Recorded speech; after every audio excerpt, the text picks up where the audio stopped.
Hey guys, how are you all doing? Danny,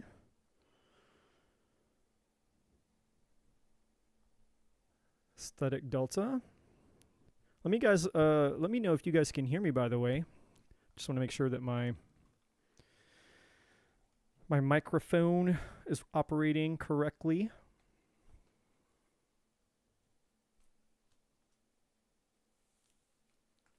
A modern day Santa, yeah, with the gray.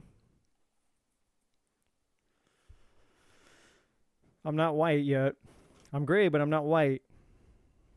I don't have my glasses, and I'm not 400 pounds yet, and I don't. I'm not gonna let other people's kids sit in my lap. So that's probably not gonna happen. But despite the despite all the weird pedo vibes that Santa gives off, despite all of that, I'll take the comparison. I'll take the comparison. That jolly old Saint Nick. Now we know why Santa Claus is so jolly. It's like, you have single mom sitting in your lap and, you know, he's sneaking down, creeping down your chimney at night, eating your cookies. Hey man, I'm not the one who did all this. I'm not the one who, it wasn't me. I didn't create the Santa Claus thing. So I'm just going to wait a few minutes here, you guys, for some people to hop on. And we've got a few things we're going to do tonight, which, I'll go over all of that in just a moment. And I'll give you guys the opportunity to stick around for all of it, or you can come back if you want. So I'll explain all of that in just a moment here. So about the first 30 minutes of this, I'm going to be explaining some things, teaching some things. So obviously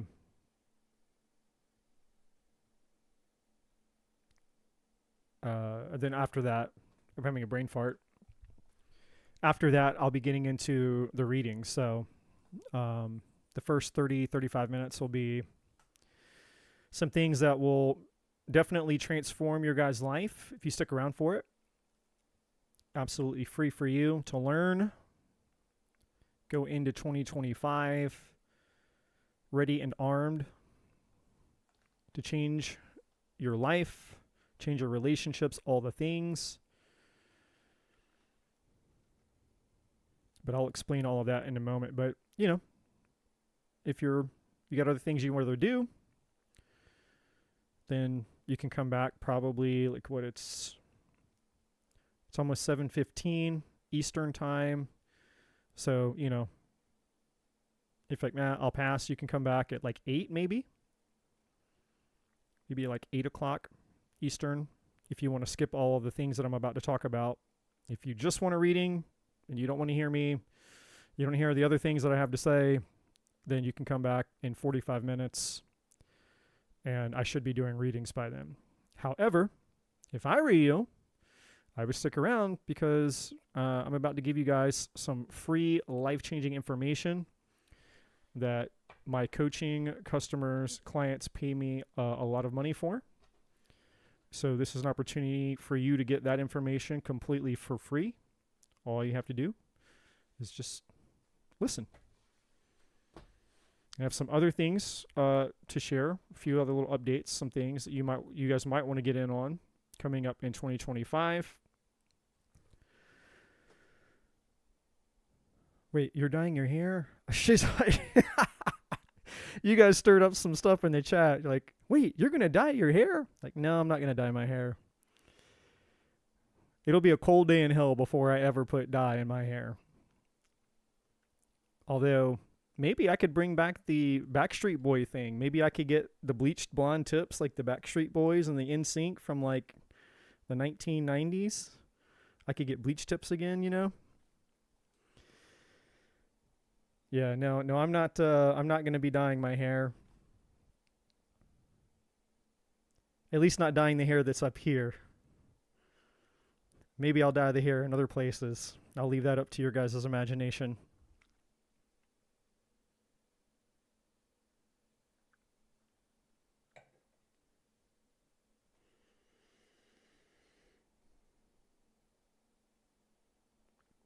Like platinum would look all right. White is so good. Yeah, it's like, I don't know if it's like, I think it's more like silver, like gray. It's crazy because I'm originally, my natural hair color is brown.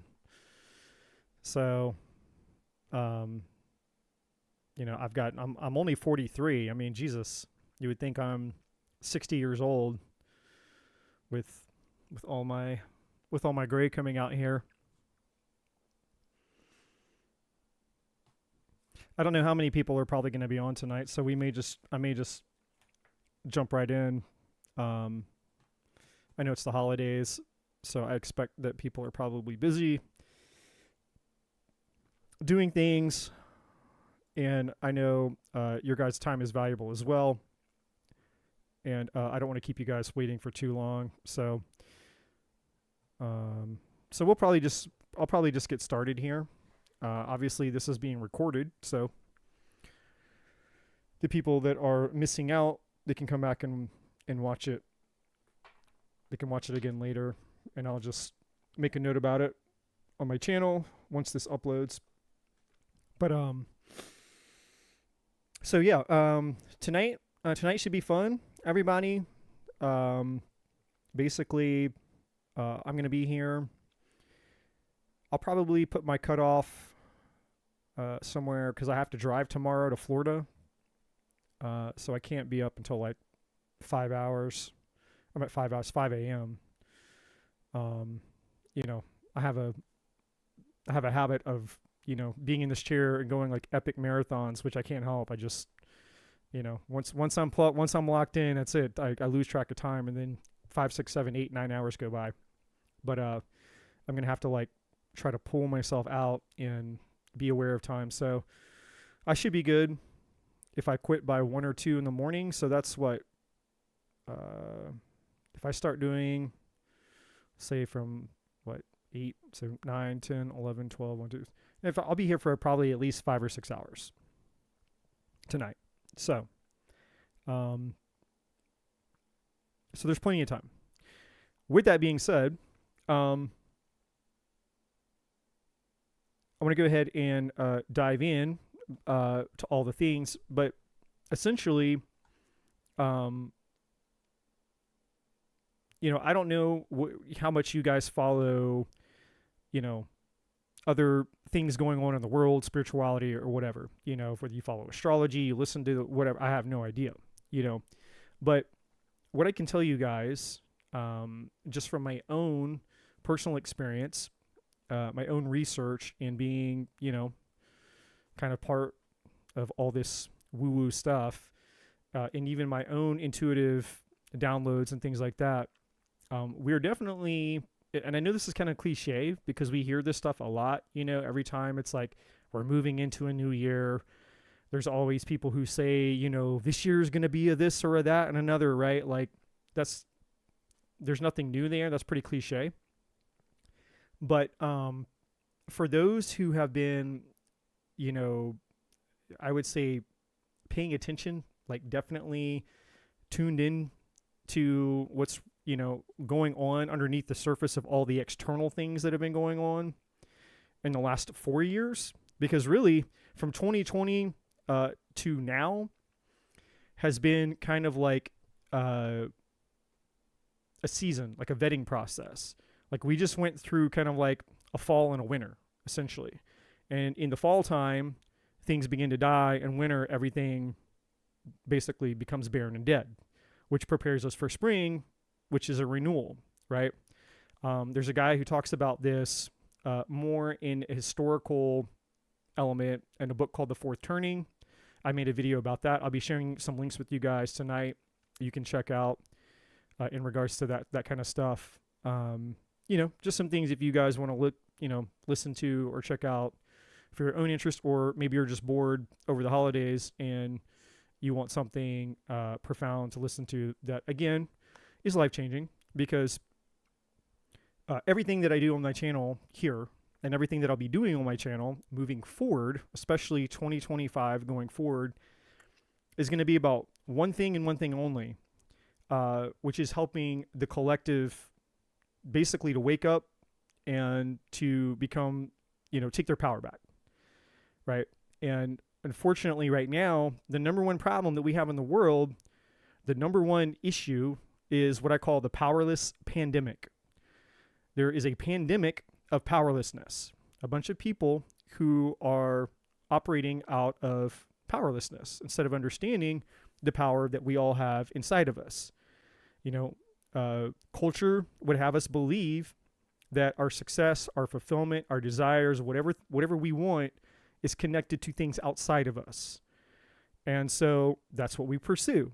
We pursue more money. We pursue a relationship. We pursue status and accolades. We pursue, ambition. We pursue all these things outside of ourselves in hopes that, we'll lay hold of it. Or for some people who aren't very driven, they're not very ambitious, they kind of have, what's called learned helplessness. They have the lottery mentality, which is I'm just going to sit and wait, cross my fingers and hope that one day magically my life will change. Like if I just keep living in the matrix, doing the same thing, the same way, Groundhog's Day, maybe one day I'll catch a lucky break. That's the lottery mentality, that just one day my life is randomly going to change and I'll find the man or the woman of my dreams. I'll make more money. I'll get a promotion. I'll have another opportunity. Maybe I'll be able to move and get the dream home that I want, or maybe I'll be able to get the better car because I've been, driving a 1990 Nissan Altima for the last 30 years, Who knows? But all of that is the matrix, the program from the matrix that has kept us powerless. And it is up to us to break free from the matrix, the programming, the conditioning, the learned helplessness that we've all been indoctrinated into, right? To understand what our true and highest self is, what spirituality really is, right? And spirituality, and I've said this a million times on my channel, but I'm going to say it again right now, is spirituality isn't crystals, it's not tarot cards, it's not astrology, it's not meditation, it's not yoga, it's not having spiritual tattoos, it's not the clothes that you wear, it's not the crystals that you wear, it has nothing to do with any of that shit, right? True spirituality is one thing and one thing, it's two things. True spirituality is two things. True spirituality is the first thing that spirituality is a focus, an inward, turning your focus inward to reconnect with your spiritual identity, your spiritual truth, that we essentially are God-sourced universe. We are a fractal of God-sourced universe, right? The thing that we call God-sourced universe, which is unfathomable, it's so big, so expansive, right? Like we are each an individuated piece of that force, having an expression. We're an individuated expression of that force in a human body that's sharing this big playground that we call Earth and the 3D realm and the physical and all that shit. So obviously, when we're born, we're born with spiritual amnesia. We don't remember where we came from. We don't remember what was before. All we know is that here we are. We were given a name. Here's our body. Here's the avatar suit that we're in, and we live in this world. We're connected to our five senses that seems real. This is the world that we know, and because of our free will, we get to choose and decide what we make of the reality that we live in. That's part of the experience that we've all come here to have, right? Because some people came into the earth plane, they incarnated to not know about spiritual things. Some people literally came here just to live the white picket fence life, just to get up, go to work the same way, the same time, every day, pop out some kids, go to the same Starbucks, go to their kids' soccer games, retire, die. Like some people just came here to experience that, and they don't care about spirituality. They don't care about knowing what came before or their origins or anything deep, right? Some people literally came here just for the experience of being in the video game, the simulation, right? And that's okay. There's no judgment here. Like, that's completely okay that those people out there have chosen for their free will to have those experiences. However, those of us who have not come here just to have those experiences, life has a way of sending us information to get our attention to turn us inward, right? Going back to the definition of spirituality. And so as you start to experience life, for most people, it's when shit happens. Life doesn't go your way. You go through a divorce, you go through a breakup, somebody dies, maybe you die, almost die, or you have a near-death experience, or, tragedy, trauma, loss, betrayal. It's the bad stuff in life. That's usually when people become very spiritual. It's when they become broken, they become desperate, they hit rock bottom, they go through the dark night of the soul, right? Now, others of us, we might have just from day one, we may have had spiritual inclinations like myself. I've always been kind of a spiritual person connected, to God, source, the universe, from as far back as I can remember. And, some of us are raised in religious homes or spiritual homes. We come from that background, so we don't know any different because that's the background that we come from. So, we all, we're all led, all those things that I'm describing are essentially, they're forms of synchronicities, ways that the universe, and the powers that exist that we interact with that we can't see, help navigate us and guide us to turning our focus inward so that we can reconnect with that truth. Connect with one, what is my power? What are my gifts? Why am I here? What's my spiritual destiny? What is my purpose in life? What am I here to accomplish? And as we go in, and Joseph Campbell described this as the hero's journey, for those of you who are familiar with the hero's journey. In tarot, you have the fool's journey, right? The fool starts at the 0 card and it ends at the world card. So it's 22, essentially the 22 cards that represent the major arcana or the major life mysteries is the soul's journey. It's just another expression of what Joseph Campbell calls the hero's journey. And so once we go in and we connect to our purpose and our power and our destiny, then the second meaning of spirituality, the second definition of spirituality, is to come back outside of ourselves, come outside of the cave, and to share and collaborate and contribute to the world. Like we're meant to go in, reconnect with our highest truth, our highest source, our true self, and then come back out into the world with our gifts, our treasures, the miracles, the things that we know. It's like, hey, this is my purpose in life. This is my mission. Here are my talents, my gifts. I get it now, right? We're spiritually awakened because we went within and we became spiritually awakened. Now the purpose is to go out into the world and share that gift with the world and contribute. Because that's what the universe, God source, the universe, is literally the act of energy expanding, which is the act of creation. Creation, expanding, creation, expanding, creation. It's just the ultimate force of everything that is constantly expanding and constantly creating, and it never ends. It's just a never-ending cycle of expanding to create, expanding to create. And that's what life is. Life is the expansion or the creation of more energy in all forms. If you want to give life to something, that energy has to expand in order to create, right? Contraction or resistance is a form of death because there is no life in contraction. That is the opposite of the nature of the universe. And again, when I say the universe, I mean everything that the everything that is the everything, the energy that holds everything together in all dimensions across all planes, physical and non-physical, the very energy, the very fabric of the essence of everything that creates even our consciousness, our soul.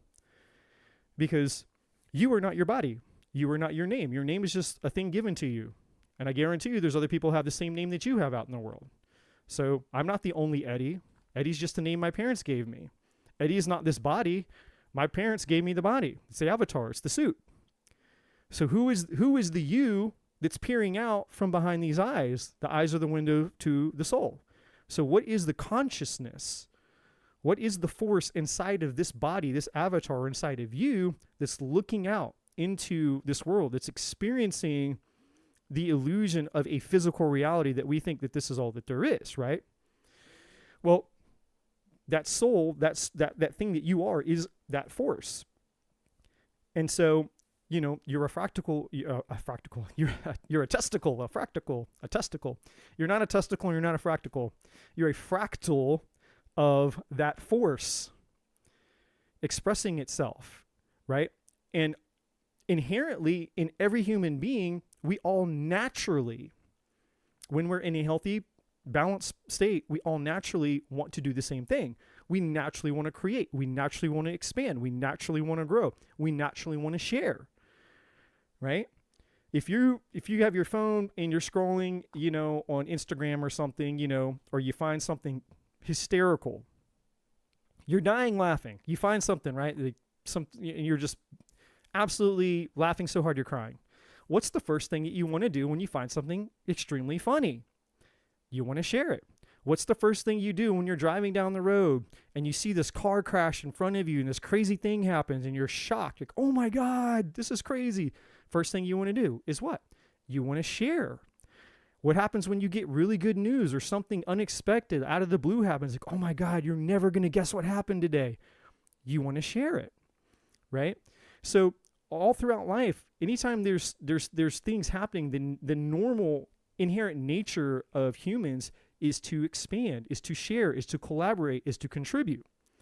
Which, again, the reason I'm saying all of this is because that's the second definition of spirituality. So first definition is us to go within ourselves to take back, or to become aware rather, before we take anything back, we have to become aware of it, aware that we're not powerless, we're not helpless, and, we don't have to live under the oppression or the restraints or the lies or the illusions of culture and society and the world and the dogma and all the bullshit, which has caused us to have this learned helplessness, right? Or what I said a second ago, the pandemic of powerlessness, which is pervasive in this world. All problems in this world boil down to one thing and one thing alone, an absence of identity. That's it. If people knew who they really were, this world would be completely changed, completely healed. There would be no more wars. We wouldn't have poverty. We wouldn't have all the issues that we're experiencing on a global level. Like, we'd all be getting along. The world would be in peace. There wouldn't be any wars. There wouldn't be any poverty. We'd all realize that we're not competing. There's plenty for everybody. We'd all be sharing. And then guess what would happen? Because our energetic states have all changed. The energy of the humans occupying the globe that we call the earth would actually create harmony and balance in the earth energy. So there wouldn't be earthquakes, there wouldn't be as many wildfires, there wouldn't be as many hurricanes. See, we think that what we're being told is climate, global warming and climate and all these other things is really what's going on is the world, the sandbox that was given to us to live in is in response to the energy of the collective of humanity. And scientists are literally studying this. I know it sounds really woo, but I'm not making this shit up. There's literally scientific evidence for everything that's coming out of my mouth right now. They're literally measuring the electromagnetic field of the earth in response to human consciousness. Like when something happens on a global scale, right, within humanity, they look to the effects that might be having on the actual physical world. And we already know that this is true because you have, I forget the guy's name, but there's a known test. Well, first of all, you have the double slit experiment, which proves this. But the second thing you have is the guy who had like the white rice test. You take 2 jars of white rice. One, you label it good. One, you label it bad. You can do the same thing with water. You label one jar of water good, you label the next jar of water bad. And for 30 days, you speak love, light, and peace, and you send good energy to the good jar, and you speak hate, negativity, and, bad energy to the bad jar. And after 30 days, the good jar is pure, it's clean. The bad jar is gross, moldy, etc. So there's actual proof that, our energy and our consciousness and our focus affects the physical reality. And then you also have what's called the Maharishi effect, right? And I forget which university it was, but so, the Maharishi effect comes from, it's a term that's coined by this, famous yogi named Maharishi, who basically was like, hey, we can actually create world peace if we get a bunch of people to actually just meditate and focus on what it would be like if world peace was happening right now. If we all just collectively took our energy and united and focused on this one thing all at once, it would actually create that reality. And so, there's a university back in the 1980s. The International Peace Project is the name of the experiment. When I think it was like some war with Israel, or who knows what, I forget exactly who it was, but there was a war in the Middle East in the 80s, and for 30 days, they're like, this university's like, well, let's try it out. And they got like 100 or 200 students to do a meditation for 30 days to see if it would actually change anything. And during the 30 days of the experiment, there was literally peace in the Middle East. The war stopped, there was a ceasefire, and they just started to, statistically notice that crimes were going down, death rates were going down. Like they started to take notice of a lot of other things that were happening beyond just the fact that there was a ceasefire and that there was peace. And at the end of the 30 days, when the people at the university stopped the experiment, guess what happened? It all ramped right back up again. There's another woman who's been studying this. Her name's Lynn McTaggart. She wrote a book called The Power of Eight. And she's been studying this phenomenon even deeper, which, again, if you just get 8 people together and you focus, 8 people sitting in a room with the intention and focus of the same goal, the same outcome, sending their energy towards the same outcome, it creates a cause and effect in our reality. So my point in saying all this and sharing all this is that if you want something to change, right? It's like, why is this guy's a terror channel? Why is he talking about all this shit? Because, first of all, these cards are highly misunderstood. The purpose of this tool is highly misunderstood. And it can be just like anything, can be used for superficial means, or it can be used for empowering means, right? Well, whether we like it or not, as we go into 2025, and I know I'm making a bold statement, a bold prediction, along with many other people who are making a bold statement and bold predictions. We're not in 2025 yet. We don't know exactly what's going to happen. We never do. But I feel very confident, along with many other people who have been sensing this. It's written in the stars, however you want to say it. We're going to be going through some changes, right? And it's actually good. Like, this is actually, it's not a doomsday thing, right? I mean, you always have to take the good with the bad.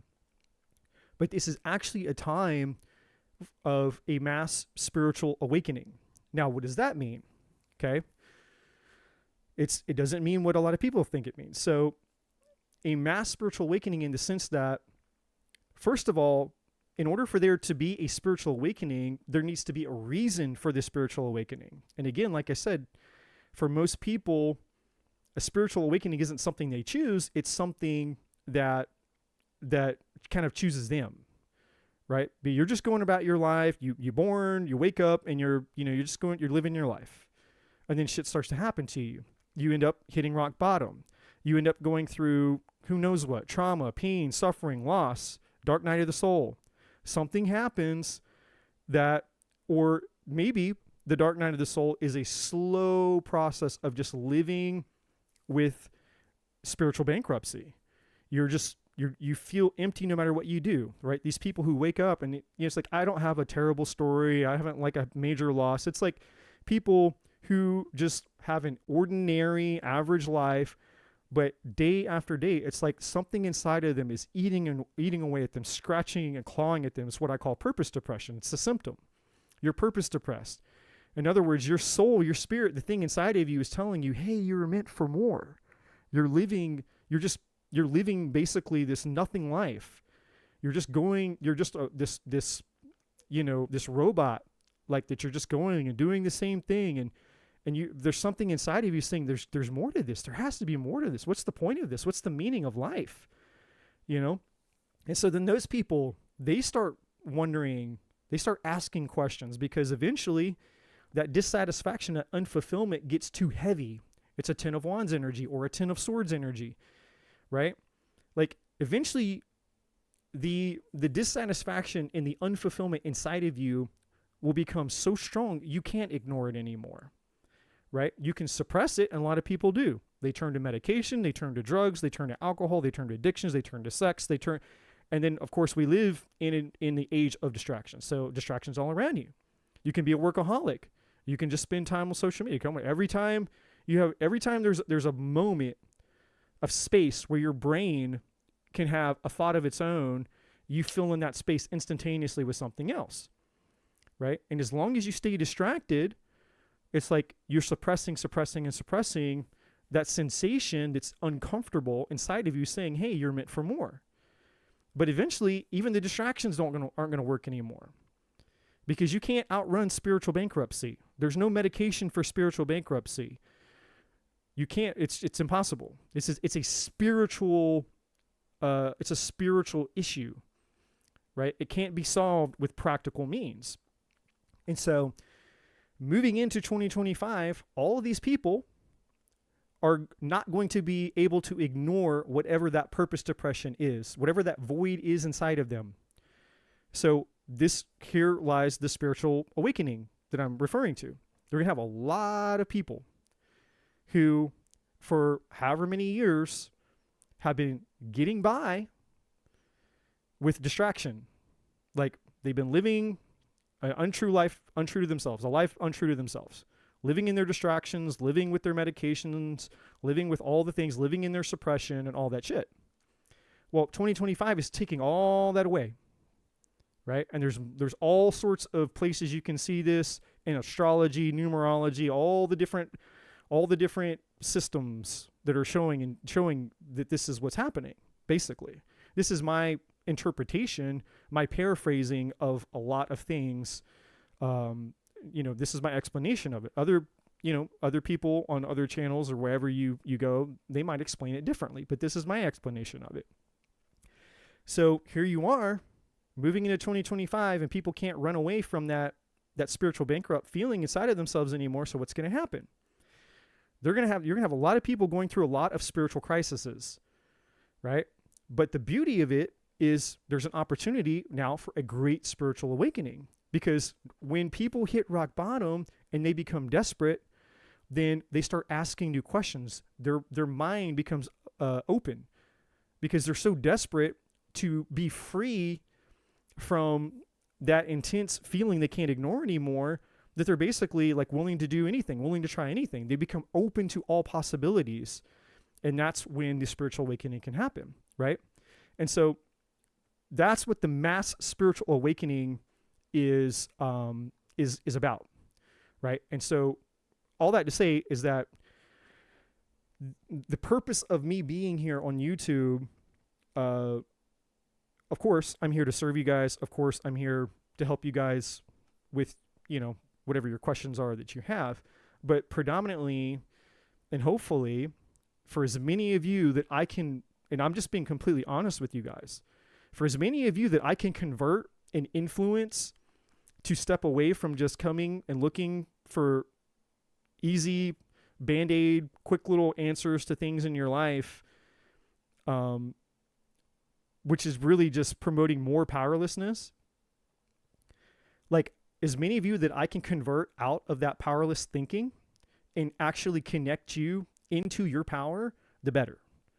Like, that's really what I'm here to do. Whether you guys see it or not, whether you know it or not, and I'm actually coming out here and I'm actually admitting it to all of you. Like, I'm literally here to try to influence you into taking your power back. So, because once you take your power back, then you don't have to keep wondering and going through life going, well, when is this going to happen? Does this person love me? And this and that, but that. When am I going to get my job? And when am I going to get my money? And give me a reading on this. You'll be spending your time creating your reality. You'll be spending your time standing in your power, knowing this is what I'm supposed to do. This is where I need to go. This is how I need to use all the tools and resources that I have within me to create the outcome and the fulfillment that I seek, right?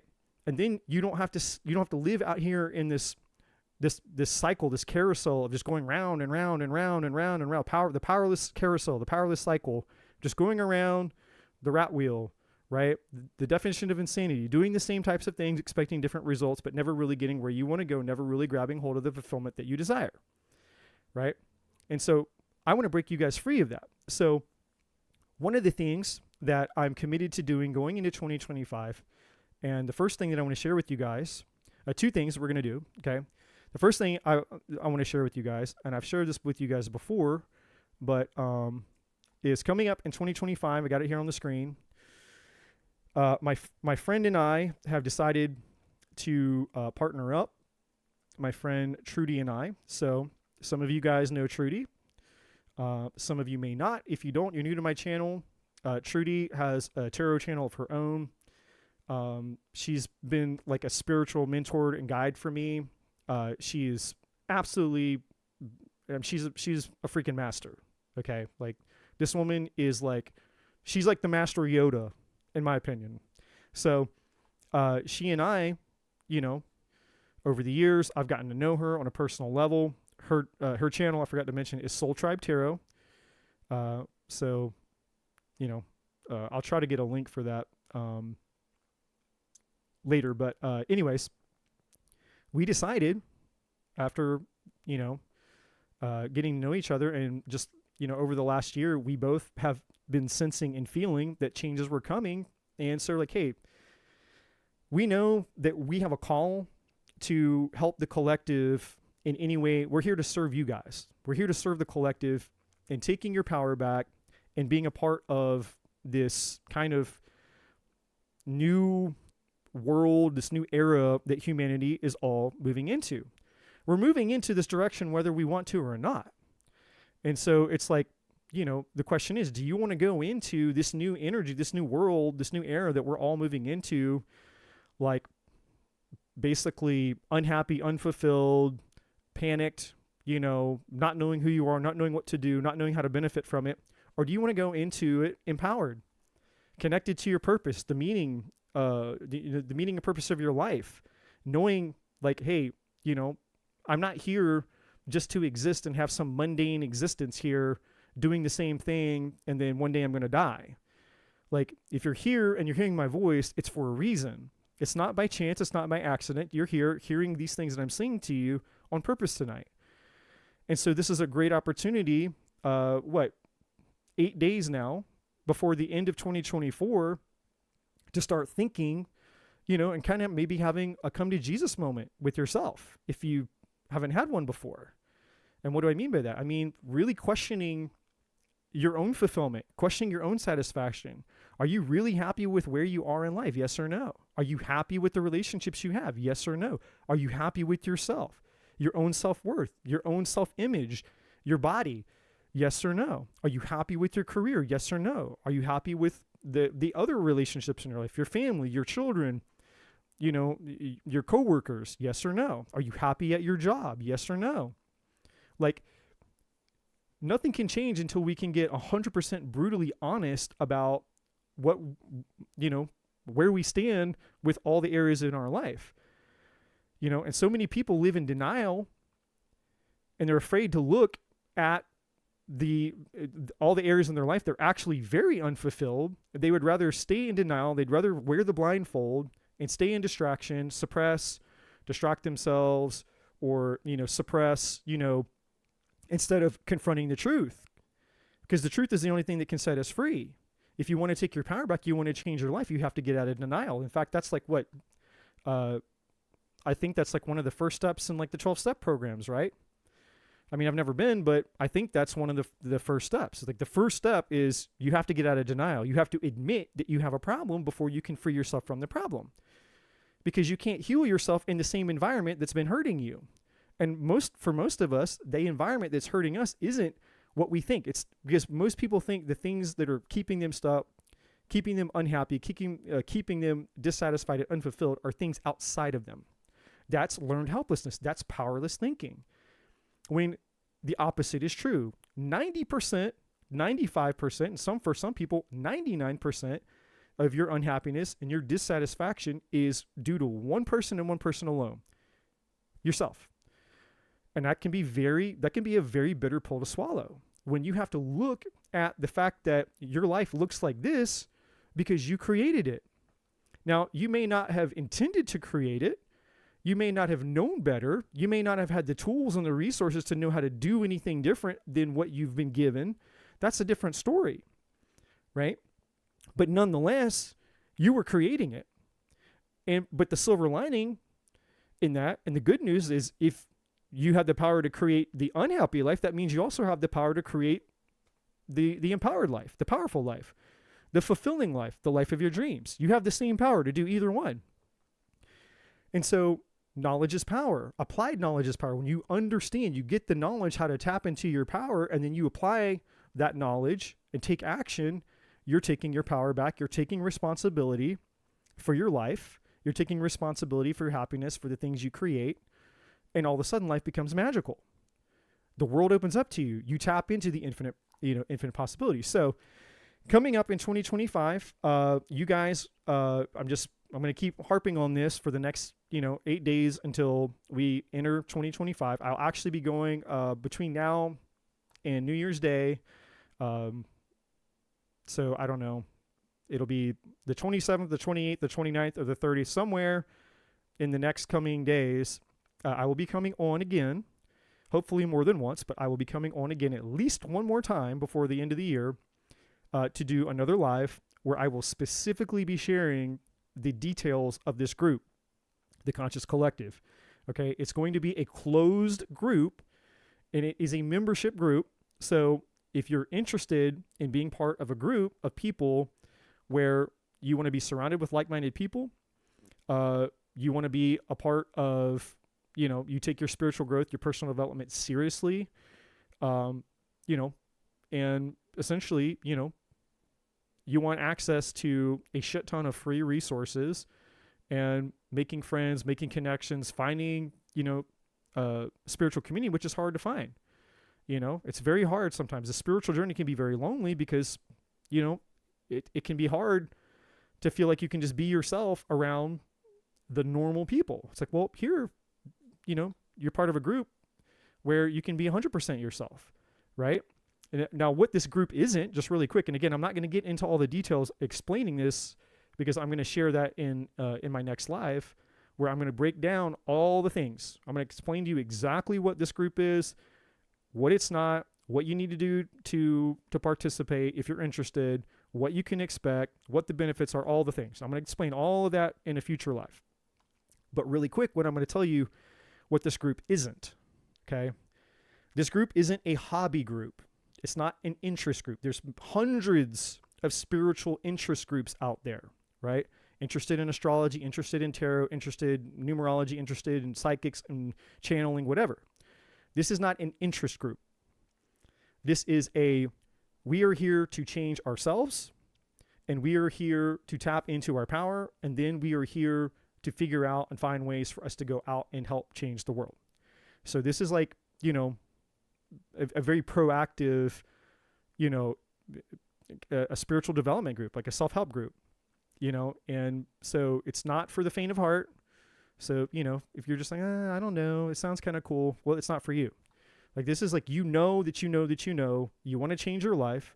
You want to be in a group of people, like-minded people who want to change their life. You want to step into your power, and you want to continue to learn. You want to continue to evolve and continue to grow. And, you want to help the collective. Whatever that is inside of you, whatever your gift is, whatever your talent is, And so Trudy and I are collaborating on this, so this will be coming up. And again, on the next live, I will be going through a whole presentation. I'll be doing a live presentation on my next live reading where I'll be explaining all the things. So I'm just, this is just me just kind of putting it out there for you guys to get it, to get it floating around in your minds so that, bring awareness to it, so that the next time I go live, if you're interested, you can show up and you can listen to that. Okay. So with that being said, tonight, before we begin, we jump into all the things, I'm going to be sharing something with you. And this is just me, two things that this is intended for. Hold on, where am I? I'm going to get my buttons figured out, memorized here. Two things that this is intended for tonight. The first thing that I wanted to show you guys is I just wanted to give you guys a taste of the types of things that you can expect in the group. So I'm just demonstrating a very, very small taste of the types of things that you guys can experience coming up in this group. The second thing I'm doing tonight is I'm out here with all of you, just in the general community. I want to teach you guys something that if you apply this to your life going into 2025, and if you learn nothing else, please hear me. If you learn nothing else in 2025, the entire year of 2025, if you learn nothing else, maybe if you learn nothing else even the rest of your life, and I'm not saying there's not a lot of things in life that are valuable to learn, but if you learn this one tool, it will transform and change your life because it's universal. It applies to you. It applies to everybody. And it's the underpinning of all human behavior. It's why we do anything that we do. It's why you're motivated to do the things that you do. It's why the people around you are motivated to do the things that they do. The people that you attract, why you're attracted to them, why things work out with in relationships with those people, why things don't work out, why people have negative patterns, why people do bad things, why people end up in addictions. Like this one thing I'm about to teach you guys explains all of that. Okay. And so it's what you're going to want to do, if I were you, is you're going to want to get something to write with in case you want to make your own notes. And I'm just going to take you guys through this. I'm not going to spend a whole lot of time on it, but, I'm going to teach you this. And I've got some resources I'm going to drop into the chat. And then once we're done, once I'm done with this presentation of sharing this with you guys, I'll be spending the rest of my time, obviously, here to do readings, et cetera, et cetera. So last thing for me before we jump into the presentation, for those of you that, you just came here for a reading, you're like, look, I'm not interested in all this other shit you're talking about. Cool, no problem, no harm, no foul from me. Come back in like 30 minutes. And I should be, hopefully, by, in the next 30 minutes, I should be done with the presentation. I should be doing readings by then. Or come back in an hour if you want. Because I'll be here until maybe 1 or 2 in the morning. It's about 2 minutes to 8 p.m. Eastern time. I'm in Eastern time. And I'll be on tonight until 1 or 2 in the morning. 2 p.m. will be my cutoff date no matter what. Because I have to drive tomorrow. I have to sleep, obviously, to drive. So I've got a, I've got a hard cutoff time tonight for sure. But I will be here until 2. So if you guys want to come back, you don't want to stick around for this, I hope that you do, because again, this is free. People pay me a lot of money to learn this stuff. You get the opportunity to learn this for free. And if you learn this, I promise you, I guarantee you, it'll change your life if you apply it, right? But if you're not, no problems, no worries, no harm, no foul. Come back 30 minutes, come back in an hour. I should be doing readings, and you can come get a reading, okay? So for those of you that are here and you want to stick around, I'm just going to dive straight in, all right? Let me get my slides figured out here. My buttons. Here we go. All right, so still got to figure out my buttons. All right, so I'm going to be teaching you guys something called the 6 human needs. All right. So all humans, and let me get my links dropping in here. Let me drop my links. Also, I know a lot's happening in the chat. I just want to quickly just say hello to everybody. If you're joining in, I haven't engaged with you guys because I'm, I got to keep the train moving here. But for all of those that are just joining in, appreciate you guys all being here. If you're new to my channel and you don't know me, my name is Eddie Gilman with Imagine Life Development Center. Welcome to my tarot channel. And, if you like the content, I would also appreciate your support. You can like, you can subscribe, or, you hate it, you don't have to, right? No harm, no foul. The other information you need to know is in the description box below. I do see Jean in the chat. Jean is my amazing moderator. This woman is an absolute godsend. So anytime I see Jean in the chat, I have an instantaneous sense of relief because I know that she's keeping all that under wraps for me. So, she's my chat mod. So anyways, I just wanted to say hi to all you guys out there. If I haven't said hello, just so you guys know that I'm not ignoring you guys. It's just hard to stay focused and read the chats because I'll get distracted. Okay, so I'm gonna drop a link in the chat for you guys, and this link that I'm about to drop in the chat will take you to my Google Drive. It's a safe link, okay, and you can download a copy of some of the information I'm sharing with you completely free. Okay, it's a free download. So I'm going to drop the link, Google Drive. It'll take you there, and you can download some information here. So, and you guys can download this. You can keep it. Okay. So, what are the 6 human needs? The 6 human needs are all of us humans. We all have 6 needs that we all have to meet. This comes from basically for some of you, you may know this person, you may not know this person. It comes from, the background is human needs psychology, and it comes from the innovators of this are Tony Robbins, Anthony Robbins, like the life coach guru guy, and Chloe Medanis. Now, a lot of people think that Tony Robbins is just a motivational speaker, right? And they're not really familiar with the real type of work that he does. He's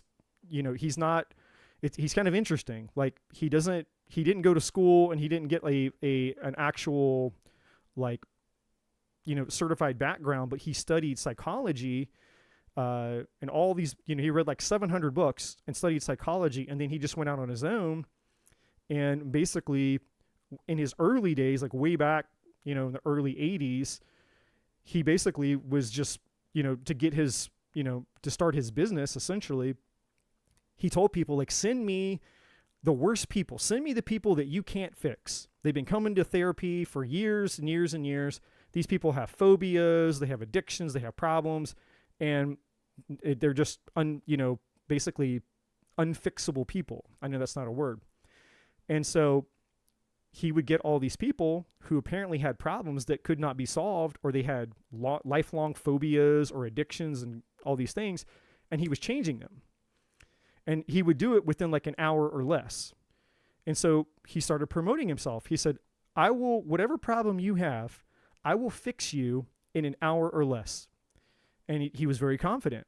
And so over the years, he became well known for, basically leading people through a very strategic process of intervention of helping people get very quick, rapid changes.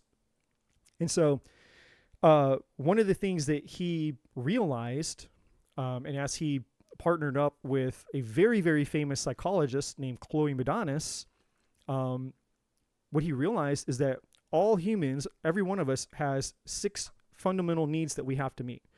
These are not wants, they're not maybes, they're needs. And we're meeting these needs all the time. You're meeting these needs all the time. I'm getting these needs met all the time. Every single one of us is meeting these needs all the time, whether you know it or not. Okay. So that's just kind of giving you guys a little bit of an introduction here. So now the next part of the slide that I have here, all right, I need to be on buttons 2 and 3, is what is the purpose of this? The purpose of this, again, is for you guys to learn how to become powerful people, right? Which is the Magician card. The Magician card is you. It's why it's the first stop in the major arcana, or the Fool's Journey, or again, going back to Joseph Murphy, or not Joseph Murphy, Joseph Campbell, the hero's journey, right? It's the same thing. The hero's journey, Joseph Campbell's the hero's journey, and the 22 major arcanas in tarot are the same thing. The Fool's Journey and the major arcana, the word arcana just means mysteries.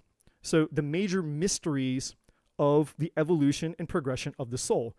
The Fool card in the major arcana is the 0 card for a reason.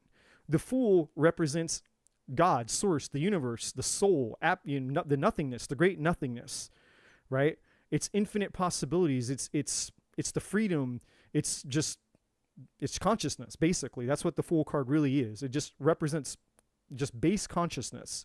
Nothing has happened. Nothing has taken form yet. You're just in a spiritual conscious form.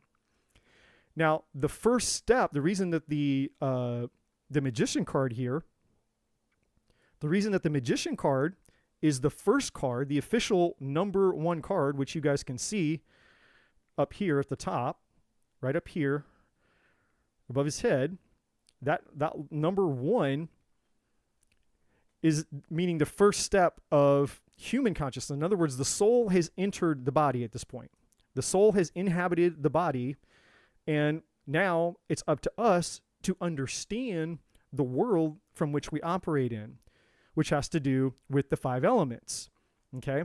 Now, if I go back here, and I'm going to make this make sense. What does this have to do with the human needs? I'm about to tell you. So just stick with me here. So here you have the 4 elements. You have the wands, which are passion, inspiration, spirituality, motivation. You have the swords, which have to do with the mind, the intellect, communication. You have the cups, which have to do with feelings and emotions. And you have the pentacle, which represents anything in the material world. Anything tangible that you can put your hands on is represented. It's not just money. It represents anything.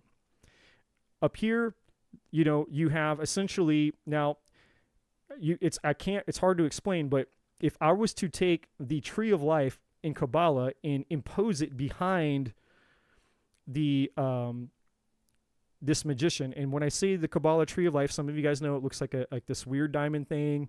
Maybe you're familiar with it. Maybe you're not. You don't have to be. But if I was to impose it behind the magician, you would see that this wand represents 1 pillar. And then over here, he's pointing, and this hand would exist in the 2nd pillar. And so what the magician is basically implying here, you don't see it on the card, but I'm just gonna show it to you really quick. I got to get the right deck to show you. Let me get. We see this. You'll see this all throughout tarot. It's a common image. You'll see it on the High Priestess. You'll see it on the Hierophant. You'll see it on Justice. You see it all over the place in the major arcana. You have the 2 pillars, and one of the pillars is the pillar of light, and the other is a pillar of dark. And the reason for these pillars, I got the card right here. I'll flip this back over here. Yeah. So you have this. You have the pillar of light,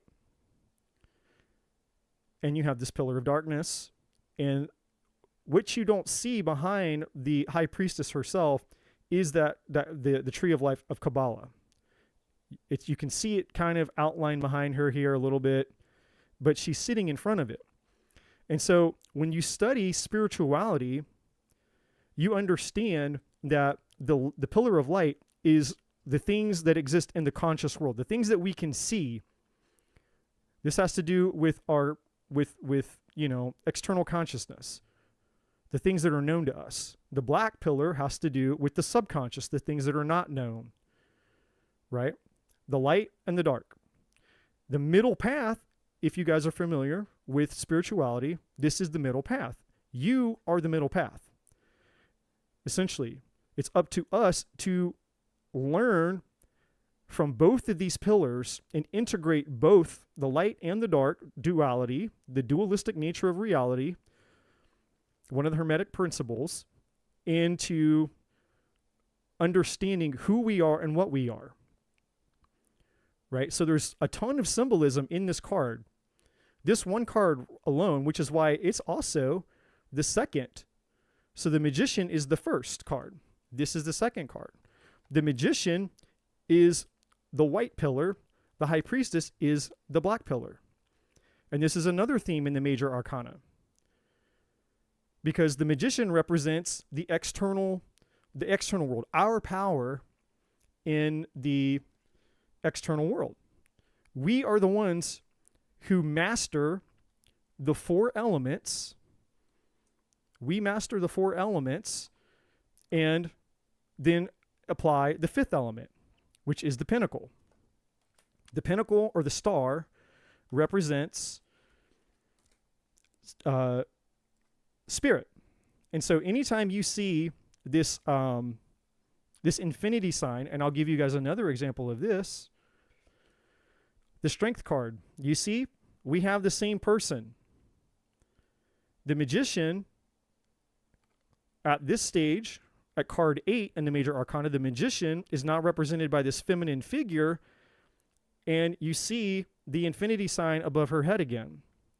Anytime you see that infinity sign, that symbol is referring to the fifth element, the element of spirit, right? That's what the fifth element is. The fifth element is the element of spirit. The four elements are the elements that we work with in the body and in the world.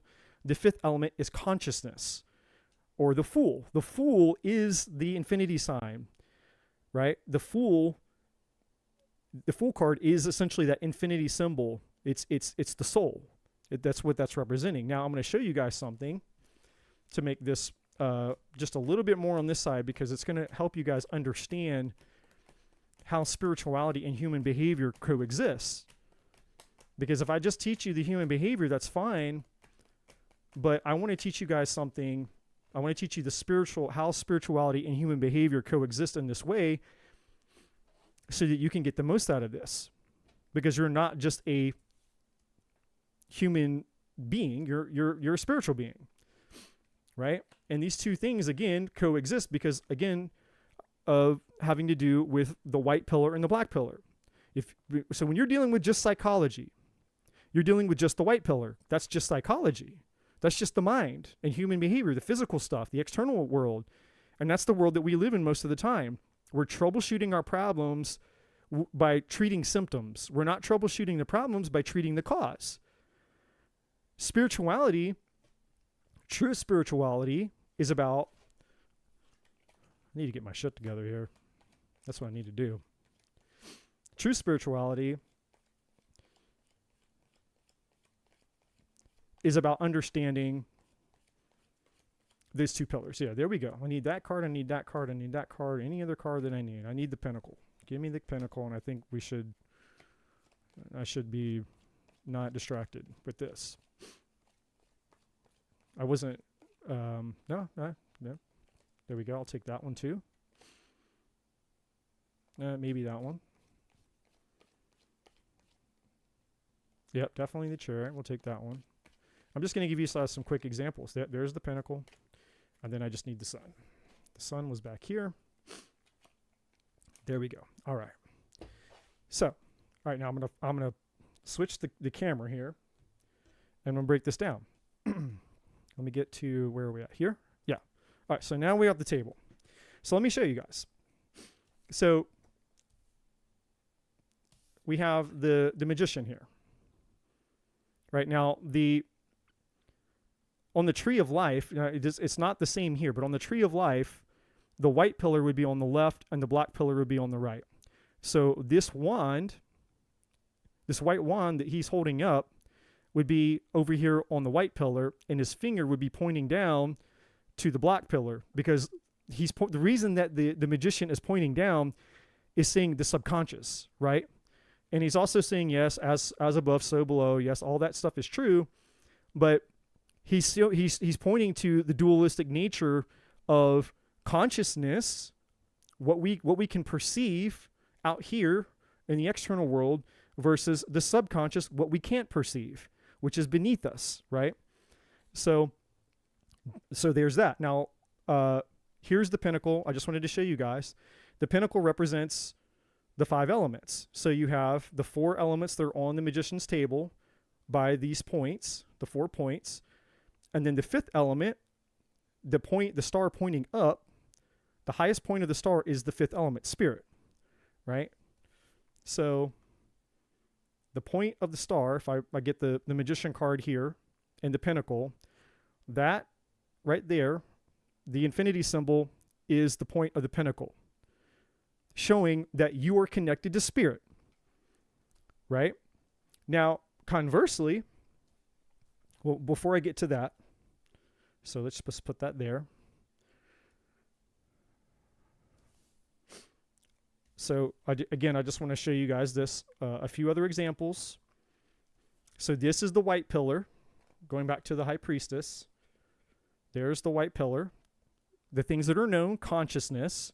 There's the sun, the things that are known, consciousness. And then the moon, again, the realm of duality, right? So let me see if I can hold these all together. And there's the moon, the black pillar, on the left side there. So again, and that's just how everything goes. The entire length of the major arcana, or the soul's journey, you'll see this. You'll see, again, the magician, he's the first card, the first stop. The fool is the 0 card. The fool has taken form and become us in the human body. So here we are. This is us living in our world, right? We're the magician. And the high priestess is our subconscious. The high priestess is, basically the other part of our soul, because our spirit and our soul is, made up this infinity sign. That's why it's a circle. Half of that circle represents the conscious. The other half of that circle represents the subconscious. So if I were to basically draw an infinity sign, see if I can do this, hold this card. If I was able to draw an infinity sign through these pillars, that's what's happening. So one half of us, one half of the infinity circle is consciousness. The other half of the infinity is the subconscious. So our spirit, our soul, the Fool card, is that infinity symbol. The Fool is the embodiment of the conscious and the subconscious, the light and the dark. It's duality. So anytime you see the yin and yang symbol, the famous yin and yang, that's the Fool. The energy of the Fool is best depicted and described as the yin and yang. And so as you continue to go on the Fool's journey, the journey of the soul, you'll see all these, you get to the Hierophant, you see the 2 pillars show up again. When you get to the Chariot, look, you got the same kind of thing going on again. You got the white Sphinx, you got the dark Sphinx. So, and then you have the same thing when you get to the Justice card. You see this continuating theme of basically there's a light and there's a dark. And there's another force. There's always a third force involved. There's one pillar, there's the second pillar, and here's the third force, which is you, the self, right? In other words, the body, the avatar, consciousness, your free will. You're the third force involved in this. The same thing here. There's one side of consciousness, there's the other side of consciousness, and there's the third force. There you are. If we go to the Magician card, there's not 2 pillars, but essentially that's what the reason we started the Magician is because to tell you that you are you're the manager of the forces. You're the person who's determining how life is created here, right? And so what'll happen eventually, I'm going to show you guys this really quick too, because this will come out a lot. Let's go to the devil here. And also, let's go to, I thought I didn't need this last card. We're going to get to, the lovers. I'm going to show you this. So again, the same concept. I'm going to show it to you, show you this. Same concept. with the devil on the Lovers card. So we have the High Priestess. So again, you got the white pillar, consciousness. You have the Lovers. Connected to spirit, connected to consciousness, understanding. You have the black pillar, the subconscious. The devil represents the shadow self. Right? And so over here in the Lovers card, let me put this one down. When we are connected to our spiritual source, we're connected to our power. What you're seeing here, these are the two pillars represented on the Lovers card. The male and the female are the same two pillars that are here. This pillar and this pillar are now represented by the male and the female, meaning the masculine and feminine, the duality of spirit, right? And in the Lovers card specifically, it's referring to masculine energy and feminine energy, whereas in the High Priestess card, it's referring to conscious and subconscious, right? It's the same concept, but we're just working with a different part of ourselves. So here you have masculine and feminine. And then remember what I said, there's always that third entity, that third person, which is us. And here, the third person in the picture is your divine self, God, source, the universe, your highest self, right? Which again is the Fool. This person up here, this angel in the Lovers card is still the Fool. It's the soul inside of you, because inside of you, your soul is still connected to your highest self.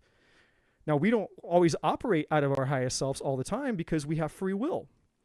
And that's the whole purpose of the Magician card is to tell you, you get to decide. It's up to you to decide your reality. Do you want to work out of the pillar of light? Do you want to work out of the pillar of darkness? Going back to the devil, let's look at the other side of it, right? So again, let's just really quick review. So the pillar of the white pillar, Lovers card. Black pillar, the devil card. Now, the devil is not an entity, just like the Lovers isn't an angel, isn't God. It's who you become as a result of which side of the energy that you're most connected to or disconnected to. The more that you're connected to God's source, your spiritual self, whatever you call that force for you, then you spiritually awaken, you enter higher vibrations, the world becomes more available to you, you become basically a master Jedi. You start leveling up your powers. You start learning things. You start realizing, you start to see the result of the power that you have as a magician to literally create and manifest in the universe, the actual tangible world. People do this all the time. They call it the law of attraction, they this, that, and the other, and all the different things.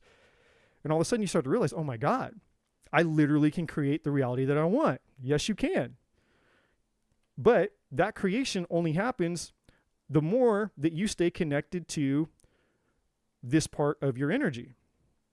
Now, we live in duality. We're not going to do it perfectly all the time.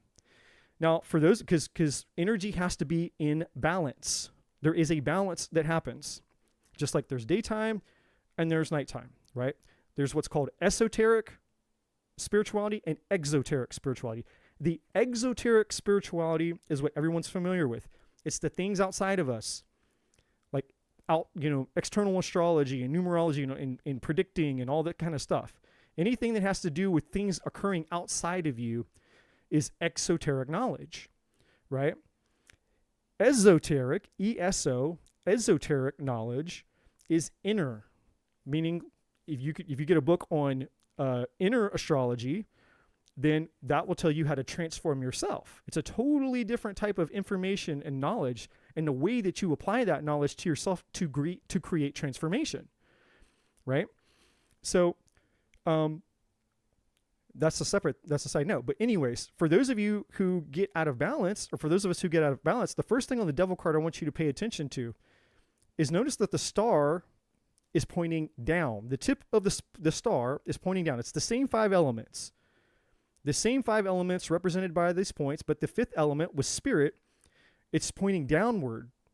And there's a reason for that. It's saying the more disconnected from your spiritual self you become, then the more that you will turn into this guy.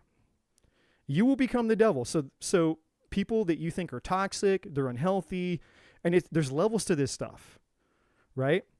For some of us, it could just turn out that, well, I'm depressed a lot, right? And then depression becomes anger, and then anger becomes violence, and then violence becomes hate, and then hate becomes rage, and then you become, a murderer or a rapist or a killer or a child molester or an abuser, right? It doesn't start, everything starts small. Devil energy, because there's levels of it, right? Just like on the other side with the lovers, when you start on your healing journey and you start going through your spiritual awakening, right? You don't go from 0 to 100. That's why there's 22 steps in the Fool's Journey. The entire Fool's Journey is to teach us all of this. It's literally a roadmap to teach us how to achieve spiritual awakening, basically. And so even if you just took the 22 major arcanas and you studied that in tarot, it's basically there to teach you and show you how to grow and how to evolve into the highest and best version of yourself, right? But, tarot has turned into, this predictive gimmick, and it can be used for that. It's a good tool for predicting outcomes because, everything is energy. So this is just a medium in predicting energy, and it works very well for that. But the intention of this tool was not to predict outcomes. The intention of this tool when it was created was for you to basically know how to do spiritual therapy on oneself. For you to sit with you and go, hey, I'm not achieving, I'm not achieving my power. I'm not being the magician. I'm not being the magician. I'm not owning my power, right? I'm not being the magician.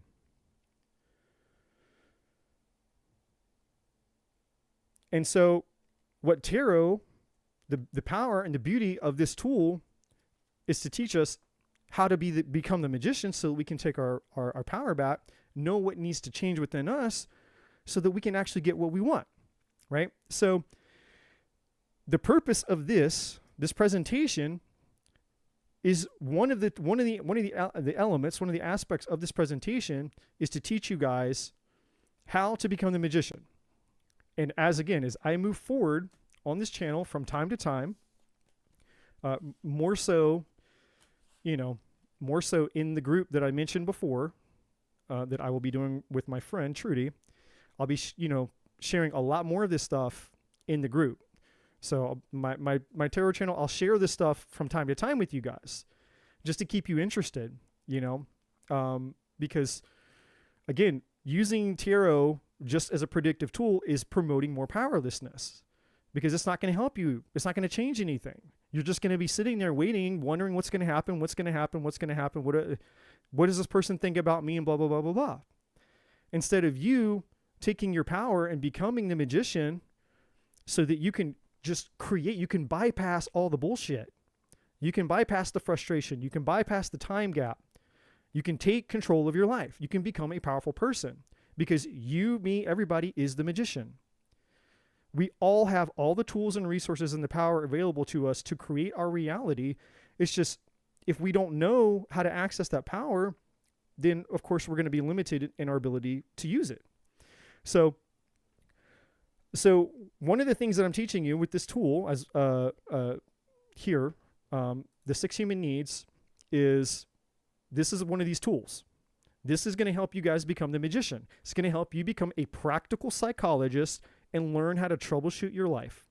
And if you learn this and you apply it to your life, it's a complete game changer. Okay. So I already mentioned this a little bit. So where did this come from? It's a concept developed by Tony Robbins, Chloe Madonis, it's integral part of human needs psychology, blah, blah, blah. We talked about that. Go to the next slide here. So how does it work? So we value different needs. We gravitate towards 2 needs over others out of the 6, which I'll be explaining to you in just a moment. Someone who values certainty and significance will have an entirely different quality and experience of life than someone who values contribution and love. And that's just an example. And I'll be obviously this just really quick. Like, well, what are the 6 needs? The first need is the need for certainty. We all have a need for certainty.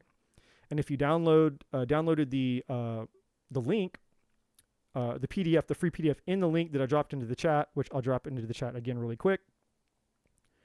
There it is. You can grab it.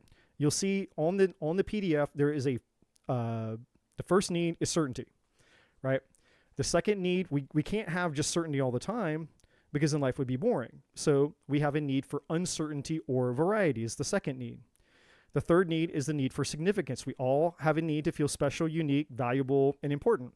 The fourth need is for connection/love. Most people settle for connection because connection is less risky. You can get connection very easily. You can connect with just about anything. You can buy a pet to have connection. You can have you can have a teddy bear and get connection. You can get connection from anything. You can get connection by masturbating. You can get connection by watching movies. You can get connection by eating food. You can get connections by drinking, smoking. You can get connection just tons of different ways. Whereas love is something different. True love is something different. Love comes with a risk. There's risk involved in love. It requires courage, requires intimacy, vulnerability. I'm not talking about superficial love because superficial love would fall under the category of connection. So those are the first 4 needs, or what we call the needs of the person, our personality, right? Or our primal needs, basically. Now, the last 2 needs are what we consider spiritual needs. And the first spiritual need is growth, because we all either grow, evolve, expand, or we die. It's contraction, expansion or contraction, right? And so growth is a necessary part of life. And then the last need, the 6th need, is for contribution. We all have a need to contribute to something beyond ourselves or to a greater cause or just something that's greater than ourselves, right? So those are that's the quick overview of what those 6 needs are. So again, we value out of the 6 needs, we will value 2 needs over others. We have a tendency out of the 6 to value 2 of those needs more than others. And how we got there, in other words, what shaped us or influenced us rather into choosing those 2 needs was something probably subconscious, because obviously you didn't know that these 6 needs existed. And yet you still are predisposed to 2 of those, to meeting or gravitating to 2 of those needs over the others. And those top 2 important needs are the most important ones for you, right? And so typically for most people, things that happen in your life influence and shape which 2 needs that you're basically, even right now, as you're listening to this, you're listening to my voice, you have 2 primary needs that you're seeking to meet at all times. And it doesn't mean that there's other 4 needs you're not meeting, because again, these are needs. You're going to meet all 6 no matter what. It's just that we have a tendency to gravitate and focus specifically on 2 more than other ones. And this is how this, and as I continue to explain this is how the power of this tool will become known to you. You'll start to realize, like, oh my God, it'll start to make sense to you why that's important to know, why it is important for you to know that the 2 needs that you gravitate towards are basically empowering you or disempowering you, helping you or causing you harm. And then as you begin to explore your life and your patterns and why you're getting the results that you want or why you're not getting the results that you want out of life, you'll start to see, oh, it's because I was focused on these 2 needs and it was disempowering me, right? And so again, we have a tendency to value 2 needs over the others. And so again, just as an example, someone who values certainty and significance will have a totally different life and a totally different experience in life than someone who values contribution and love. The needs that we value most determine how we function and how fulfilled we become. How we meet our needs is paramount. So the question becomes this: are we meeting our needs in ways that are obtainable, or are we meeting our needs in ways that are sustainable? And that's a very important distinction to make, because just because something is obtainable doesn't mean it's good for you. Doesn't mean it's going to empower you. Is it something that's sustainable, right? And so the next question is, How do you know? Well, is it good for you and good for others? Meaning it's a sustainable need? Or is it obtainable, which might mean that it's bad for you and bad for others? So just two very basic questions right out of the gate that you can ask, or at least you can write those questions down. And as we move through the slides, you can go back and, you can basically, again, you can be your own therapist here. You can be a practical psychologist, and you can self-analyze, and you can do this work to understand yourself. And once you do it for you, you'll start to see it in everybody else. You'll start seeing it in your friends, your family members, your coworkers. You'll start to see, oh my gosh, they're just trying to meet their needs for this and this and this. Oh my gosh, that person behaves the way that they behave probably because they're focused on this need and this need, right? So, let me back. Yeah. So I'm gonna go through all 6 needs now, and then you can also follow on the PDF if you download it. But really quick, I also wanted to just mention anything that meets at least 3 of your human needs, anything, will become an addiction. Anything that meets all 6 of your human needs will become an obsession. So if you want to know why people become addicted to cigarettes, addicted to porn, addicted to drugs, addicted to whatever, it's because whatever that addiction is meeting at least 3 of their needs. And 2 of the 3 will be their top 2.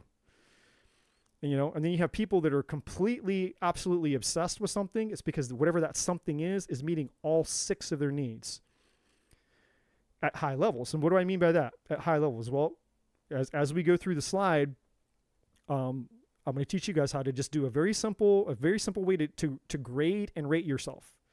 Just from 0 to 10, where 1 or 0 means nothing. It doesn't meet my need. It's not important to me at all. I don't care about it. 10 is I can't live without it. I have to have it. I can't live without it, right? And so you're going to learn how to grade yourself. You're going to go from each need. I'm skipping ahead a little bit here, but we're going to get to it in the slides. But I'm just helping you guys understand kind of where we're going with this. You're going to be able to grade yourself from 1 to 10, and you'll be able to use this tool in your life. Very simple process, nothing crazy here. And you'll be able to look at other people's lives, and you'll be able to start to connect dots and go, okay, well, now I understand why, that person is addicted to something. I understand why that person is having a really hard time breaking out of that pattern. I understand why maybe I've been attracting the same types of relationships again and again and again to my life. Why do I keep attracting the same type of people into my life? Well, all that information, believe it or not, all that information can be known from learning this system. So, you guys can, if you downloaded the PDF from my Google Drive, you'll see the first need for certainty there. Otherwise, if you didn't download it, or you're just listening and you don't have a device or something, you can stop and read. That's no problem. Just listen. I'll explain everything. You don't have to have the document. Okay. So the first need, again, is the need for certainty. So the first human need is certainty, which is the ability. The primary driver behind the need of certainty is to avoid pain and obtain pleasure when possible. So we'll do more to avoid pain than we will to gain pleasure. That is a psychological fact.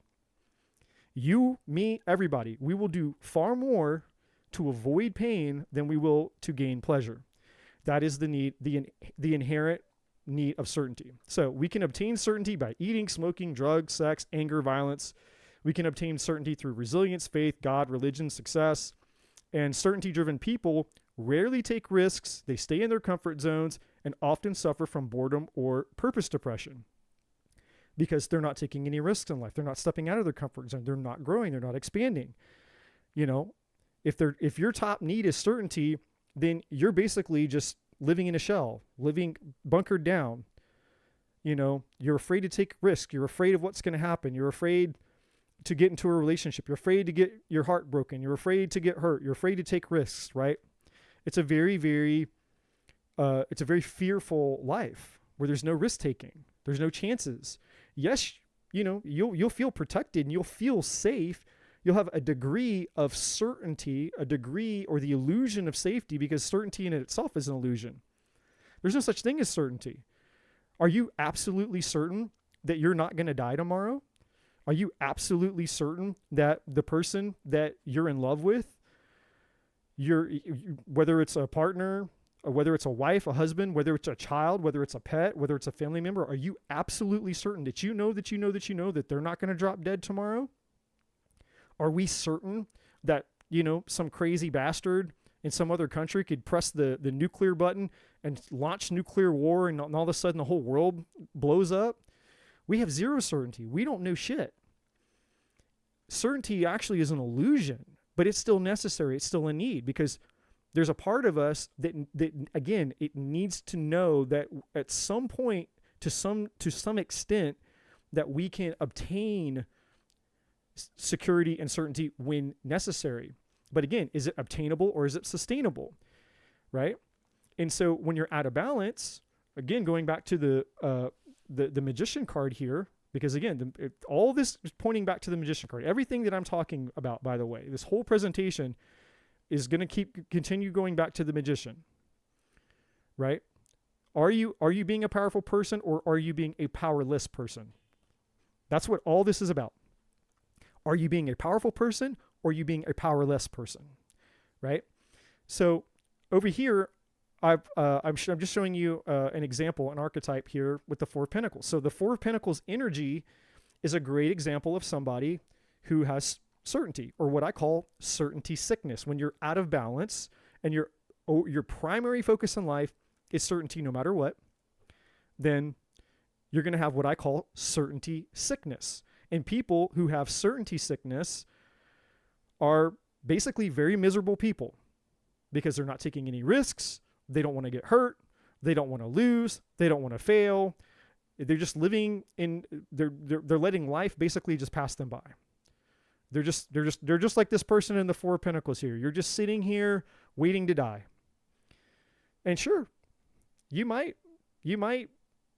die without, with less broken arms, with less broken hearts, with less loss, with less tragedy. You might avoid some of that. I'm not going to lie to you and say that if you just focused on certainty your entire life, that you'll avoid maybe a lot of pain, because that's the whole purpose of certainty is to avoid pain. And you might do so, but at what cost? Are you willing to trade and sacrifice your fulfillment to just simply avoid pain? Is that being a powerful person, or is that being a powerless person, right? So the next need, the second need, is the need for variety. Well, actually, I'm going to read this from the, I'm going to step back just really quick to certainty really quick. And I'm going to read from the PDF, because this is very powerful. So it says your beliefs. So you're a certainty driven person. This is what your beliefs would be. I need to feel secure, safe, and comfortable, and I need to make sure that I will be secure, safe, and comfortable in the future. Avoiding pain is very important to me. I can't be happy when I'm uncertain about things. When I don't feel like I'm in control of everything going on in my life, I hate it. How does this belief serve you? I avoid risks. I carefully plan for the future. I'm careful and I take care of myself and people I know. And predictable. I know how to be organized. The principles you lost sight of. The future is unpredictable. We have is the present moment. That's true, right? Well, certainty is an illusion. Where there is no risk, there is no gain. It is possible to be uncertain about the future, yet be happy in the present. The consequences of losing sight of this.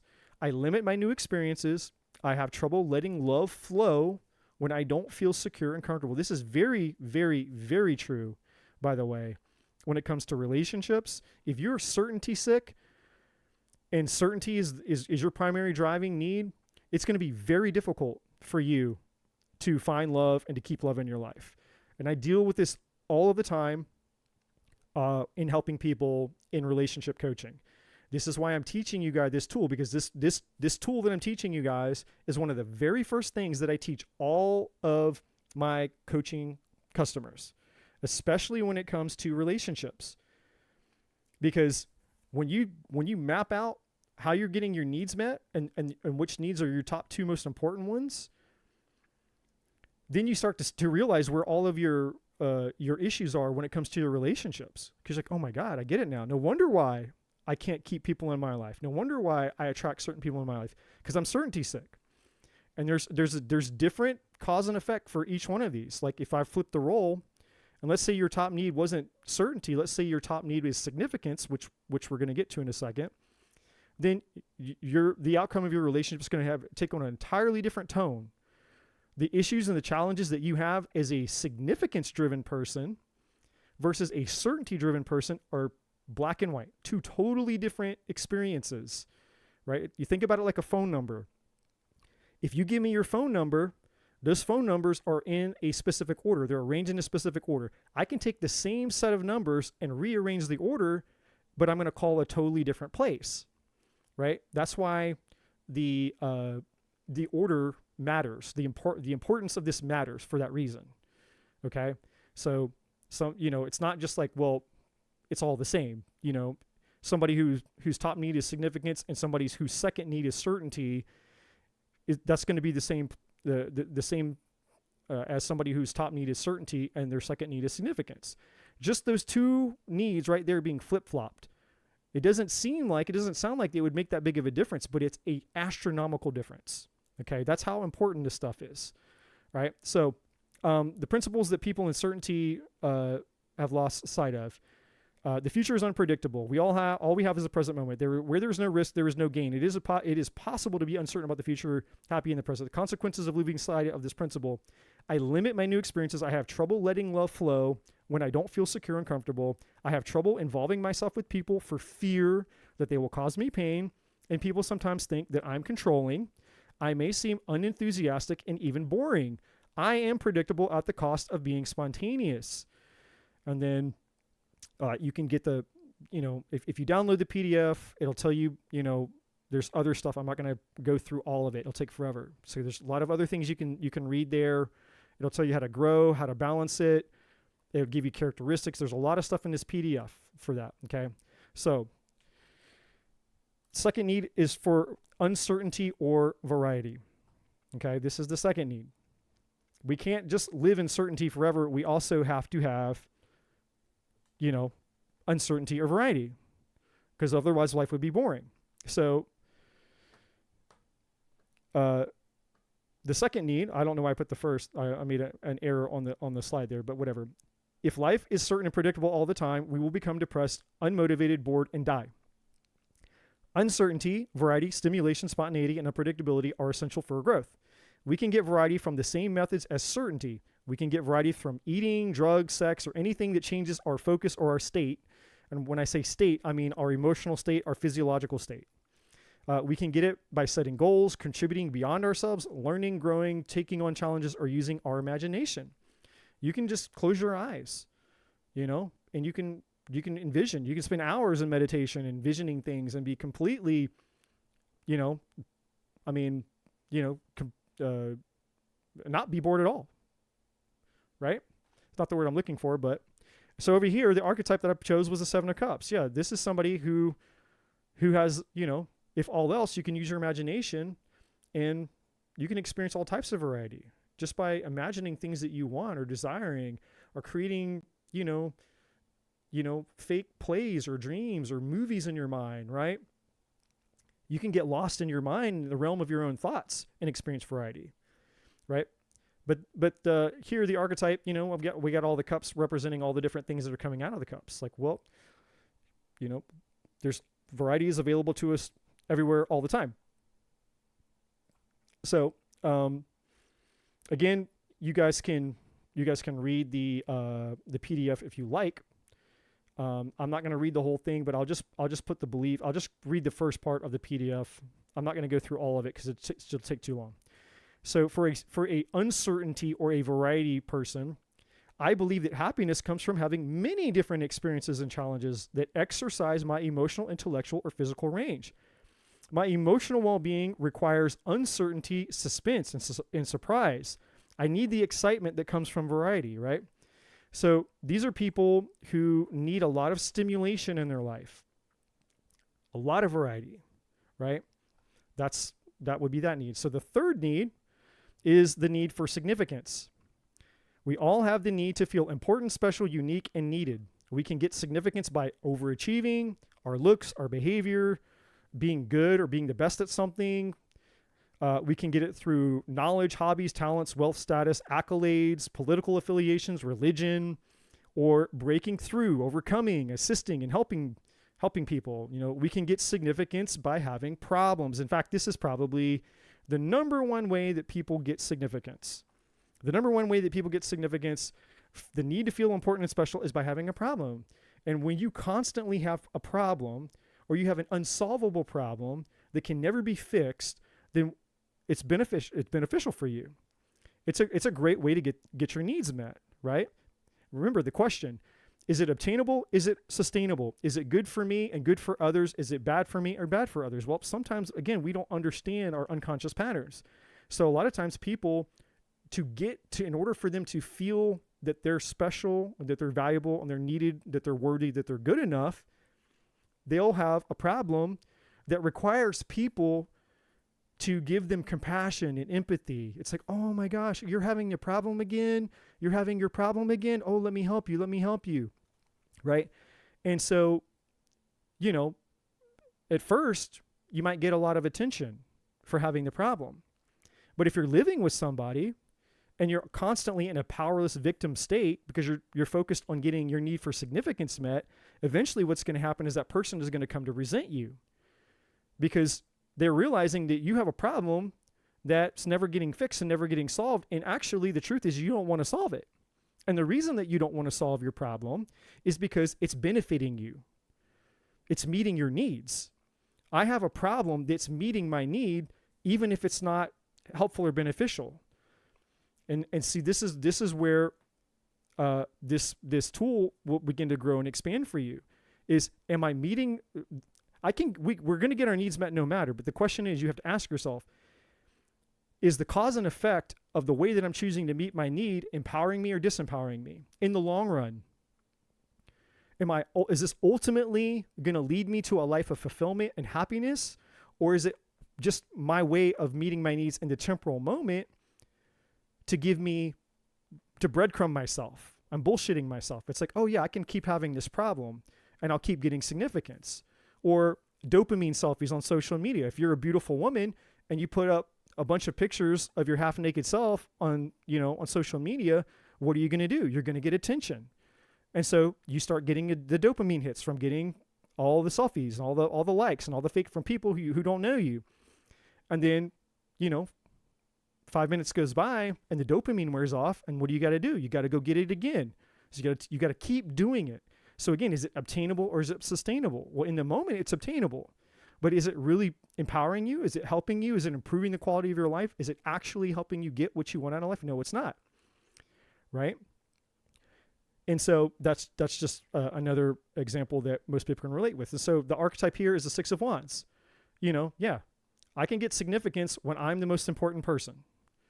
When people think I'm the shit, right? I'm special, I'm unique, I'm valuable, I'm needed.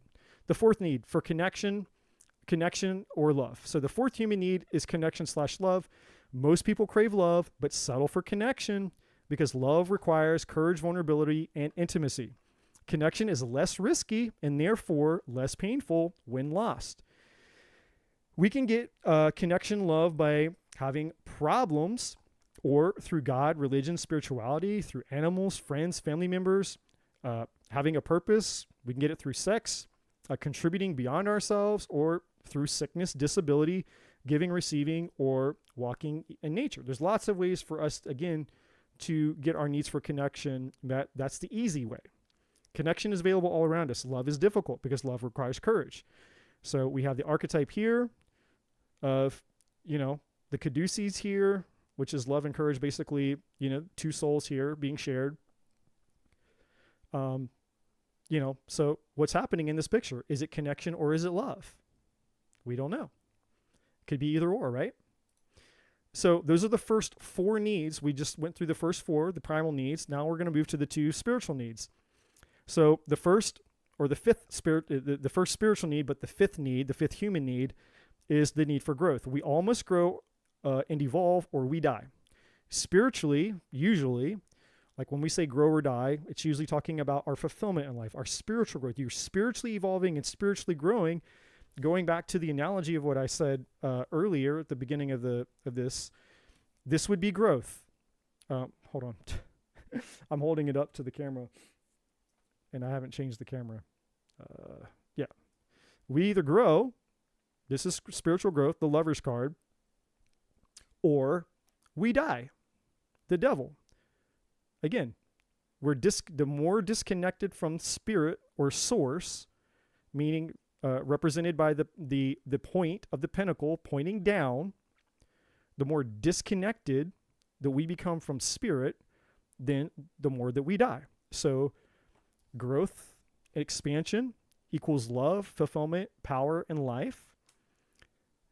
Disconnection or deconstruction or apathy or contraction equals death. Disconnection from spirit and source. Right? So we all grow or we die. I think there's my nose running like a DM. I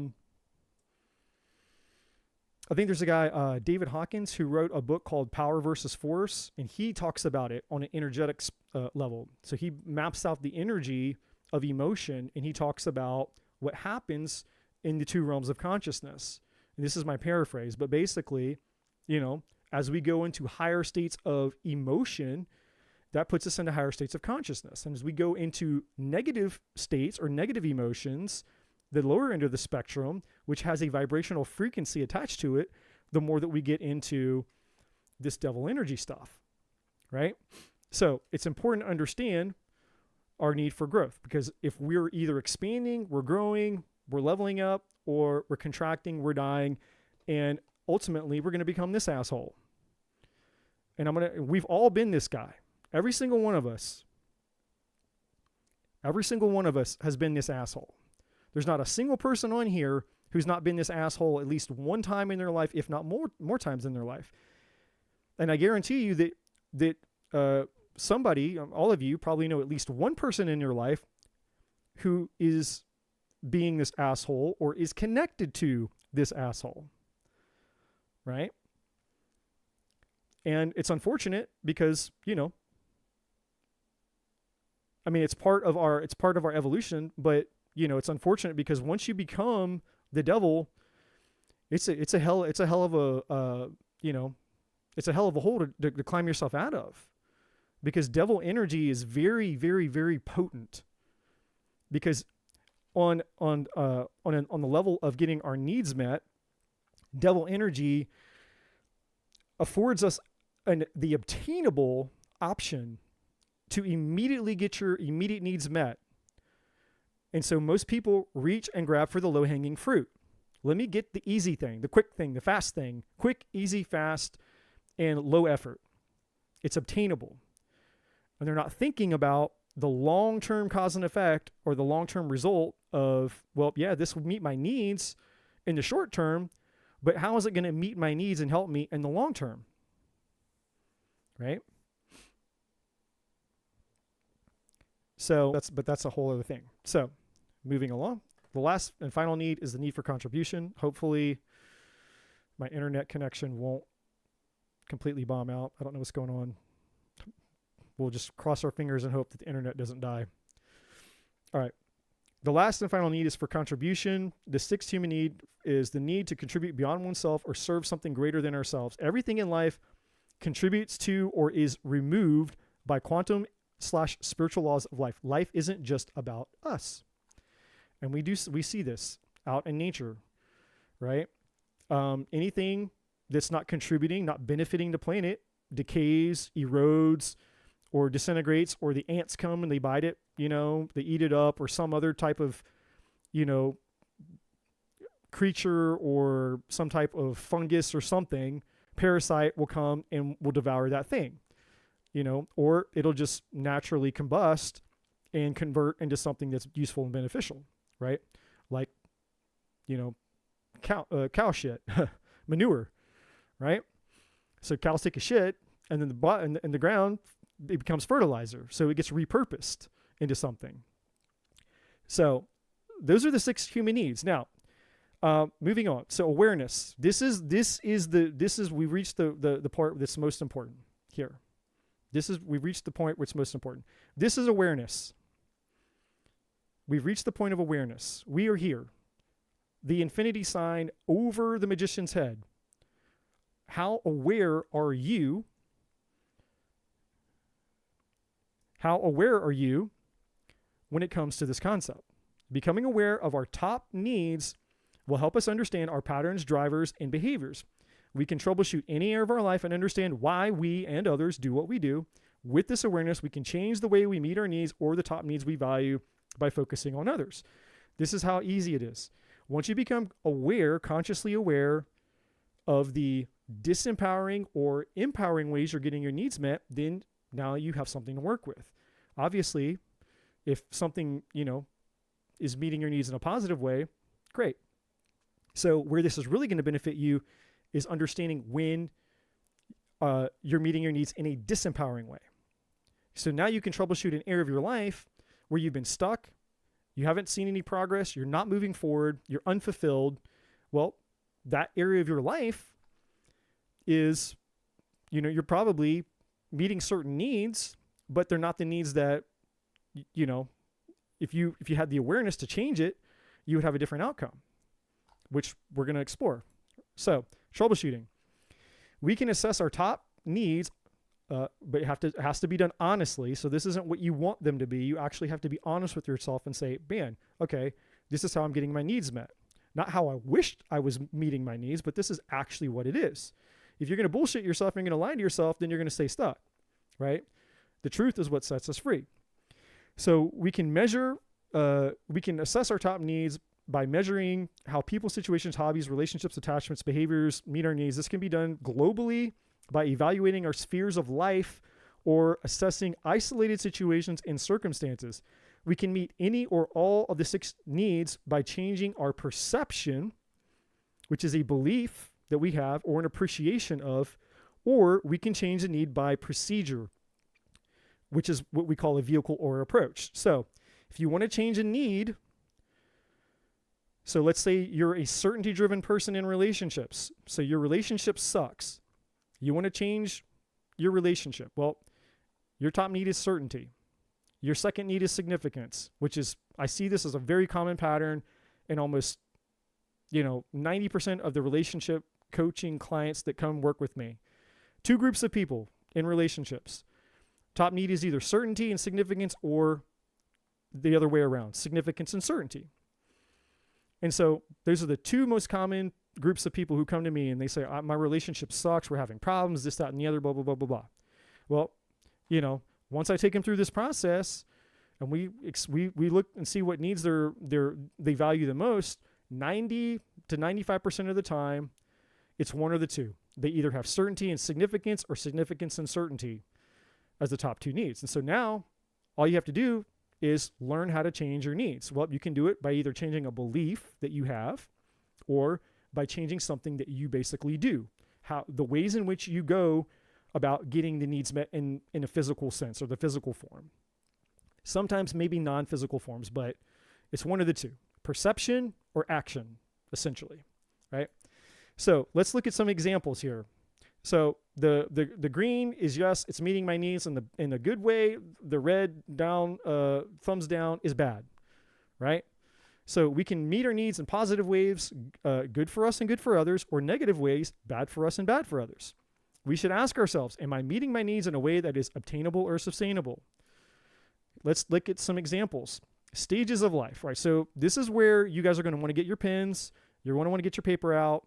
And if not, that's fine. You can come back and do the exercise later. But again, just listening to me tell you this isn't going to change shit. If you participate in this and you actually do the work, then you're becoming this guy, a powerful person. You're becoming a magician, right? You're using the tools and resources available to you to learn how to change and navigate yourself. And once you learn and you see it within you, then you can start to go out and you can see it within others. And again, if you just take this one tool, you could go out and you could literally become a coach yourself. You could literally start helping people and coaching people. You can integrate this as just a regular part of your life, any part of your life that you do. If you're a parent, you can use this to help with parenting your children effectively or more effectively, in relationships, in your friendships, at work. If you're a manager, you're a boss, or hey, you're an employee and you just would rather have a better relationship with your boss. Well, when you start to understand my boss is focused on these needs, then I can understand probably what his perception and model of the world is.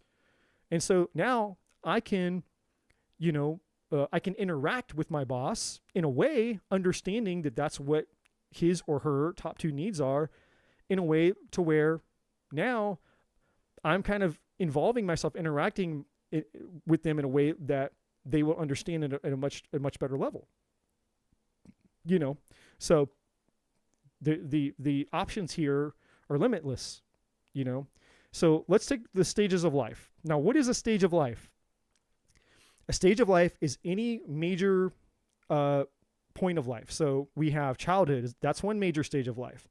When you grow up a little bit more, you become a teen. That's a different stage of life. A young adult. Are you in college? Do you have an early career? Are you living at home? Like, where are you if you're a young adult? Are you a single adult with a career, with a home? Are you a single adult that's dating? Do you want children? Yes or no? Are you a married adult with a career, children, and home? See, all these little variables matter, right? Are you retired? You're past midlife. Are you elderly? May require care from family or others. What stage of life are you at? Because the needs that you value at certain stages are going to be different. When you are a teen, what you valued, the needs that you valued are very different than what you're probably going to value when you're married and you have children, right? A teen probably wants a lot more variety in their life, a lot more experiences than a married person with children. Somebody who's married with children probably needs more certainty, right?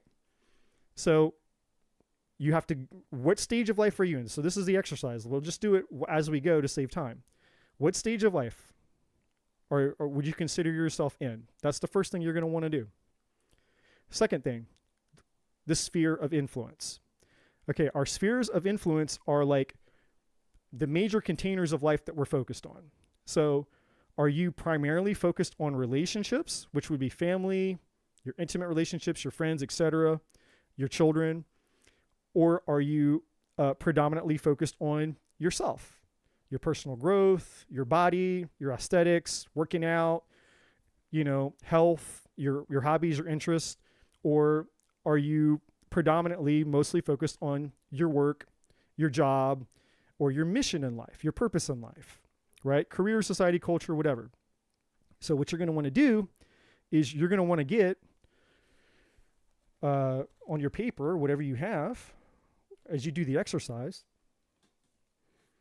And I'm just going to show you an example here. If I can figure out my buttons. So this is what it would look like. I'm just going to do it and display it. So again, all this will make sense. I didn't make you guys listen to all this for shits and giggles and just to give you a bunch of information and no application. So you're going to rate the three spheres of life in order from most important to least important. So the first stage of life, I'm going to put, I'm single, obviously I'm single, so I'm not married. So I'm single and I'm midlife. That's my stage of life. And you don't really have to do this part of it. It is kind of important. So, you might as well. Now, the spheres of life. What am I mostly focused on right now? Self, work, relationships. What am I mostly focused on here? So, first sphere, second sphere of life, third sphere of life. The biggest is the most important. The little is the smallest. Right now, my mission, my purpose. And if I had to be completely honest, the next one, at least for now, I've been focused on myself And relationships have been on the back burner for me this year. Now, in the past, just as an example, in the past, it used to be this. It was relationships first. It was my mission second, and then myself was last. Now, this is important to know as we continue to go down this exercise, right? I'm gonna leave this board out here. So this is how you want to start. You want to just take inventory of your life and be completely honest with yourself. What is the most important sphere in your life here? Let me bring back the slides here. So, is it relationship, self, or work? Now, once you have that written down, figured out, now what we're going to do is we're going to go and we're going to look at what you spend your time focusing on. This is extremely important. This is the game changer. What are you focused on? And you have to be honest. What are you focused on? Are you focused on, do you spend most of your time focused on the past, the present, or the future? Do you spend most of your time focused on what you have or what you don't have? Do you spend most of your time focused on what's working in your life or what's not working in your life? Do you spend most of your time focusing on what's present or what's missing? Are you spending most of your time focused on positivity or negativity? Things that are empowering you or things that you feel powerless over or things that are disempowering you? Is life for me or is life against you? Do you feel like life is working out for you? Or do you feel like life is always against you? What is your perception of the divine? Is God loving or is God angry? Is there a force greater than you? Or are you all that there is? So these are very important questions to identify with here. All right, the next is our obtainable vehicles. So remember, when it comes to meeting our needs, is it obtainable or is it sustainable? Is it something that's easy? Is it low-hanging fruit? Can we just get it because it's immediately gratifying and it's going to fulfill our immediate needs? Or is it sustainable? Is it going to empower us? Is it going to help us become a powerful person or help us step into that magician energy? Well, here obviously some examples here: addictions, relationships, works, hobbies, exercise, trauma, problems, sickness, politics, religion, different emotional states, right? So again, you have to take inventory. How are you getting your needs met most of the time, right? And your focus will determine on the things that you gravitate towards, by the way. If you're focused on negativity, if you're focused on what you don't have, if you're focused on what's not working out for you in life, then the very act of the fact that you're focusing on that is going to it's going to put you in a certain type of emotional state. And then from that emotional state, you're going to act. And so the way that you act, the things that you go and that you reach towards to get your needs met will be as a result of what you were focused on to begin with. So let's take a look at this exercise. So your vehicles, you're focusing your spheres. What spheres of influence are most important to you in this stage of life? So obviously, I told you guys to rate yourself, which I drew that on the whiteboard. And then you're going to ask yourself, what challenges might one experience as a result of your sphere? So for example, if we go back to the board, my board, in my past, when I was focused on relationships and, my mission, my work was second, and then last place was self, what challenges would I have? Well, the benefits is when I'm focused on my relationships predominantly, then I might, obviously, if I'm with somebody, or if I was dating somebody, then maybe I'm prioritizing my relationship. There could be good that comes from that. If I'm single, however, and I'm obsessing over the fact that I'm single and I'm not finding anybody, then basically it could be a disadvantage because I'm neglecting myself and I'm neglecting my mission because I'm focused on the fact that I need to have love, but I don't have love. So I'm spending all my focus, all my time, my attention. I'm trying to get my needs met by focusing on, a relationship that I don't have, when I could be using that same energy to focus on my mission or myself. And it's neither good nor bad. It's just a conscious decision, a conscious choice. You have to decide for you if are you happy with the life that you're living or not?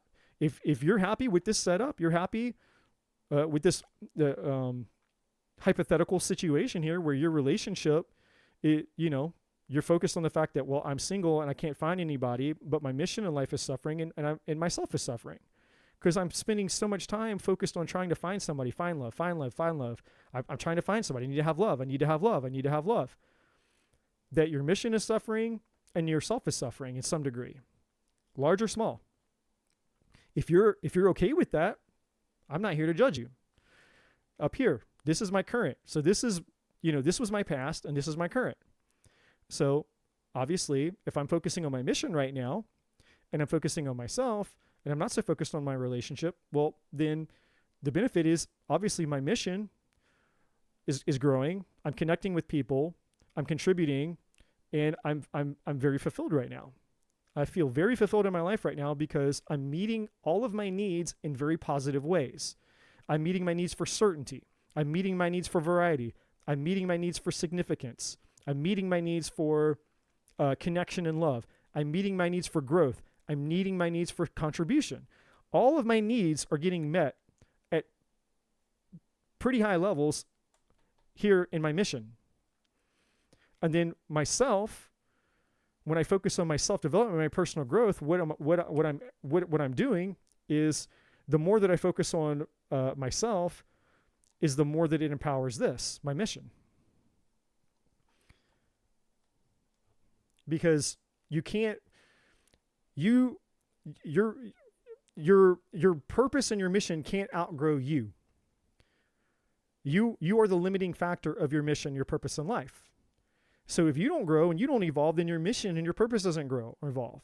So in order for me to come out here and serve you all, whether it's through tarot readings or whether it's through sharing information like this, or whether it's, doing the other things that I do in life when it's relationship coaching or other types of coaching,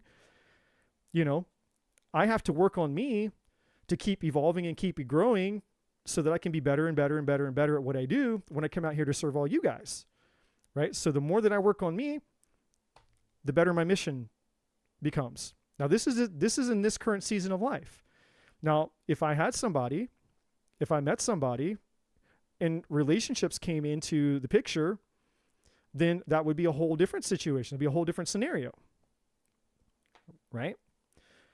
So, but you have to think about that.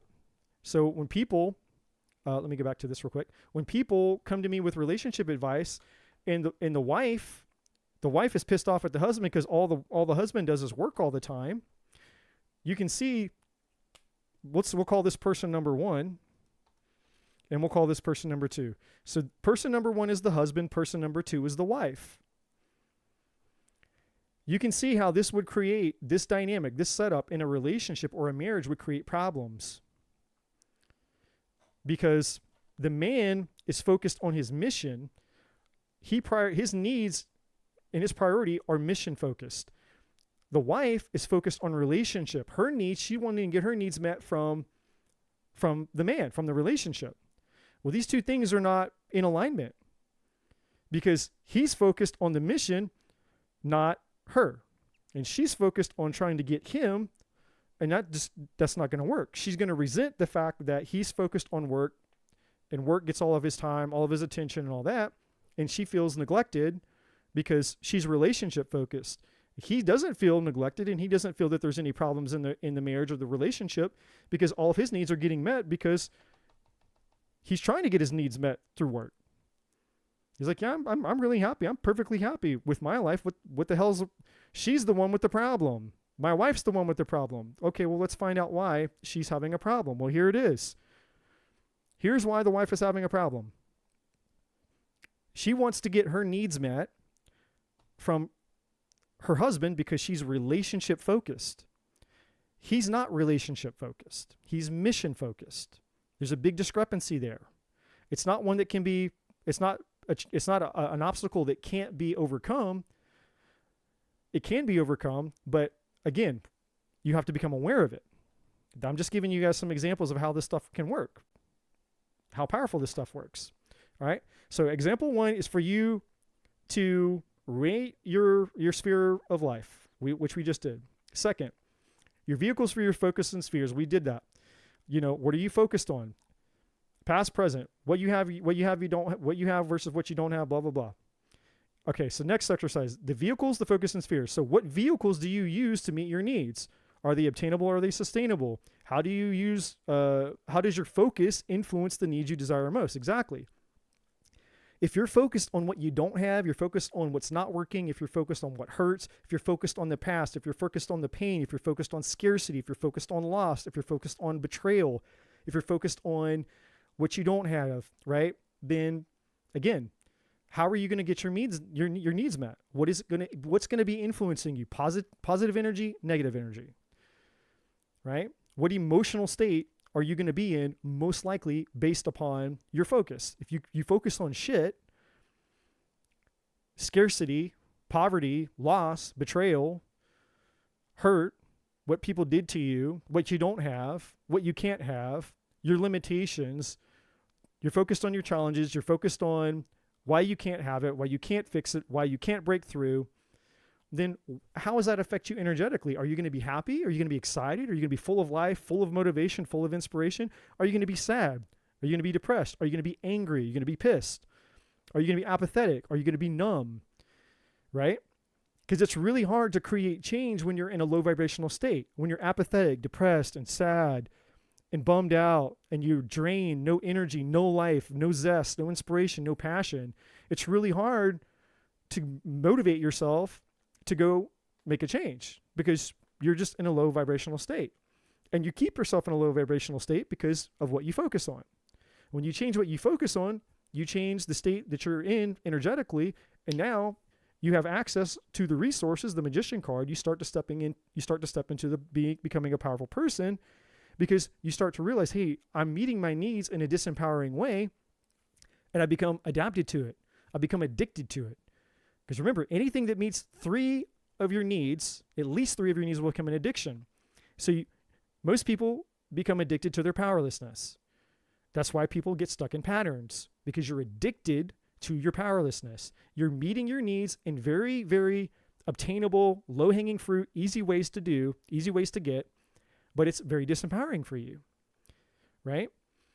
That's how this works. So questions to ask yourself: what is life about for you? What's been getting in the way, and what needs to change? So this is where you want, again, to probably get your pen and paper out. And this is between you and yourself. But these are questions that you can ask yourself. What is life about for you? Well, for me, life is about love, growth, and but contribution or giving. Helping, healing, contribution, giving. Right? My handwriting sucks, but whatever. You get the point. This is, we all need to have a mission statement. Right? Businesses have a mission statement. What is your I am statement? What is your mission statement in life? What is life about for you? Okay. Well, the next question is, what's been getting in the way? Oops. What's been getting in the way? I don't know what I just said over there. No clue. What's been getting in the way of that?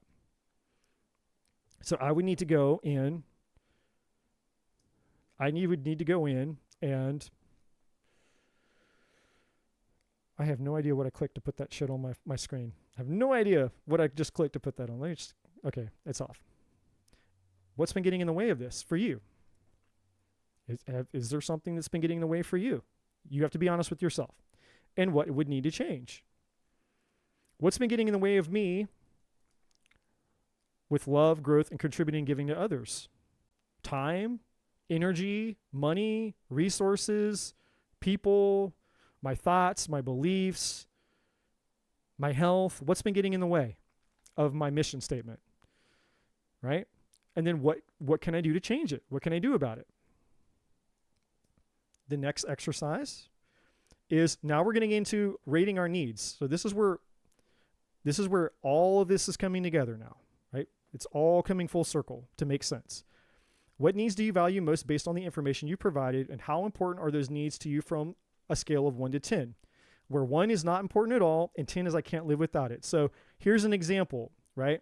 If, again, just somebody that's, it's just a pretend hypothetical, right? So let's say that you're somebody who rates yourself and say, well, yeah, if I'm completely honest with myself based on the information that I'm writing down, if you're being honest with yourself, truthful, if I say right now, how am I needing my needs, or how are my needs for certainty getting met on a scale of 1 to 10, right? Depending on your 3 spheres that you've put down, right? Are you mission driven? Are you self driven? Are you relationship driven? If you're mission driven, great. Then on a scale of 1 to 10, how is your mission, your work, your career, all of that? How is that meeting your need on a scale of 1 to 10? Well, for me, I would say right now, it's a 9 or a 10, right? So let me go back to our slides here. So, but could be different for you. For me, my mission, I'm mission focused right now, and that's meeting my needs of certainty at a 9, right? Now, the asterisk, again, denotes the most what your top need is. Because remember, your top 2 needs are the ones that are determining everything else in your life, basically, right? So we always have to remember that. Now, significance, how much significance, how special, important, and needed and value do I feel when I'm focused on my mission right now? Well, I would probably agree with the example. I would say coming here and doing this with you guys, serving you guys, makes me feel good, makes me feel special, makes me feel needed, makes me feel like I'm worth something. So I would say it's meeting my needs at 9. Okay, let's go to uncertainty. How much uncertainty or variety do I experience when I come here? I would also say probably a 9, because I never know what's going to happen. When you guys come here and you ask me your questions and I have to do a tarot reading, it's completely spontaneous. I have no idea what you're going to ask me. I have no idea what questions I'm going to be challenged with. Just constantly in a state of uncertainty and variety. There's so much variety. I meet so many different people. You guys all are your own person with your own life and your own unique questions, and then the messages that come through me. It's very spontaneous. So I would say, right now, my need for variety is being met at a level 9 also. So far, my mission is is meeting my needs at a really high level. So far, my need for certainty is getting met at a really high level. My need for variety is getting met at a really high level. My need for significance is getting met at a high level. Let's move on to the 4th need, connection and love. How much connection and love do I experience by being out here with you guys? I would also say 9. Really high, because I feel connected to you all in a positive and empowering way, because I feel like I'm able to provide something that's needed. Like, I'm actually here to help you guys. I can do something. It's like, hey, and then some of you guys I've gotten to know personally in some cases. And so, I've created relationships with people. I've met people as a result of doing this. And so, that's meeting my needs for connection at a high level. Let's move on to the 5th need, growth. How much growth do I experience being out here? Man, I'm going to say a 10. Easy. Every time I get on here and learn, every time I get on here and I serve you guys, I walk away, my mind is blown. And again, it's not egotistical. It's not because me. It's just that when I step out of my own way and I allow the divine knowledge to come through me, sometimes things come out that I'm hearing the things coming out of my mouth, and it's blowing my mind, because I'm like, man, this is some divine crazy knowledge. And it's stuff that I have to go back and I have to listen to it for me, because I know that message wasn't just for the person. That message was also beneficial for me, and I'm constantly learning and growing by challenging myself, because I'm an introvert, and this is scary. And I tell you guys this all the time. I not one time do I ever come out here and I get in front of this camera and I do these lives where I'm not anxious. When I press the record button to start, it's like a surge of anxiety goes through my body, because I do not want to. It's the initial response is I don't want to do this, but I push through that discomfort. And once I get going, like I am right now, I don't feel that anxiety anymore. I'm in the mission. I'm in the work. I'm in the flow. But, initially there is that anxiety. So I'm growing because I'm challenging myself to do things. And the more that I challenge and the more that I show up, the more confidence that I have that I can help and I can serve, that I can actually do this and I can do it well and I can do it even better than I was before, because I'm gaining experience. That's more growth. I'm learning things. I'm picking up things. It's like there's this constant channel of growth that's occurring by being here. So my last need, contribution, the sixth need. How is my work and my mission being out here serving you guys, meeting my needs from 1 to 10? 1 is nothing. 10 is absolutely meeting my needs at the highest level possible. How much contribution do I get from being out here? A 10, 100%, because I know that I know that I know that I can serve, and I am serving. And when I, the more that I serve and the more that I give and the more that I allow this coexisting, this co-collaboration with God's source of the universe to work through me to serve the rest of you, because we're all one, really. We're all one big family here. The more fulfilled I am, because I'm going back to way back at the beginning of this whole life. I was talking about people who are spiritually depressed, purpose depressed, spiritually bankrupt. And moving into 2025, I talked about the spiritual awakening, and that all these people were no longer going to be able to deny or ignore their spiritual bankruptcy. They're not going to be able to ignore, they're not going to be able to suppress or escape or medicate their purpose depression. That intensity inside of their soul, that void that they feel, they can't escape it anymore. So they're going to be forced into an acknowledgement of, hey, your soul is starving and it's empty. Are you going to feed your soul?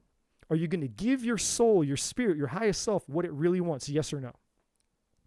Right?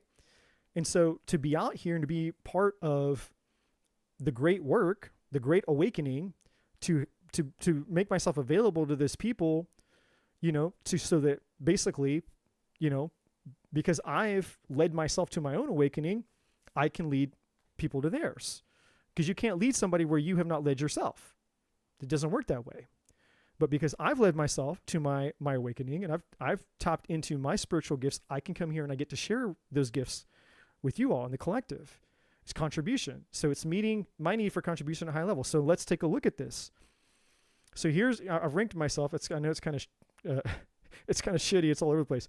So here are my needs right here. First one, certainty is a 9 or a 10.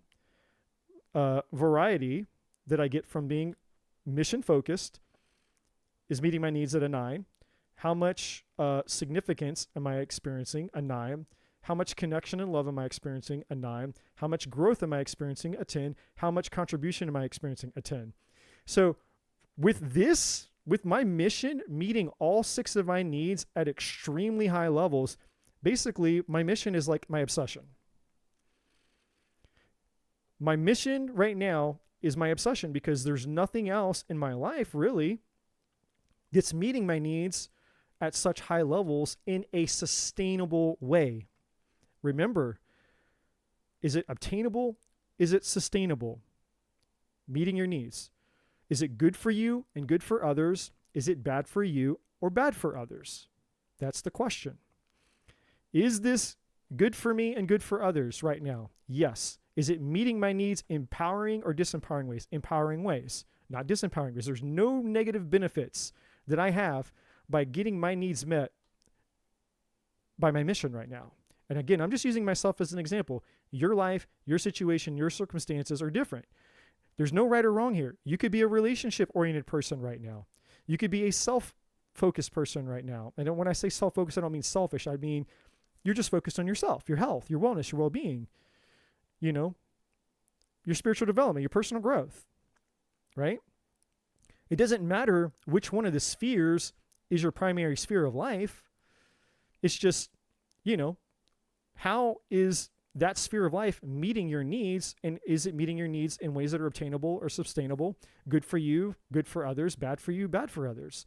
And if you're unhappy and you're dissatisfied in whatever's going on in that sphere of life, so again, if you're a relationship-focused person and you're unhappy with your relationship and you're not fulfilled, you're not satisfied, then we need to look at what needs your relationship or what needs of yours are getting met in this sphere, in this relationship sphere, and are the ways that you're currently getting your needs met obtainable or sustainable? Are they good for you? Or are they bad for you, right? And so it's very simple. It's just a very simple, logical, there's nothing profound here. You could teach this shit to a 5-year-old. They would understand it. And again, you can troubleshoot. You can troubleshoot you can troubleshoot other, you can troubleshoot your entire life. It's a very simple exercise, right? So I forgot to put which two of my top needs are my most important. So for me, I'm going to say connection, love, and contribution. So there's certainty, variety, significance, love. So this one here, love and connection, I'll just put up here, L for love, and contribution is my second top need.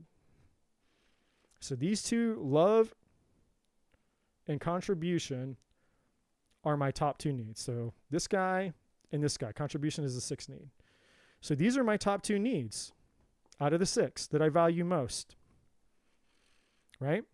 So I'm focused on connection and love and contribution. Now, here's something, an additional benefit here. Actually, let me go back to the slide. Let's not get off on a tangent. So once you've done all of this, rate your fulfillment. Are your top needs empowering or disempowering? What would you change? How would your life be different if you focused on other needs? So if you are a certainty-driven person, we'll say, let me get this off here. This is very important. So for those of you that are having problems in your life, because I used myself as an example and I'm not having a bunch of problems in my life right now, so that's not a good example to use. It's better to use an example of people that are actually having problems, because that's why people would want to learn this. It's like, I'm having a problem. Help me fix my problem. If my life was great, you probably wouldn't be here listening to this by now. Because, man, my life's fucking amazing. I don't need to learn. I don't need to know any of this shit, right? So let's say your top need, if you're honest, is certainty. All right? And your sphere of life, you chose your primary sphere of life. Because remember, we have relationships, we had self, and we had your work or your mission. I'm going to put M for mission. Here are the 3 spheres. And you're like, well, right now, relationships is my primary focus. All right? What needs are you focused on? What are your top needs? If you were really honest with yourself, out of the 6. And you're like, well, I've mostly been focused on certainty. Trying to maintain safety, trying to maintain security, trying to avoid pain, making sure that I'm in control of my relationships, whether being in control that I won't get hurt, that I won't be betrayed, that I won't be rejected, or trying to, control in the sense of, if I can control people, if I can manipulate people, then they won't be able to leave me, right? It can go either way. And again, most people aren't aware that they do this, by the way, okay? So let's say your second top need is significance. And this is just a very, very common pattern that I see from all of my most all of my coaching clients. So I'm just giving you the ones that come to me most often here. This person comes to me and they say, hey, my relationship, I'm single, I can't find, or they'll say I'm married, whatever, doesn't matter. But let's just say you're single. You're single and you can't find anybody. It's like, man, I'm single. I have terrible relationships. I meet people and it sucks. The dating world sucks. It's a shit show out there. There's no good people left. Online dating sucks. Dating sucks. Dating sucks this. Dating sucks that. Blah, blah, blah, blah, blah. All the complaints, right? So we take you into this exercise and let's explore why you believe that the dating world sucks. Remember, going back to the previous slides, what are you focused on? What you have, what you don't have. Empowering or disempowering beliefs. Empowering thoughts, disempowering thoughts. Well, this person, as a coach, I'm listening to them tell me all the disempowering beliefs that they have about why dating sucks. I'm like, okay, well, I know where their focus is. It's not in empowering, not how do I fix the problem. It's on what's not working. Why am I powerless? Why can't I find love? Why? Not, I can fix this. Let's troubleshoot this. Let's try something different. Let's try a different approach. Let me change myself. Like there's all kinds of different opportunities and ways that this problem can be solved because people solve this problem all the time. If it were true that online dating sucks and it's absolutely pointless and worthless and useless, then there'd be nobody that met anybody on online dating. True or false? But people meet their partners and soulmates and spouses all the time on dating apps. True or false? So just because you're the one person that's not meeting your person on the online dating apps doesn't mean that the online dating apps suck and they're pointless. They might suck for you. They might suck in the experience that you're having, but you've created a global belief about online dating. That online dating is sucked. But yet there you are on the online dating site, despite the fact that you have a global belief that online dating sites suck. And so you can't figure out why you're not getting a positive result based on a negative global belief that you already have about the environment that you put yourself in. Doesn't make any fucking sense, does it? Well, but there's a reason even deeper than that. Because when you get into here, you start to realize like, well, what need are you so, again, putting my coaching hat back on, I'll listen to the person, asking them questions like, okay, so what, let's look at other things besides the dating world. Let's look at your relationships in general. Tell me about your past relationships. Tell me about your last relationship. What was going on in that? Were you married before? Yeah, I was married before. Okay, what happened in your marriage? Happened. What happened? Or if you weren't married and you just got out of a bad relationship with somebody, you recently broke up with somebody, right? Well, this happened. ABC, XYZ happened. Okay. And so I'm listening and I'm like, well, man, it sounds like they're they have every reason to be focused on certainty. All I'm hearing this person say is certainty, like screaming that they're taught me to certainty. Right. And so then when I take them through this process, and if they're honest with me, I'm just like, would you agree that based on the things that you've been telling me, that it sounds like you're the driving force of your life, the most important need that you have is to avoid pain, and to protect yourself right now? And if they're honest, they'd say yes. So boom, there it is. I want to avoid pain and I want to make sure that I can, but here's the thing. What does this person really want?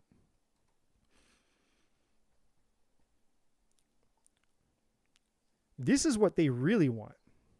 They really want love. Why is love so hard to get? If love is what I really, really want, why is it so hard to get? Well, because this is how this works. In order for you to allow yourself, your nervous system, your beliefs, the subconscious part of you, in order for you to allow yourself to experience love, you have some other barriers that are standing between you and said love within yourself. In other words, you have to fulfill your need for certainty before you will feel significant enough. And then if you can obtain some degree of certainty, then you can move to significance. And then if you feel special enough and valuable enough and needed enough, then you will actually give yourself permission to experience love. Now, how difficult is that going to be? If this is your blueprint for love, in order for me to get love, I must be certain all the time that I'll avoid pain, and I must know that I know that I'm special, I'm needed, and I'm the most important person to the person that I want to love me. That's going to be very challenging, because who can give you 100% certainty all the time? What person outside of yourself can give you absolute certainty? No one. That's powerlessness. You're expecting someone to give you certainty. You're expecting someone to make you feel safe 100% of the time. So then if let's just say in a very brief moment, they accomplish that. Okay, I've given you some degree of certainty. I've given you enough certainty. Well, now we're on to the next challenge. Okay, I feel certain in this moment, in this very, very special moment, I feel certain. I feel safe with you. Okay, well, now we have the next challenge. Now I have to feel important. You have to make me feel like I'm the most important, special thing in your entire life. And if you can do that, guess what? Oh my God, there it is. There was the love. There was the love that I was looking for and searching for this whole time. Now, is this pattern obtainable or sustainable? Right? Is it good for you and good for others? Is it bad for you and bad for others? Right? This pattern, out of any pattern, again, when people come to me for relationship advice and relationship coaching, I said this multiple times throughout the presentation, their top needs are either certainty and significance or significance and certainty. One or the other. But all of them come to me saying, I want love, I want love, I want love, I want my, whether they're married, they're single, whatever, divorced, doesn't matter. Everybody says they want love. Why is it so hard? Why is it so fucking hard to lay hold of this thing called love? Because what most people don't know is that they're living in a powerless place. They're being a powerless person because they're unaware of the fact that there's a blueprint. There's a program that's running behind the scenes that's controlling their ability to experience the thing that they desire called love. And it's a very difficult one, because what one person might have to give you in order for you to feel certain is different than what somebody else is going to have to give you in order for you to feel certain. What one person has to do in order to make you feel significant and special and desirable and worthy might be different than what somebody else is going to have to do. It changes. There's not a one size shoe fit all approach when it comes to dealing with relationships.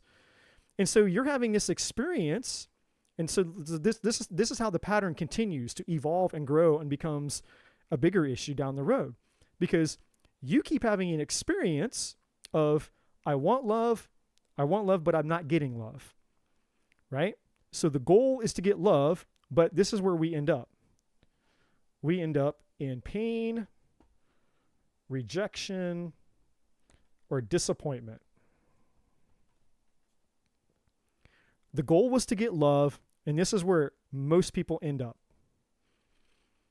And the more that they experience this, the more that it fuels all of this, the certainty and the significance.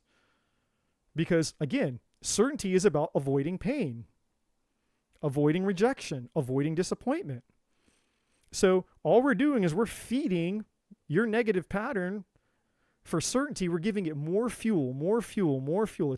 You need more certainty than you did the last time. So this time you end up with somebody, the relationship fails, they break up, they cheat, or you just don't get along, whatever. Now, guess what? When you go out and you look for the next guy or the next girl, is it going to be easier? Are you going to need more certainty or less certainty? You're going to need more certainty because the last relationship failed. And if this relationship fails, are you going to need more certainty than you did the last time, or are you going to need less certainty? You're going to need even more. So every time you have a painful experience or a rejection or disappointment, you're just going to need more certainty and then more certainty and then more certainty and then more. And then some people, they end up needing so much certainty. They're just like, fuck it. I don't even want to be a relationship anymore. I'll either buy a bunch of cats, I'll turn gay, I'll be in a polyamorous relationship, or I'll just become unavailable. I'll become avoidant, or I'll just say, screw it. And I just will be a hermit, and I'll just become bitter, angry, resentful, and be like, hey, you know what? Fuck all you people out there in your happier relationships. Relationships are bullshit. Love isn't real. Love is fake. Blah, blah, blah, blah, blah. Eventually you'll get to such a high, you'll need so much certainty that you become delusional. You fall into that devil energy. There's levels to this stuff, but this is how you can understand your patterns, right? So going back to our slides here, we're reaching the end here. I know that I've gone much over, but we're reaching the end of this exercise. I'm going to be getting into giving you guys readings here. You have to rate you have to honestly rate your needs. What are your current needs? How are you meeting your needs? What needs to change? What needs to be different? What needs to be, to achieve a higher level of fulfillment and possibility? What action steps can you take right now to make a change? Right? And that's it. So that's the end of the slide. So essentially, that's how this works. That's the importance of understanding how all of this stuff basically works. And again, this is, I could probably do a 3 or 4 hour presentation on this to go through many other specific examples from each different sphere of life, multiple examples from each different sphere of life, because there are multiple different types of configurations based on how you rate your needs. So you could be somebody totally different. You could have love as your top need, growth is your second need, and then the other ones, right? And then let's say you're dealing with somebody who has an addiction. It's like, I don't understand why my husband has a porn addiction. Well, I can probably tell you why your husband has a porn addiction. One, how certain is he that he can gain access to the porn on a scale of 1 to 10? Probably a 10, 100% certain that he has access to porn. How much variety does he experience? Is there a lot of different porn that he can look at? Yes. So that's going to meet his needs for variety at 10 also, right? How much significance does he experience? How important, how needed, how special does he feel? Well, let's say, maybe it's like a 5, so that's not going to meet that need probably too much. How much connection can he get though? On a scale of 1 to 10 by watching porn, he might be able to get an 8, 9, or 10, right? Connecting to the fantasy of being with a woman, or just sitting there, jerking himself off. And we all do it. I'm not judging people. We all masturbate. At least you should be. And if you're not, what the fuck's wrong with you? How much growth? Well, he's probably not going to get a whole lot of growth. I mean, some things might grow, but that's not the kind of growth I'm talking about. He might, probably not a whole lot of growth from watching porn, to be honest with you. So we'd probably put like a 2. How much contribution? Well, interestingly enough, he might actually feel in a fantasy, that's through some type of fantasy state that he's actually contributing to something beyond himself because of his need for connection. He's connecting to the, to what's going on in the video, the porn that he's watching. He might feel that he's actually contributing to it somehow. It maybe on like a more subconscious, unaware level. So we'll say maybe contribution is at like a level 5, right? So if we go back and we look at that list, well, he knows it's certain he has access to it. That's a 10. Variety is a 10. Connection is a 10. So already we have 3 needs, and anything that meets 3 or more of your needs at a high level will become an addiction. So he's got a porn addiction. Now we know why he has the porn addiction. He's certain he has access to it. It offers him a lot of stimulation and variety. He gets a lot of connection from it. And even the other 3 needs, there's some degree maybe of contribution there. Maybe not a whole lot, but some degree. You might get a little bit of significance from it, maybe like a 5. And then growth is like probably the least, like a 1, because you're not really growing a whole lot. You're not evolving a whole bunch by jerking to porn. But at least you know why now. You know why he has a porn addiction. Again, that's just an example that comes to mind. When it comes to a relationship, you can look at your top needs, and you can look at your partner's needs. If your top 2 needs are different than their top 2 needs, you're going to have a problem in your relationship. If you have a need for certainty and significance, and you're with somebody who has a need for significance and certainty, even though it's flip-flop, you're going to have problems. If you have a top need for certainty and significance, and you have a partner who is love-oriented and growth-oriented, or love-oriented and contribution-oriented, you're going to have problems. Because the person that's needing certainty and significance to experience love is always going to be up the other person's ass over here, who's focused on love and contribution, love and giving. And this person's going to be jealous or envious. There's going to be some type of issues. And so then what this person will probably do is, whether they're aware of it or not, they'll create some type of problem, or they'll self-sabotage in a way to try to get their partner over here to make them their primary focus. So this person over here won't be allowed basically to focus on their, on what makes them, because their top need is love, their second need is contribution. So, like maybe they serve at their church. Maybe they're just a giving person. Maybe they have some other type of way that they serve, whatever that thing is for them. This person's going to make it very difficult for this person over here to just enjoy and be free to be the person that they want to be, because they're constantly needing this person to give them certainty and significance so they can experience love. But this person's blueprint is different. This person is already experiencing love because it's their top need.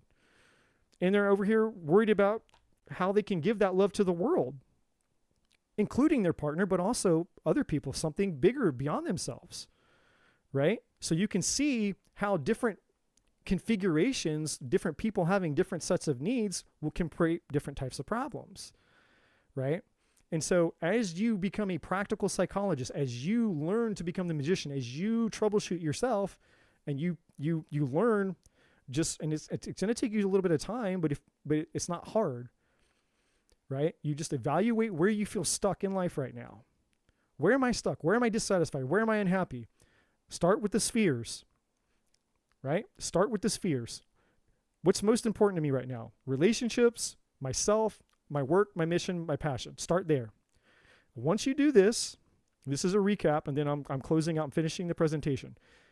So just a quick recap. Once you do this, once you determine what sphere of life you're focused on, then the next thing you're going to do is you're going to have to get really honest about what are you focused on. Are you focused on empowering things or disempowering things? Because the things that you're focused on are going to give you clues to the types of needs that you're most likely associating with. And this is how I know if people lie to me or not. Because if I get people to tell me what they're focused on,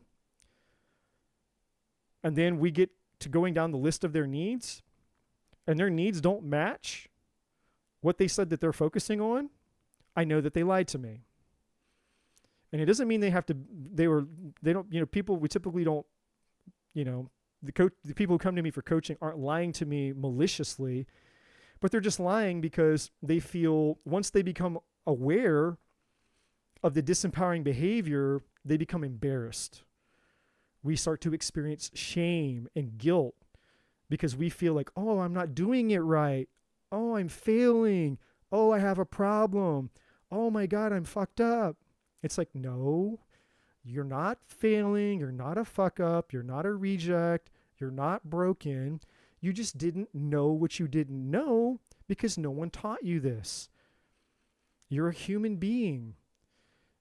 And so it's nothing to be ashamed about. There's no guilt. It's empowering, right? If you're focusing on guilt and, anytime you go into personal development, spiritual development, or self-development, anything that requires you to look inside of yourself, to look at a problem, or to look at your own shit, it's a good thing, And so many people resist it because they have that mentality that, oh my God, if I look within myself and I find all these problems, then I'm a problem. I'm a terrible person. I'm a failure. No one's going to love me, and I suck. And look, oh my God, look at all these problems, all these issues. I'm broken. I'm rejected. I suck. That's not true. It's not true at all. You just didn't know what you didn't know. How can you fix something until you even know that you have a problem to fix? How can you take responsibility or accountability for something that you're unaware of? Well, once you become aware of it, now you have the power to take accountability for it and conquer it and step into the power of the magician, become a powerful person. And that goes all the way back to what I hope, hopefully, that this presentation was beneficial for you all on some level. I hope that this, and again, it was a lot, even though I could have gone on and on and on and on and on and on, much deeper into this concept. Hopefully that some of you guys got some added value out of this, and that you begin to apply this to your life, you will continue to get added value out of this. And so what I would say for you guys to do is to just start to become aware of how you are getting your needs met and how other people are getting their needs met. Just try to, and I know it can be hard to remember how, but sometimes I'll do it. I'll get in a conversation with somebody and I'll just pay attention to what they're saying. And I'm like, okay, I think this person's, their needs based on the conversation they're having with me might be this, this, and this. Or look at other people's lives and other people's situations, right? And so once, just a little bit of practice, and you'll get really good at this. So I shared all this with you guys as just in closing here, closing out the presentation rather, and we're going to jump into the readings now.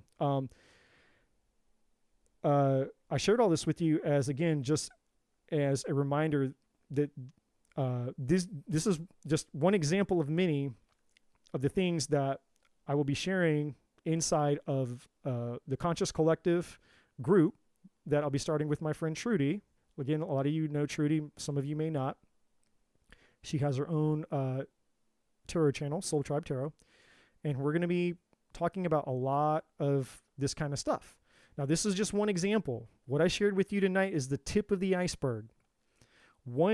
Just one crazy empowering tool, tip of the iceberg of something, just to give you an example of what you guys can expect inside of this group, where I'll be sharing everything I know, basically, inside of the group, going super deep, having a lot of hands-on, doing subgroups, doing sessions. Like, I really am just going to pour everything that I've learned into this group and the members of this group, so that you guys can take your life back.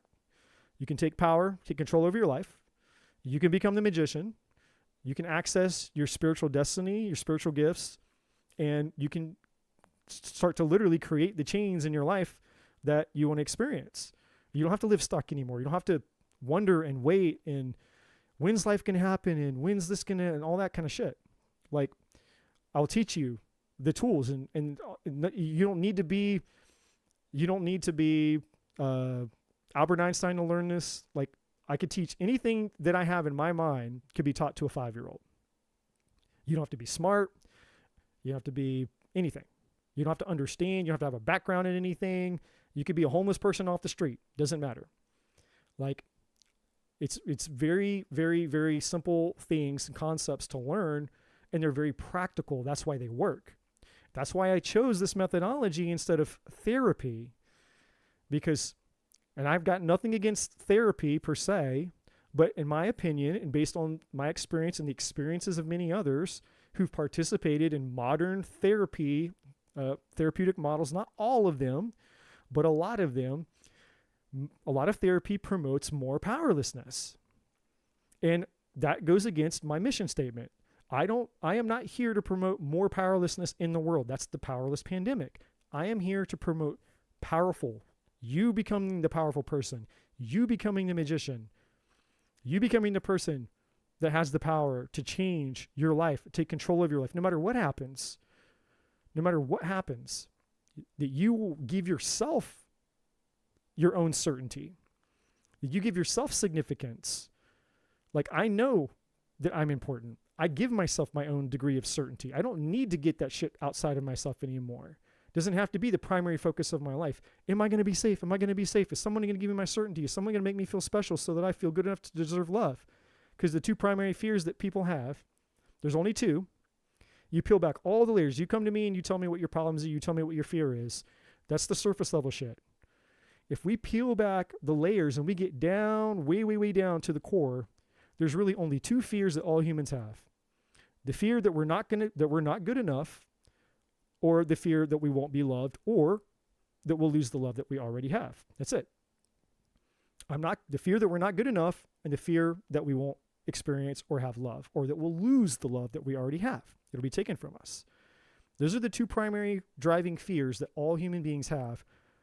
Now, the surface level shit that people complain about, they might say, no, that's not it, blah, blah, blah. That's not true. You peel back the layers, you're always going to find that those are the two driving fears.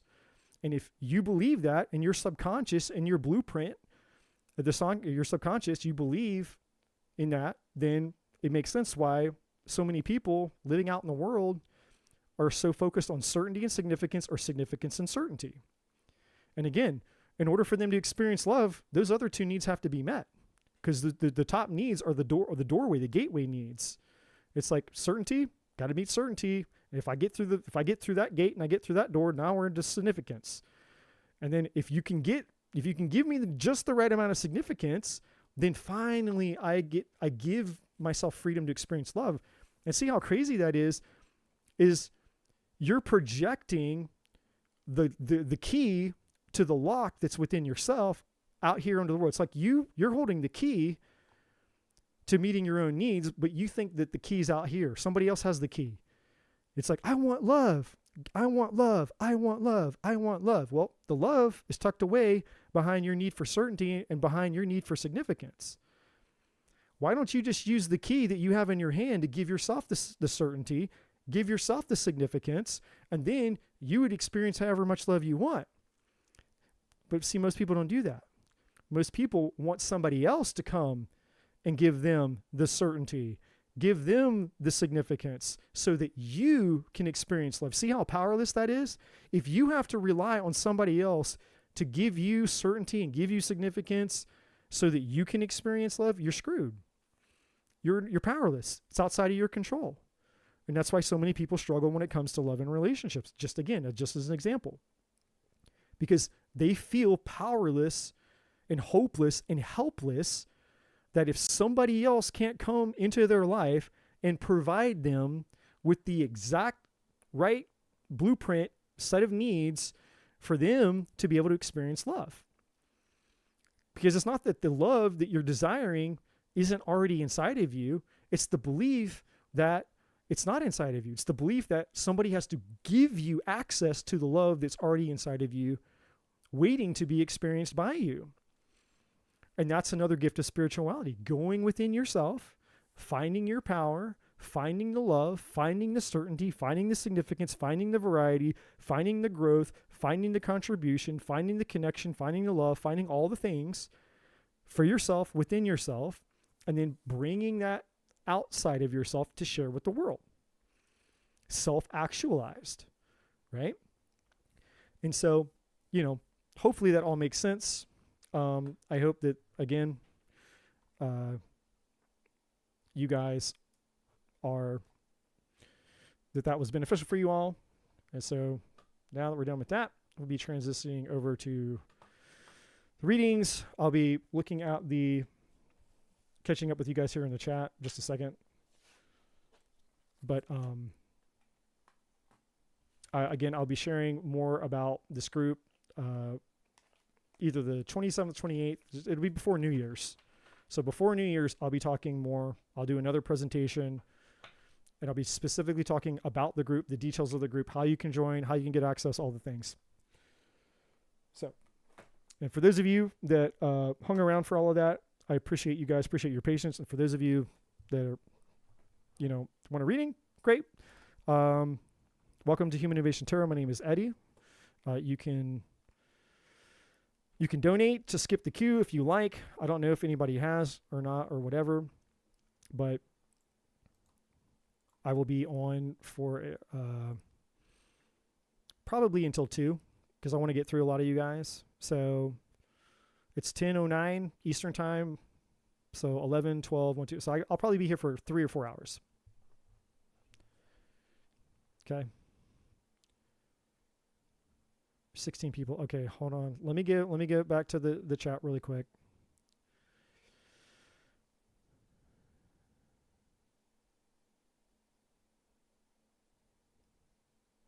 Now, see, this is very interesting. For a lot of you guys, if you just scroll through the chat, just based on, for those of you that paid attention, you guys can just scroll through the chat and just based on that information alone of what you're seeing in the chat, you know, you can see already, like I can already see what needs people are focused on just based on what I'm seeing in the chat. I can see, what are people focused on? Are they focused on empowering things or disempowering things? Are they focused on what's working, what's not working? Am I focused on positivity or negativity?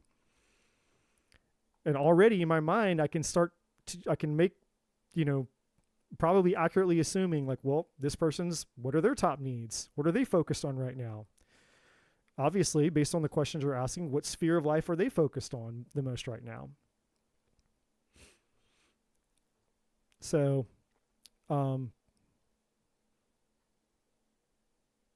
lots and lots and lots of examples here.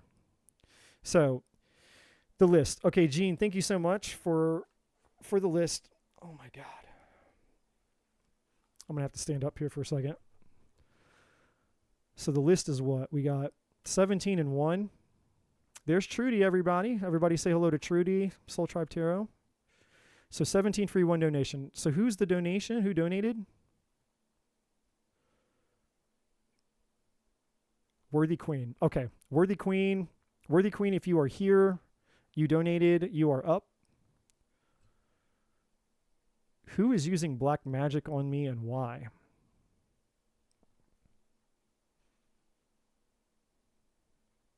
Okay. Who is using black magic on me and why? Okay, well, I have a question for you, Worthy Queen. What makes you believe that, first of all, someone's using black magic on you? And I'm not saying that someone couldn't be. I genuinely am just curious, like, why you have that specific belief that somebody is specifically using black magic. I mean, that's kind of almost like saying, like,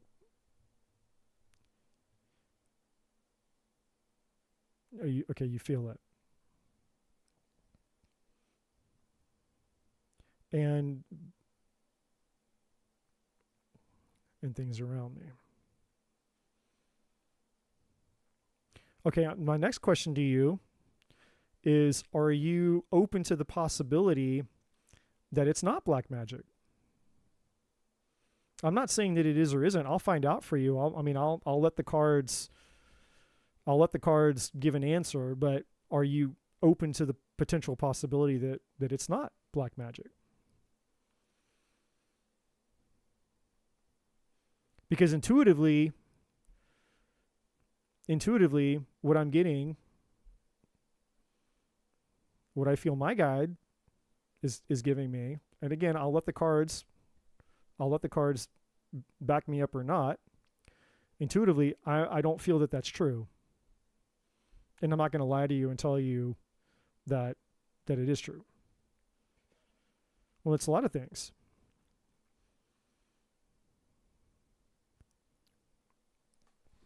I don't think it's black magic, but we'll find out.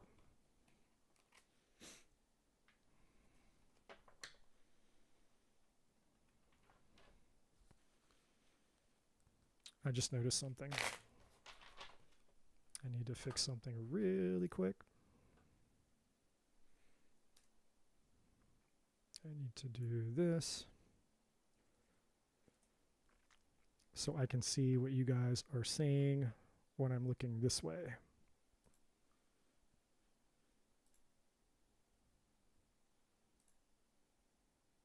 There we go.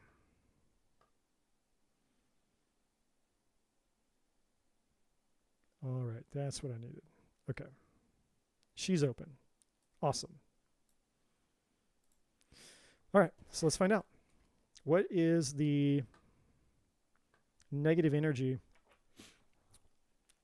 that is surrounding Worthy Queen right now? What is this negative energy? Or whatever it is that she's experiencing. If it's black magic, not black magic, what is it? And just FYI, like there's no, like I don't have a deck of cards that's going to say black magic.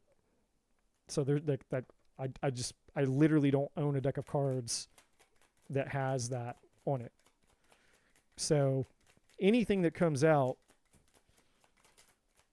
it's going to be interpretive, not absolute.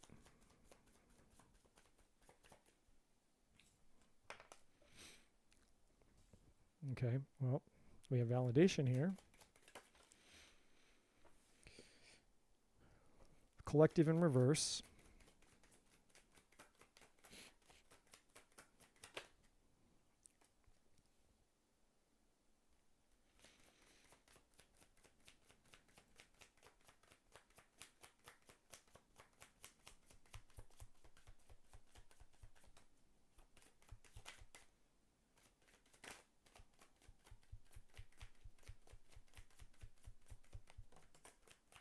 Oh, that one fell on the floor. I'll get the matrix out. And illumination. Yeah. Yeah, I can already see where this is going. And patterns at the bottom of the deck. So I can already see what's coming, what this is. No. So I'm just going to be honest with you, because I have to be. I have to be honest with you. My camera over here is glitching out a little bit.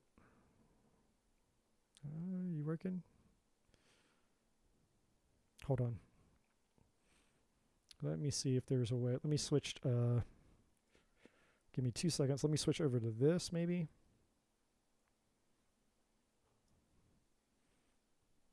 Hold on.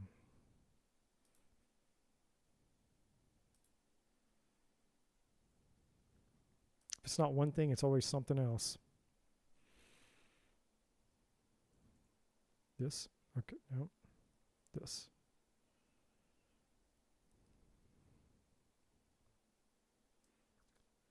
All right.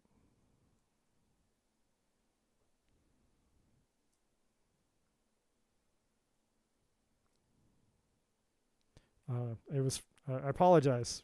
I noticed the camera was kind of glitching out, so I was hoping I didn't have to restart it.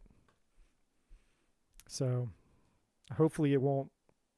Hopefully it won't glitch. I mean, it's still glitching a little bit. It looks like down at the bottom, but hopefully it won't. Hopefully I won't have to restart it. That's what I'm trying to say. So, anyways, sorry about that.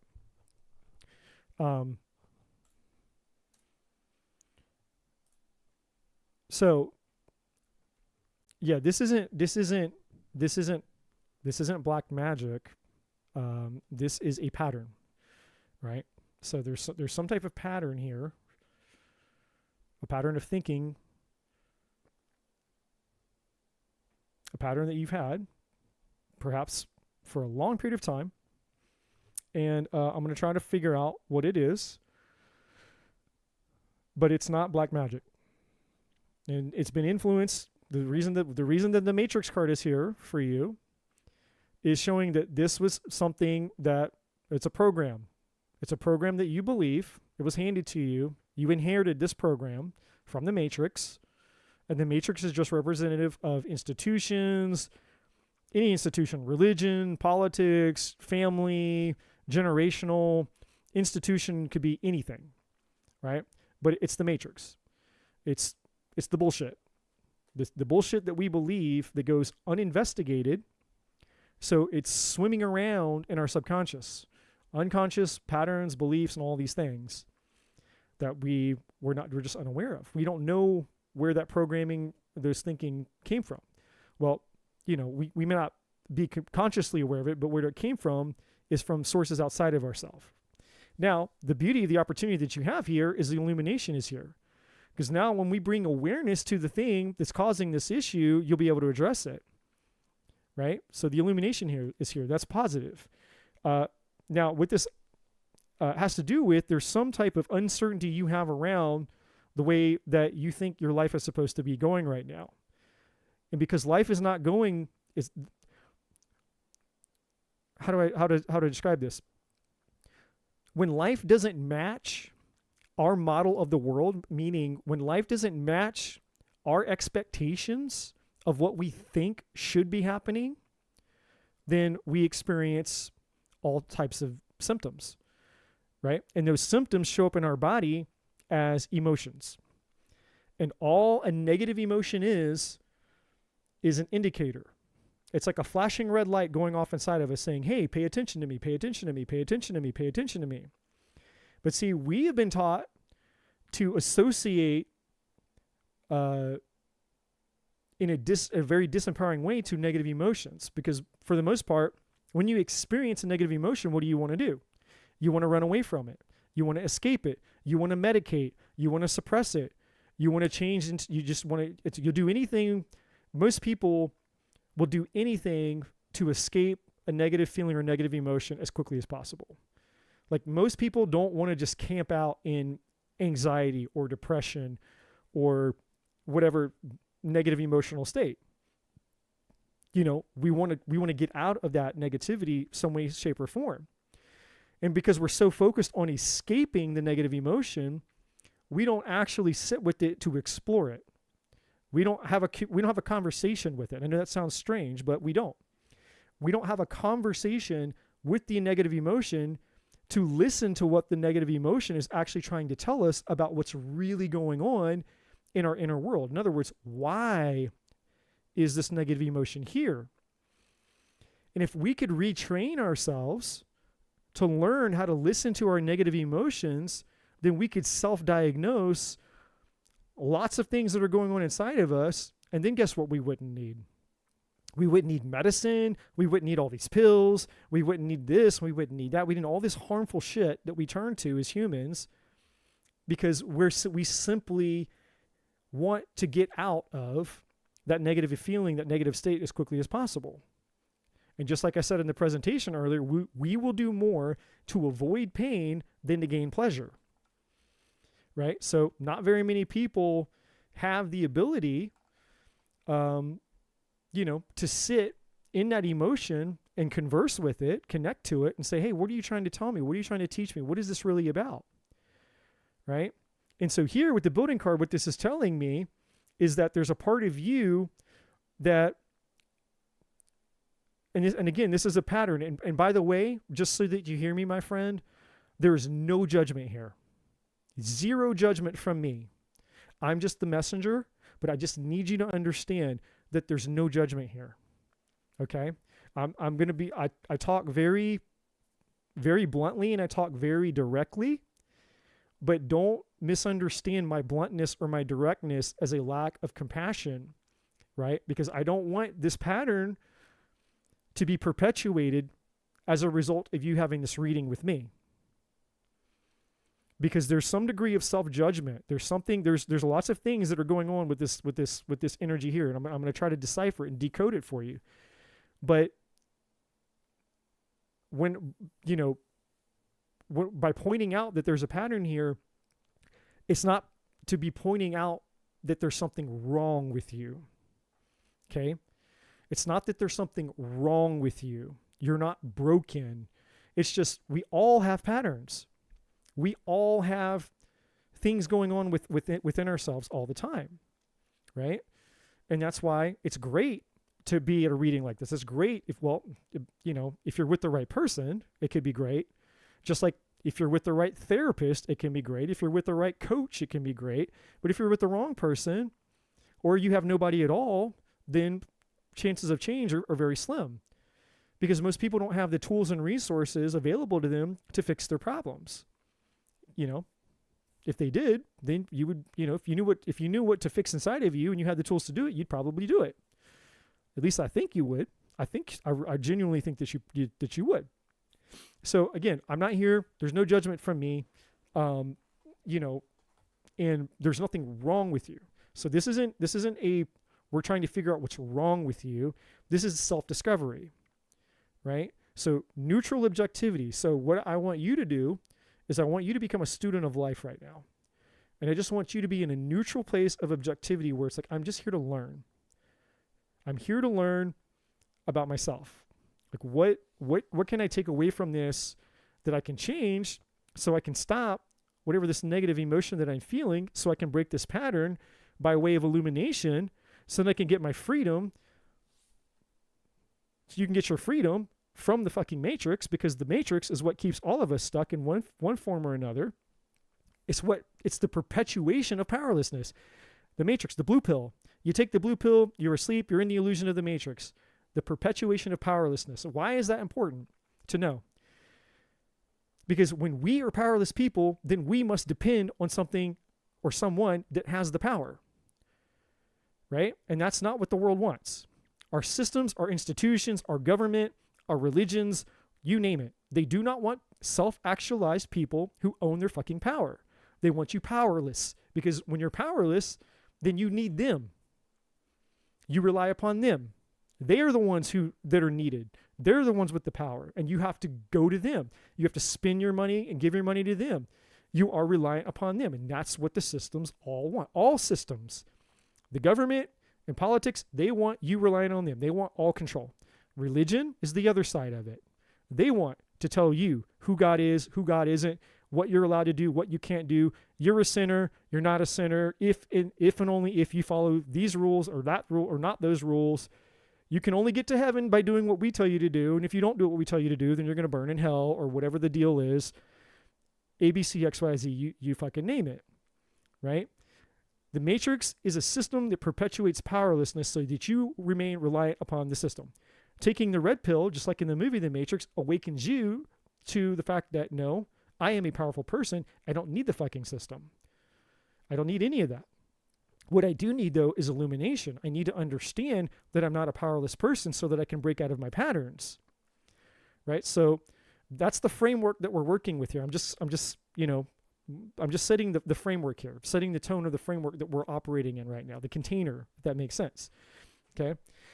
So the building card. So let's go back here for a second. So when we all have an unconscious, I actually might need this again. I'm glad I got this. I'm glad I brought this out tonight. I actually might need this. Okay? So let's actually break the pattern. Let's actually try to assist you in hopefully by the time that I'm done with your reading, you didn't get just a reading. Let's try to do something more than that. I'm even going to challenge myself. Okay? Because I could just give you a reading, which would provide you with just information, and you could walk out and like, well, okay, that was good or not good or whatever. That was, it was information, but information does not equal transformation. Let's try to actually transform something here so that hopefully when you wake up tomorrow, you're in an empowered place going out into your life, capable of doing and experiencing things that you didn't feel that you had the ability or capability to do tonight. Or at the very least, you'll feel like you don't have this dark, gloomy energy surrounding you. Right? So, visual aid. So here we go. This is what our model of the world, okay? I'm going to put MW. Just stands for your model of the world, okay? Your model of the world represents the things that you desire. And it could be infinite, whatever. It just represents all the things that you desire. And it also represents the way that you think life should be giving you those things. It's your expectation about how you think life should be. This is the illusion, part of the illusion of the matrix, is that we all have an unconscious belief, and I'm going to draw this little squiggly line as the illusion. Like a veil. Remember like the Wizard of Oz? If you've ever seen the Wizard of Oz, the whole movie, the wizard was this big, powerful wizard, but then by the end of the movie, Dorothy goes, and I think it was Toto actually, goes and runs behind the curtain, and this skinny little fat midget. You mean to tell me the wizard was this skinny little fat midget who had this big elaborate machine, and he projected himself to be the almighty Oz, and he was just a little skinny fat midget guy, right? That's what's going on here, is the illusion right here. The squiggly line represents what we perceive to be the all-powerful Oz, right? But if we could get behind the illusion, we would be able to see what's real. Well, the illusion is what you currently believe. It's life, what I want and what I desire, and the expectation of being able to achieve or get or have what I desire out of life. I have an expectation. There's a way that I believe. There's a type of thinking, unconscious belief that I have that life should be a certain way. Now, unfortunately, and the reason that's an illusion, like the wizard and the Wizard of Oz, the reason it's an illusion is because, is it true? Does life work that way? Does life really give two shits about your expectation? If you sit and you demand of life, well, I want you to be like this, and I want you to give me that, and I want it to work like this, and I don't want it to work like that, and I want the rules to be like this, blah, blah, blah. It's like we have these rules, these expectations that life is supposed to be a certain way. Now, when life does not match, okay, I'm going to change colors here. Actually, I'm going to do this. All right, life. Here's L for life. I'm just actually write it out here. This is what life really is. This is what we think life should be. This is our expectation. You think reality should treat you this way. But this is how life really is. This is real life right here. When real life does not match your expectation of the world, you experience this. This is a psychological fact, by the way. You experience suffering. When life does not meet or match your expectations for the way that you think life should be, you experience suffering.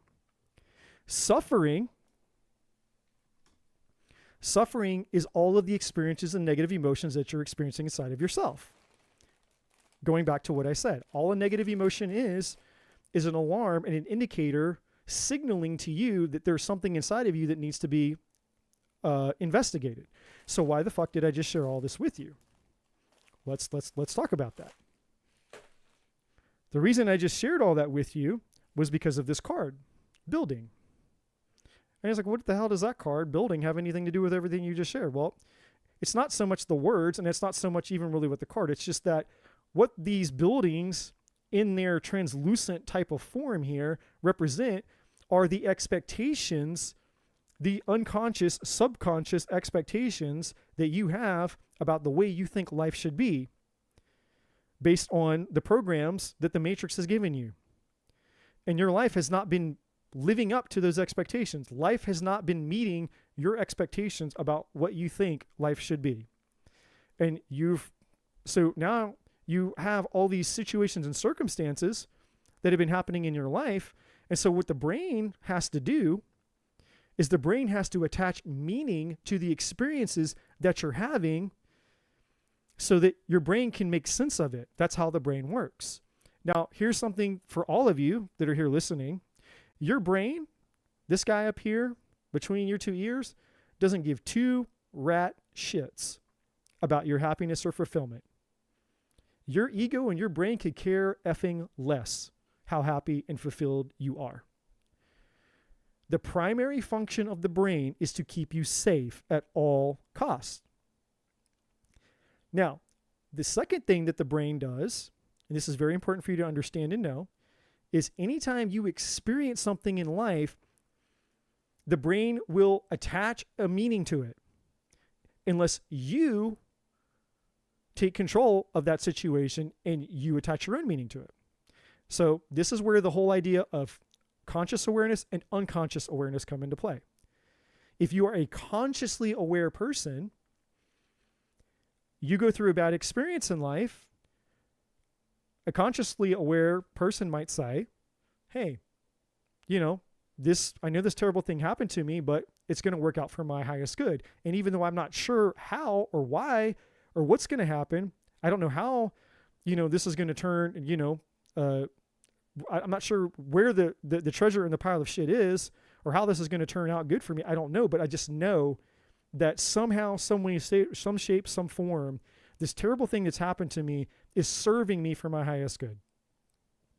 And it's just a matter of me figuring it out or, giving it time to unfold or whatever. That's what a conscious person can do. You have the power to determine, to give meaning, definition to a certain outcome.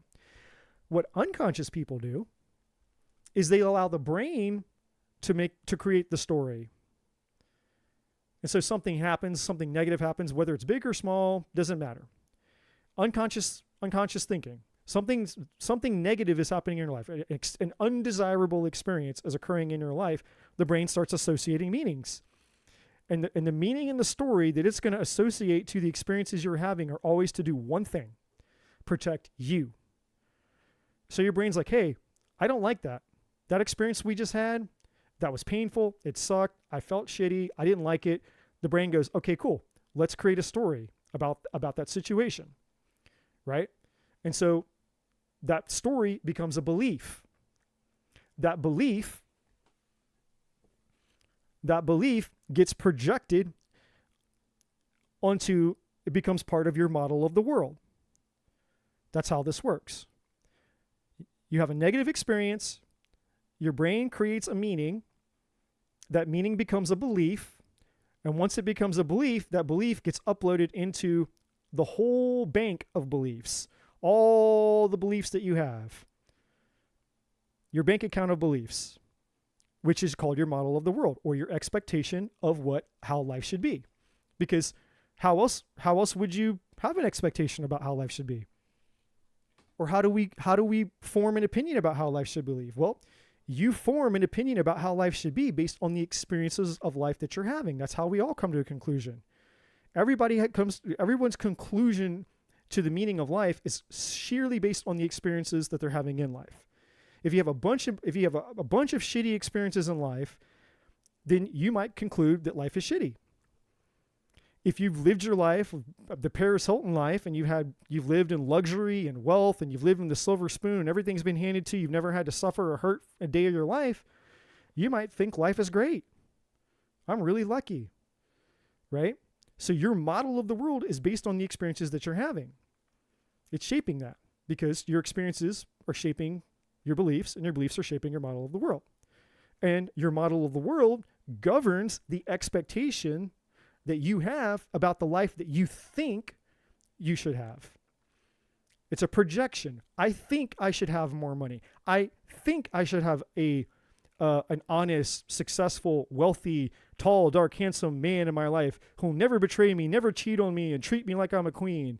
I think I should have, this and that and the other, right? You're projecting your expectation of the way you think. And I'm not saying specifically you, this is for everybody. I'm talking globally to everybody. You're projecting the expectation of how you think life should be. So then what happens is you have this expectation, this fantasy that you think life should be a certain way. But then when life shows up, the harsh reality is life isn't the fantasy. So now there's a discrepancy. And the discrepancy is, man, life isn't what I thought it is. And you're trying to figure out, and this is what we all do, by the way. Every single one of us starts to go trying to figure out, how do I get life to be the way that I want so that I can have what I desire to have? And so you're trying this, and you're trying that, you're trying this, and you're trying that. Nothing is working. So you feel powerless. You feel stuck. Right? And that's what suffering is. Pain is a part of life. Suffering is a choice. Every one of us is going to go through pain. If you're living and you're breathing and you're listening to the words that I'm saying, you're going to experience pain, big and small. Stub your toe on the door, or your dog dies, your family dies, or maybe you almost nearly die. Tragedy happens. Every single one of us is going to experience pain. Suffering is a choice. And suffering occurs when our expectations about how life is supposed to be doesn't match reality. And we feel powerless to change it. That's the key. When we feel powerless to change reality based on our projected expectations of the way it should be, we suffer. Because it's like, what do I do to change this? I'm unhappy. I'm unfulfilled. There's all this negative emotion, all this negative energy that we've been talking about for you specifically, right? And so we feel powerless to get a change out of our life. We start to experience suffering.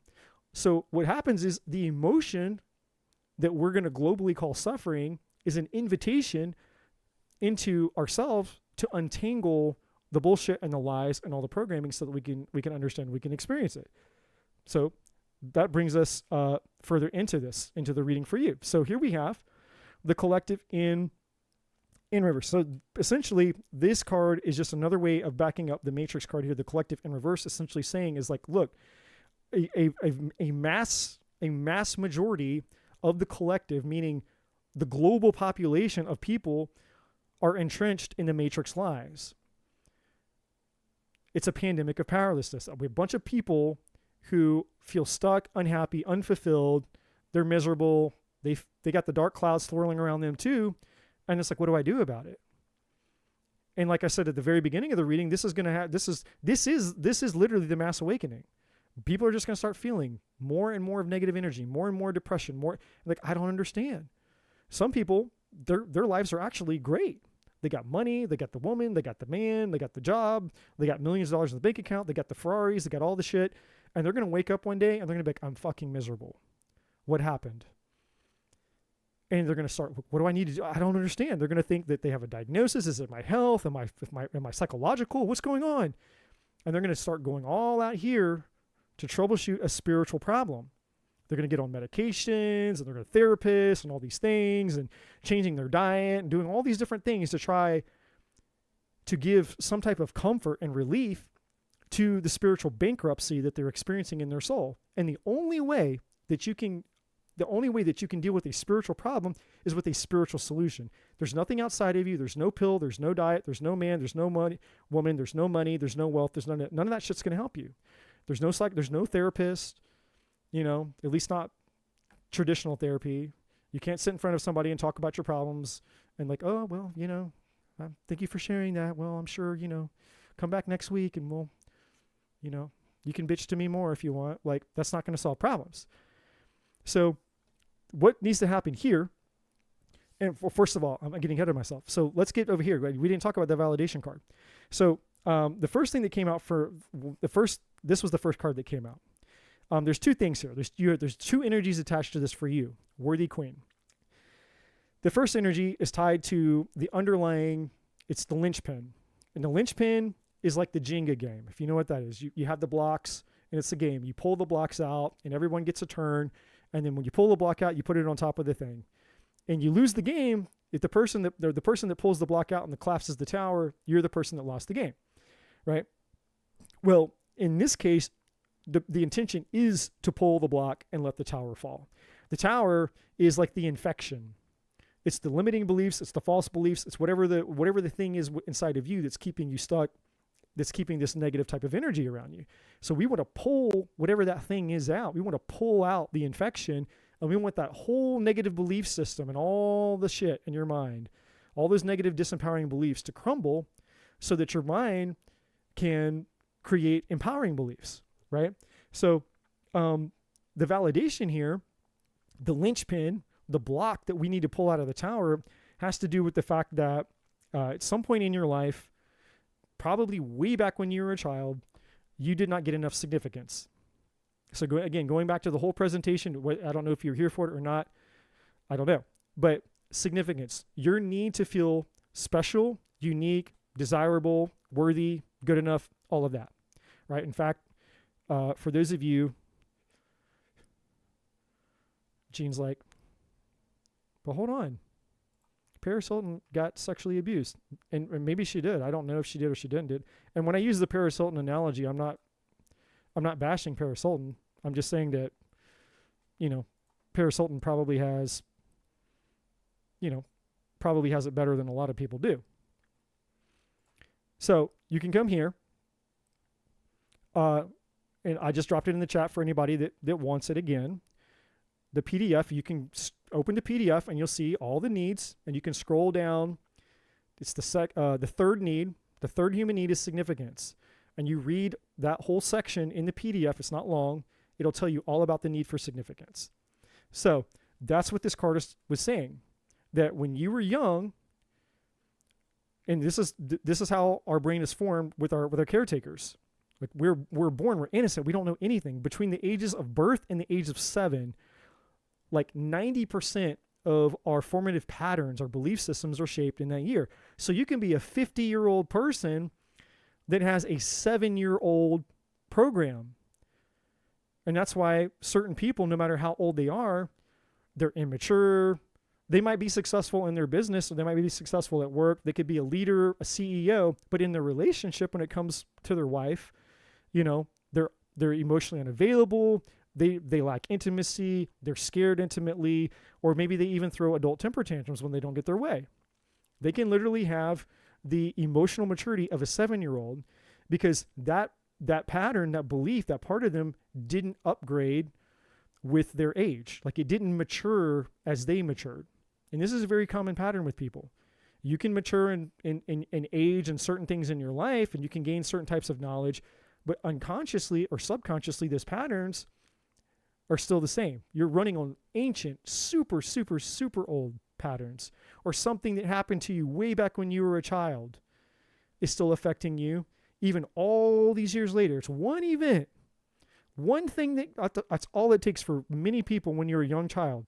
One thing, one trauma, one violation, one something, infraction, one thing happens to you when you're super young and innocent, it creates a pattern. And that pattern will stick with you your entire life. And anytime something in your life comes in that triggers that child wound, you have a response to it, but you're completely unaware of it because it was so long ago. And for a lot of people, they don't even know, they don't even remember it because their brain blocks that part of it out. It's a trauma response. It's, I don't want to, I think I was molested when I was a kid, but I don't remember. Your brain blocked it out, right? But it doesn't mean that the pattern, and I'm not saying you're molested, I'm just using it as an example. But the brain, that pattern is still working behind the scenes. Your subconscious knows what happened to you, even if your conscious mind is unaware of it. So something happened to you back when you were a child where you did not receive the significance that you needed in order to feel worthy of love.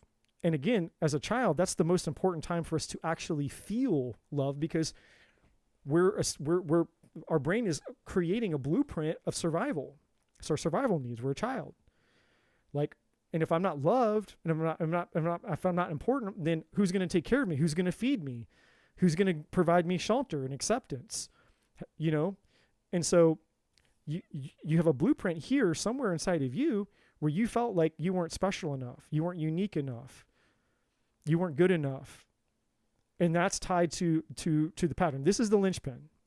And so when you address, and I'm going to try to get a little bit more information on this with another deck to get a little bit more clarity about what that might be. But whatever that is, that need for significance is the thing that's holding up a lot of old limiting beliefs. So when you pull this one out, again, going back to the Jenga thing, so when you pull this belief out, it's like there's a lot of other things that are attached to this belief because this belief is holding up the other ones. When you pull this one out, the other ones are going to fall. And so you're going to get, it's going to have a domino effect in a positive way. So, and yes, that's true. Everyone suffers some type of trauma. That's 100% too. So, let's see if I can look into this. What do I want to use now? Let's just we'll use this. It's fine. And hopefully what I'm saying, I'm hoping that this is making sense to you.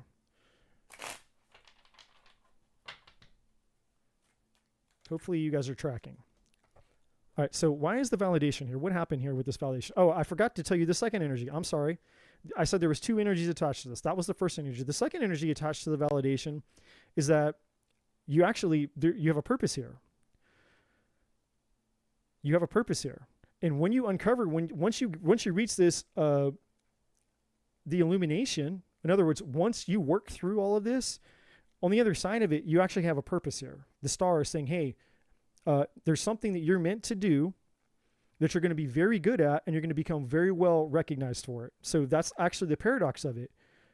The paradox is once you untangle this, whatever this belief is that's surrounding the need for significance, ironically, what's going to happen is you're not going to need that significance anymore, which is going to free you up. And as you step into your purpose, then you're going to get all this significance. It's just the irony of it. It's like, oh my God, like here I am, like, a year or two from now or whatever, you're going to be doing this. There's something that you're meant to do. It's part of your spiritual destiny and calling. There's something that you're meant to do that you're going to be known for. And you're going to get a lot of significance. You're going to feel validated. You're going to feel special. You're like, man, look, I'm getting all this significance now. How ironic is that, right? That's the second energy that I forgot to tell you. So why is the validation here?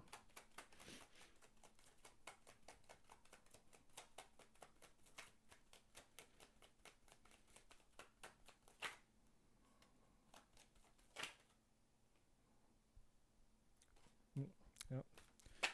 There we go. Okay, so yeah, we have the Page of Wands coming out more or less in reverse. So that's just the card telling me what I already know. That's just saying, hey, I don't feel special. I don't feel valuable. I'm going to see if I can get it to give me something specific, though. Okay, yeah, there was a pain, there was a trauma. Three of Swords. There was something that happened when you were very young, as I suspected. There's also, actually, there's a few things that have happened with you, Worthy Queen. I'm sensing one specific relationship. It might have been one of your first relationships, but there's a relationship with this specific man. I'm assuming you're a woman, Worthy Queen. I'm assuming you're a woman. If you're not a woman, I apologize in advance. I'm assuming you're a woman, but there's a relationship I'm sensing with a certain man that didn't work out for you, and there's still a lot of residual heartache. And the experience that you had with the ending of that relationship with that man it's like it poured gas on whatever fire that was already there, metaphorically speaking. Whatever the trauma is that you had as a child, it's like whatever happened to you and this guy, it's like it aggravated that old trauma. It's like it poured gas on it and made it worse. So it's like it was, in other words, it was like confirming your deepest fear, even if you weren't aware of it. There was a comfort. It was like, I'm not worthy. I'm not good enough, right? But there was something specific about this guy. Something very specific about this guy who hurt you and affected you, and it's flaring up that old childhood wound. So it's stacked is the word I'm trying to say. It's an event that came and confirmed your worst unconscious belief that I'm not special, I'm not good enough. Because those two, love and significance, are basically, in your model of the world, those two things are coexisting. So in other words, in order for you to feel that love is possible for you, this whole significance thing and the trauma and the hurt and the childhood stuff, all of this stuff surrounding the significance and why it's there, is the access point of love. And so anytime that you try to go for love and try to experience love, which again, for most people is what everyone's really out for. Like most people, I would say, if you were to, if they were being completely honest with you, most people would say that a huge, huge purpose and meaning of their life is to experience love, to find a soulmate, to find a partner, intimacy, all of that, right? And so anytime that you get you find yourself in a realm with a person, another human being, you're in this world with this person and you're navigating this thing called love, it's like it starts to pour gas on that fire, because love is engulfed in this trauma. I'm going to show you the best way. I'm going to show you a way to conceptualize this that's helpful. And this is for everybody. So everybody can thank Worthy Queen for being our first person out of the gate tonight, but also that she's here to teach us something that we can all learn from. Okay? So those of you that are waiting patiently, I appreciate your patience while you wait, but also don't just wait. Take an opportunity to learn something that could be extremely valuable for you. And just because it's not valuable for you maybe right this minute doesn't mean that you won't have an experience at some point down the road where it is valuable for you. Okay? So I'm going to do this. So we have, I'll use the black marker. So here is, I'm going to use red first. So here's love, right? Here's the love that you desire. Oh, that's not working. Yeah, okay, never mind. Let's use the other red marker. I got 2 red markers. Maybe this one. There we go. I just need some good red, so it's nice and clear and visible.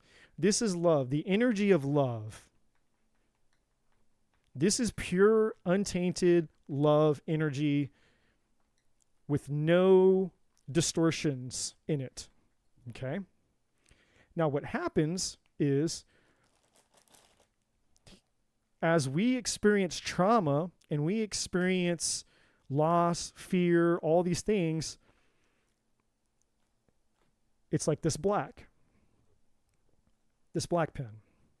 Now, if I take this black pen and so here's all the trauma, all the shit that happens to us that's covering up and infecting the purity of our love.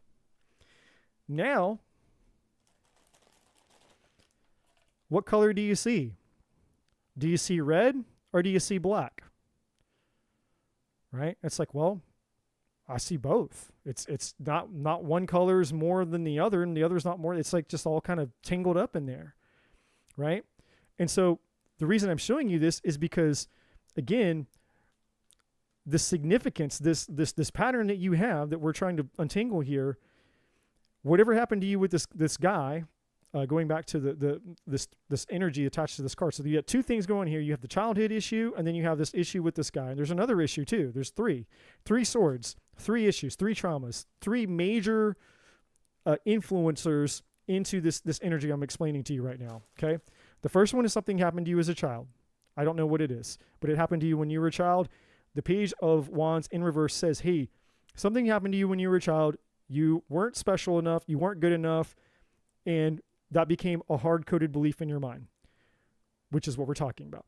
That was one of the swords. The next sword, there's a guy, some type of guy that you dated. I don't know who, but you had a relationship with the man. Could have been romantic, could have been a friend. I don't know. Could have even been a family member. I don't know. But there's a relationship with the man, and that relationship hurt you. It added more black. All the black that I scribbled over the red. Right? There's a third one. And the third one is self-induced. This third one is not an external problem. This third one is the way that you have been punishing yourself. It's your own self-loathing. It's like, so you're beating yourself up, and you know the ways that you beat yourself up. The things that you say to yourself: I'm not good enough, I suck, I hate myself, I'm ugly, I'm fat, I'm this, I'm that. I don't know what your self-talk is. But this third and last sword is the way that you beat yourself up. You've been beating yourself up for things, And I also feel and sense there's certain things that you've been taking responsibility for back here that weren't your fault. Because your brain, again, to protect you, created a negative belief and said, oh, so maybe it was my fault. Maybe the reason that I wasn't special and good enough back here when I was a kid was because I really was a fuck up. Maybe I really wasn't good enough. Maybe I really was not worthy and deserving of love. Maybe I really wasn't special. Or maybe you had a problem, or maybe your parents told you had a problem. Maybe your parents told you were dumb or stupid, or why can't you do this, or why can't you be like that, or who knows? Who knows what caused the pattern? But something happened where you took responsibility for it. You thought, well, maybe it is. Maybe it's true. Maybe it is me. And then whatever happened with this guy in this other situation, there's a part of you, whether you're aware of it or not aware of it, you took responsibility for that too. Like, well, maybe I did fuck up that situation or that friendship or that relationship. Maybe it was my fault. Maybe if I would have been prettier, maybe if I'd have been smarter, maybe if I would have done this, maybe if I would have done that, And then so the third sword here has to do with the way that you've punished yourself by taking responsibility for things that were never yours to take responsibility of. And I can feel your energy right now. I can feel your energy right now. And I can feel that pain that you're feeling. So this thing that you've called black magic, this dark magic, on one hand, you weren't wrong. I want to apologize to you. On one hand, you weren't wrong. It is dark magic. But it's not dark magic that somebody was throwing or casting upon you. It's all the dark magic that has infected you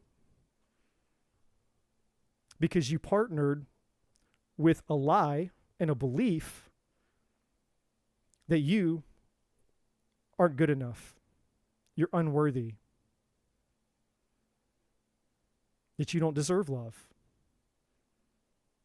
And after so much of trying to deserve love and deserve love and deserve love and deserve love and deserve love and deserve love, and being unable to attain said love,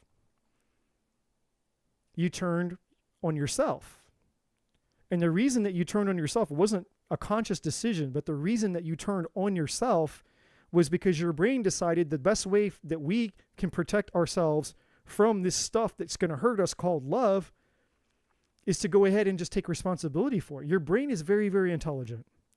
Our brain knows us better than we know ourselves. Our brain knows exactly what to do, exactly what belief to create, exactly what to project, exactly how to manipulate and control us to protect us at all costs, because that is the primary purpose of your brain, to keep you safe. And that's what your brain has done here. Your brain decided enough is enough. Your brain said enough is enough. We've gone through enough hurt and enough pain and enough loss. And no one has protected you. So your brain says, I have to step in and protect you. I have to protect us from this ever happening again. So your brain came up with a very, very intelligent little trick here. Your brain said, I know what we can do. See, if your brain says, well, if I'll make the problem out here outside of you the issue, then you're too smart for that, because you'll just keep going out and you'll just keep trying to navigate your way around it. Like, okay, well, like you'll basically, what I'm trying to say is your brain knows that you'll have hope. Your brain's like, if I allow her to have hope, then I can't protect her from this. So how do I get her to lose hope? Because if I can get her to lose hope, then I know for sure that she's protected from this love shit. All this love shit that she wants to experience that would make her happy and light her soul, set her soul on fire and set her free. Because that's what you came here for, worthy queen. You came here to be love and experience love and to give love. But you've been hurt from a very young age because you didn't think that you were worthy of love. You didn't think that you were good enough for love. And so your brain said, enough with all the hope. You keep hoping that you're going to get love. You keep hoping you're going to get love some way. You keep hoping that you're good enough, rather, that you're going to get love. Your brain says, I know what I'll do. I'm going to attack her hope. So the best way for your brain to ensure that you lose hope is for you to turn on yourself. Because when you take responsibility and you think you're the problem and nothing's changing, you lose hope. I'm fucked up. There's no hope. It's me. I'm the problem. It's been shown to me time and time again. I'm the problem. I'm not good enough. I'm not good enough. I'm not worthy. I'm not good enough. So be it. I'm not good enough. And the minute that you started to believe that you were the problem, that you really weren't good enough, then you started hating yourself because you were the problem. Because now you thought you were cursed, hence the black magic. I'm cursed. It's got to be black magic. I'm cursed. All that hate that you're putting on yourself. I hate myself. I hate myself.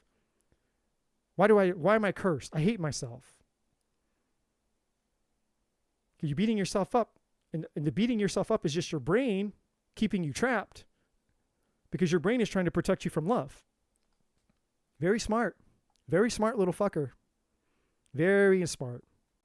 Brilliant strategy. Brilliant strategy. I'll keep you stuck. If I make you hate you, and you're taking responsibility for something that you don't think you can change, then you'll think you're cursed. That's even better. Because if I can get her to believe that she's cursed and there's some black magic shit, then she's not going to come and realize she's not going to do the Wizard of Oz thing. She's not going to come behind the curtain and realize, oh no, oh shit, I'm found out. There is no curse. There is no black magic. It's my fucking brain turning on me to protect me. Now the intention is positive. The intention of what your brain is trying to do is positive. It's a positive intent. The intention is to protect you. But unfortunately, when we are unaware of the ability that our brain has to overprotect us, then we suffer.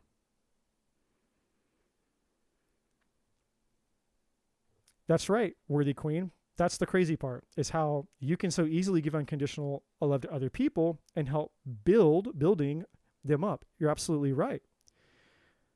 And in your attempts to give love unconditionally, what you're hoping that you'll get in return is significance.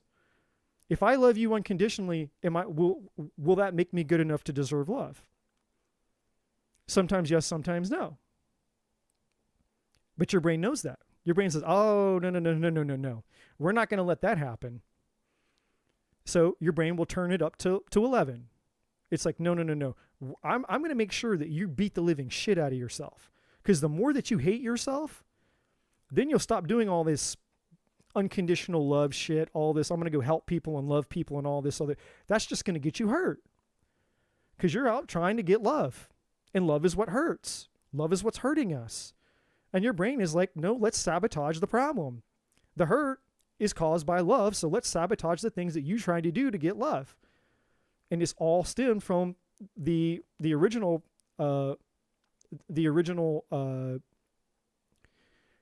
belief that you were not good enough to get love to begin with. So it all stemmed all the way back from your most primitive, earliest belief. You were never good enough to deserve love from the start.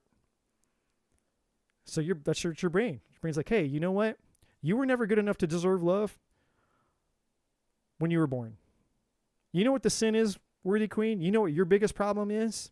Your biggest problem is you were fucking born. You came into this world and the world didn't need you. There's no love here for you. You don't deserve any love. You're not good enough. You're not worthy enough. You don't deserve love. Your brain's like, oh, okay, got it. I got it. You're right. Look at all this evidence. That's the other thing the brain does, collecting evidence. Your brain is collecting all of this evidence about how unworthy you are for love. And yet you kept trying to go out to get love. Well, if I love people and I try to show people that I am good enough, maybe they'll love me back. But that's not working because your brain's like, no, I'm going to sabotage that. And so your brain is working overtime to sabotage you by making you hate yourself and making you believe that you're cursed. And so it feels like black magic.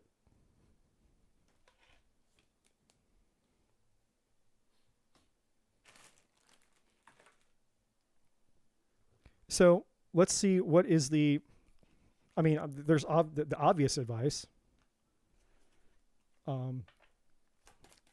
is what do we need, there's all kinds of things that can be done on a coaching level that can't be done here on a tarot reading. Because, to untangle this, which can be untangled, by the way, it just can't be untangled in a reading. But let me just see if I can get some general advice here. So this is a, hold on a second here. I got to focus. Tell your story. Yeah. So reaping what you sow. So this card is coming out saying basically reaping what you sow is basically just saying cause and effect. There's a cause and effect to this limiting belief that you have in your mind, which is an infection that will continue to grow until it's addressed. Okay, yeah. Perfect. So the next card is called Name the Thing.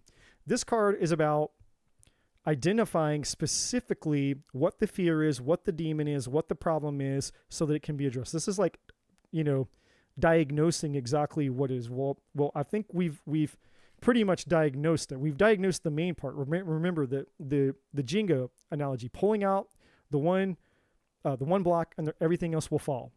So the Tell Your Story card is attached to your purpose here. So obviously once you heal, and as you begin to untangle the web of bullshit and the web of lies, and you become illuminated, which you are now, at least you have a chance and you have an opportunity now to recognize what's going on, so that this pattern you can break this pattern, you can take your power back in your life and realize that you are worthy of love, and you can take control of the mind, and you can retrain your mind to stop attacking you to protect you from the thing that you're actually wanting. You're going to have a lot of powerful knowledge and experience to go out and share with the world.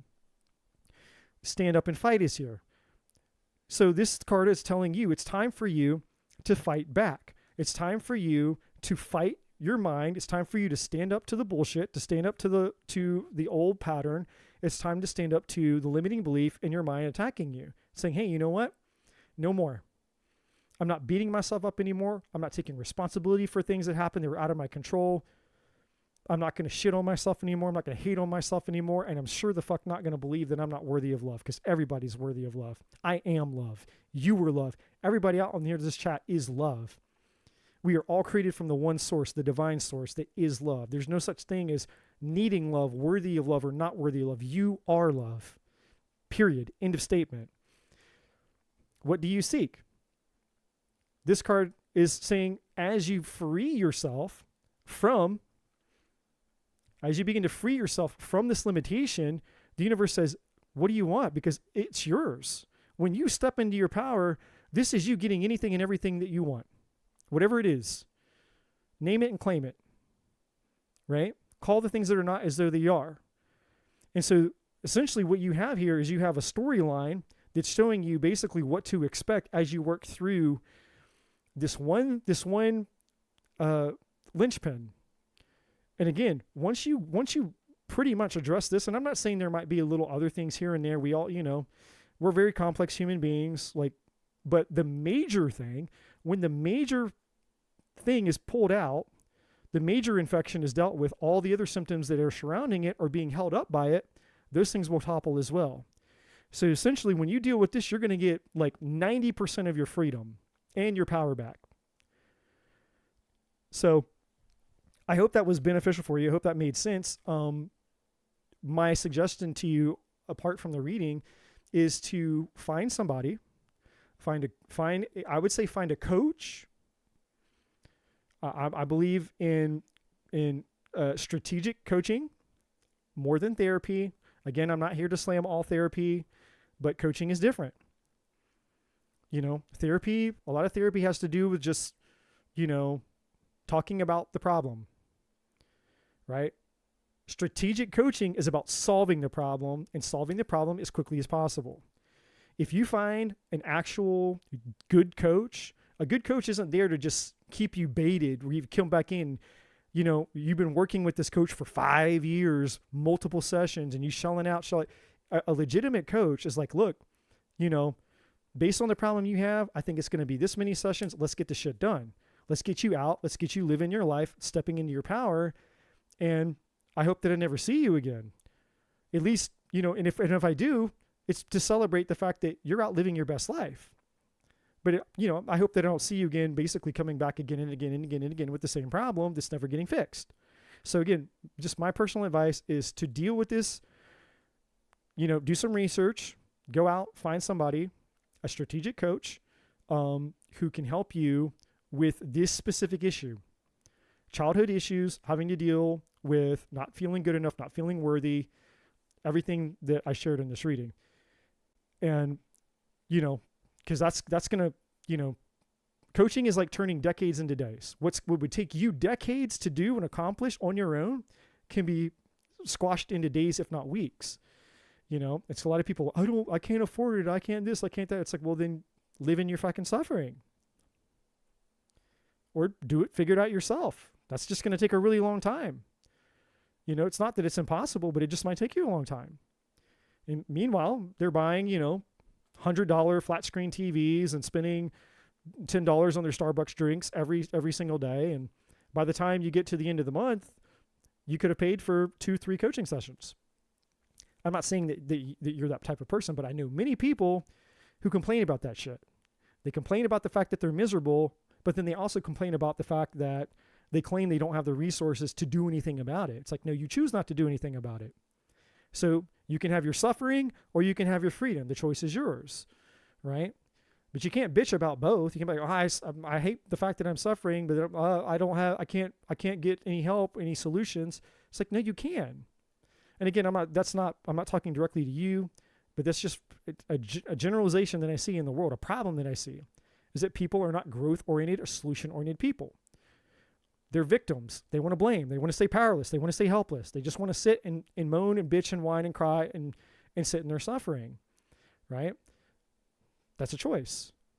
But, you know, for the people who make that choice, you know, we all get what we tolerate in life.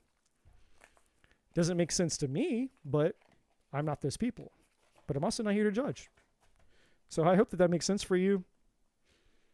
I hope that reading was helpful for you. I hope it gave you at least some insights or at least some place to start troubleshooting your spiritual journey moving forward. And I will be very interested to hear what ends up happening and evolving for you in the future as you step into your calling, because that's when things are really going to get awesome for you.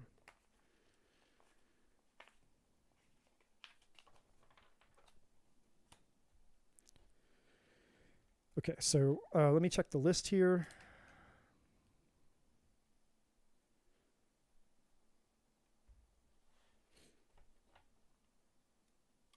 Okay. Hello. Hello? So, hello, question mark? It is your turn.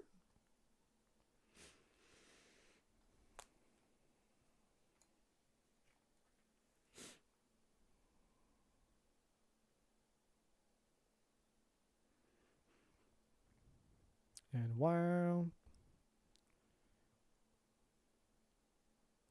we wait and see if hello is still here and wants to post a question or not, I need to check what in the world all these messages are on my phone.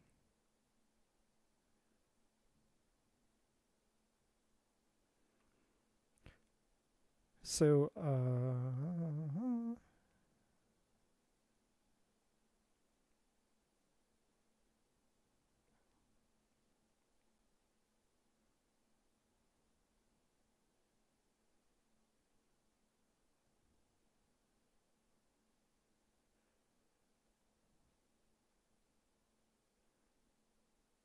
one second, guys.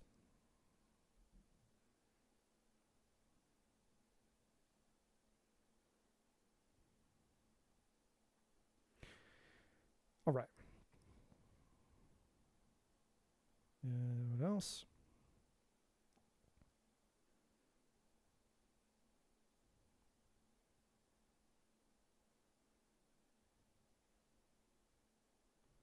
Okay. Do we have a hello is here? Not your lady friend requesting another midnight session. Well, Gene, I thought we weren't going to talk about our little arrangement out here in the open, but I guess if you want to bring it out for everybody to know, Gene, I guess we can do that. Hello is here. Hello, it is your turn. If you would like to ask your question.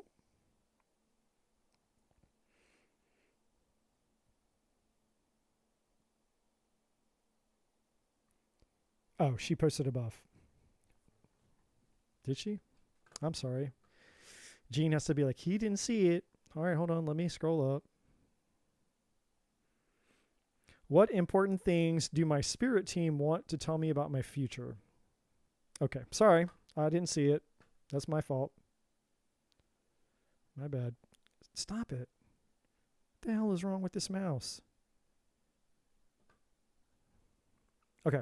Also, just want to say really quick, for those of you that are new, if you just joined in, welcome to Human Innovation Tarot. My name is Eddie. Welcome to the show. If you're new to my channel, please like, subscribe, share. All the other information you need to know is in the description box below. Also, check out the other videos on my channel and keep coming back.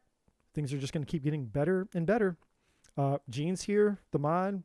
Give all your love and support to Jean because she's a badass and she don't take no shit. So, you know, warm up to her, brown nose her, and you'll be in good shape. Just saying. All right. Let's see here. What do we need? Let me get the let me try this mouse.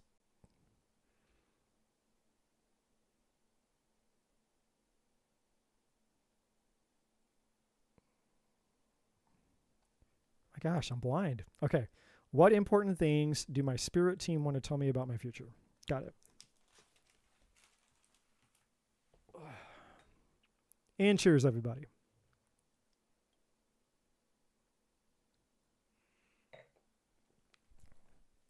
I feel like the moment for my wine drinking has passed, but we're gonna drink anyways. Where do I want to start with this? Okay, this is where we're gonna go. This is where we're gonna go. Let's start here and move on.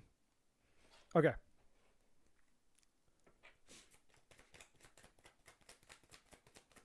For hello.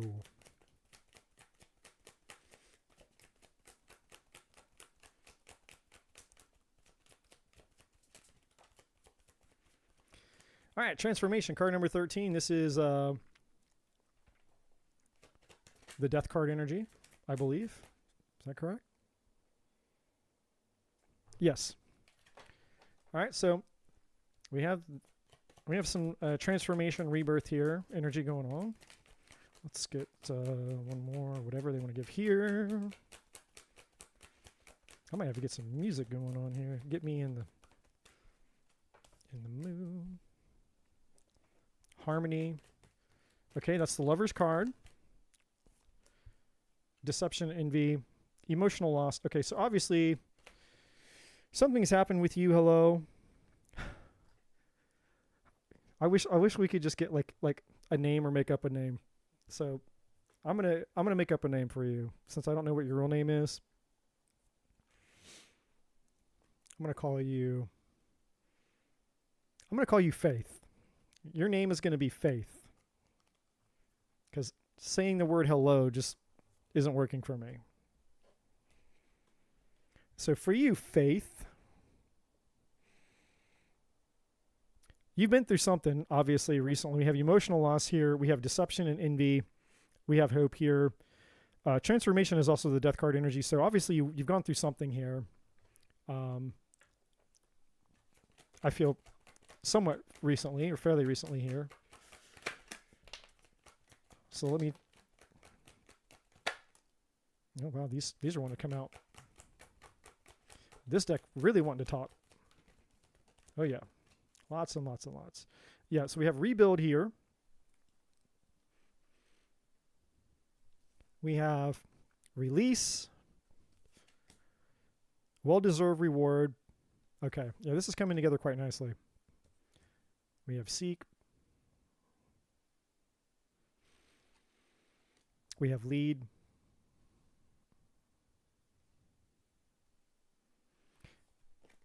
And we have master.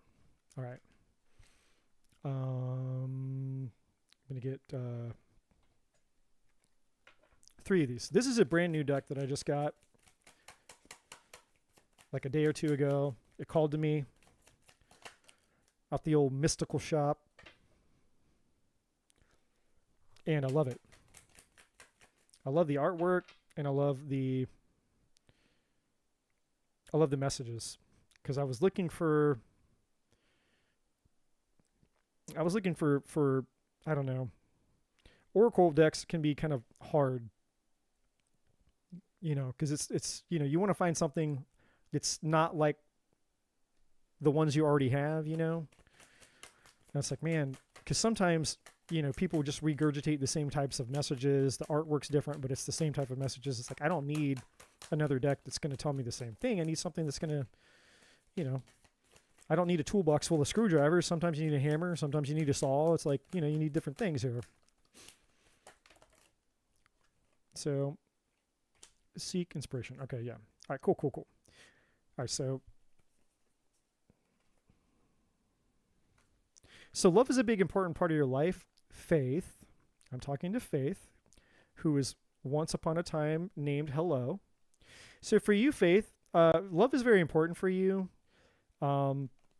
Obviously you've gone through something recently, some type of loss. I'm sorry that these cards, I'll get these cards more on the screen here in a moment, but just know they're down here. I'll get to them. I'll show you all the cards so you can see them. So if you come back and you watch the reading, you'll see them all there, all the things. So this one, I don't know, I'll just put it over here for now because I ran out of room.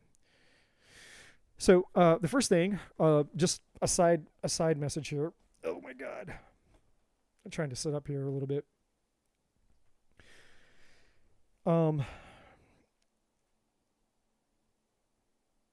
Love is very important to you. Like you're a lover. I feel like the true essence of who you are is kind of more of like a hopeless romantic, type of person. I feel that maybe one of the reasons that you've had troubles in love and romance is because you might fall kind of prone to being a little bit more on the naive side. Like you might, I'm not saying you're that way now, but at some point, maybe in the recent past, or maybe you've had a pattern where you trust a little bit too easily, right? Like you believe in the good in people, and that's not a bad thing. But it's just one of the things where it's like in the past, you may have trusted people before you actually saw who they were. Like you give people the benefit of the doubt. You give them like, maybe too much benefit of the doubt or something. But nevertheless, you've definitely had some type of struggles, disappointments here. Obviously, there was an ending here implied with the transformation card. You have deception, envy here. So, I feel like, you've obviously had some untrustworthy relationships and things like that. But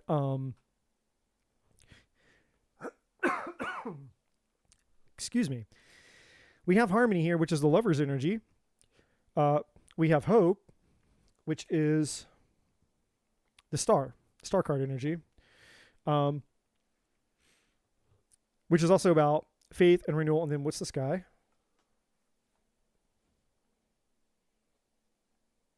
Okay, yeah, that's the emotional loss card. So there's essentially here what this is. Kind of the picture that's being painted here is about learning. The lessons that you're learning about here is about how to embody the lover, basically. So this is you, Faith. You're the lover. And sometimes the way that we get taught, or at least this is my experience thus far, about learning how how the spiritual journey works and how we step into our purpose and destiny in life is the things that we are naturally and energetically face certain challenges. And it's through overcoming the oppositions and challenges that we realize that these things that we desire and the very nature of who we are wasn't just accidental. It's not, hey, I'm just the way that I am because I'm just the way that I am. It's like, no, actually the way that you are is kind of a foreshadow of something you're meant to do. But in order to realize the power that we have inside of us to become and do the thing, we have to face adversity, right? And that's why, again, if you look at the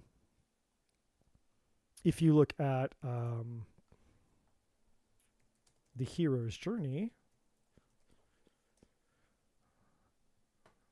where is images? This is a good one. Let's see if I can blow that up. Whoa.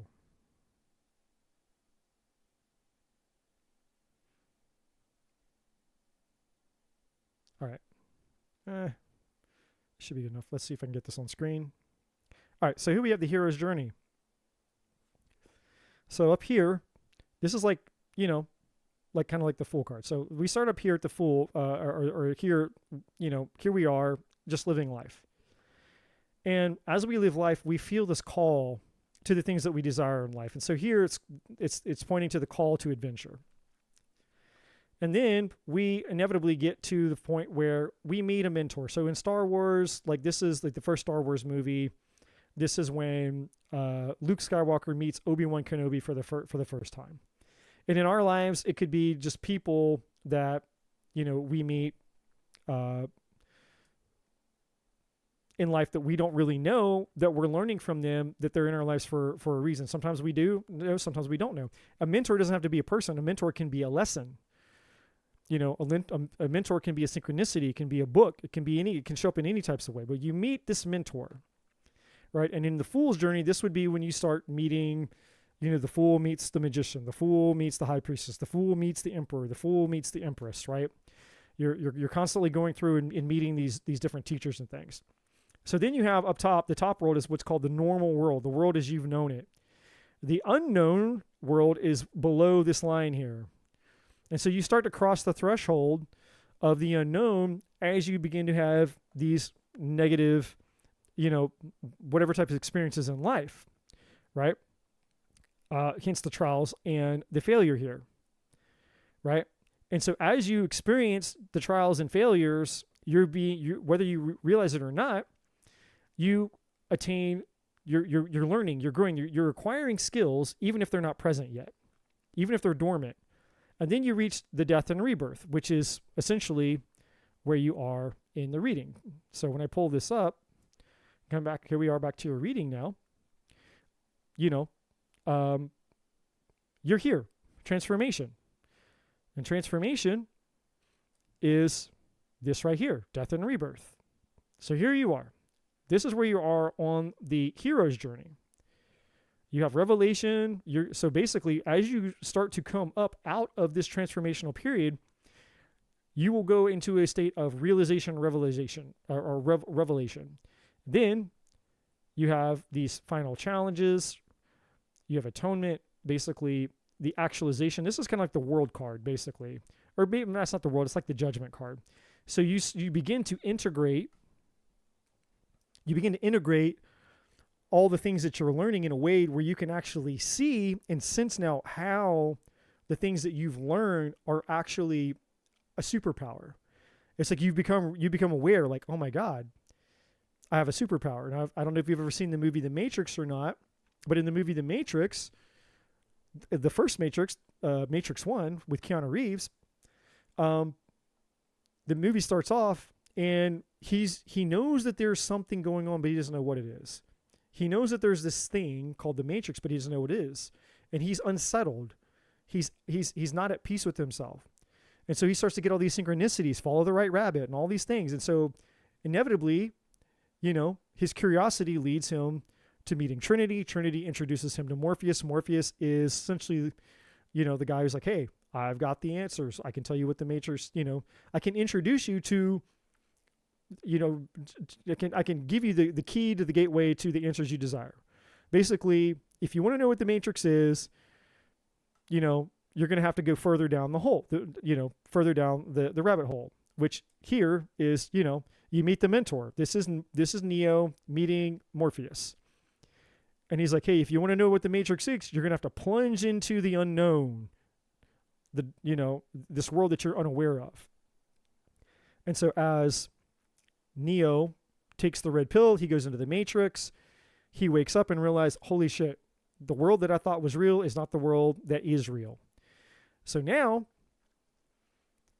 he's confronted with a whole other situation, a whole other reality, which is that basically he thinks, or he's being told that he's the one. He's supposed to be this great, powerful person that can manipulate the matrix, who can do whatever he wants in the matrix. He's like a god, a Superman, a superhero, but he doesn't believe it. So he goes to there's a scene in the movie, he goes to the Oracle, and the Oracle tells him, he's like, well, you have the gift, but basically it's up to you. It's up to you to decide. And so he's like, this is some bullshit. He can't get on board with it. He's wrestling with it. And so as the movie progresses, when Morpheus is taken in, he's captured by the agents, it gives him a mission. And for some reason, he feels that this purpose, this mission he's supposed to take up, which is supposed to be impossible because nobody has ever faced agents before and survived. And yet and Morpheus is being held captive in this big tower full of agents, full of opposition. And for some reason, Neo has this belief. He's like, I think I can go and I can rescue him.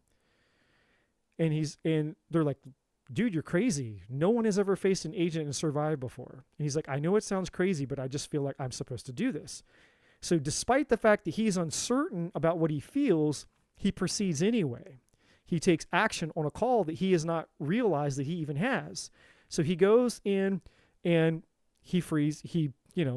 he actually rescues Morpheus, and then he's confronted with the main agent.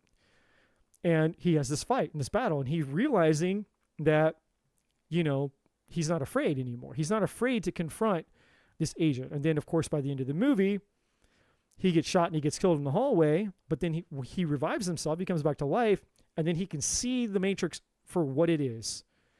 He can see everything. And then he realizes his power. And there's no questions anymore. So why am I sharing all this with you? I'm sharing this with you, Faith, because here you are. You've gone down transformation. You've gone down to the abyss, which we just saw a second ago. And as you start to emerge out of the abyss, what your spiritual team wants to know is that you are meant to be the lovers. You're meant to be the bringer of hope, the bringer of light. And so where you are right now, also, you're meant to lead. You have the lead card here. Who are you meant to lead? You're meant to lead those who are seeking for the same type of results that you're about to get in your life. Okay? And that's going to be two well-deserved rewards that you have coming to you. One is that you're going to get the love that you've been losing time and time again. The second thing you're going to get is the well-deserved reward of those that you're meant to help and assist.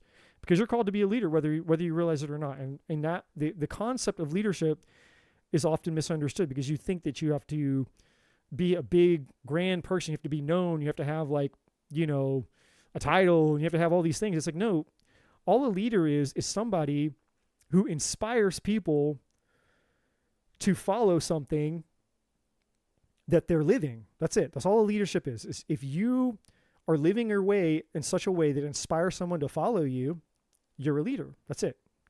You don't have to manipulate people. You don't have to sell anything. It doesn't have to be anything like that. Now it could become something where maybe you do, maybe you write a book. Maybe you start a YouTube channel and you start talking about your life experiences. Maybe you start helping other people who've gone through the same types of experiences that you've had. Who knows what it could evolve into. But the bottom line is you have a call here. You're meant to lead. You're meant to help people. Now, right now, as part of this transformation phase, what are you supposed to be focused on? You're supposed to be focused on rebuilding and releasing. So anything that's no longer serving you, past energies, past love, past attachments, all this stuff needs to go in, the impurities basically have to be taken out. So it's like whenever people, refine metal, they put the metal in a boiling pot of heat, basically, this fire, liquid fire, or whatever. They melt the metal down, and the impurities float to the surface. They scoop the impurities out of the metal, and then what's left over when it's poured into the thing or whatever, it's refined, it's pure. And so you're going through this refining process here that's meant for you to release and extract the toxicity, the negativity, past attachments to past energies, past relationships, anything that's old that still has a negative, any type of attachment to you. And I do sense that there is a few. I think you have at least two major ones, but there's one really recent one, but there's also one from long ago. When I say long ago, I don't know. It could be between 5 and 10 years. Who knows? The purpose that you're in right now is this rebuilding phase. Right? So here you are, and these are your spiritual guides and your angels working with you through this transformation. And you also, believe it or not, I don't know what your sign is, Faith. I don't know what your sign is, but you have psychic abilities. And when I say psychic abilities, there's a range, there's a spectrum here. Okay. They show up a lot of different ways. So when I say psychic, it doesn't mean you have to read people's minds. It doesn't mean you have to use tarot cards. It doesn't mean you're going to know the future. It can mean that you simply just get an intuitive feeling, an intuitive nudge, an intuitive hunch about something. And if you trust that intuitive nudge and that intuitive hunch, it'll lead you somewhere, or it'll reveal something to you, right? There's lots of different ways that the idea of being psychic can manifest. It's a broad term that has many, many complex subcategories attached to it, right? But you do have some type of psychic gift. Okay, you're a Cancer. Well, there you go. Water sign. I should have guessed that. You're one of the most sensitive signs, and that's not a bad thing, right? The moon, the High Priestess card, right? The moon and High Priestess, Cancer, Pisces energy, right? So like you're right there with Pisces. Like Pisces probably would be the most, and this is just my opinion, but they might be the most psychic of the water signs, but you would be the next in line, the Cancers. The Cancers are like the lovers and the nurturers as well, which I said, you're the lover. They're the most loving and nurturing of that energy. And so, but you do have some psychic gifts, some psychic powers here, to whatever degree that those are, whether you realize it or not. And that's something that you're going to be able to use as you move forward. And as you learn this mastery here, mastery of relationships, mastery of your powers, and mastery over releasing any form of codependency. Okay. And when I say codependency, again, codependency is a broad spectrum term that when you break it down into individual cases, not all codependency looks the same, right? And so you can have codependent tendencies without being a complete extreme codependent, right? So, but there's, for example, let me just give you a quick example. Having a codependent tendency can be hanging on to energies that are no longer serving you, right? Attachment to old energies, that could be codependency, right? And I'm guilty of that. I have that. Like I struggle with releasing when I get emotionally invested or emotionally attached to people in the past, which I have. It has always been a challenge for me to release those energies, right? It's just a challenge that I've had my whole life. And so that is a codependent tendency that I've had to work on within myself in my own relationships. So I'm just, I'm right there with you. Now, the next card you have is Be of Service. So yeah, your ascendant is in Pisces, so that makes sense. Your next card is be of service. So this card is here to tell you that, the purpose for the things that you're going through is not just about, going through the thing and that it's not attached to anything greater. No, it's attached to greater, because here you are. So I don't know, this is like the third or fourth confirmation that you're meant to lead. You're meant to help people go who are seeking assistance through similar things that you've gone through. You're meant to help these people as a leader. You're here to serve people. You have a spiritual call. The Seeker's Journey. So now we have 2 cards. You can't make this up. The Seeker's Journey. Let's see if I can get up here.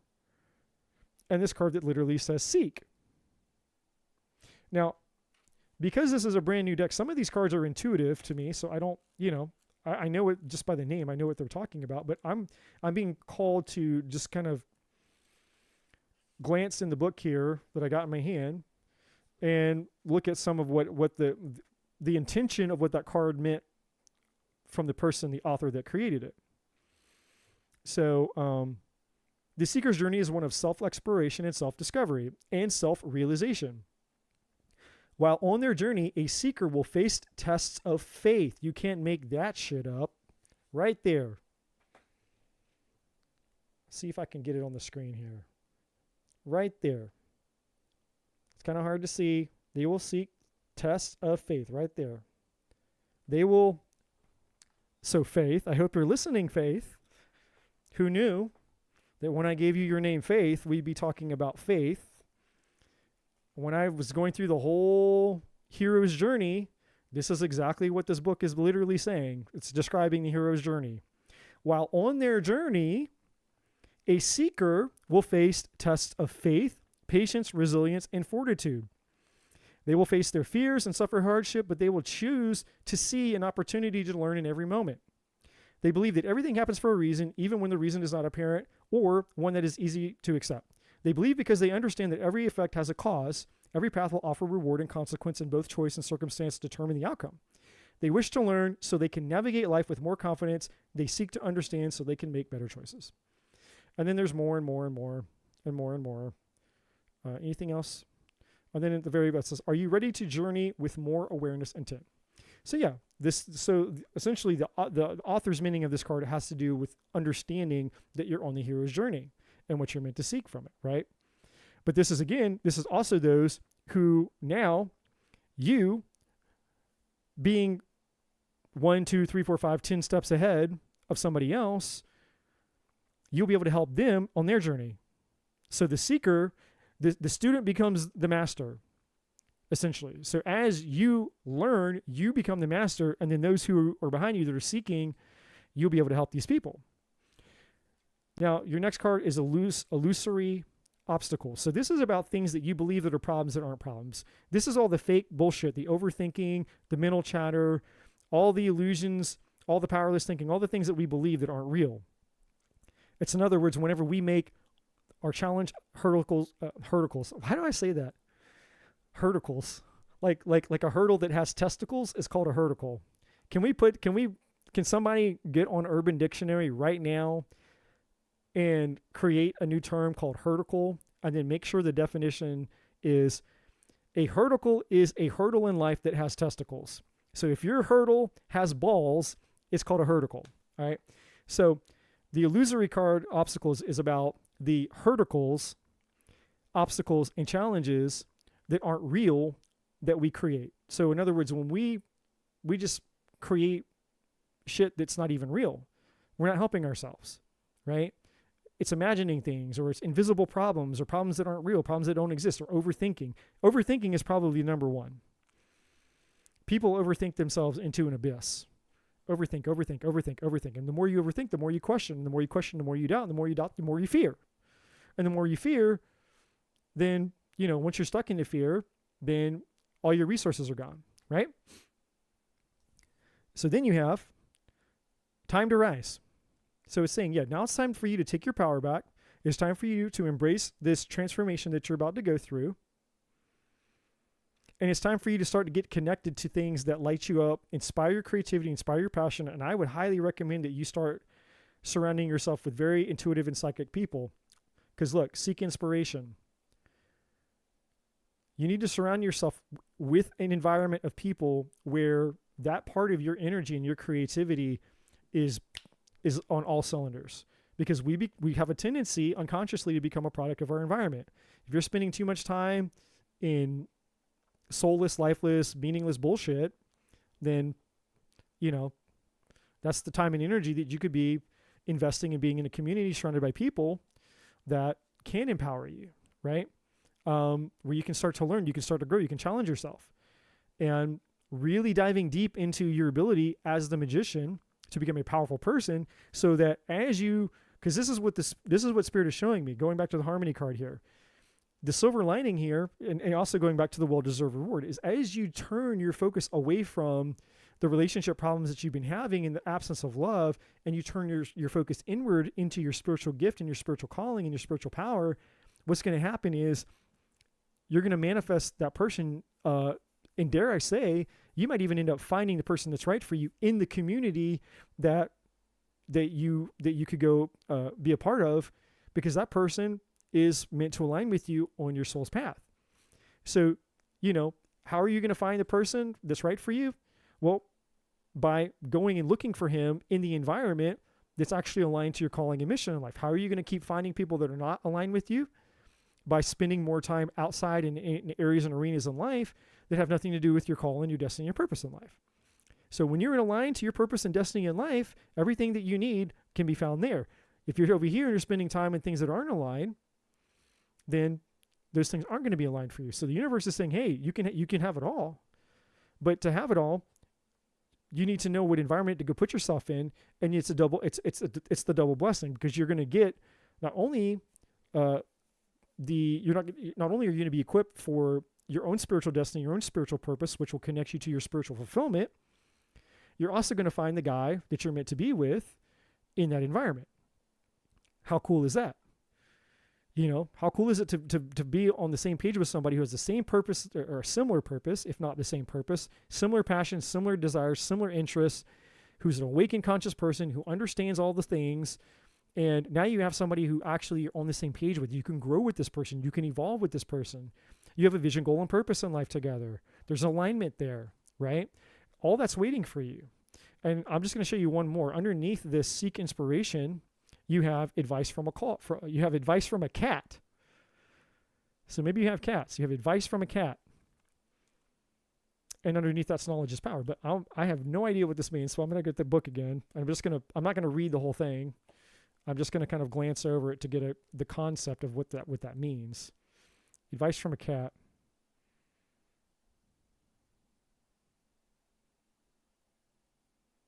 Let's see. Okay, so this goes back to this card goes back to being naive. So I'll read this one little part to you. It says, "Is your trust a little blind? Are you mindful at all times, or do you occasionally let loose and behave in a manner or say something controversial or inflammatory that might become a cause for regret? Are you leaving footprints that allow others to track and trace you, to see where you have been? What have you done, and what have you said? Would a stranger's discovery leave you feeling proud or ashamed, safe or worried? Sharing is caring, and there are times when sharing our story is of great importance, as it allows us to be heard and others to feel less alone. It may bring good people into our lives. It may bring great reward, but we need to show a little judicious discrimination. Be mindful of how much you share and with whom. That which is seen cannot be unseen. That which is heard cannot be unheard. That which is said cannot be unsaid. By being a little mysterious, you may save yourself from potential harm and future regret." We all have a tale to share.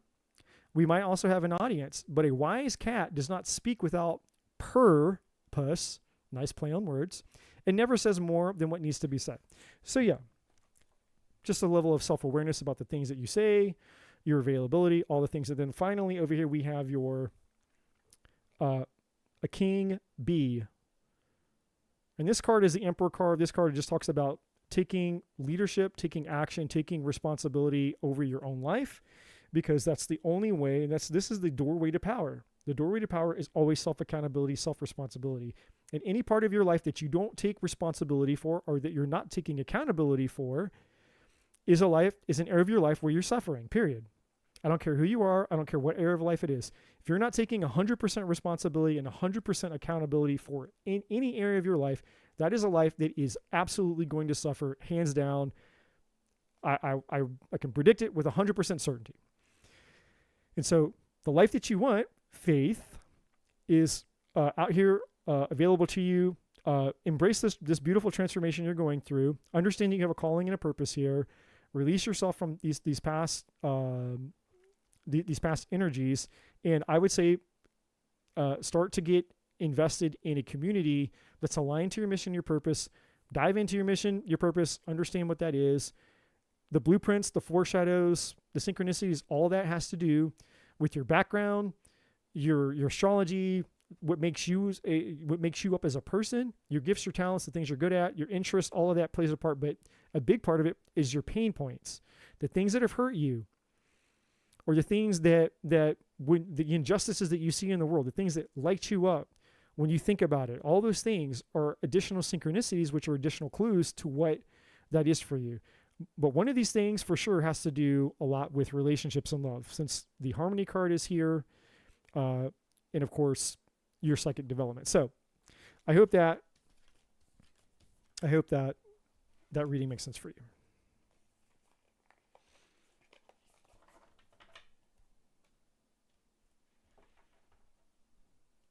And then of course, like I said, don't forget that you just might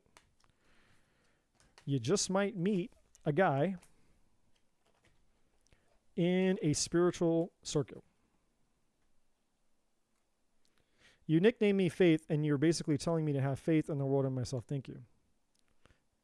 That's correct. The universe knows what's up. I'm just here to be the messenger.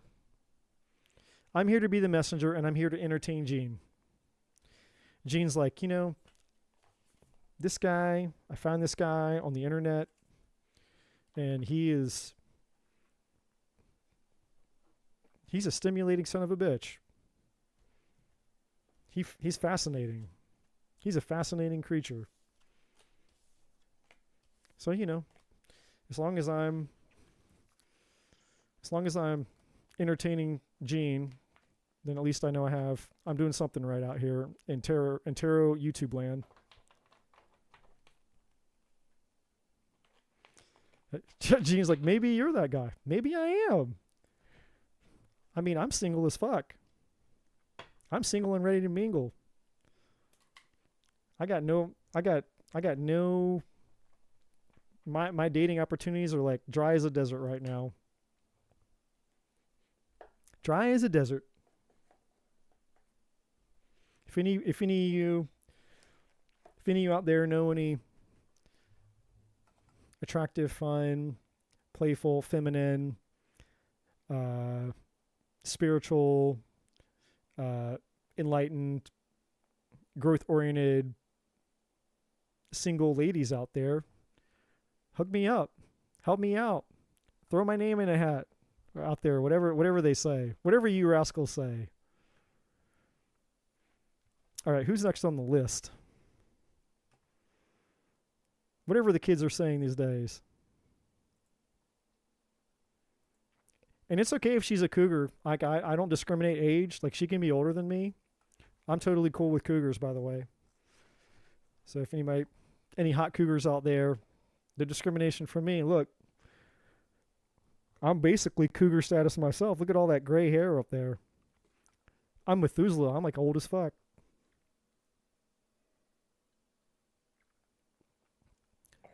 All right. So yes, for those of you that are just joining, please like, subscribe, check out other videos on my channel if you find this content interesting. I appreciate all of the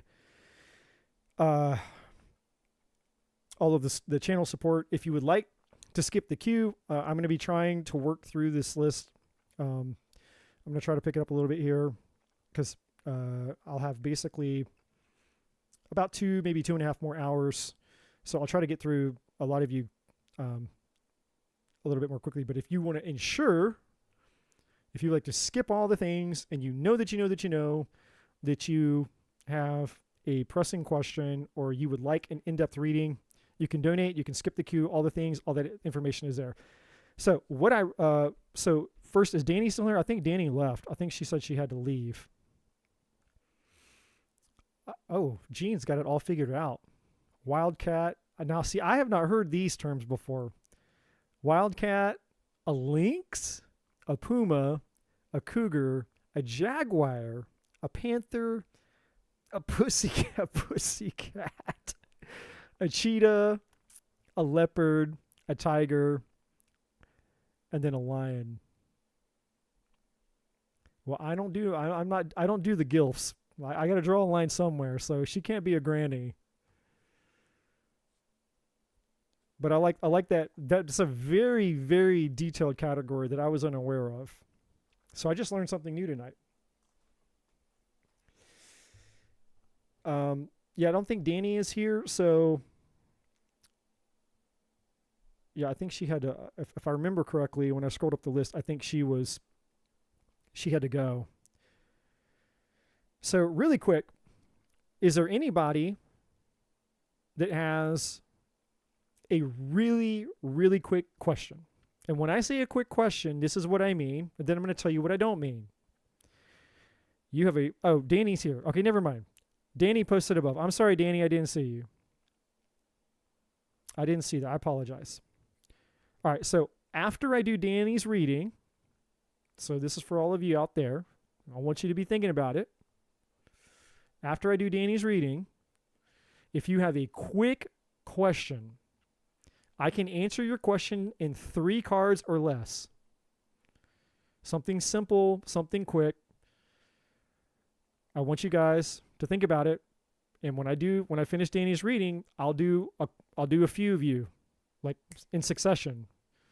Okay? I'll try to get some of you guys out quick. You have a quick question, I can answer it in 3 cards or less. It can be a yes or no. It can be just something very simple, like, am I going to hear from such and such? Should I move to X place? Whatever, right? Something quick, doesn't take forever to do. I can answer it in 3 cards or less. When I get finished doing Danny, I will do whoever has some of those. I'll go through this really quick, and then I'll go back to the free list and continue on. Okay, so Danielle. The Aries has been on my mind lately. Anything I need to know about his energy surrounding me?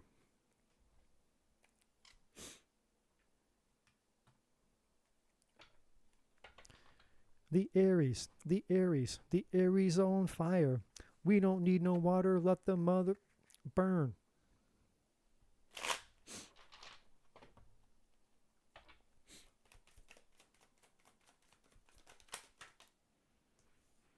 Why do I feel this always comes out for you, Danielle? I feel like this card always comes out with your connections. This superficial card, it always seems to come out.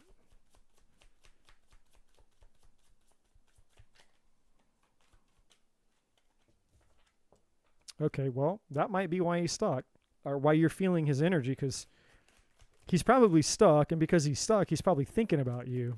Because when people get in that 4 of Cups energy, that's when they start thinking about the past, and they start thinking about people and thinking about exes. They get bored with life, disinterested, all that kind of thing.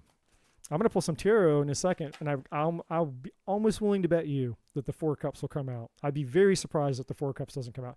Yeah, something happened with him, either something happened to him or he's about to go through something. He's about to go through some type of tower moment here. He's probably reminiscing about that too. Which, if you're having sexy time with Danielle, you're a lucky son of a bitch. And anybody who hasn't stalked Danielle's Instagram, you'll know why I said that. And you can go find her on Instagram, then you'll know why I said that. He's probably thinking about that. I mean, I would be if I were him. So yeah, let's see here. I got this. I knew I needed this tonight for a reason. I just waiting for the right question to come out. All right, let's see what else. I haven't pulled these out in a hot minute. That's what she said. I'm trying to tell him, Danielle. I'm trying to tell him.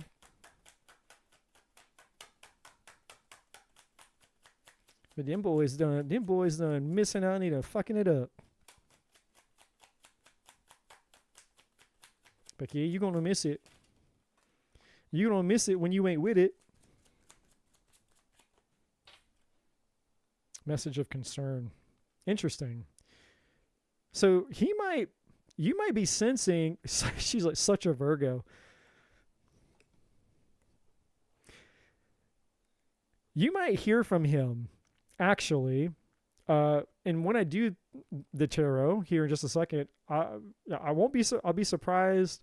I won't be surprised to see the Four of Cups in a message card, but whatever this stuck in this destruction is, I think you're picking up on the fact that he's wrestling, maybe like a Two of Pentacles energy, or a Two of Swords energy. Like he's wrestling with like reaching out to you.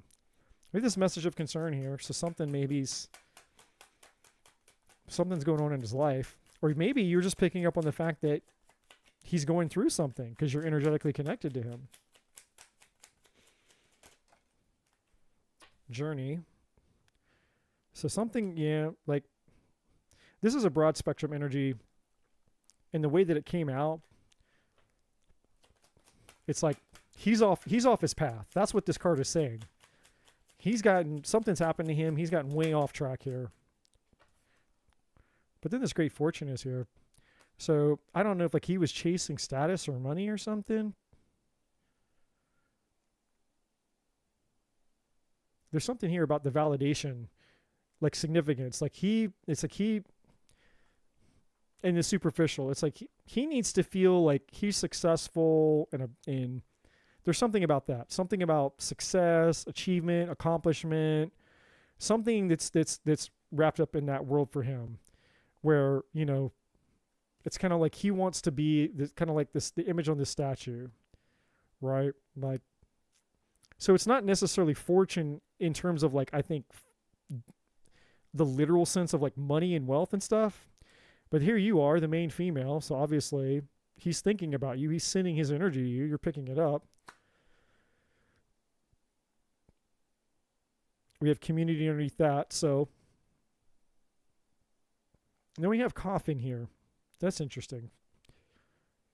So maybe that coffin card, that could be literal. I don't know, maybe somebody passed in his family, or that could be an ending that he's going through, some type of situation that he's going through. Let's see here. Which one do I want to pick? All right, let's try this. Let's see what the tarot's got to say about that here. How about this? Let's start with the destruction. Why is that here? Let's just go for the big energy. If we know what that's about, then we know what the rest of this is about. Because this destruction will determine what the message of concern is.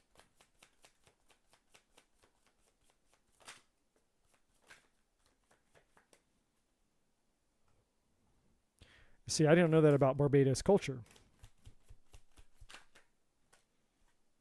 He had a death in his family, a cousin. Okay, well, that could be part of it. This could be a relationship. The destruction, we have the Three of Wands.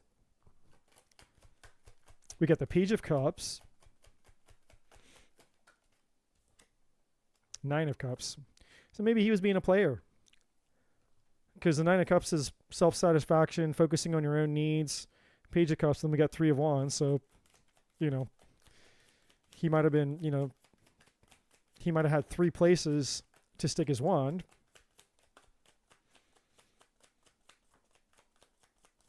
Keeping his options open, the Three of Wands, seeing what else is out there, all that kind of stuff. What is this? What is the destruction? Give me the core energy of the destruction that he's going through. Five of Pentacles in reverse. So he's trying to get out of some type of... So this is him trying to get unstuck here. Like, it's either he's trying to get out of some type of financial burden, or he's trying to get out of some type of, you know, health problem, or just a mentality here. Like feeling like he's not going anywhere. I feel like this really has more to do with this mission now. I feel like he feels like he's getting bored.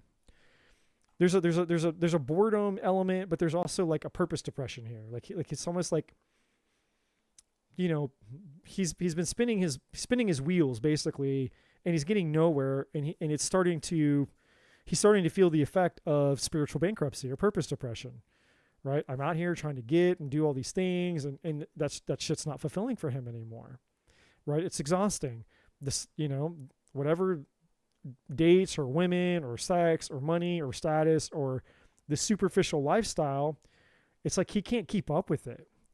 It's like, it's like unattainable. And no matter how much he's attained or how much, how high, or how to describe this. It's like no matter how far into it he goes, to whatever level he has attained, he's realizing it's the same level of empty, right? And so it's like, oh, maybe if I get more, nope, still empty. Maybe if I sleep with more people, still empty. Maybe if I get more money, still empty. It's like every time he keeps going deeper and longer and harder and stronger and trying to get to the more, when he gets there, or if he gets there, he realizes that it's not fulfilling anymore. Well, here's the message card I said at the bottom of the deck that I thought I sensed that he was going to reach out. So there's the message of concern. So I knew that at some point some type of message would come out. What else do we have? What else about this destruction energy?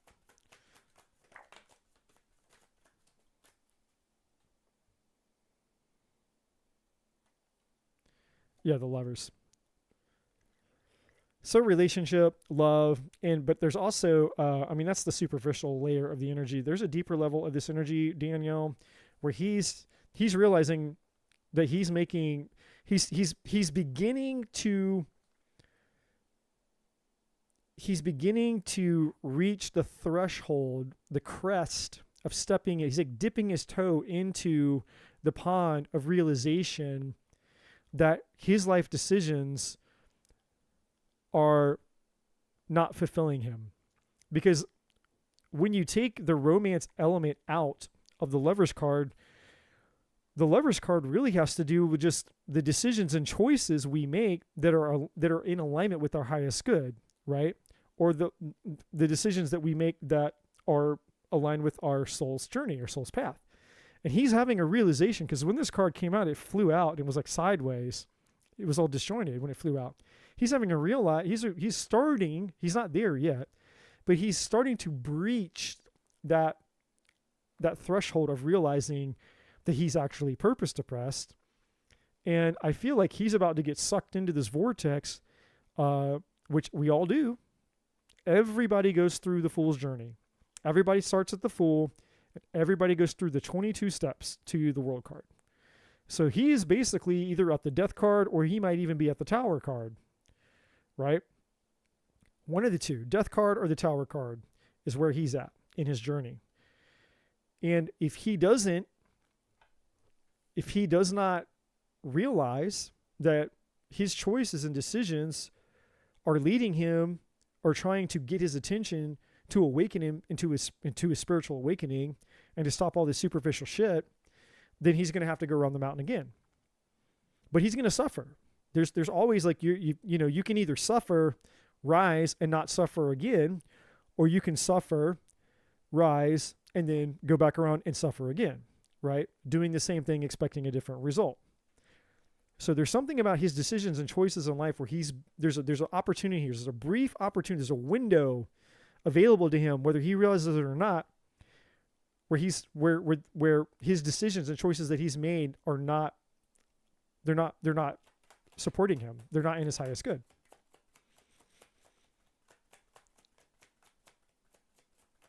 He definitely wants the deeper and harder with Danny. We definitely know that.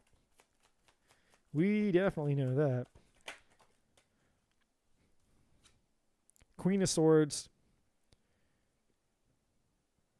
You're a Cancer, so that can't be you. This could be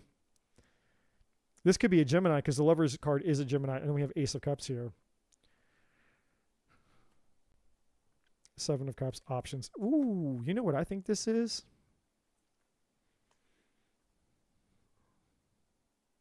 I think this is karma. I think he might be getting some karma. I think that we all have that person when you meet your match. So he's out playing the field. He's Mr. Player. And then he finds that woman that he can't resist. And she's the one where he loses his power. Like, he's used to having the power, being the player. And then he's going to meet this chick, or has met this chick with the Ace of Cups maybe, or has in the past, who knows. And she's the one who basically brings him to his end. That's a possibility. So I could be wrong. I could be wrong when I said that this main female is your energy. This main female may not be your energy. This main female may be this chick, this air sign, which could be a Gemini. And it would make sense because it's like the Three of Wands. He's like, oh my God, I was out here playing the field. I met this woman. She's my everything. Look, the Nine of Cups. Oh my God, like the Five of Pentacles in reverse. I'm not lonely anymore. Like it's almost like there's a whole story down here that would describe kind of like his feelings. Oh, look, I found my soulmate, this partner, blah, blah, blah. I'm so in love. But at the bottom of the deck, we have the Seven of Cups. It's all fantasy, you know. Six of Wands makes him feel like he's the shit. Or maybe he puts her on a pedestal, one or the other. Things moving very quickly. Eight of Wands. It's fun and exciting in the moment. But then the Five of Swords. Shit starts hitting the fan. I want to see if I'm right on that really quick. Am I correct on that? Is he seeing this woman? Is this woman the destruction? Is she part of this destruction energy? I mean, I'll admit if I'm wrong. If I'm wrong about it, I'm wrong about it. Let's see what the card... Let's see. I'm going to get a confirmation here.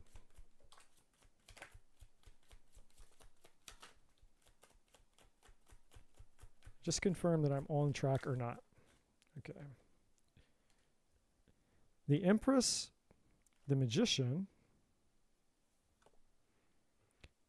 and the Tower in reverse. Interesting. So we finally did get a Tower. And then the Fool is at the bottom of the deck. The High Priestess, the Ten of Cups, the Page of Cups, and then the Queen of Cups. So that could be your energy there.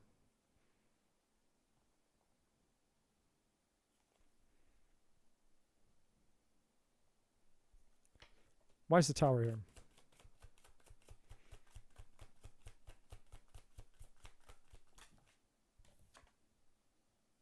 Yep, there's that Five of Swords again. Ace of Swords. Two of Wands. The Hermit, the Queen of Pentacles, the Nine of Swords, the Hangman, Seven of Wands, Four of Cups.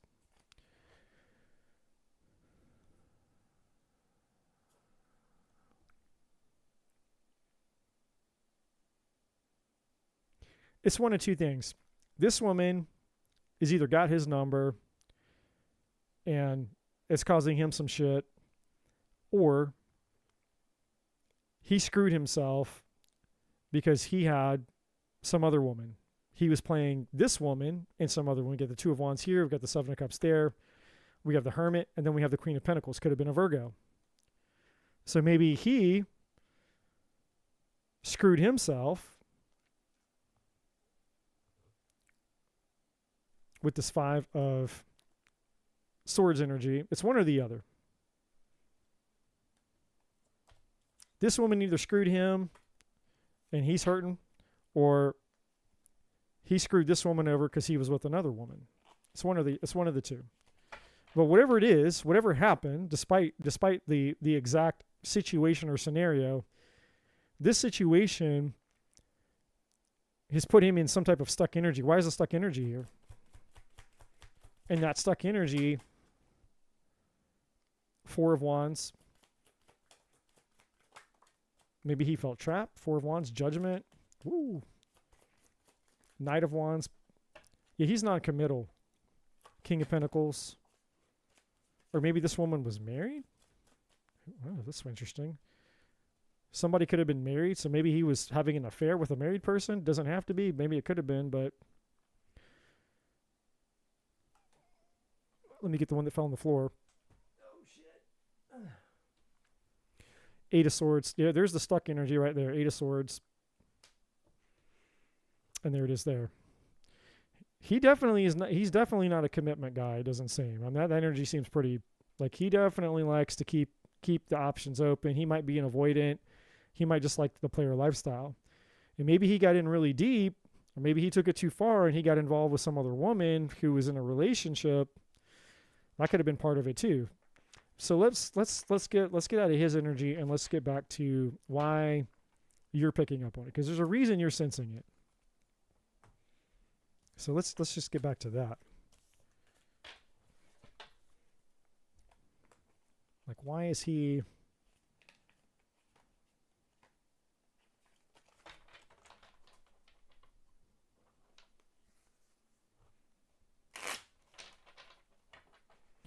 Why does Danielle need to, like, why is she sensing him? What does she need to know about this?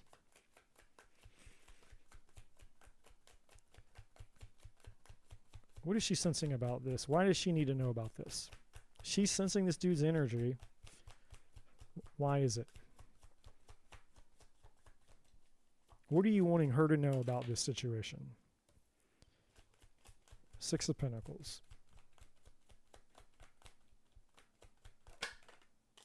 Ace of Jean might have called it. She might have called it.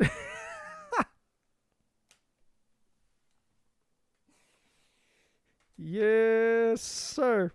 There it is. The Nine of, yeah, he's like, you know, I've been all around Barbados, and I've been all around Barbados, and I've put my PP in many places, but I have yet to find a place where it feels quite as nice as my Danny babe. She's all the things. I went all around Barbados searching for a place to put my PP, and I have yet to find a place quite as nice, quite as good, because she's all the things. She's the Nine of Pentacles. She got that hair. She got that smile. She got them nice, perky-sized bees.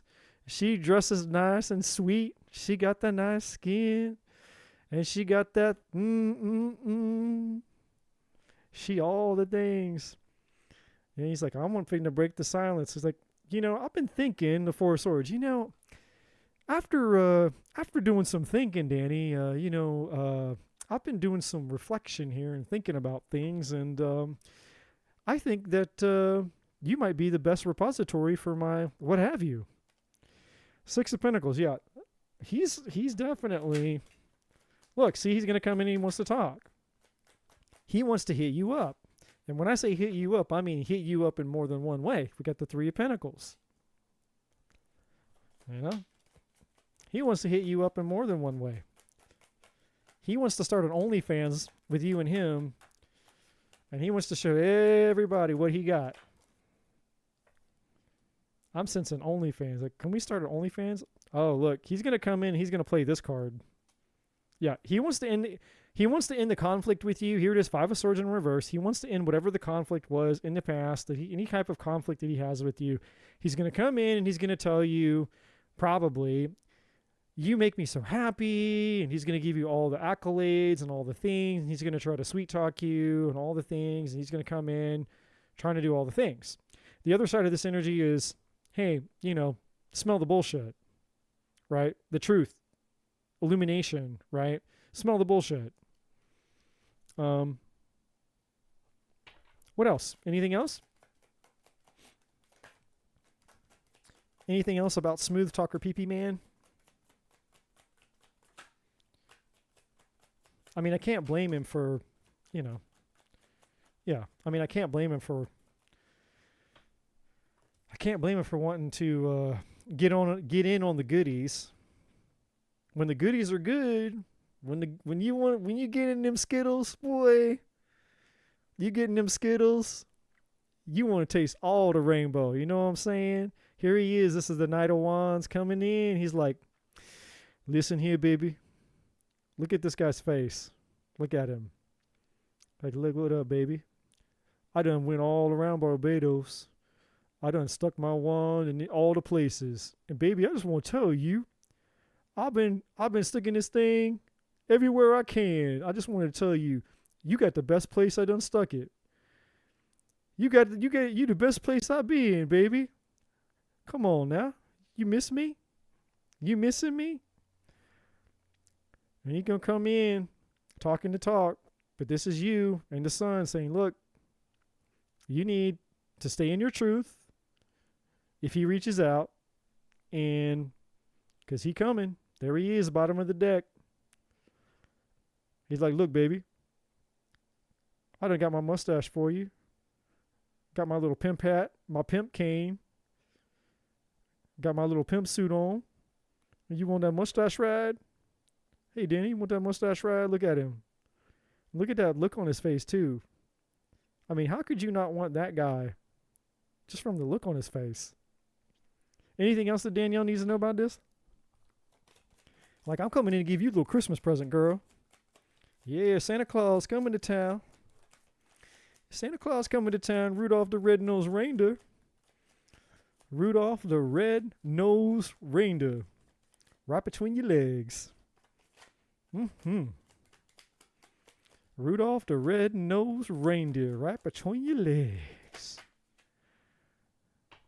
Oh, now he's going to come in and start talking commitment. He's like, baby, look, I know I was a player. I know I didn't lock you down in the past.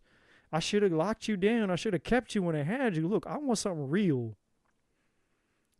I want something real, baby. Come on, you and me. Let's do this.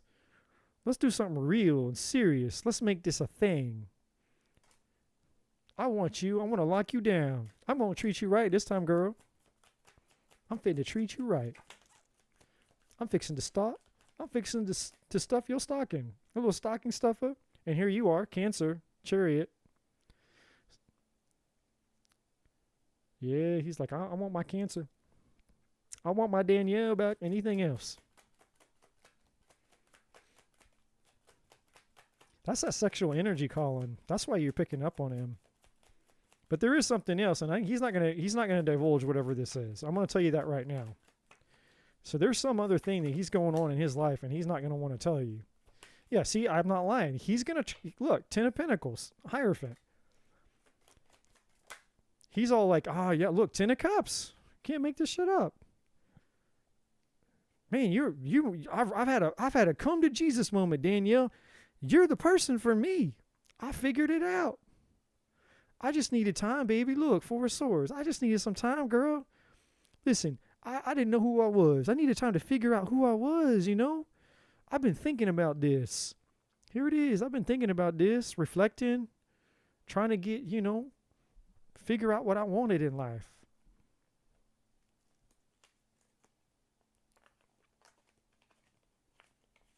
Okay, is there anything meaningful that Danielle needs to know?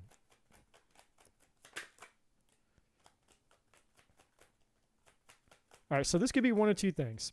This could be the other woman he was dealing with. He might still be dealing with her. Or this could be the universe saying, you need to step into this Queen of Swords energy and have a no bullshit boundary with him.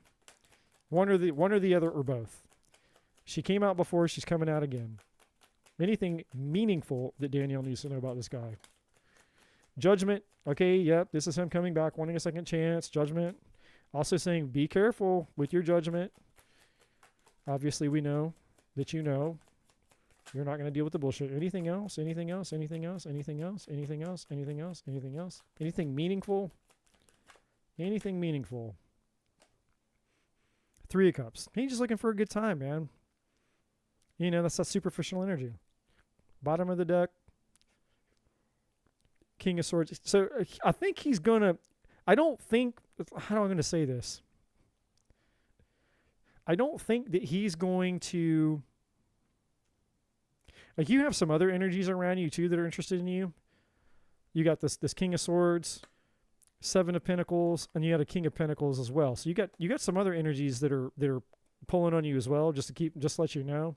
Because, look, you got the 7 of Cups at the bottom of the deck as well. And you got the Page of Swords. So it's like basically, and then there's the Two of Cups. So you're gonna start getting this. Expect dudes to start reaching out to you, even though it's technically not Mercury retrograde. But just keep that in mind. There are other energies that are also probably gonna start coming towards you. But basically, one of the things that I noticed about this King of Swords energy is I don't think initially he's gonna take no for an answer. Like, you might put your boundaries up and he might think that's hot. Like, if this is you, you're like, look, I'm not taking any shit. And you're going to be like, damn, girl, I love when you get sassy. I love when you get all sassy and like, you trying to be like, big boss girl. Come on. I love that. Take your pants off. Let's get it. Let's roll, girl. So he might try to challenge you. Right? You're basically like, boy, I ain't playing that. And he's like, girl, I love when you sassy. Let's do this. He might not take no for an answer initially is the bottom line. So just keep that in mind. But I think the reason that all this other stuff came out was the universe trying to show you where he is in his personal development. That's what this is. It's like he's in this whirlwind of spiritual bankruptcy basically right now. And until he gets aligned to his true self and his spiritual journey, and he stops this superficial lifestyle bullshit where it's all about validation and attention and status and making himself significant, until all that bullshit stops, eventually it's going to catch up to him. Karma is going to happen to him. He's going to get karma. The tower was in reverse down here a second ago. It's like you can only dodge a bullet for so long, right? You can only dodge a bullet for so long. And eventually all this shit's going to catch up with him, probably sooner than later, since that energy is showing up on the table. Now, mind you, this is at the bottom of the deck, so it's not immediate energy, but it's like coming soon, right? It's like the coming soon energy. But just be careful. Be careful specifically with his ability to sense your weaknesses and talk to you in a way that would elicit that Cancerian compassion that you have, because that might be one of the tactics. He comes in, he's like, oh man, the message of concern, the distress. If he comes in trying to elicit empathy from you because he has some type of sob story, then he knows that that's a gateway in. He's like, well, if I can just get her to start feeling empathetic towards me, then that's going to lower her defenses. So just keep that in mind. Like, I mean, this guy obviously he's been around, he's been around the street enough times to know what he's doing. He's got a little bit of skill here. He's not a complete novice. So just keep, protect yourself before you wreck yourself. And again, for all of you that are out there that are missing out on Danny's goodies, just go find her and stalk her on Instagram and you'll understand. But a little bit of shameless promotion for you, my friend. All right, who are we at? Who are we at next? You're welcome, by the way. Okay. Oh, wait, I forgot. Okay, so I said, for those of you that are here and you need, just really quick, I'm going to interrupt this broadcast. If you have a simple, quick question I can answer in 3 cards or less, I will take however many of you are out there in succession, and I'll get you guys out really quickly. So you have a simple question, either a yes or no question, or I can answer in 3 cards or less. I will do you guys really quick, and then I'll go through the free list. So if you have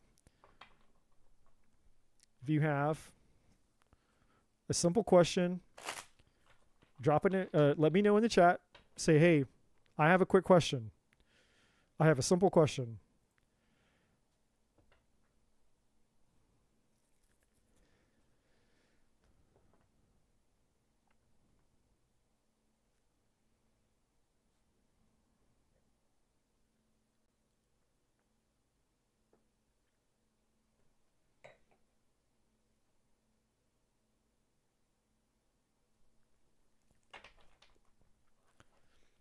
Okay. What are Rhea intentions, feelings toward me?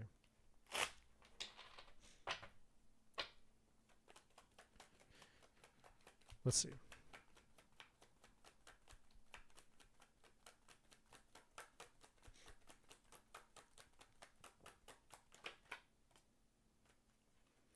Okay. Well, we have a King of Pentacles. I don't know.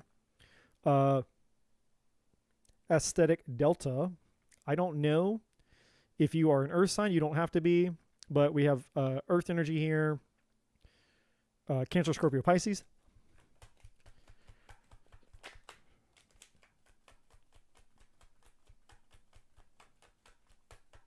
So the question is, what are their feelings towards you?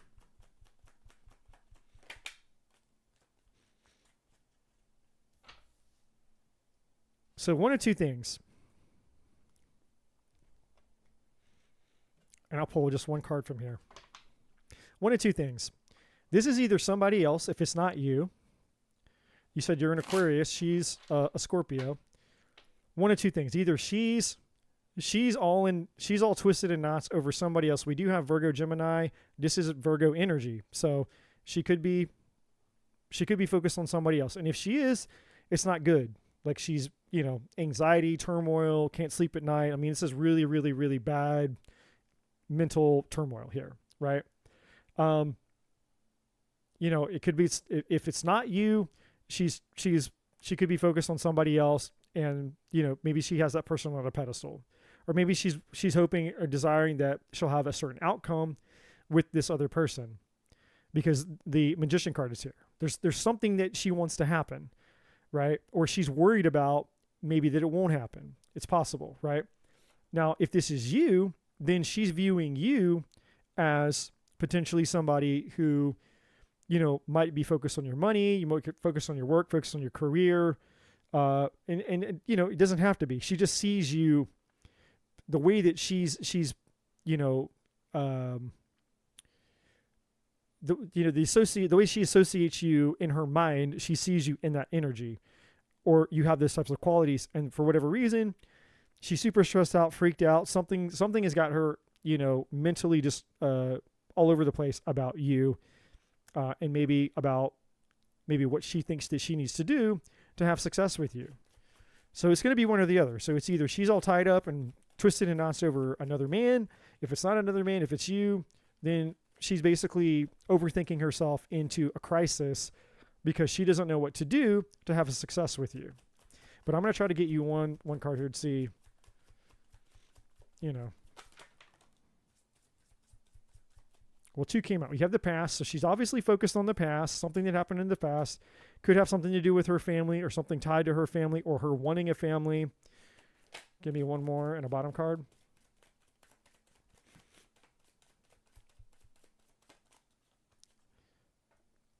Yeah. And then there's confusion here. So the pause card is, do I do something? Do I take action? Do I not take action? Do I take action? Do I not take action? So she's in indecisive energy here about it. She wants to be happy. She wants fulfillment here. I don't think she knows what to do or how to get it here. Underneath that, we have patterns. Underneath that, we have destruction. Underneath, we have not now. Underneath, we have spiritual awakening, and then conflict. So she's concerned about whatever events have happened in your past. It's a whole conglomeration of stories and events. Whatever's happened that's brought the relationship. Now, there could be baggage attached to her that pre-existed you entering her life. Some of that could be true. Or it could just be the situation that she had, the relationship she had with you, right? And if it's not you, then it's some other man. It's going to be one or the other. So this past is either she's all twisted in knots over another man in her past, or she's twisted in knots over you. And, she wants fulfillment, but she doesn't know how to get it. She's overthinking herself into analysis paralysis instead of stepping into her power to do anything about it. She wants success. 6 of Wands is victory after conflict, after a trying time, after challenging times. She wants fulfillment, but this is a pattern of hers. She self-sabotages and she self-destructs. The patterns in destruction, and the 9 of Swords, self-sabotage, self-destruction. And it's like when she falls into this pattern, it's like she self-destructs and nobody can pull her out of it. So I don't know if this is you. I don't know if this is somebody else. I have no clue. If it's you, then, she sees you as fulfilling, but whatever happened in your past or whatever happened in her past, whether it was you or somebody else, it's got her all twisted in knots. And so I say there's a 50-50 chance if you're in no contact with her or not. I don't know. I'm assuming that you're in no contact with her based on your question. I could be wrong. If you're in no contact with her, what action is she going to take with you, or how does she feel about you? Well, the action part of it is 50-50. She might take action, she might not. It depends on, I would say right now, probably more no than not, more no than yes, because of the Nine of Swords. It's very hard for people to bring themselves to take an empowering action when they're in Nine of Swords. It's very hard. Not impossible, but very hard. If you're in contact with her, then, there's definitely, there's fulfillment that she has with you, but she has this pattern. And so it's any type of fulfillment that she has with you, or even with this guy, she's sucking her own fulfillment out of it because she goes into this self-defeating, this self-destructive behavior. So she's got, and this isn't me judging her or being an asshole, but I got to keep it real. She's got some problems that she's got to fix. She's got some baggage. She's got some issues. There's some things going on that are connected to her past, whether it's you, whether it's not you, whether it's somebody else, who knows. Could even be family issues that who knows. But she's got some issues that she needs to fix. 50-50.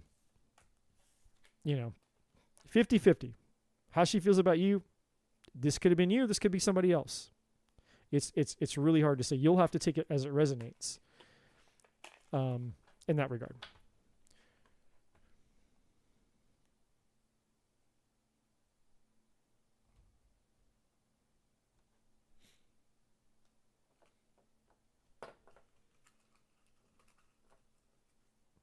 What else? Two of Wands. Just reaching in here.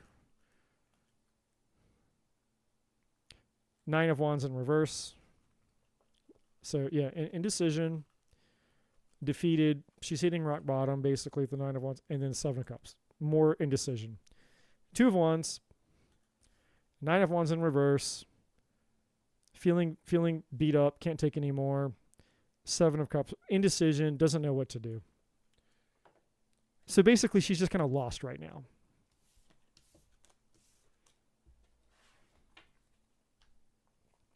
She's dazed, lost, and confused. Okay, Sean. Will I meet somebody 2025?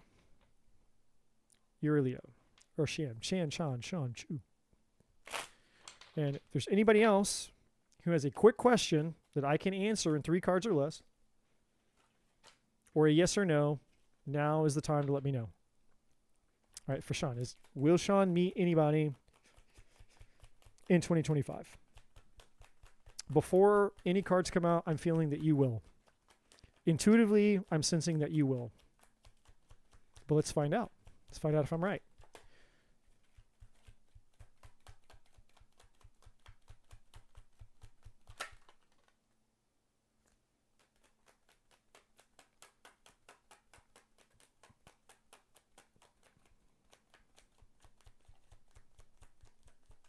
Now, I don't know if you're a Leo. I don't know if you're feminine. I don't know if you're a guy or a girl. But not only are you going to meet somebody, but they get a little present for you. I'm assuming you're, I don't know, are you a woman? Are you guy, girl? Sean could go either way.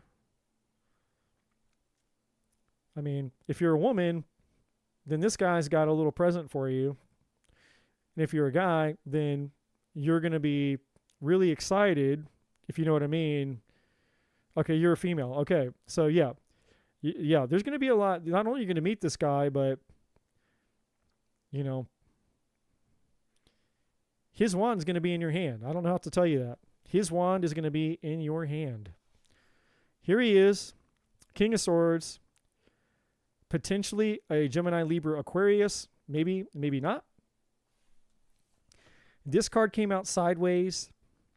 When you meet him, either you or him could be recovering from a difficult time, whether it's financial hardships, whether it's self-worth issues, whether just not feeling good enough. For you or him, but either you or him or both of you, you could be basically, this card could also mean, with it coming out kind of sideways like that you've had a very difficult time meeting people that were in alignment with you. So you were meeting a bunch of people that just weren't quite all the things. So there's a full spectrum and range there, but because I'm doing a quick speed read for you, you have to kind of feel it. Now, yeah, 3 of Swords at the bottom of the deck. So that could have to do with the 9 of Pentacles kind of being sideways. You and this guy could have been out of some painful relationships. Maybe he got out of a painful relationship. Maybe you just came out of a painful relationship, or will be coming out of a painful relationship. There could be trust issues. Just keep that in mind. As you get to know each other, you might be a little apprehensive because you're both like, there's trust, like we have some past hurt and pain, maybe with a little bit of trust issues here. But you're going to work through it. You're going to work it out. This person, they're going to put it into work when they meet you. And truth and clarity here, and the Devil. Now, this person also might come and tell you that they're overcoming some shit. That might be the truth here. Now, they could be a Capricorn. The Devil is Capricorn energy. They don't have to be. But this Ace of Swords with the Devil behind it is that they may tell you that, they had an addiction that they're in recovery for. Maybe they used to be an alcoholic, or maybe they used to have a problem or something, and they're just going to come out and just tell you the truth. Like, hey, you know what? I had a problem in my past. The 3 of Swords, I had an issue, had a problem in my past, but I'm working on it. That's part of the 8 of Pentacles here, because this is personal development card for me. This is them coming in, telling you the truth, being honest with you straight up out of the gate. King of Swords, being honest and straight up out of the gate. There's the Devil. But this is a mutually beneficial relationship, equal give and take.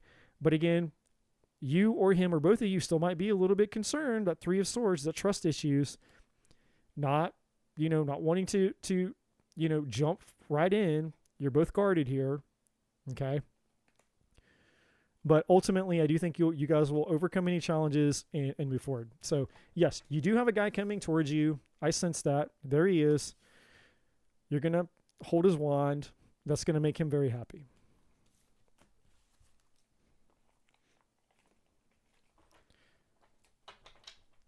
Okay. Mariah, who has anxiously been waiting to ask her question. She's been dying to know. She's like, sounds like a friends with benefit deal. I don't think so. I don't think so. I wasn't getting a friends with benefit vibe off of that. I mean, but again, use your discernment. When you meet this person, you'll have to feel them out and decide for yourself. Or when you meet this person, you can come back and you can get another reading from me. And I'll tell you all the things. Merry Christmas. Okay, Maria Valentine is my partner F for Frank, or partner F for fuck buddy, chatting online with other women in a sexual way. Now, hold on a second. I gotta use my 43-year-old eyes here and look over here. I gotta click on your little picture here. Hold on a second. I need to see something here.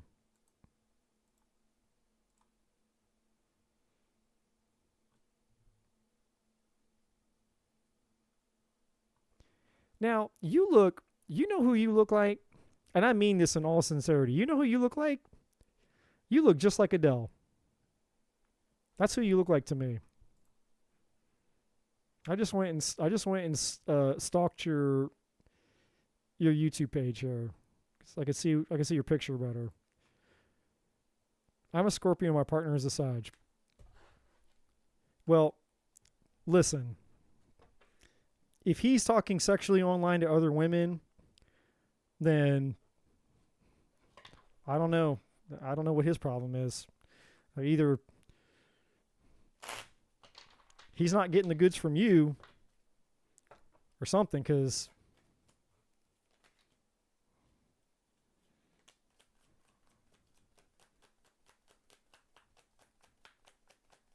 you're pretty.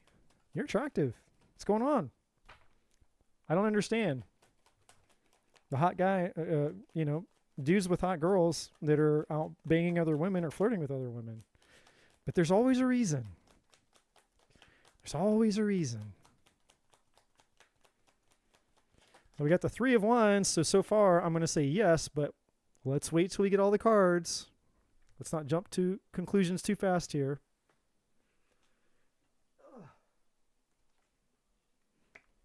We have an Emperor, but I'm going to stick this back in because I don't know if it came out when it hit the floor in the upright or the reverse, but we'll acknowledge that the Emperor came out. Is this person chatting with other women online? You can't make this shit up. I put the Emperor back in the card, back in the deck, and I said I'm going to put it back because I didn't know if it hit the ground upright or reversed. And it literally just came back out. And it's in reverse. Yeah, this dude is in some not good energy at all. 3 of Swords, 3 of Wands. I'm going to say yes. Magician at the bottom of the deck. Give me 3 more. Show me the 7 of Swords.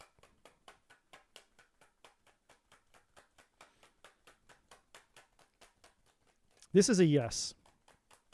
9 of Pentacles. So he's looking for attention.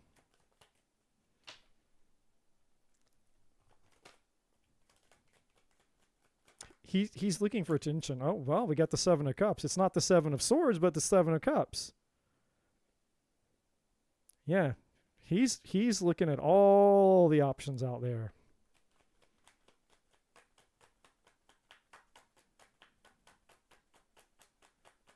My name is Eddie. And there's the Scorpio. So this is you, I guess. Is that what you said? You're a Scorpio?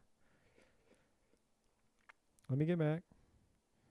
Let me go up a little bit. Been together 8 years. Yeah, you're the Scorpio, and they're the Sag. So this is you. Here you are. You're the Scorpio. I mean, he sees you as super hot. I mean, there you are. The Empress. It doesn't get any hotter than the Empress.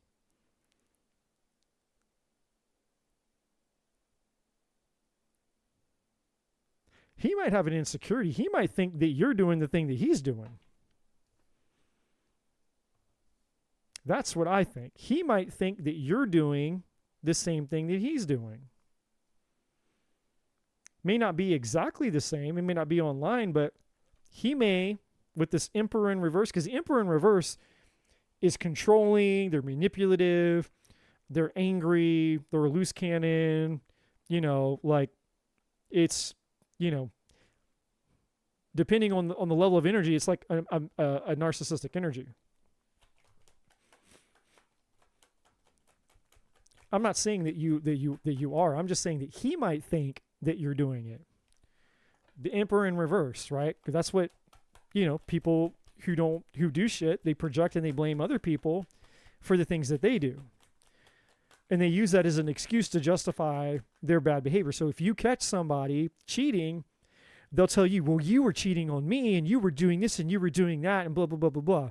Because if they can project the fault and the injustice on you, then that's their way of not having to be accountable for the things they've done wrong.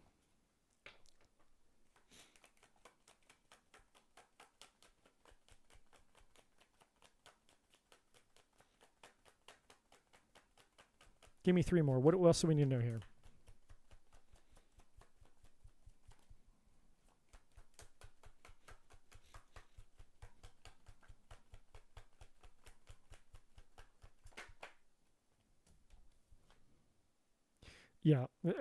He's stuck in a pattern where he's not changing. It's bad luck. It's bad fortune. The Wheel of Fortune in reverse. It's not good. That's also Sagittarius energy as well.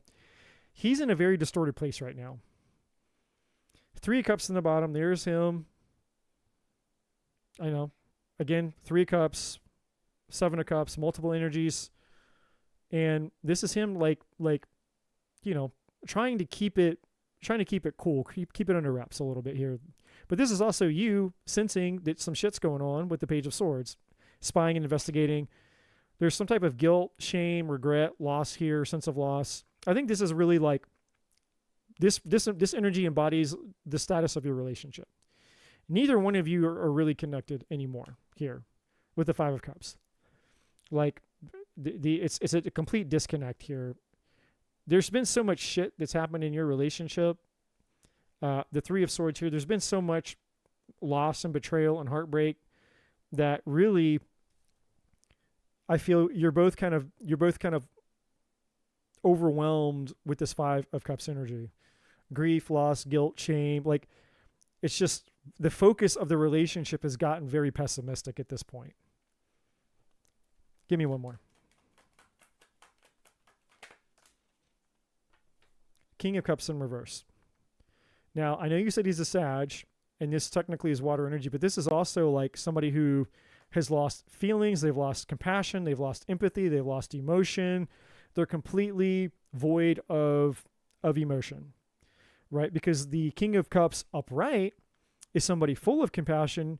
They're emotionally available, they're emotionally mature, they're empathetic, right? But on the reverse, that person is void of all that, which matches this energy up top. Now, the Emperor in reverse. Now, up here, the 9 of Cups. This is, being focused on one's own self desires, right? So he's focused on him and his own satisfaction, basically. Knight of Wands. That's him being the player and the player energy, wanting to have his cake and eat it too. And this is why. He's not happy and he's not fulfilled in the relationship. He's bored. He's apathetic. He's disinterested, right? And so now he wants to see what else is out there, because these cups that represent the relationship that you had with him and he had with you is no longer fulfilling for him, which goes back to the 5 of Cups energy. This is a very, very apathetic, dissatisfied, disinterested. You've just lost connection with each other. You lost the romance. You've lost the spark. There's been too many problems. There's been too much hurt. There's been too much shit that's happened in this relationship here. You're both hurt. You're both wounded. You both have your guard up. You both feel like the other person has harmed you. And again, even if you tell me like, well, I didn't do anything to him. Well, he disagrees, because this energy is attached to both of you. You both feel like you've been wronged multiple times by each other. So he feels justified in the fact that he's like, well, I'm stuck in this miserable fucking relationship. I might as well go find somebody or something that makes me happy. And inside of himself, he's justifying it. He's like, fuck it. I don't give a shit anymore. I'm going to go get mine. I'm going to have mine. But here's the truth. Here's the clarity. He knows the truth. He knows what he's doing here. Now, there could have been another energy here. There's some other guy. Because we have the 2 of Pentacles. It doesn't have to be, but there could have been. And then we have the 8 of Swords. So either there was another guy involved, or maybe he assumed that you were with some other guy. Potentially doesn't have to be, or it just means that he knows what he's doing in the back of his mind.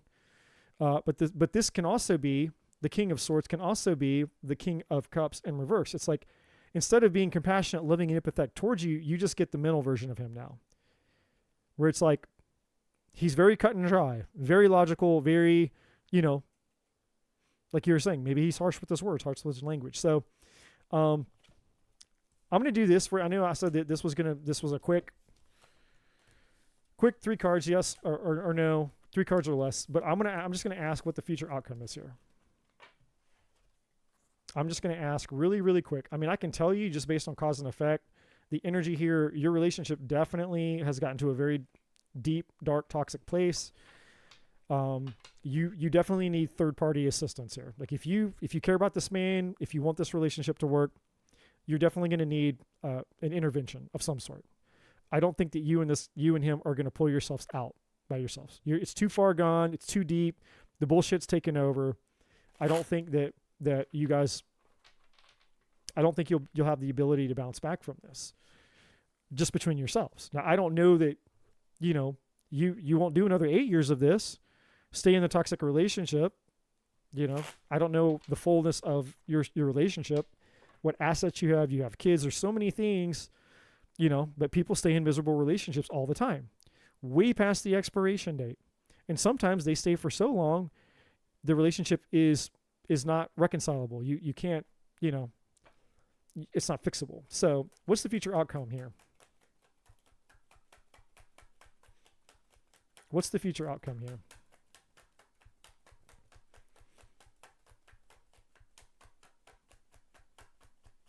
I mean, at this point, no, I mean, to say, will he ever be honest with you? I mean, that's, in what way? Like, if you ask him what he ate for lunch and he said, I ate Subway, he's honest with you. But if you're wanting to know if he's going to be loyal to you, then right now I'm going to say no. What's the outcome here? We got the Two of Cups. That's positive.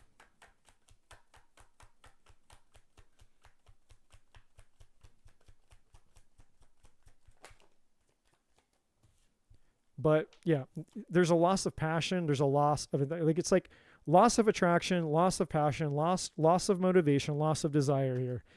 This is like friends with benefits. That's what these two cards, I'm going to get one more. But this is like he cares about you. Like, he doesn't wish harm upon you. He wouldn't want you to like get in a car wreck or get sick. Like, he cares about you, but it's more like, the same way you would care about a friend. But the chemistry and the passion and the things that make a relationship healthy are not there. That's the Ace of Wands in reverse. Okay. King of Pentacles. That's him just focusing on his own. I think that's him just focusing on his own self-worth, his own stability, his own security. And then the relationship is stuck. Hangman. This whole situation is in limbo. You're in between worlds. It's like, can it be salvaged though?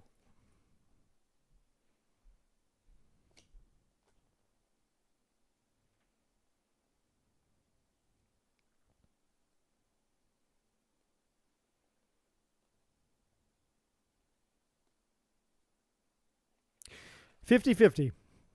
50-50 chance it can be salvaged, and I'll show you why, just really quick. Okay. I've gone way over the 3-card thing, but I know that this is a big deal for you. So I'm gonna do it anyway, just really quick, even though I've gone over. So 10 of Cups is saying this can be salvageable if you work things out. So the Judgment card with the 10 of Cups says yes, but there's a whole bunch of shit that would have to happen.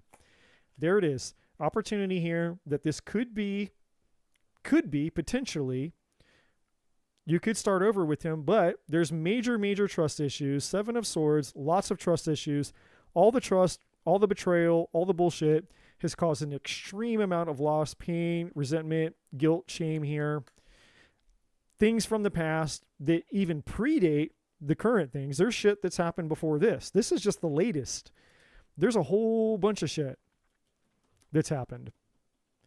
A bunch of shit that he needs to take responsibility for sure. This is basically both of you. The Emperor energy is taking responsibility for your life. There's been all sorts of conflict, and because of all the conflict that you've had, you've lost the ability to see eye to eye. You've lost the ability to communicate with each other. And this is you in your cold cutoff energy here with the Queen of Swords.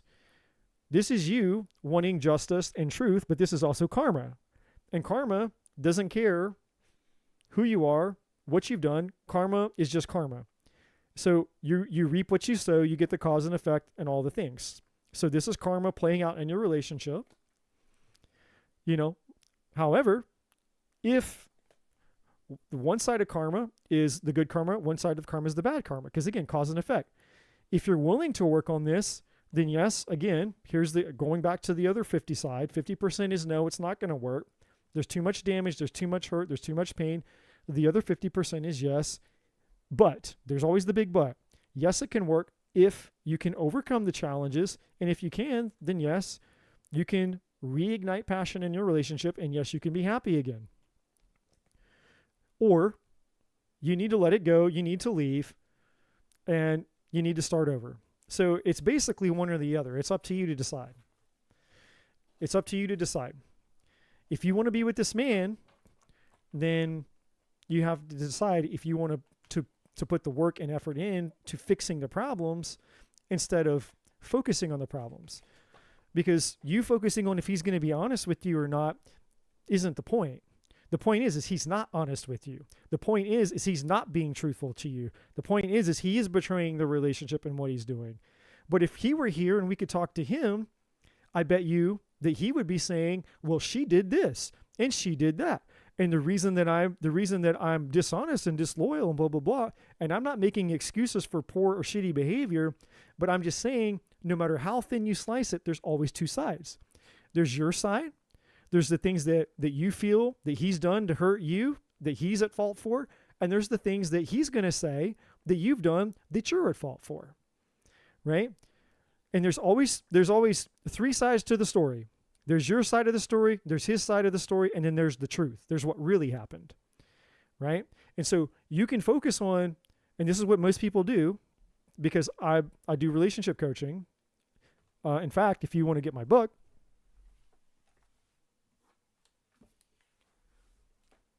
you can order this on Amazon, and I think there's a link in the description box for it if you want. But basically everything that you need to know to start moving in the right direction is in this book.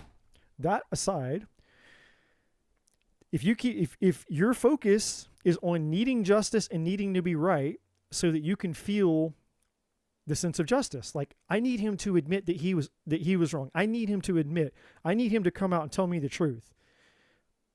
That's not going to solve anything. If he comes to you and says, okay, I admit it. I watched porn. I flirted. I fucked this other woman. I did ABC, XYZ. Okay.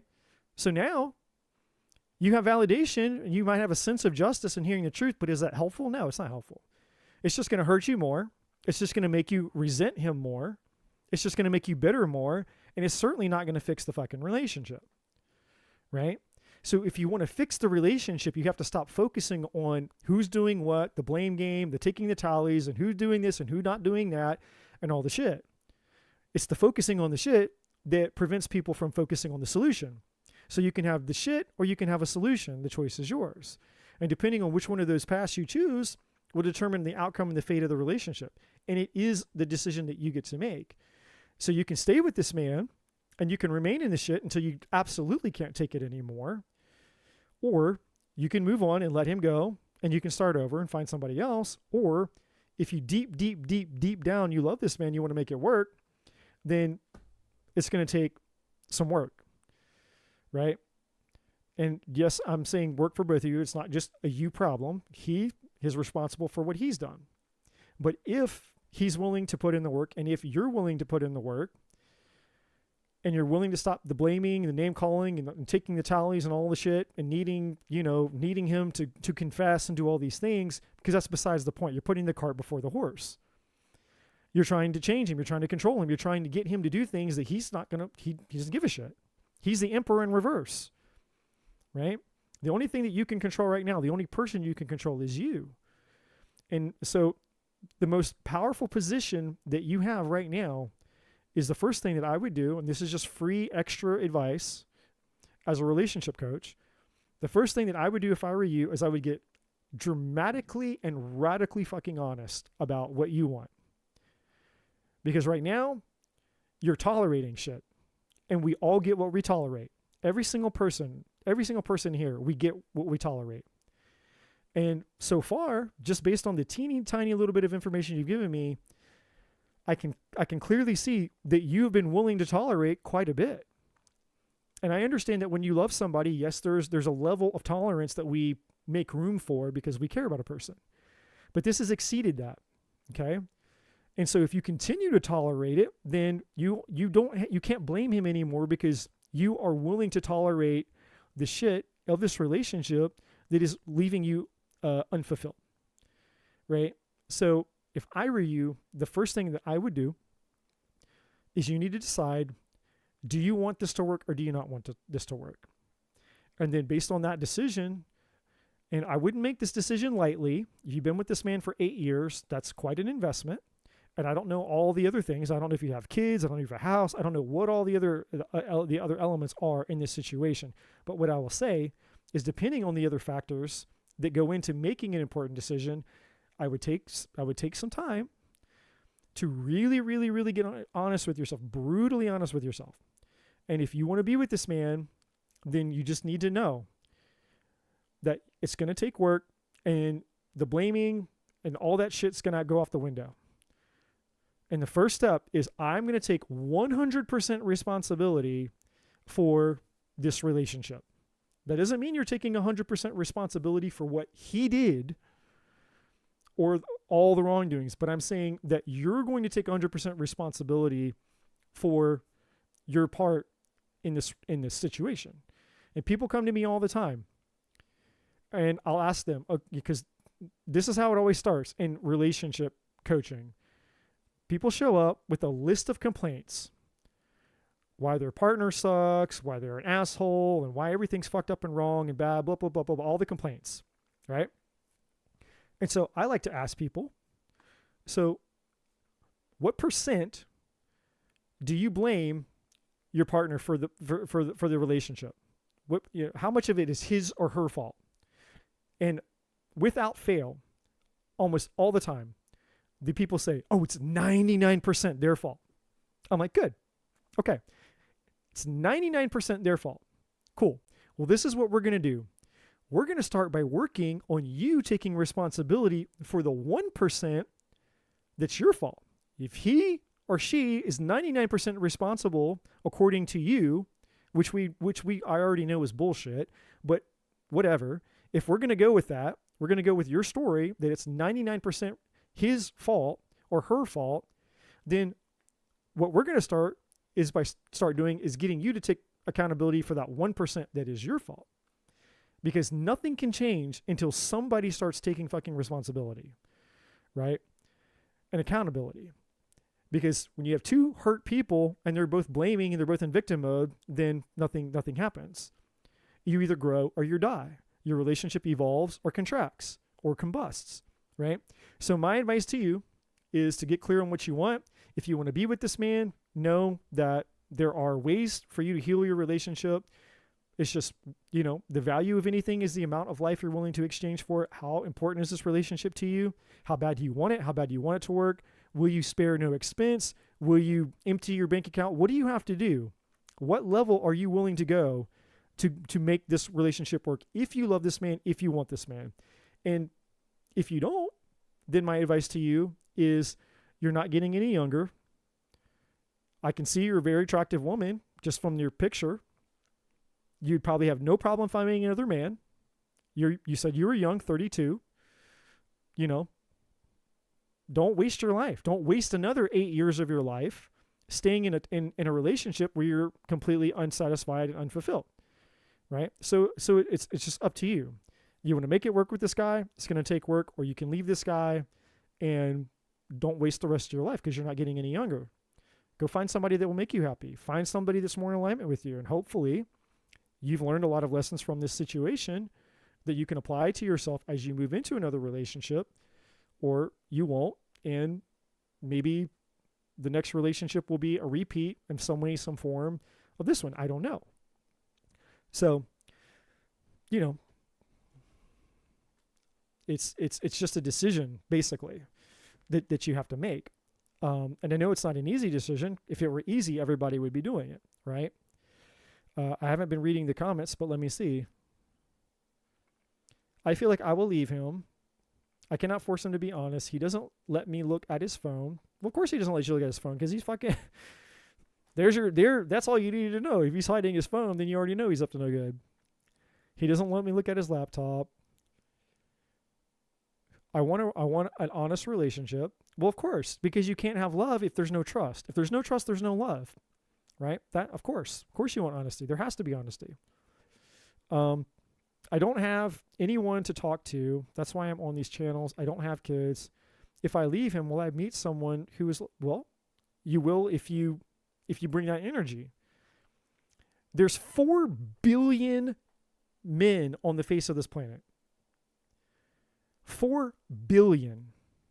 If you dated a new man every day for the rest of your life, you wouldn't even scratch the surface of 8 billion options.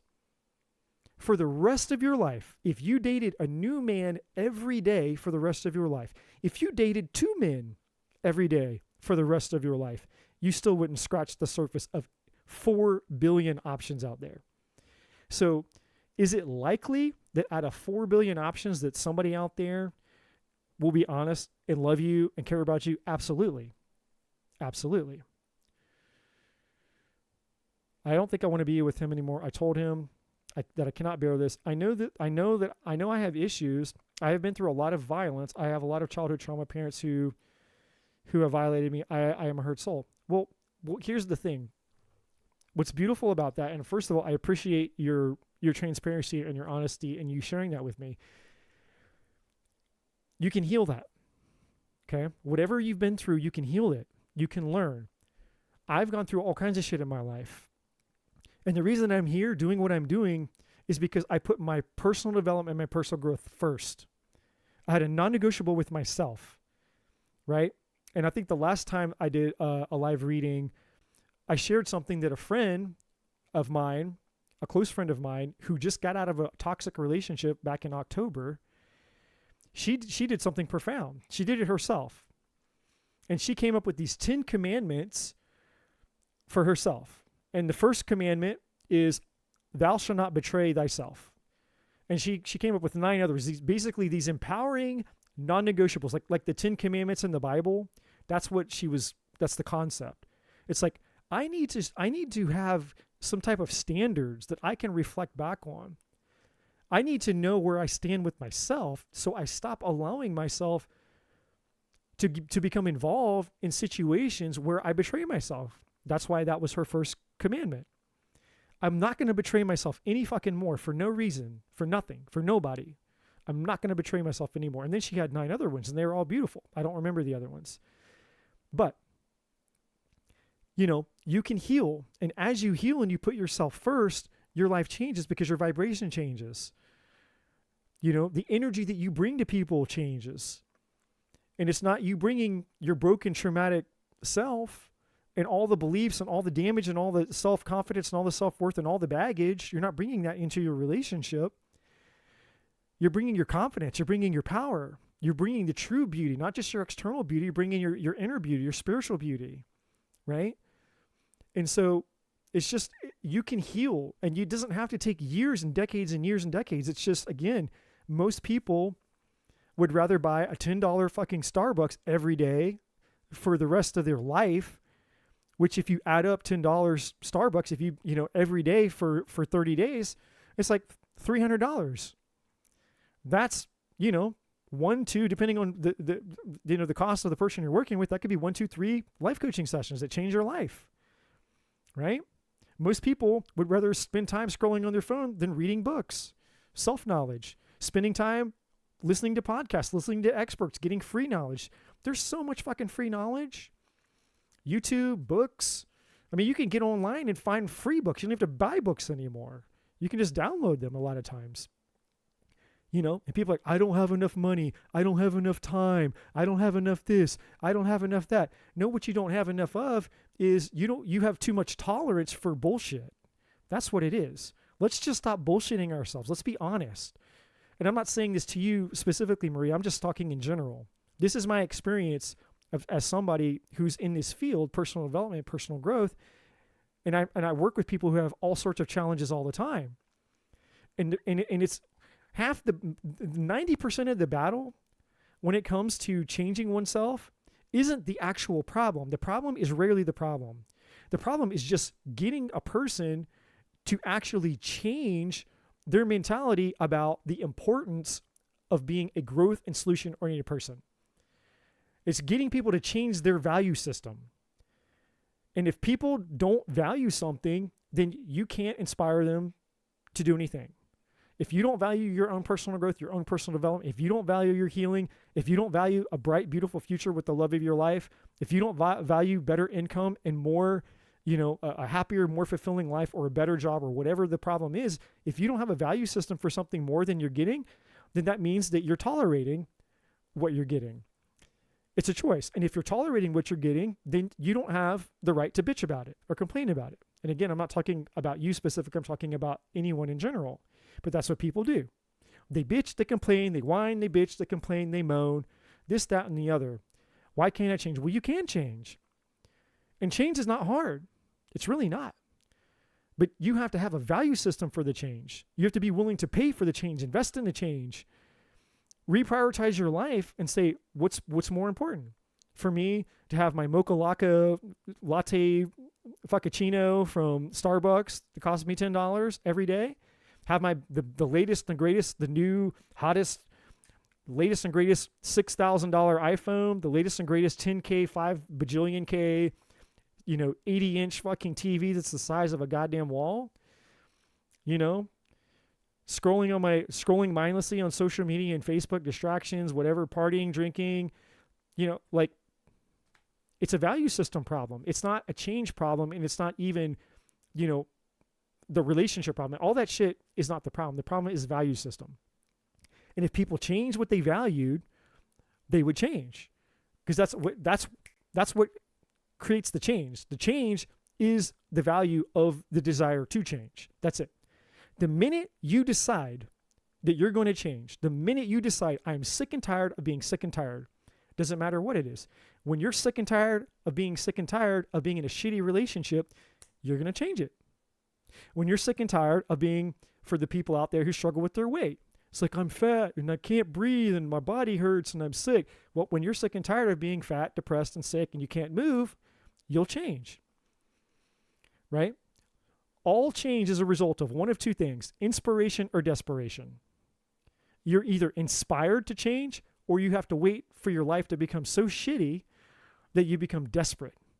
Most people, 90% of people, maybe even 97% of people, get motivated by desperation. You have to become desperate. You have to hit rock bottom. Your whole life has to collapse. And then you're like, well, God, why does my life suck? And then the pain that you experience becomes so unbearable that you're literally kind of forced to change in some cases. And even then, some people are so stubborn that they'll change a little bit. And the minute they get a little bit of relief or comfort, they go right back into the old pattern. And they have to go around the mountain again. And they stuck in a shitty life.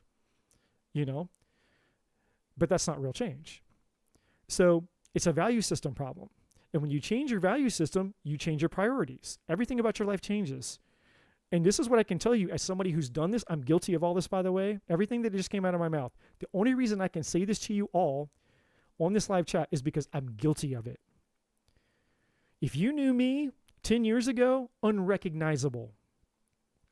The things that I valued, the person that I was, the person that I wasn't, everything about this man you see in front of you, unrecognizable 10 years ago. And the thing that took me out of the matrix, the thing that knocked me off my horse, the thing that got me on this journey was when my ex-wife of 11 years left me and betrayed me for my best friend of 17 years. And I went through 9 months of hell. Couldn't eat, couldn't sleep, lost 30 pounds in 30 days. I tried to kill myself, tried to blow my brains out. I've had other shit happen to me even before that. That was just the thing that got me on the spiritual journey. That's the thing that shook me and rattled me and woke me up. That's the thing that changed my value system. I went from being your typical guy, owning all the things, all the gadgets, all the stuff, all the boy toys, all the shit, having the stuff, wanting to work, climb the corporate ladder, make more money, have more toys, have more hobbies, have more this, have more that, just the daily grind, white picket fence, bullshit stuff. And then it's all taken away from me. And then I realized, it's like, man, none of that shit made me happy. None of it. Not a single bit of it made me happy. I became a minimalist.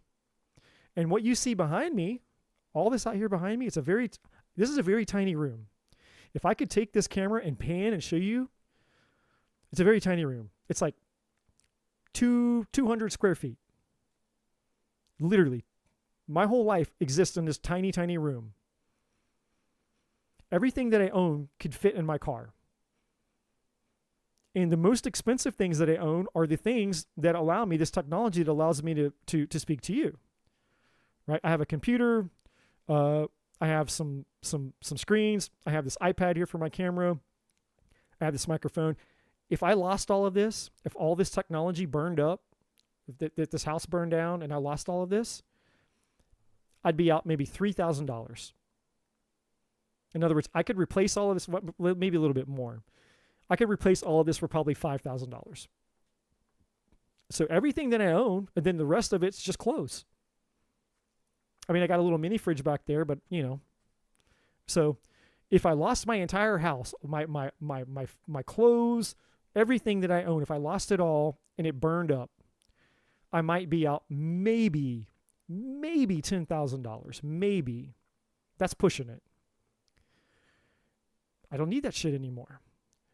I've immersed myself in books, podcasts, training. The most expensive things that I've ever bought in my life are coaching, certifications, and personal development, personal growth. The most expensive, I spent $25,000 for a coaching program, a 1-year coaching program. And you know how I paid for it? I paid for it by spending my 401k because I didn't have $25,000. So I went into my 401k and it took out as much as I absolutely could, which covered almost all of it. And some of it I'm still paying off.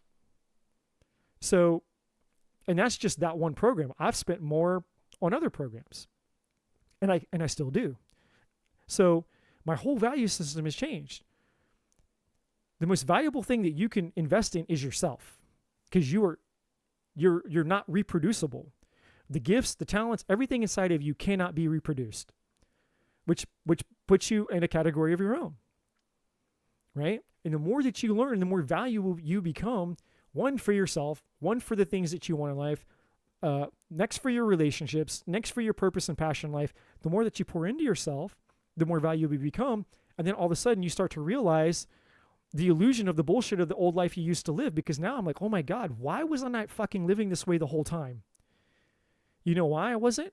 Because I grew up in the world called the Matrix, where I was taught that there's the way to success, fulfillment, and happiness is you go to school, you get a job, you get a degree, you get married, you buy a house, you get some dogs, you have some kids, you work your ass off for 30, 40, 50 years, you build up your retirement, and then you can retire, and then you might have 10 or 15 years left in your old ass age to squeeze a little bit out left at the very end of your life. You might squeeze a little bit left out at the end, and you might get some happiness, right?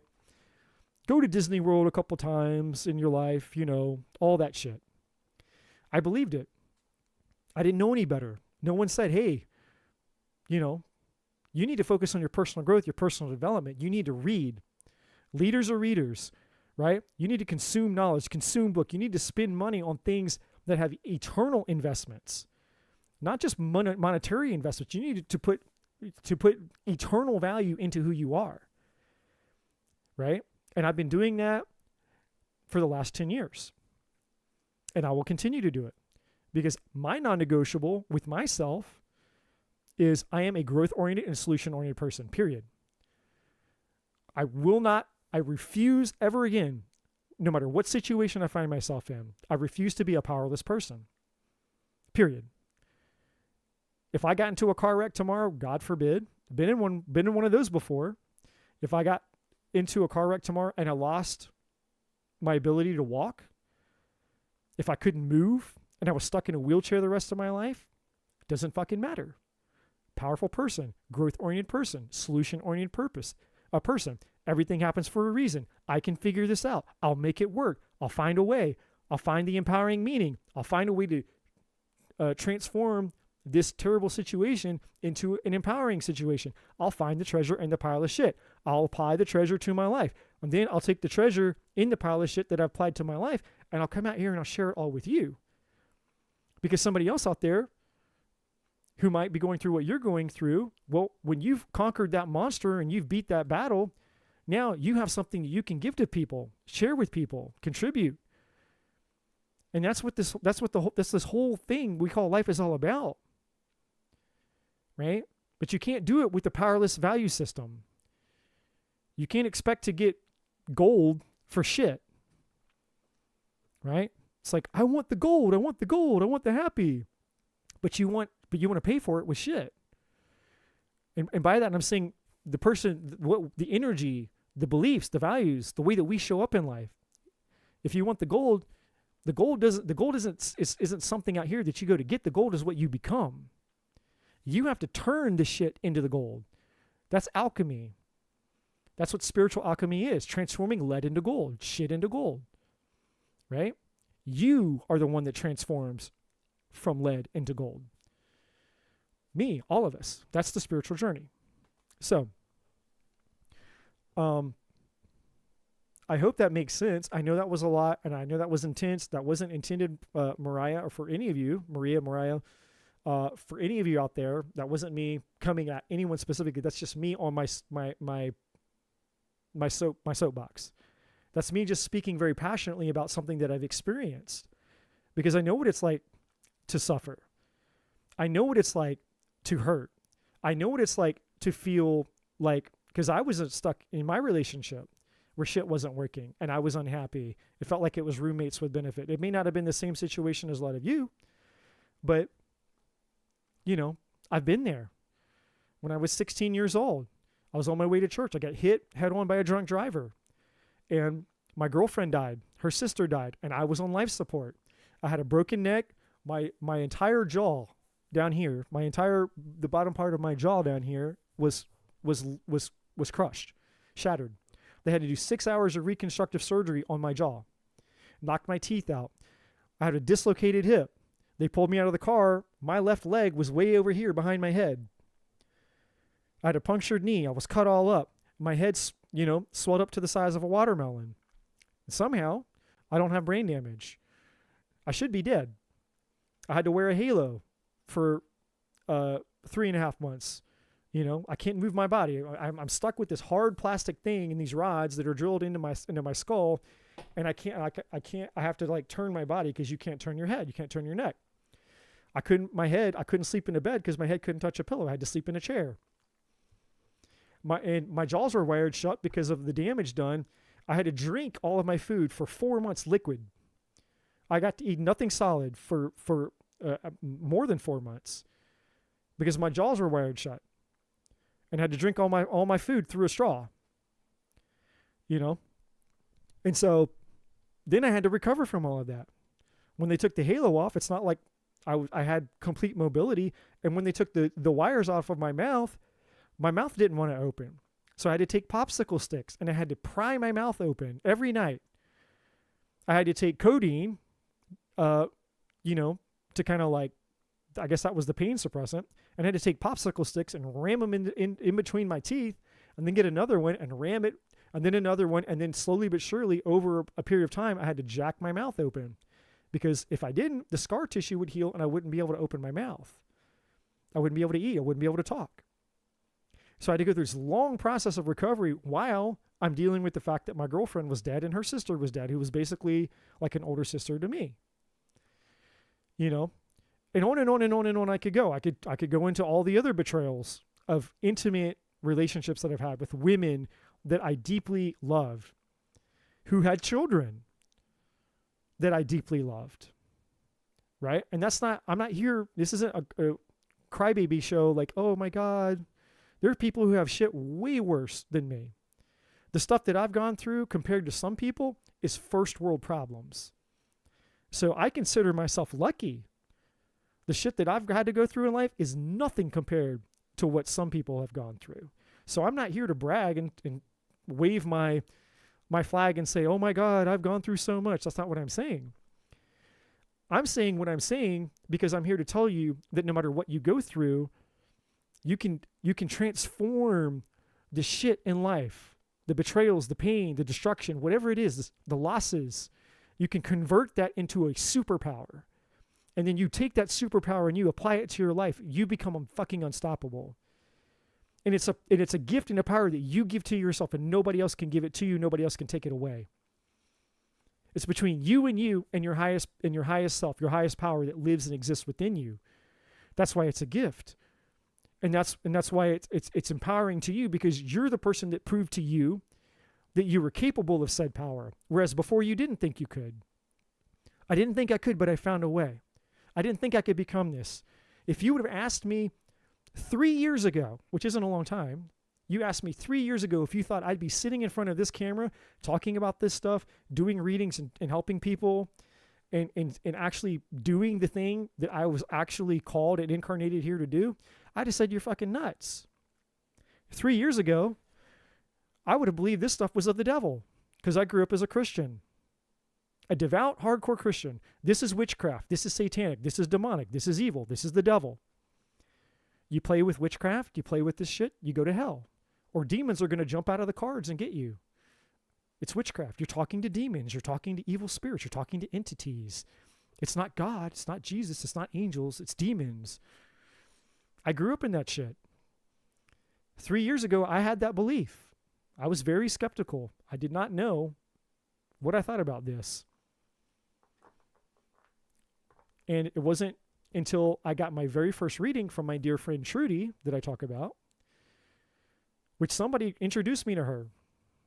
A friend of a friend. Hey, you should get a reading from this person. I don't know about that tarot shit, that evil, demonic, satanic stuff. I don't know about all that. They're like, no, it's not what you think. And I was like, okay, well, what's the worst thing that could happen? I'll get a reading. I get a reading from Trudy. Changed my life.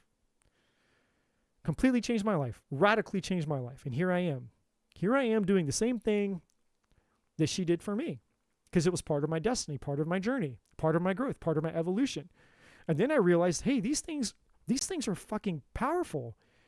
They're way more powerful instead of just making cheesy, superficial predictions. Someone gonna, what's gonna happen? Blah blah blah. And I'm not bashing people who want to know what's gonna happen, but it's the obsession with just the superficial side of it. This tool can literally show you everything that's going wrong in your life, everything going on inside of you. It can literally point to exactly what needs to change, what needs to be upgraded, what needs to be released, what needs to be, it shows you all of it. This thing will give you a relationship with yourself and a relationship to the divine in a way that nothing else can. You can literally have conversations with your higher power.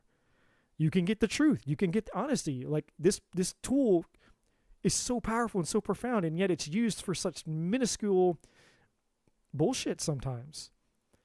And I'm guilty of that too, because I watched tarot readings when I became fascinated with it. When I first was introduced and I overcame the fear that it's demonic and witchcraft and evil, I became fascinated with it. And I watched tarot readings all the time, And then I started to learn, wait, this is not, it's fascinating, but it's not helpful, because it's not helping people get what they want. It's just helping people stay obsessed and stuck by going back. It's like a carrot, dangling the carrot. When's it going to happen? When's it going to happen? When's it going to happen? When's it going to happen? That's powerless. You're the person that determines when it's going to happen, not the cards. And so, and on and on I could go. So all that to say, getting off my soapbox, getting back to the readings, whatever is going on in your life and whatever's not working in your life, it's a value system problem. Your problems are not your problems. Your relationship, your family, your past, your traumas, your work, your boss, your money, it's not your problems. The problem is not the problem. Your value system is the problem. When you upgrade your value system, you will tap into the power that lies within you to change what you think is the problem. That's how this works. That's why I'm here. That's the purpose of this channel. Is for me to help you guys all understand that the power is within you so that you can give up your powerlessness and embrace your power so that you can actually get the life that you want, the fulfillment you desire, whatever that is. Whether it's more money, whether it's more stuff, whether it's a relationship, doesn't matter. Live the life that you came here to live. It's your life, and you deserve to live a happy life. I'm just here to help people learn how to do that and get out of the powerlessness, the stuckness, the bullshit, the lies, the illusions, the I can't or it won't, all of that stuff, right? So there's probably my last non-reading rant for the rest of the night.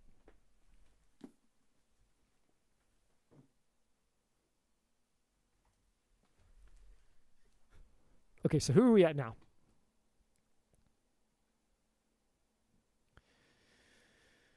Who are we at now? Gene, not a lot of men can throw their leg behind them. That is hysterical. I'm just like, I got to get caught up on the chat just really quick. This message for everyone, not just for me. It depends on your surroundings and how you're raised. It's not wasting money when you're investing in yourself. Yes. I think we can all learn from something from everyone. Gene, do you and Eddie know each other personally? Yes, but you need to share yourself in relationships again. Connect. 5 years now, you can still validate the investment. This is how I gauge if it's worth it. Just me. He just helps. He just happens to love Leos, and I just happen to be one. I've been surrounded by Virgo men my entire adult life. Well, Gene, you got another Virgo fan. I love long readings. Just I feel like we are roommates. We're just a couple of perverts who get each other. Now that is true. That is true. Me too, Gene. Fire surrounded by Earth. Emphasis on perverts. I mean, it gets each other. I'm a Scorpio with Cancer Ascendant, and you don't have brain damage. You need to be studied. Long-term effects. Okay, let me scroll down. Keep going. Yes, indeed. Lisa is here. So good to see Lisa, if Lisa is still here. She's old school. She's from back in the day.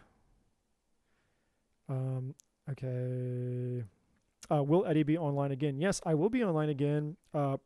So just really quick before I'll jump back in. So who are we at really quick? K for Sight. So K for Sight, you're still here. So K for Sight, you can ask your question. And while K for Sight asks their question, I will be online again. Tomorrow, I have to drive to Florida. I don't have to. I mean, my family's there. It's Christmas. I'll be driving to Florida tomorrow. So I'll be, what's tomorrow? The 25th. No, tomorrow is today. Today. I have to drive to my parents, my family today, later today. And then I'll be there tomorrow for Christmas. And then I'll drive back the day after Christmas. And so depending on when I leave and depending on when I get back, I may be online the 27th. If not, then most likely the 28th, maybe even the 29th, maybe even the 30th. And then I have New Year's plans for the 31st. So because I have a lot of things that I have to, there's some other things I have to share. One thing for sure that I definitely will be back on is to do the live. For those of you that are here at the beginning, if not, no worries, where I'm going to be breaking down and discussing this. Let me get my thing here. Just really quick. So I'll be getting on to talk about and discuss this group coming up in January, starting in January, with my dear friend Trudy. So I'll be hopping on to talk about this group. that she and I are starting in January, and because I want to give you guys I want to give everybody the details. I want everybody to know what to expect, how to get, how to join if you're interested, and basically what you can expect from joining the group and all that. Okay. Because I'm going to be basically, from now until as long as I do this channel, I'll be talking about this group. So, and I'm just being honest with you guys, because, this isn't a tactic or anything. I'm just being legit honest with you guys. This is basically a funnel. When people come here and get a free reading, the next thing that I'm going to be doing is I'm going to be encouraging you to get joined in the group. But only certain people, it's not just a free-for-all. It's for people who you want to grow. You want to change. You want to change your value system. You want to be a powerful person. You want to learn the skills and tools necessary to change your life, to take control of your life, and to become the best and highest version of yourself, and then get out into the world and live life on your terms, right? And so if that's something that people are interested in when they come here for a reading, then I'm going to basically be sending you guys to the group. And so you guys are going to hear me talk about this. I'm going to be like a broken record harping on this again and again and again. Come the new year, it's going to be, hey, you need to join the group. If this fits you, this sounds like you, this sounds like something you're interested in, join the group. This is something you're interested in, join the group. And, from time to time, I'll be sharing things like I did tonight. I'll do presentations. I'll share different things with the collective, so that they get a taste for the types of things that we'll be doing inside the group, right? So just keep that in mind. So yes, I will be back online because I need to talk about that, and then obviously I'll be doing more readings. Yes, you can book a reading also. My all the contact information. Let me grab that just really quick. Let me just drop it in there. It should be in the description box, but let me just drop it in. Here's my website, first of all. Oh, if that works. Let me give you my website.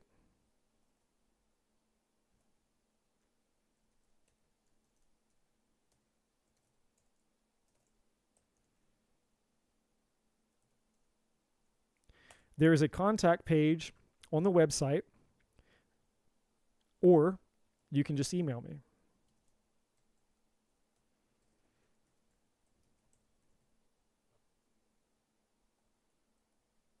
Let's not make typos.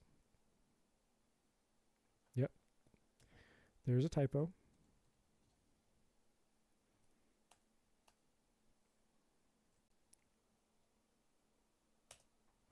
Okay. So I do. My social media link is there. I have two. I have my personal page, and then I have, you can find my actual, like the business page on Facebook by looking up this. There should be a link in the description for that as well, but there it is.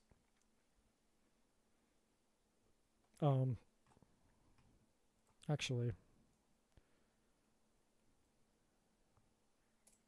I can probably just grab the link. Like, what am I doing? I got a computer. You got a computer right in front of you, man. Just go here and grab this.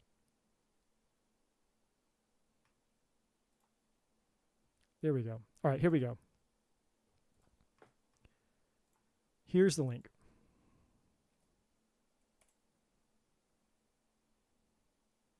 Try that link.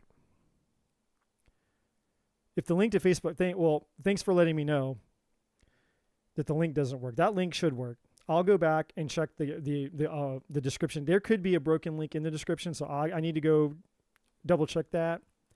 But thank you for letting me know, because that's very helpful. I didn't think to look at the description box, but I'll write that down so that I can fix that. So okay. What the hell? Oh, I've got the. Let's get back. Let me get my screen back. All right. So let me scroll up to find. Okay. K for sight. K for sight. You can ask your question, my friend. No, I'm gonna see. Let me see the list really quick. All right. Let me see if I can get through a few of you here. Nope. I can do a few more. I'll get my sleep. Don't worry.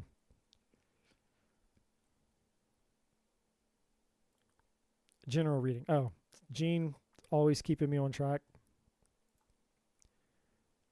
Always keeping me on track. It's like my eyes just see all the messages at once, and I'm like, where is it? General reading. Okay. Got it. Cheers, everybody.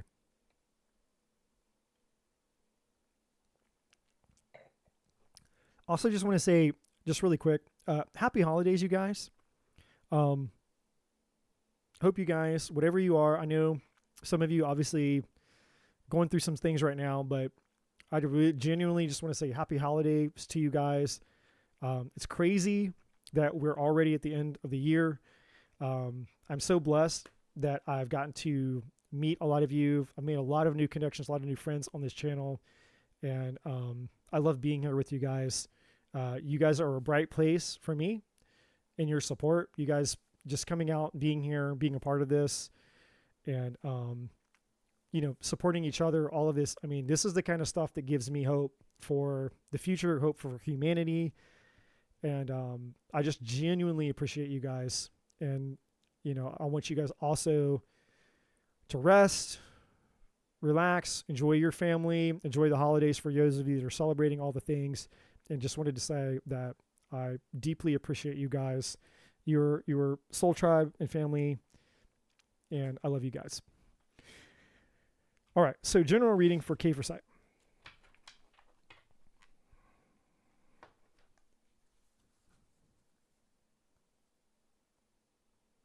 Oh, you live in Norway. Okay, yeah, I just had this problem.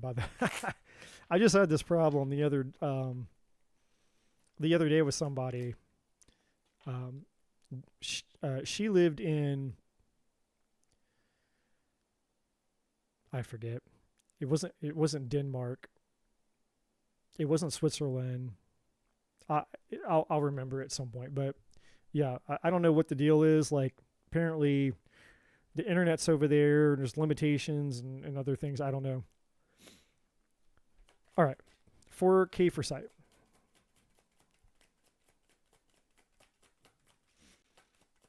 General reading, please.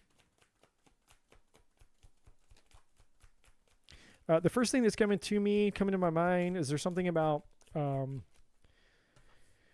your career, potentially, maybe a passion, or maybe you stepping out of your comfort zone to go start something. Yeah, I think you're right. It might have actually been Sweden. I think you're right. It might have been. So something here, K for sight. We'll see if the cards kind of go in that direction, but there is something I feel that you're meant to. Let me put it to you this way. We all have a choice to continue on whatever path that we're on, but you're meant to take a different path.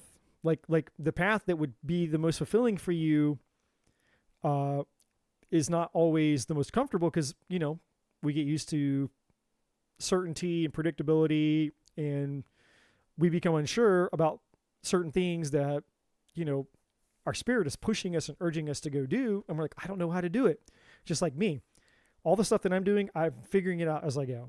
And I'm having a conversation with my, with my higher power, and kind of just fumbling my way through it and figuring out as I go.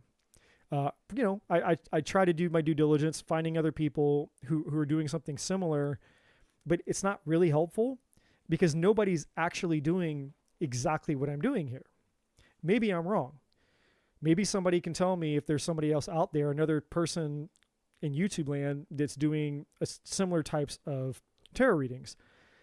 And if you do find somebody, please let me know, because I actually would love to see and find somebody that's doing something even remotely similar, because I'd just love to see the way that they do it, and maybe learn some things from them or connect with them. I don't know. But to my knowledge, I haven't found anybody that's doing exactly what I'm doing. So it's hard to find somebody like a role model or a mentor to look at because, nobody else out there is doing it. So, you may feel that you have something, cave for sight, that you're unsure of what it is, and it's gonna require some trust and some courage to tap into that thing and go for it. Okay. What else? You're definitely headed towards some big changes here. Some really, really, really big changes here. Now, I don't know how familiar you are with spirituality or all the things, astrology, numerology, or any of that stuff. I don't know how, if you follow any of that stuff closely or not. But the first card that you have out is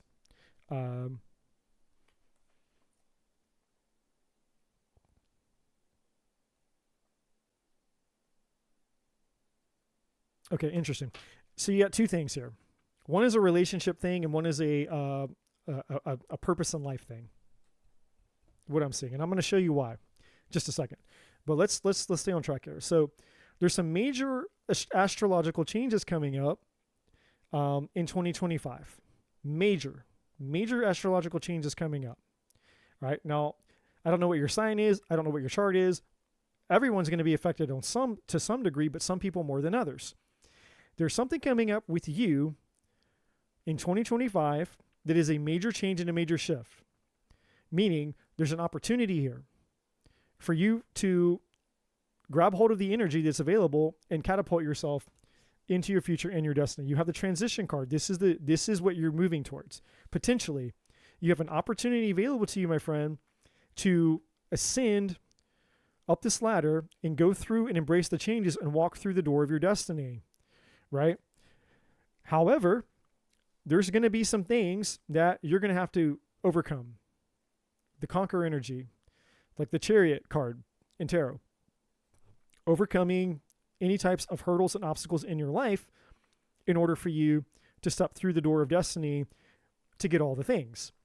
So this is any types of challenges in work, challenges in your belief, in your mindset, and challenges in relationship, because there is something here. This recovery card is tied to a relationship that I feel may have ended. I don't know when or how recently, but I do feel like there's a relationship that may have ended for you. Now, one of the major hurdles, I keep saying hurdles, for the love of God. I keep saying hurdles. One of the hurdles, obstacles, and challenges that you have, one of the right testicles and left testicles that you have, just kidding. One of the hurdles, obstacles, and challenges you have is the matrix. And if you've been here, I think you have, at least I thought I saw you, that you've been here.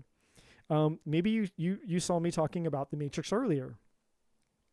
The programming, all the bullshit that we believe that affects us, that hurts us, that harms us. We go through, when we're plugged into the matrix, we're disconnected from our truth. We're disconnected from our power, our resources, because we're just, going by base conscious programming or the bullshit.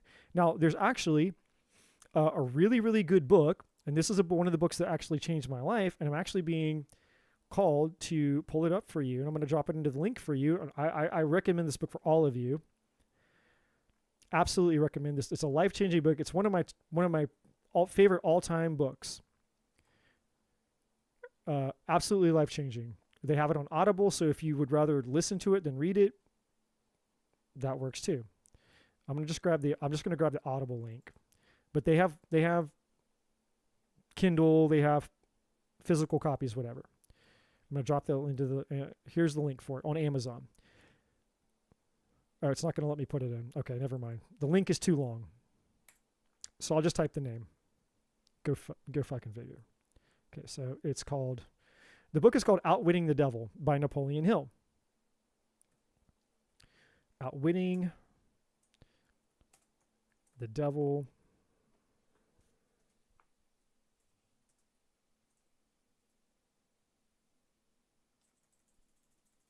God damn it.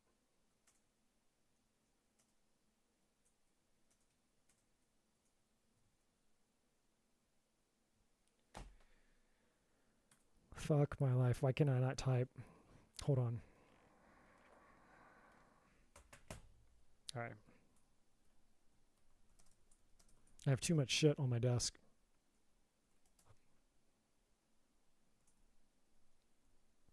I think I'm spelling his name right. I might not be.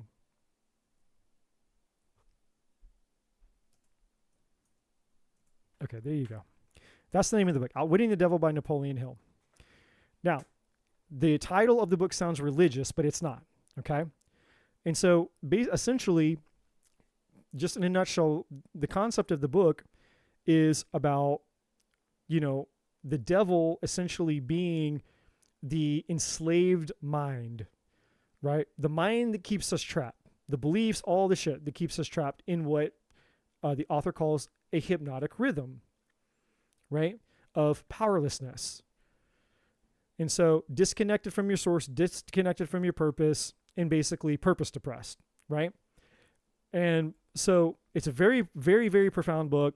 And, just get the book and read it. Okay. So that's for you, K Forsyth, and for the rest of you, get the book if it resonates. But it's a life-changing book. I highly recommend it. That book basically talks about how to get out of the matrix. It tells you what the matrix is and tells you how to get out of the matrix. Okay.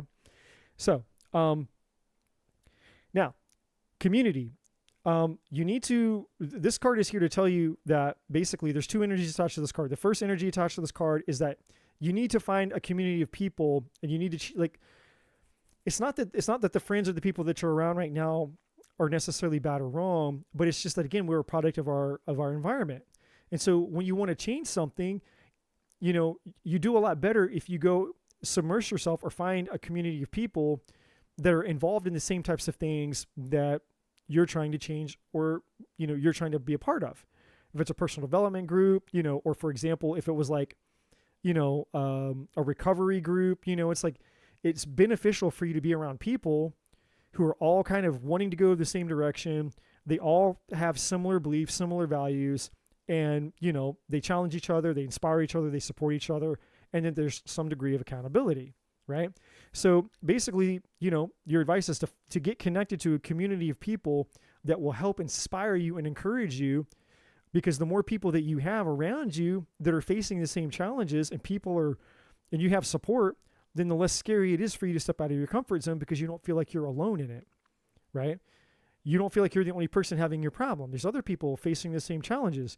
And then when some person gets a breakthrough, it's like, hey, I figured it out. I figured out how to overcome ABC, XYZ. Then that person can share their breakthrough with the community, and everybody gets to benefit from the breakthrough. Hence, again, one of the reasons why I'm starting the group with my friend Trudy, because as you guys join the group in January, or whoever joins the group, when you guys start changing your life and having your breakthroughs, your testimony becomes a powerful, your testimony becomes almost like, what's the word I'm looking for? Your testimony can help propel other people or launch other people into getting the same level of success that you're getting, right? You become a launch pad is the word I was trying to think of. Your testimony becomes a launch pad for other people to get the same result that you get, because people start to realize, if this person was able to overcome that challenge and get a result, then I can too. And this is what they did. Maybe I should try what they tried. And even if it's not the same exact, even if I don't do the same thing to get the same exact result, at least I know that it's possible, right? And it feels good to be in a community of people where you know that the thing that you're trying to go after is possible to obtain, right? it gives you confidence. The more evidence that you get that the thing that you're trying to achieve is achievable, the more confident you become. So that's the first energy, is surrounding yourself, getting into a community of people that will help you and encourage you to go for this thing that you need to do on the purpose and destiny side of things. Now, on the other side, this also indicates that there will become a group or a community of people that you're meant to serve. Whatever that thing is, whatever that job, whatever that skill, whatever that purpose is that you have, there's a group of people out there that need what you have. Because there's no such thing as a person who came into a human body that when you incarnated here, that you being here, there was space made for you. Every single one of us. Like, in other words, us being here was already accounted for. So you were needed. When you came here, there was a need for you to be here. That's just how the universal laws work. Because there's no such thing as anything that's wasted in the universe. There's no such thing as anything that seems pointless. Everything contributes or is removed, right? So you being here means that you have a purpose here. There's a reason for you being here. One part of the reason, and this goes for everybody, part of the reason that we're all here is for our own experience and self-fulfillment. The experiences that we incarnated to have for ourselves. The second reason that we're all here is to contribute, to give beyond ourselves, to help the collective. And as we give, so shall we receive, right? And it works both ways. Energy is about giving and receiving, right? Energy transfer. That's balanced energy. So there's a group of people that need what you have, okay? So let's keep going. Now, this is showing that you have a call on your life. You're favored. There's gifts, there's talents, there's spiritual things that you may not be completely connected to, that the universe wants to get you connected to, so that you realize that you actually have a gift and you have a purpose, you have a meaning, you have a thing that's been latent or suppressed, or maybe you haven't completely, you may not know exactly the fullness or the shape it's meant to take or what the thing is. Maybe you do, maybe you don't, I don't know. But there's something inside of you that came with you, pre-installed, pre-existing. It's attached to your soul, attached to your spirit. So when your spirit came into your body, it was already there. This little light, this little orb that this guy on the mountain's holding is that thing. Okay? And so you're called, you're favored. And not only are you favored, the second energy is you're entering a favorable time for these things to start to coexist. Here's confirmation, the collective. The collective card is backing up the community card. You're here to contribute. Whatever this thing that needs to come out of you is meant to contribute and help the collective. So it's kind of a big deal. Okay? Now, illumination is about you getting out of the matrix. It's you becoming illuminated to what's real and what isn't real, what's working, what's not working, what's empowering versus what's disempowering. Illumination has to also do with the knowledge that you need to get and receive and study, pursue, whatever, the spiritual development, the personal growth, the mental development, the mental growth, the relationship development, the relationship growth, all the things. It's you obtaining that knowledge so you can break free of these limiting programs, so that you can have the confidence and the knowledge to know what the things are inside of you that need to come out of you, so you can go out and you can live the purpose of your life. Now, on the relationship spectrum, you have second chances. There's somebody in your past that I think that it was either a toxic relationship or an obsessive relationship, or just somebody that you felt very connected to you felt very connected to them. Who knows? You have somebody coming back from your past. Second chances is here. Here's the devil energy, whoever that person is. So, at some point in 2025, you're somebody from your past is coming back. Validation, I don't know what version of them is going to show up. I'm just going to tell you what I think. I could be wrong. I don't know. But this person, when they come back to you, it could be because they're seeking attention and validation. So they still may be in some of this devil energy. I don't know. There may be some things that they still haven't worked through. I don't know. Fortress, this is like a Four of Pentacles energy. So, this person may be holding back. They may be insensitive. They may be emotionally unavailable. Or this could also be you just protecting yourself. When this person comes back, this could be you just, hey, I got to put up a wall against you because in the past, it was very toxic, right? And, and then beneath that, we have the divine feminine. This is about you trusting your intuition, but it's also about you, realizing that you can protect yourself and have boundaries, but also still, hold space for caring about somebody. You don't have to let toxic people into your life to be an empathetic person, right? You can forgive, you can release, you can let go, whatever. Now, if this is somebody you want to entertain a relationship with, you're going to have to be careful about being intimate with them, because you could end up with a kid. The devil energy, if this is somebody that, it's like they're super tempting and they come back and you're like, look, if this person comes back, I know that I'm going to sleep with them. I know myself way too well. I know that we'll end up having sex. Just be careful and know that there's an opportunity for pregnancy to happen here. Okay. So again, underneath that, more confirmation. You're going to have to trust your intuition and really, really, really, really start to learn, lean into your spirituality here. So 2 energies. The first one, when this past person comes back, you're really going to have to trust your intuition. The second energy is spiritual development. You need to really, really start focusing on your spiritual growth and your spiritual development. And then underneath that, we have the prisoner card, which again, this person, I think they have some problems. And you just need to be careful, because if they haven't fixed those problems, then you might end up in a prison with them all over again. Okay. Now, I'm going to grab a few of these for last advice for you.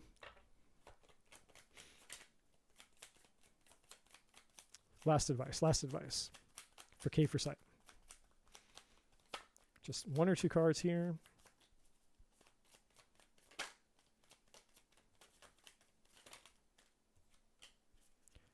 Shameless sensuality. You can't make that up. Like, what did I say? Something about this devil energy. Shameless sensuality. I got to read the book on that really quick, but it obviously has to do with sensuality.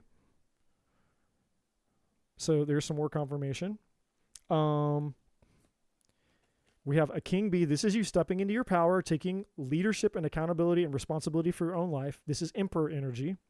So nothing's going to change until you change it. This whole reading that I'm giving you will be worth nothing. If you continue to do the same thing, you're going to continue to get the same results. So with no change in your life, no actionable changes, you taking charge of your life, nothing's going to change moving forward.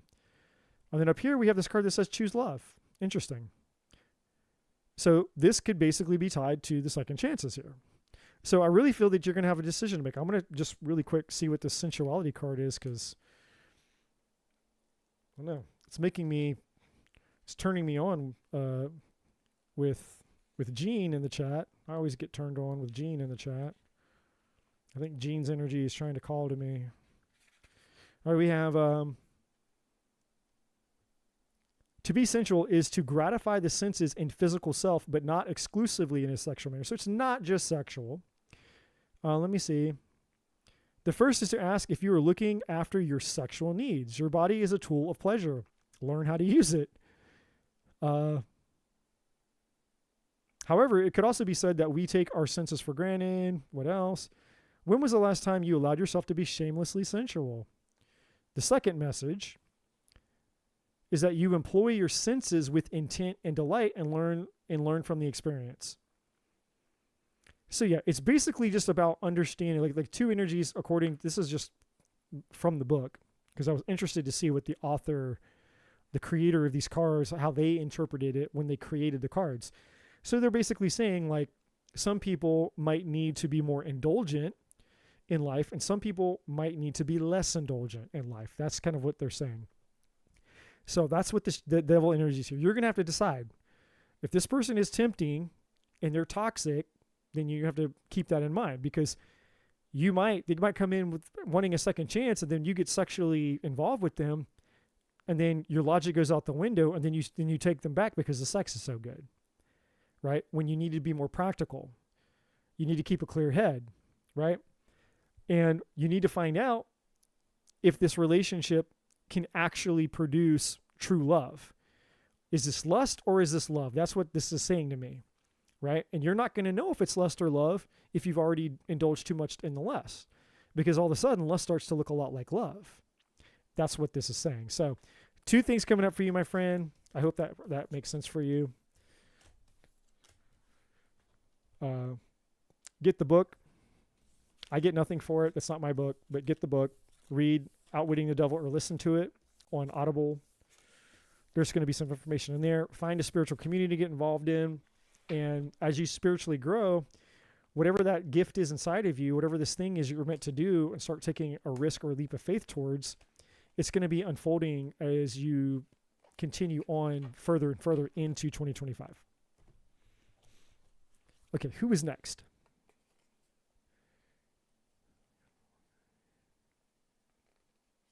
How do I get over this fear of failure and get this YouTube channel, podcast, and these books popping?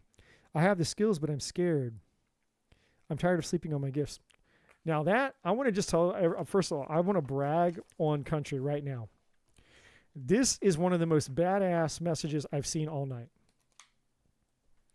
This is one of the most badass messages I've seen all night. Why am I saying that? I'm tired of sleeping on my gifts. That is badass. Because when you get sick and tired of being sick and tired because you know there's something inside of you that wants to come out, it starts to produce action. And it's amazing. So it's a lot better, again, because I said we all make decisions from 2 places, inspiration or desperation. And she's choosing inspiration, right? She's like, I want this thing to come out of me. You know, I don't want to just sit and then one day I become desperate or, you know, I regret the fact that I never took action. She's realizing that it's better for me to take the route of inspiration and try to move towards this thing. Now, what I'm going to tell you, and I don't need cards to tell you this, from somebody who's not that far ahead of you, but I published 1 book so far, and my second book will be published hopefully by February. I'm a little behind. I got a little bit off track because I started to focus more on my channel, which took me away from my writing. But hopefully by February, my second book will be published, okay? Which is going to be all about finding your spiritual purpose in life, right? Finding the meaning and purpose of your life, basically. How to connect to it, how to become a powerful person. All the things that I'm here talking about, my second book will be about that. My first book that I had out here on the table was about, you know, dealing with anything and everything relationship, love and relationship. So what I can tell you, Country, is that there is no magic pill. And again, this is after spending thousands and thousands of dollars on personal growth, personal development, and listening to hundreds, if not thousands of podcasts and YouTube videos and books. Like just, you know, the last 11 years of my life have been obsessing over these things. And what I can tell you, just like with the first time I ever did public speaking, which, you know, is one of the top fears that most human beings have. Some people actually fear public speaking more than they fear even death, right? It wasn't that bad for me, but it was very nerve-wracking. Just like I've told you guys many times here on the channel that every time I sit my ass on this chair and I go to hit record to start the live, there's a moment of anxiety, about a minute to 2 minutes of anxiety. And there's that resistance. There's that resistance there that, it just is what it is, right? And so just like the first time I ever did my very first public speaking thing, I had to talk about relationships. Now, this is back in the day, and it was at a church. And I couldn't be like I am out here on YouTube where I can just say whatever the hell I want and I can rant and go on a tangent for however long I want. It had to be concise, it had to be organized, and it had to fit within 30 minutes, no longer. So I had to figure out how to get all the points and all the information I needed to talk about in an order. And then I had to rehearse and practice again and again and again while timing myself to make sure that when I went through all the points that I was able to get through the whole thing within that 30 minutes of time.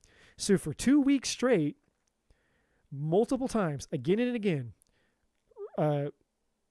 recording myself and timing myself, and then repeating the process, recording and timing, repeating, adjusting things, fixing things. I tried to use notes. I was trying to use an iPad. I tried to use all these things, and I was like, man, it's not working for me. And then I really started to panic because I was getting closer and closer to the day I had to do it.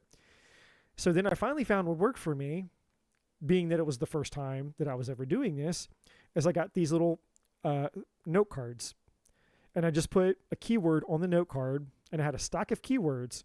And when it came time for me to speak, for about the first 5 or 10 minutes, I was scared shitless.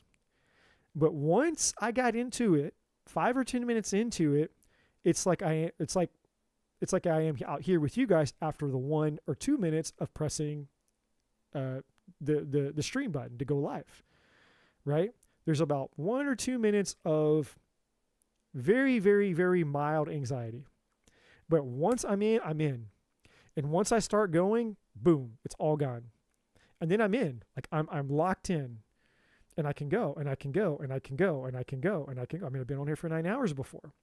My body hates me the next day sometimes because I still have residual sciatic nerve damage from being in that car wreck when I was 16. So, I sit in one position too long. I don't move very much.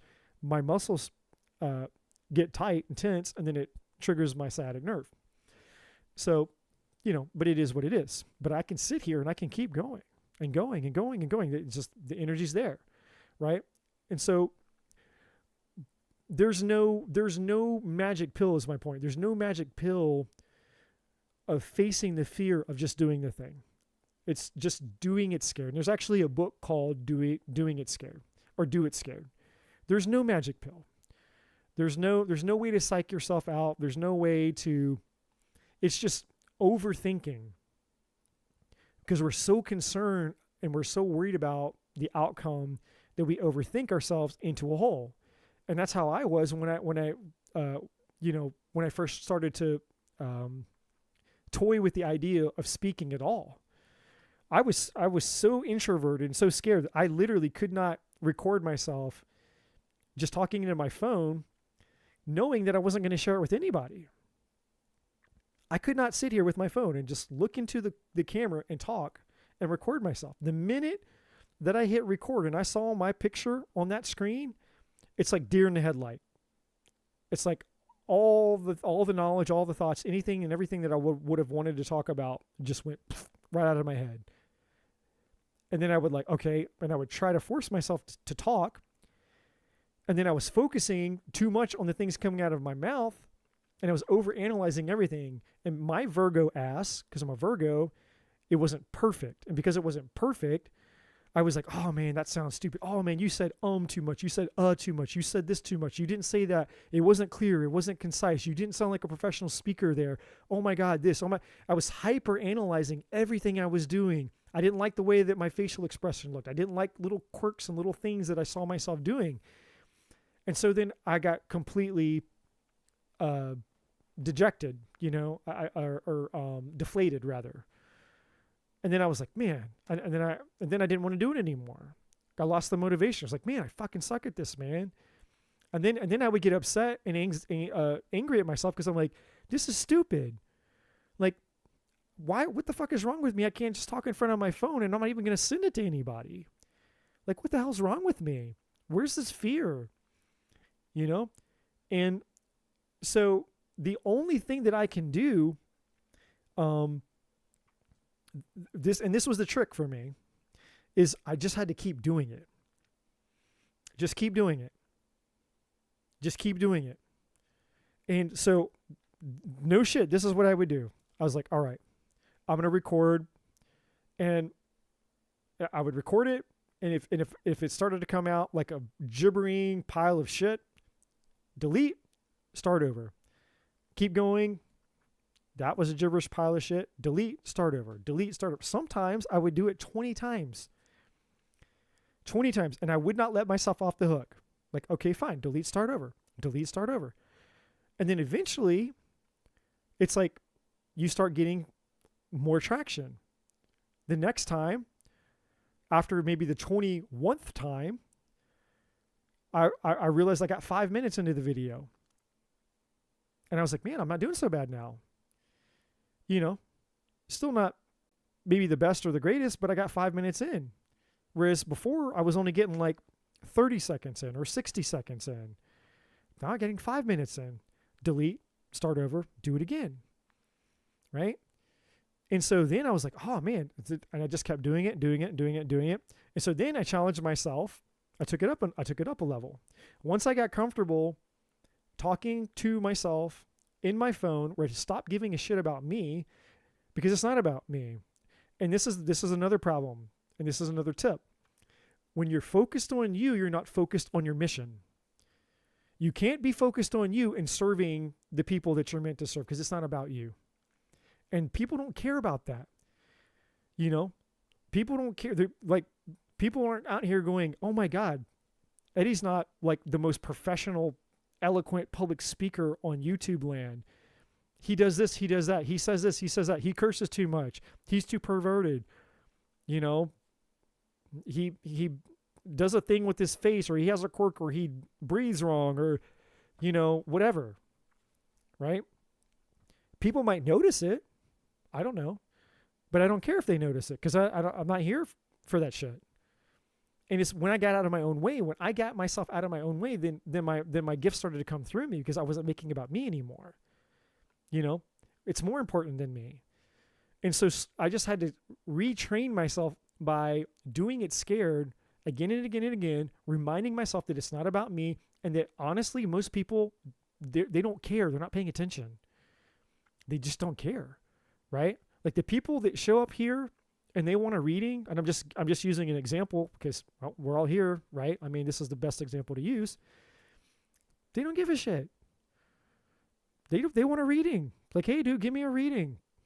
And as long as, I can communicate even half well, as long as I can communicate in a way that they can understand the answer to their question, they don't give a shit. They don't give a shit what I look like. They don't give a shit how I shuffle my cards. They don't give a shit what I sound like, what I don't sound like. My voice sounds good. It doesn't sound good. They're here for a reading. They just want an answer, right? And that's the thing. It's like when you get out here into the world of living your purpose and your passion, you have to remind yourself that the first priority is the mission. It's the collective. It's who you serve. Most people make it about them, and that's where they go wrong. If you make it about you first, you're already off track, right? The you comes second. The mission has to come first, and then the fulfillment that you get by focusing on the mission is what you get out of it, right? That's the blessing in disguise. When I come here, I focus on you guys. I'm not here for me. I'm not here for money, right? Because if this was coaching, you know, $350 an hour. So if I'm on here for 6 hours, that's like $1,800 more, $2,000 if I'm on here for 6 hours. Obviously, I'm not on here for the money, because a $5 donation isn't going to change my life. A $10 donation isn't going to change my life. I'm not on here for the money. You know, I'm on here to serve you guys. So the mission isn't about me. I'm here to serve. And as I commit myself to the service of you all by being here, I receive my fulfillment. In many ways, I receive fulfillment by the messages that come through me that blow my mind, because it's not my knowledge that this information is coming from me. You know, like, I have no idea what questions you guys are going to ask me. My ass is in the hot seat every time. It's Russian roulette. I have no clue what questions are going to, or someone's going to ask me, and I have no idea what answer is going to come out of me. It's completely spontaneous. No clue what's going to come out of me. There's no way that I could, you know, prepare for all your guys' problems. Even if that were possible, it's impossible for me to prepare for all your guys' problems. I can't go out. I don't have time to research it. I'm like, oh, wait, they have that problem. I don't know how to fix that. Let me go do some research really quick, grab some answers, and come back to you. No, this shit's live, man. This is the hot seat. It's all happening in real time. And the shit that comes through me, you know, 95% of it also applies to me, because I'm no different, no better than any of you guys. I have same and similar challenges that you guys all have. You know, so that's why I go back and I rewatch these lives, and I extract and make clips of things I think are important and profound. and then I make new videos about those things, and then I reshare them out on my channel, hoping that the people that weren't participating in the live will go watch the thing, because I hope that they'll realize that there was an answer for them there as well, right? So one way to get out of your own way is to stop focusing on you, stop hyper analyzing you, stop micromanaging you, get, all the things. When you first start out at anything, you're not going to be at the elite master level. You can't fool yourself. There's no such thing as perfection. There's only progress. You have to start where everyone starts. You start at the beginning. And as you grow and develop, and as you learn, and as you move, you gain experience. And as you gain experience, you gain confidence, because that's how confidence is acquired, right? You just have to do the thing and keep doing the thing. And every time you do the thing, you get a little bit better. And a lot of time, or sometimes what you'll realize is that just by doing the thing courageously, sometimes you'll do the thing in a way that's super badass, because if the thing is a natural gift and a natural talent you have, you're probably already good at it. You're just not doing it enough to see the profoundness of it. Like me, I had this gift my whole life. That's just how epic this is. This blows my mind. What I'm doing right here, right now, for all of you, I've had this gift my entire life. It's just taken me all these years to peel back all the shit, to allow what's already been inside of me to come out and be expressed. And what you guys don't see in my offline, when I'm just, I got my journal over here. I'll show you this. So I have my little journal here for this year. And so I'll do offline readings for myself. I'll check my energy, and I'll go in and, it's just, I'll go in here and I'll write the cards down and things, like, and just the general message of the thing, whatever the thing is that I felt the cards were telling me. What's the advice? What do I need to know? What do I need to be aware of? What do I need to work on? And then it just keeps, I got a little breadcrumb, a little receipt trail of some things that I can look back at that are relevant for me. Kind of keeps me, like a GPS, helps me, keeps me on track, and so, if I had if I'd had access to this, which all this has been in me the whole time, if I'd had access to this years ago, who knows where I'd be now? If I had spent since, age 10 or however young doing this, how good at it would I be now? 30 years of experience? Who knows? I'd be a badass, but I've only come into this in just the last 2 years. I've only really stepped into this in the last 2 years. And by putting myself out here and doing it again and again and again, it's allowed me, it's challenged me to get better. So the answer to your question is there's no magic pill. You just have to do it scared. You have to focus on the mission and who you're meant to serve with your mission, and not make it about you. And the more you focus on the mission, the less that you're focused on yourself. And the less that you're focused on yourself, the less you stop caring about all these things that you're hyper focused on about. Well, is this good enough? Is it bad enough? Is it suck? Comparison, all that kind of shit. Right? Or what's the other one? Not comparison. Oh my God, what's that term? Fuck. What's the term?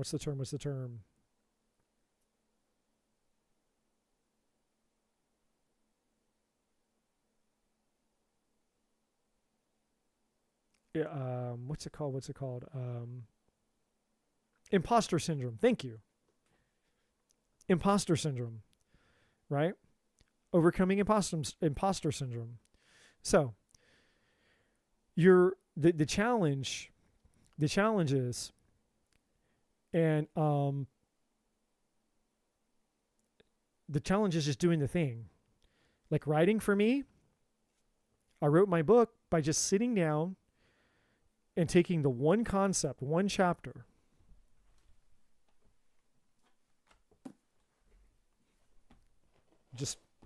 I'll just pick a random thing. Here's one. I just opened the book up. becoming your greatest controversy. And I just didn't think about the rest of the chapters. I didn't think about any of the rest of the ideas. I just focused on this one concept. And I wrote this concept until I was finished, which was not very many. So here's this page. There's the back of the page. There's one more page, and then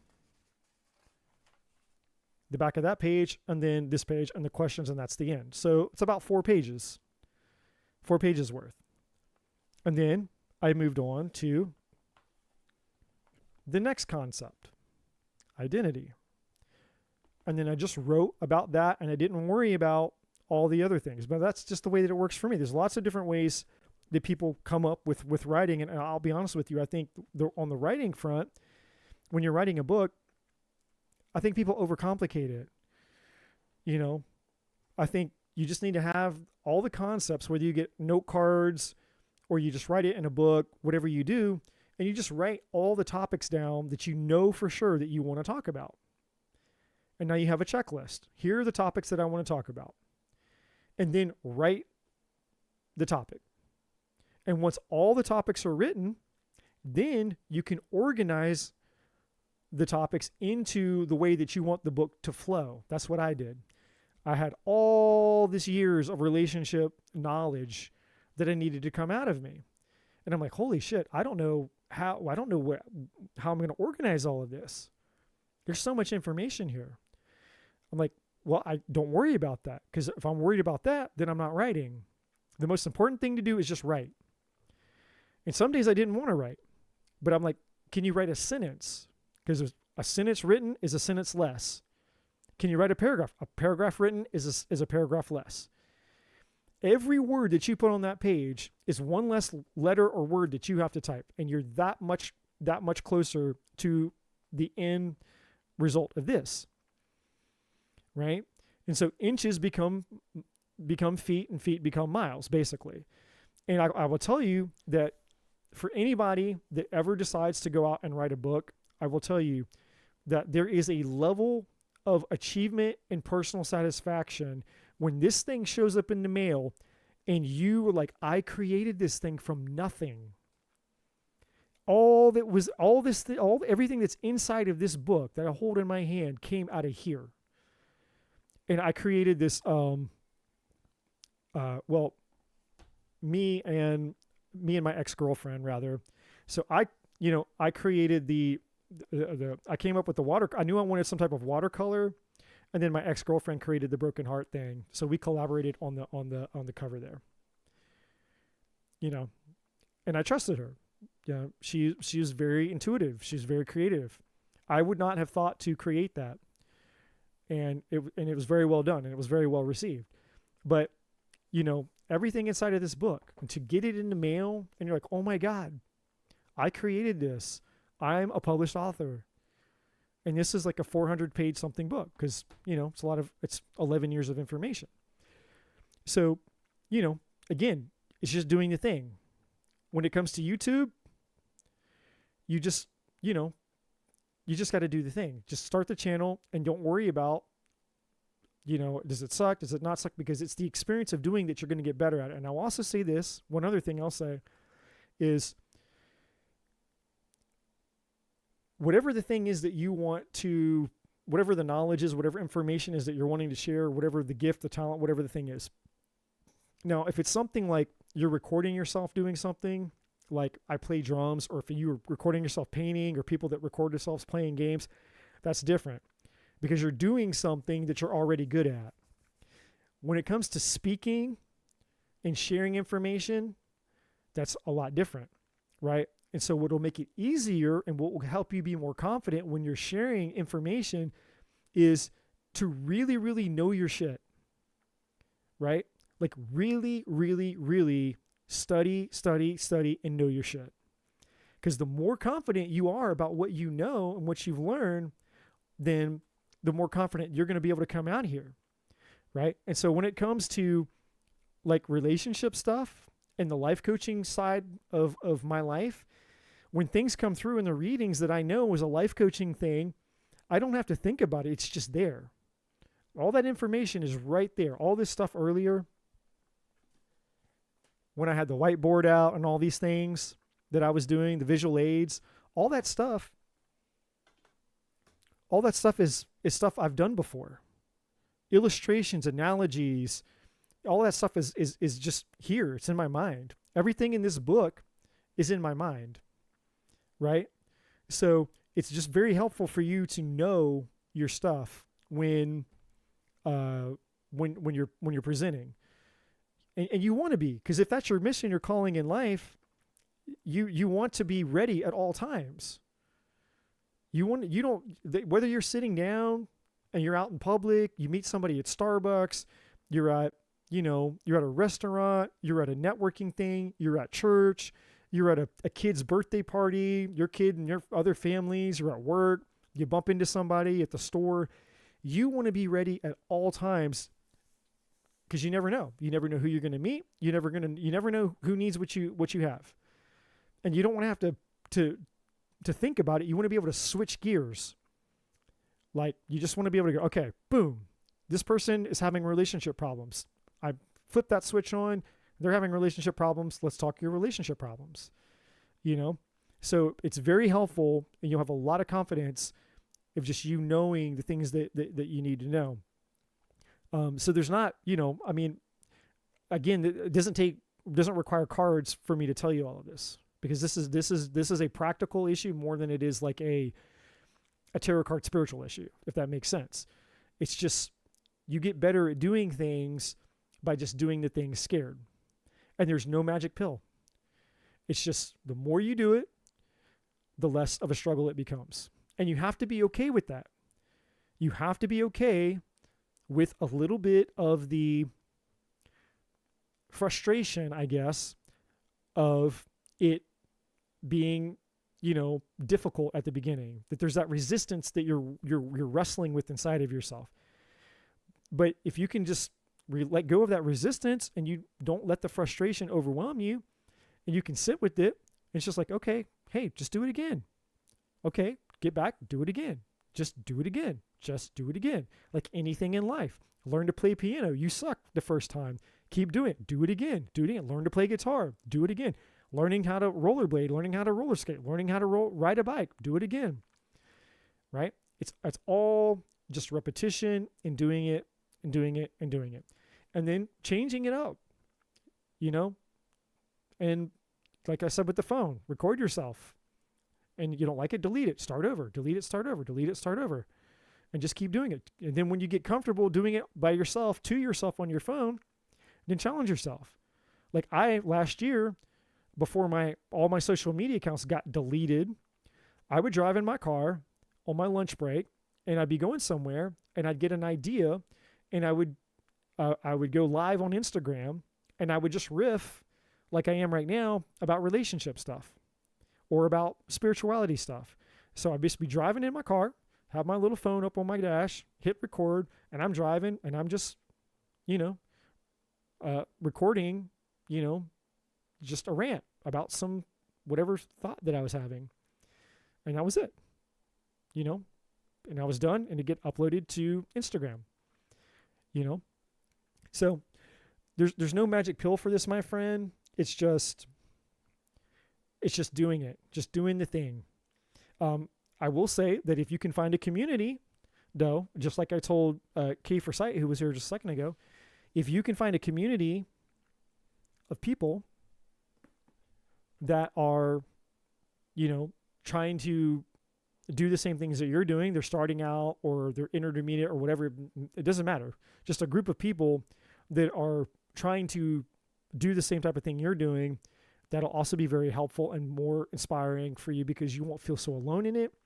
And you have support. You have people surrounding you, people encouraging you, right? And that's always helpful. It's always helpful to involve yourself with people who are trying to grow and go in the same direction you are.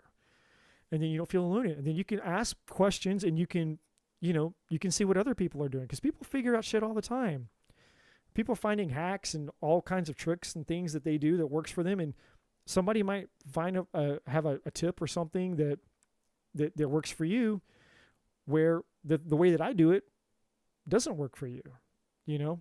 So, surround yourself with people that will, that will help you in that way, if that makes sense. So let's see. Who else is here that's still on the list? And I'll see if I can get some quick answers for you guys.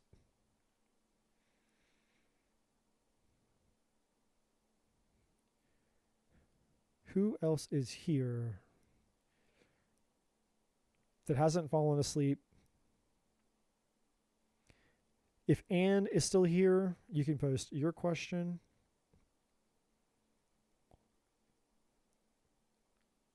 And then what, Adna, and then Jean's here, Dwayne. Who else is here?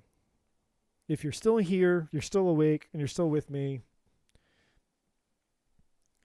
and you still want a reading, please let me know. I've got a hard 15 minutes left in me.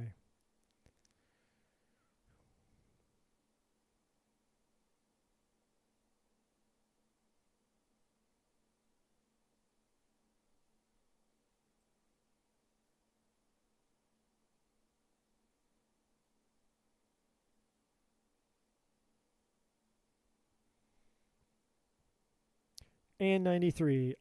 Adna, if you're here. Dwayne Blake, if you're here. Vera Sphere, if you're here. Jean's here. You're so welcome, country. I love that you are here. I love that your support here, your support for the channel. Deeply grateful for you.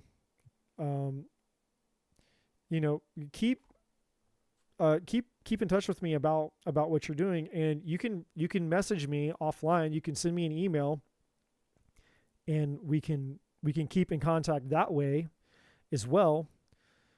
And if there's any other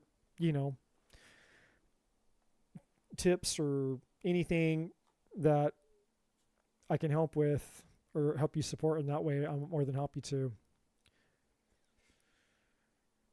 Okay, so I think, Jean, you're next, because you're after, like, technically you would have been after Adna. So I will do Jean now,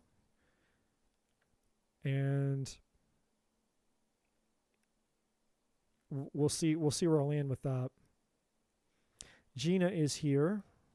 It's good to see you, Gina. I got the email from your daughter, Gina, as well. And I'm going to do a reading for her offline. It was really cool that your daughter reached out to me. Super excited to do a reading for her.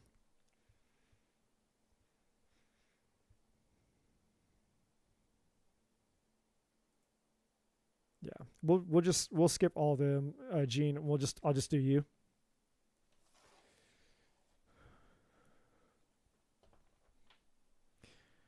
And when I say do you,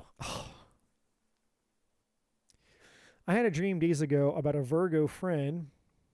Is it me? I had a dream a few days ago about a Virgo friend from college who was friends with a Gemini. It was crazy vivid. Virgo asked me to have his children. And he said he hoped that it would bring us closer and turn it into a relationship.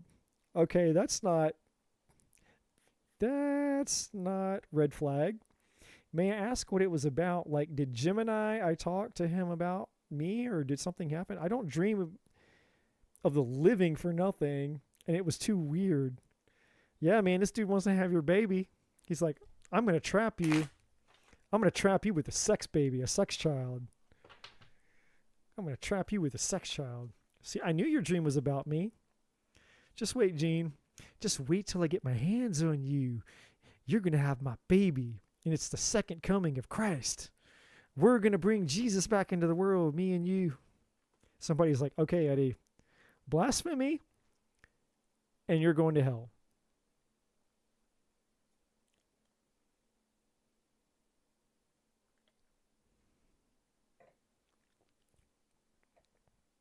My wine is now over expired. Is that a bug or a bubble?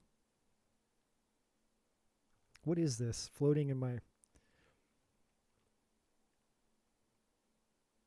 It's a bubble. I was like, if there's a bug in my wine, I'm pissed.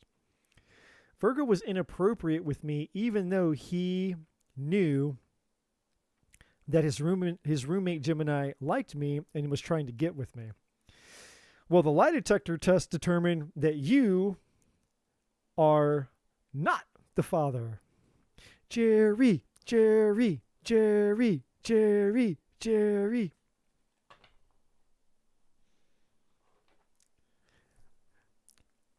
What would you guys think if I started a Jerry Springer Tarot channel? Like we just had a bunch of like Jerry Springer shit come out, you know, like a whole tarot channel that's based on the, you know, getting a bunch of people out and be like, the tarot cards determined that you are the cheater. Oh, no, my God. Jean's like, can you please just give me the fucking reading?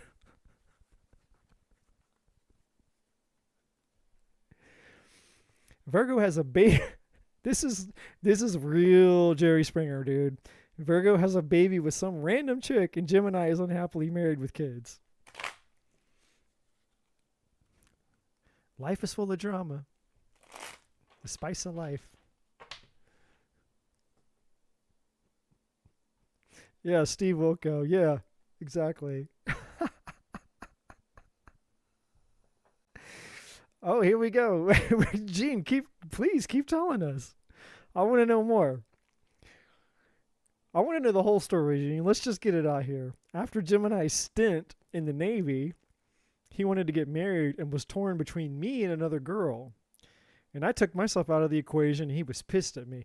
That motherfucker. Can you believe that shit? Can you believe the ridiculousness of that he got pissed at you because you removed yourself from his little love triangle? How dare you? Terrible, terrible person, you. Yeah, they want that child support. He's like, Gene, I just want to spread my seed. What the fuck's wrong with you? We're supposed to have babies, and you know that? And I'm supposed to have babies with her, too. It's my job to repopulate this world.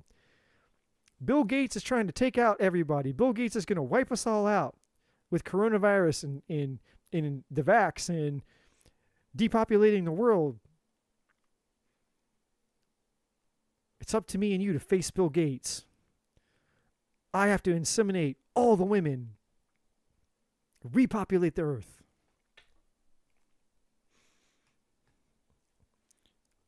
Now I forgot the question. The dream, Eddie, the dream. I almost forgot the question. The dream, Eddie, the dream. Okay. What was the dream about? Let's see if I can figure out what the dream is. This is how you guys know shit's like dude, he's getting delirious over here. And I didn't even finish my wine. That's what's crazy. Normally, I would have probably this whole thing for sure would have been gone like hours ago, and then maybe even another one.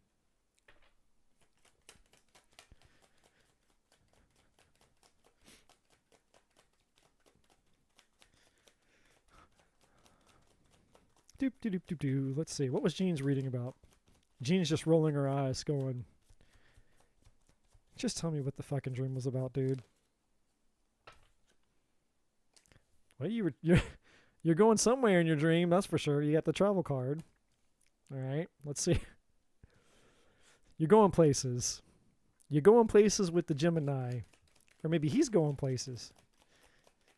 I'm going to go to all 50 states and all however many continents. And I'm going to impregnate the world.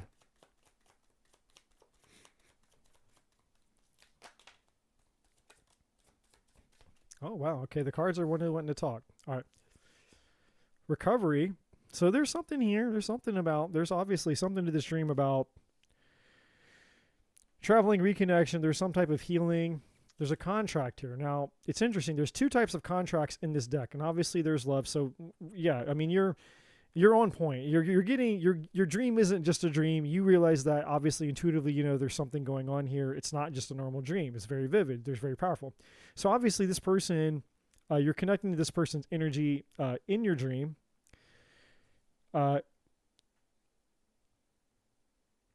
there's another card in this deck. I'll show it to you here. I'll find it here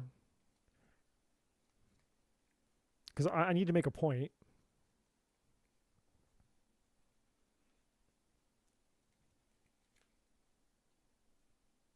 Right there. Okay. So there's two cards in this deck that I created. There's the soul contracts, and then there's contracts. Now, what's interesting is this contract card is giving a similar vibe to soul contract, but I don't think that it's a soul contract in that way. I think that you had a karmic contract with this guy. There he is, and there's a masculine energy here, and obviously there he is, the male, and then this community thing. So,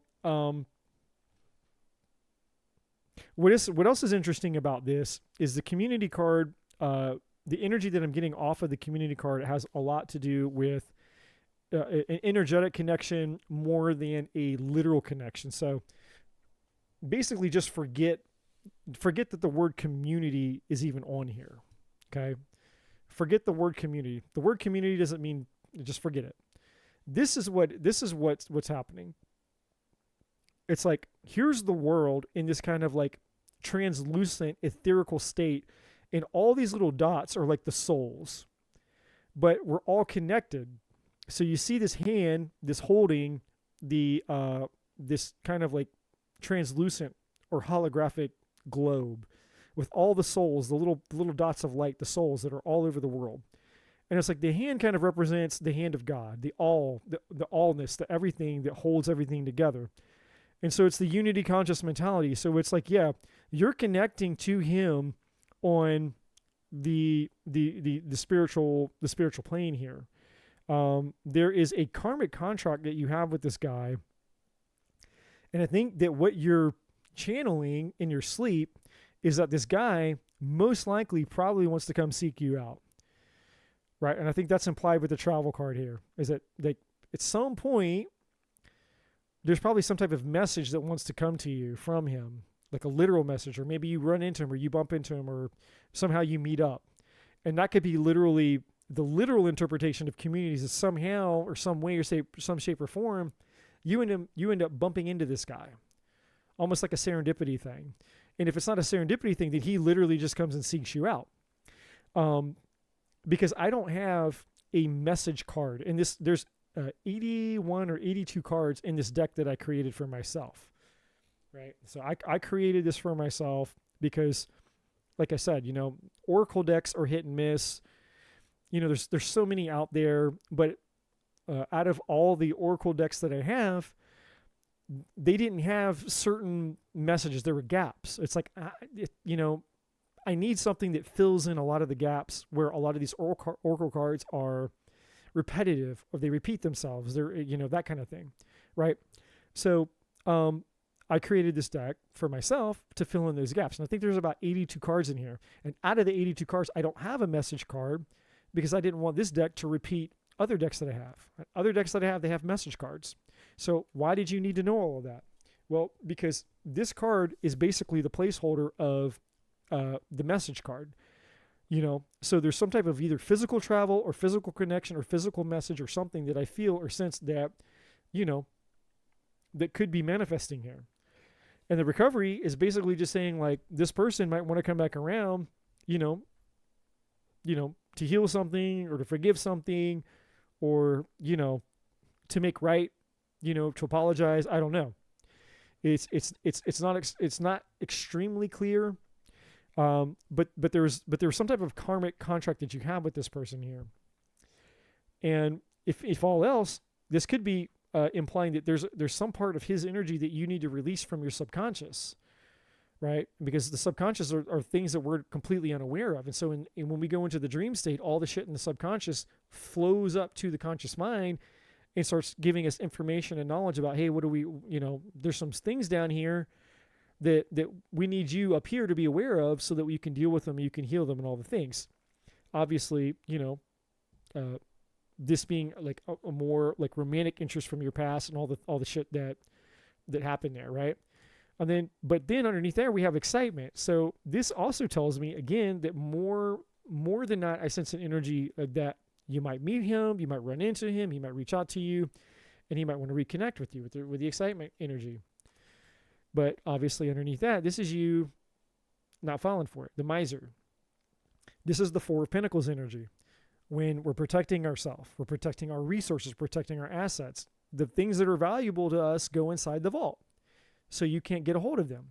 That's what a vault is for things valuable. You can't break inside of the vault and get to the things that are valuable to me. They're safe. They're locked up, right? And then the Genesis card. There's a new beginning here. So this person could be coming towards you seeking a new potential beginning here, right? But let's clarify some of this. Let's take a look at this. Get this deck.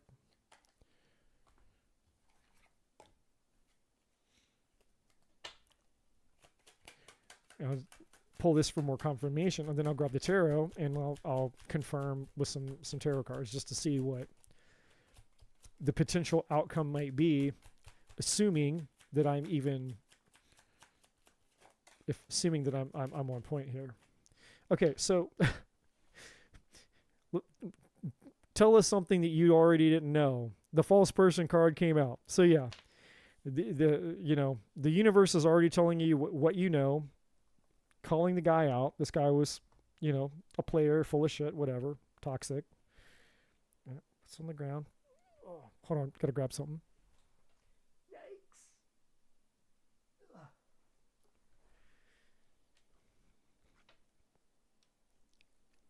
What else?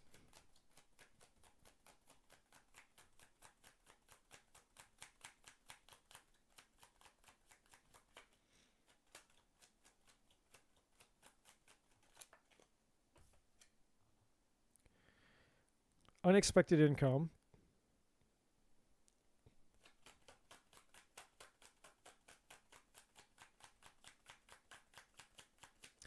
That's true, Verisphere. We did roll call you like, I don't know, 10 or 12 minutes ago. If you're not here, I know that these readings can go long and not everybody can hang out and wait. You got a life to live. You got shit to do. But if you're not here and I call you, I can't just wait and wait and wait and wait and hope that someone's going to show up. I have to move on. Message of concern. So unexpected income and message of concern. I don't know what, now that's interesting to me.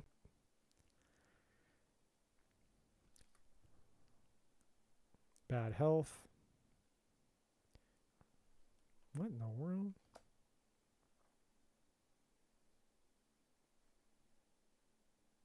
Interesting. All right, I'm gonna propose something here, Gene. I'm gonna propose something here. I don't know that I'll be correct. I don't know, but I'm gonna propose something here. He may come to you at some point and tell you that something happened.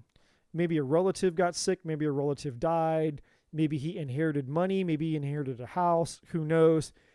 And he wants to, he's coming back and trying to make light, reconnect with you. Like, because check it out. We have bad health. First, we have message of concern, right? So, bad health. The next thing is thoughts. He's like, hey, I've been thinking about you, right? And this is him feeling it out, testing the water, thoughts. And he shows up, maybe wanting to take you out. The gift can represent lots of things. Doesn't have to be a literal gift. It could just be that, he shows up and says, hey, I want to take you out, or what have you been up to? Let's go out. Let's do something. And then courthouse. And then behind that, house. Like, hey, something happened. Maybe somebody had bad health. Maybe somebody died. I got an inheritance because we have the unexpected income here. We have the courthouse. And when we have a house, And so there may be something going on in his life where some things are happening. And when he reaches out to you, you hear about all the things that are happening to him. And because he's got this extra money that he's inherited from the thing that's happened, he wants to he wants to take you out. He wants to treat you or do something. So just, again, I could be so wrong on that, but intuitively, I feel that that could be one of the ways that he comes in if of course he does, if he actually does show up. But let's explore a little bit deeper here. All right, what else? Well, first of all, is this guy going to reach out? Can you tell me the potential outcome? Will this person reach out? So we got the Emperor energy twice. We got the Divine Masculine here, and we have the Emperor here. That's a possible yes, because the Emperor is about taking action. Oh, wait. Hold on. I'm getting it. Contract in courthouse. The Divine Masculine is this guy, the Emperor. Whoever the bad health person is, because here's the Five of Pentacles. This is the bad health. So this could be somebody, he could have a grandfather, a father, a family member, somebody could be passing away, and the contract is referring to whatever it is, the inheritance that he's getting here. That could be what's going on here. But still, regardless if that's true, is this person going to reach out to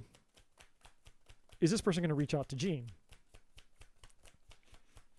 And that could also be the recovery energy, is that either this person had bad health and they didn't recover, or they had bad health and maybe they did recover, maybe they got a settlement, or, but it's implying, the bad health and the recovery, obviously those energies are connected, whichever way it goes.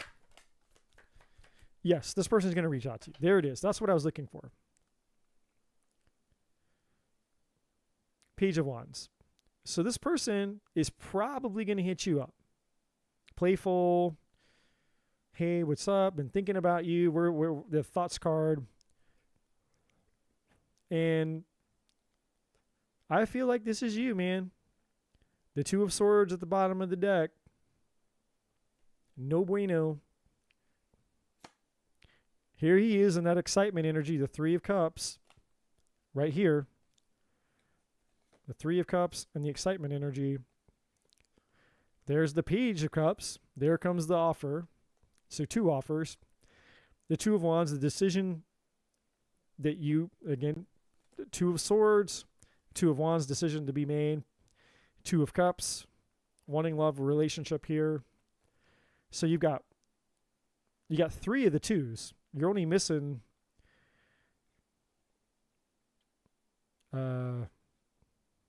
Swords, Wands, Cups, and Pentacles. You're only missing the Two of Pentacles. You got the Two of Swords, the Two of Wands, and the Two of Cups. Or wait, the Two of Cups. And you have the Page of Swords underneath that. So, this is, again, either questioning or listening or investigating or being unsure. And then there's the Seven of Cups. What's going on with this guy? And then underneath that, there's a King of Pentacles. So yes, I think your dream was I think your dream was on point. I think this person, you might hear from this person. And you're being given a heads up, mainly because of this, the false person, the Seven of Swords shit. But I don't think that the energy that they're going to come to you in, it's not going to be evident. Like, in other words, the person that you remember this person being is not the energy they're going to show up in. And I think that might be where a little bit of the confusion is, because you're like, wait, this person really seems very different. They don't seem like their old self. Maybe they've changed. Like, there might be something about that. There might be something that just senses like this person might be different. And that might throw you off a little bit, because you might actually sense some type of change in them, if that makes sense.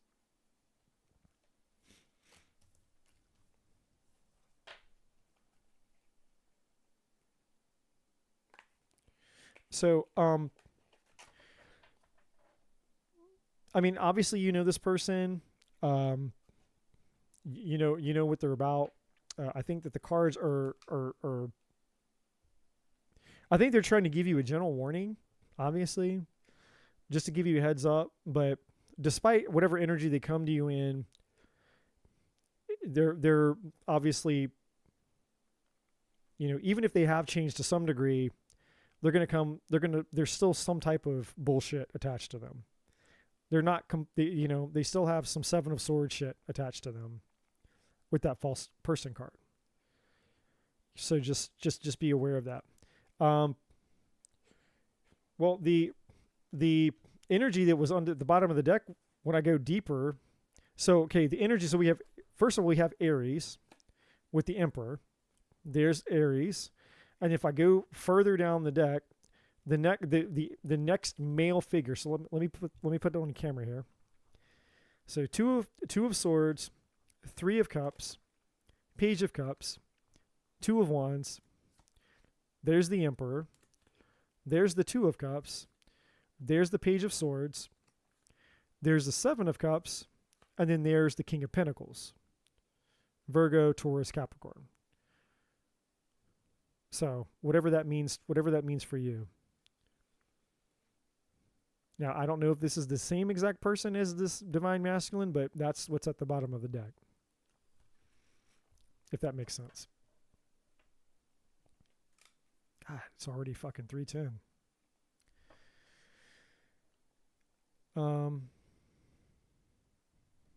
So let's see.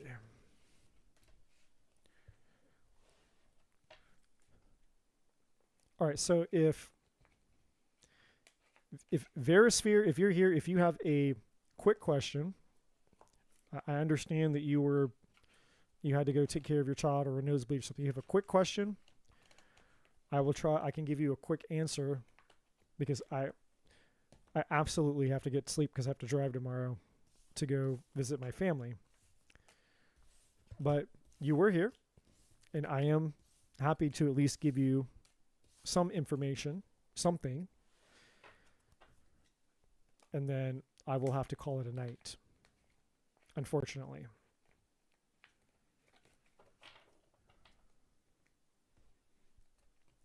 So if you're still here, Verisphere, speak now, or forever hold your peace.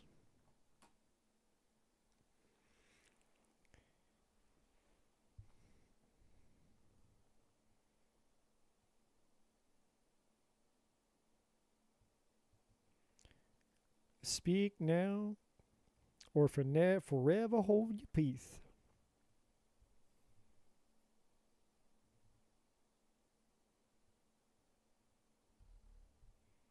Two general questions. It's not quick.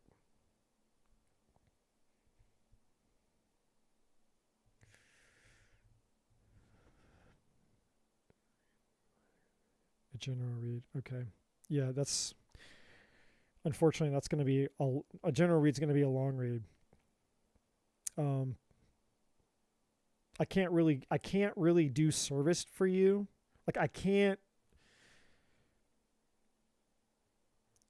do a superficial read, but a general read is like, who knows what's going to come through, because it's all sorts of things are going to come through.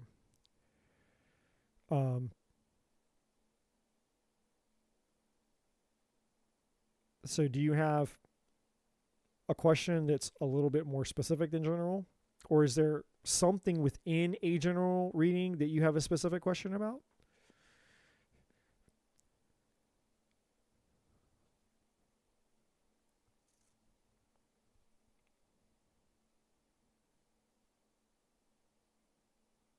Because I've gone about 40 minutes over, which is my fault. I chose to, but my original cutoff time was 2, and then I pushed it to 2:30, and now it's almost 3:15, which it is what it is. Like I said, I'm here to support you guys. I'm here to serve you guys. And normally I just go and go and go and whatever, but normally I don't have to drive in like, what is it? It's 3:13.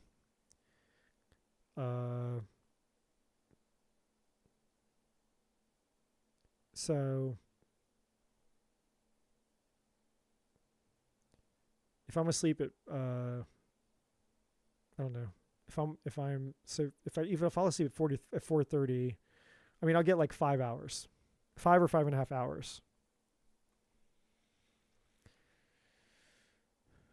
Well, this is what I'll do for you.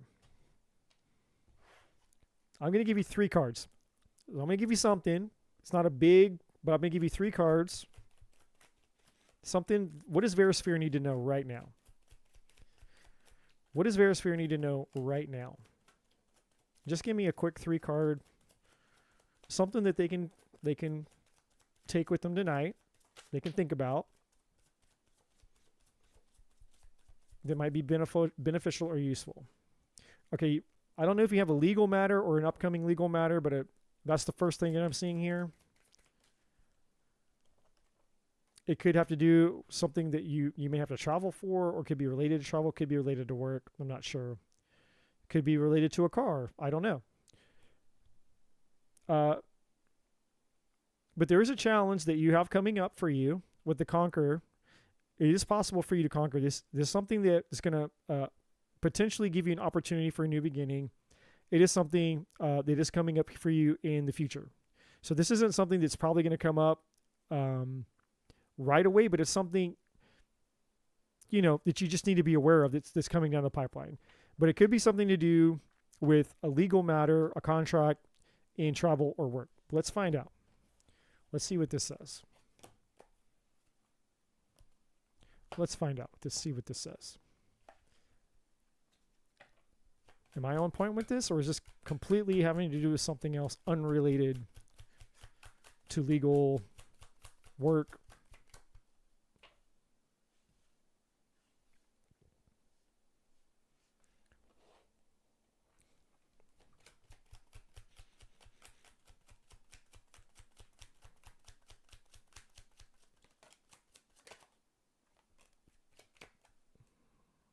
Yeah, there's so we have the courtroom at the courthouse. So there is a legal thing. Main female, I don't know. There's a female involved in this somehow. I don't know who it is. Communities here, and then we have official person. Now this could be a lawyer. This could be somebody in authority. It could be police. It could be anything. I'm not sure. Community can be family, friends, work, community. And there's something here with a woman. So I don't know if this is divorce contract, family contract. There's some type of legal something that you need to know about. I do think that whatever it is, the outcome is going to be positive because we have the Conquer card here, and then we have the New Beginning. So I don't know how this is going to affect you.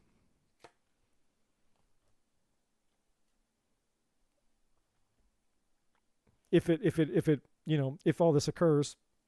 3 more cards. What does the Tarot have to say? Could be a family-related issue. And it could be something that's actually, again, going in your favor because we get the 10 of Cups now, or maybe not. Maybe I spoke too soon. Could be an addiction. Maybe somebody gets arrested. Maybe somebody... Yeah, there's something here to this because the devil. I'm gonna pull on the devil real quick to see what's going on for you with this, because the devil. If this looked good, the 9 of Cups and the 10 of Cups look good. Favorable outcome. The 10 of Cups, all that looks good. The 9 to the 10. But the devil here. I mean, it could be a Capricorn, so it doesn't have to. I mean, this could be a person. This could have to do with a person. It could be a Capricorn, but I don't feel that. I feel that this has to do with this 9 of Cups. So maybe somebody who overindulges, has an addiction, who knows. 8 of Wands, somebody, something that's happening very quickly. If it's traveling, somebody may be speeding. Maybe they're drinking. I don't know. Let's see. Why is the devil here? This is completely random. It's just I asked what you needed to know because I wanted to give you something.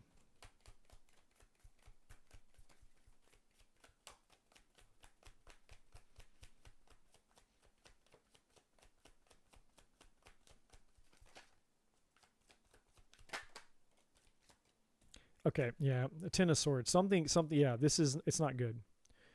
Something happens here. I don't know what it is, but it's not good. Ten of Swords, and the Devil. Tell me more. Why is the Devil here? This could even be a divorce due to cheating. Now, we do have the Knight of Cups. So love, could it be a betrayal or a painful ending of a relationship? Somebody's been unfaithful.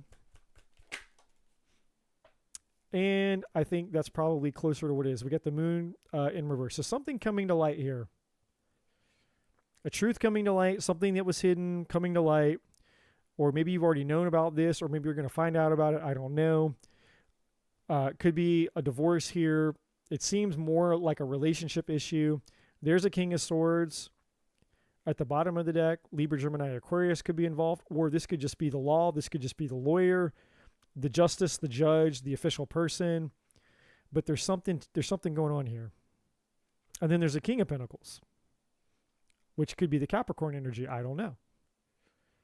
So there's something here, Verisphere, where, you know, in at some point in the future, you might, you know, if this is not directly related to you, then this could be something that you get pulled into somehow. You know, whether through work, whether through family, whether through friends, whether through a relative, I don't know. But there's a reason that they want you to know about this. Because it's going to create a challenge, and how you handle this challenge will determine how the start over, how the do-over is, because of the Genesis, which is like the Fool card. So there's something there where there's an opportunity here, it seems like, for, you know, a fresh new start. So once whatever this happens occurs and the challenge is overcome, there's going to be an opportunity for a new beginning. Now, again, I know that's very vague. I know that's not a general reading, but I didn't want, I know you were here. I know you waited. I wanted to give you just something. I wanted to give you something to know about. And if this comes up again for you later or in another reading, so be it. If not, then, you know, just take it for what it's worth. Take it as it resonates. If it doesn't resonate for you now, keep in mind we had that future card. It may not resonate with you right now, because this may be something that doesn't happen until later. So if it doesn't resonate with you now, put it on the shelf, maybe write it down, or come back, you know, whatever, you know, if you have a way to record the reading once it's posted to YouTube or something, you know, record it, download it, or whatever, and save it, and see if later down the road, if this happens, then you'll have this. Okay. So, before I go and call it a night here, which I appreciate all of you. And again, I want to say happy holidays to all of you. Thank you for all being here. And if you haven't, I would greatly appreciate it for you to, if you would like and subscribe while I have you and have your attention. Because as my channel grows, my audience can grow, and we can continue to help the collective and get this information out there. But one last thing that I felt I want to do for all of you is I just want to do a really quick kind of like holiday, just a quick collective read for everybody that's here. So this is for all of you. This isn't for anyone specific. What does the collective need to know over the holidays? What does the collective need to know? What do we all need to know together? What do you want us to know before we leave tonight? Deep knowing is here. What do you want us to know, all of us to know, before we call it a night?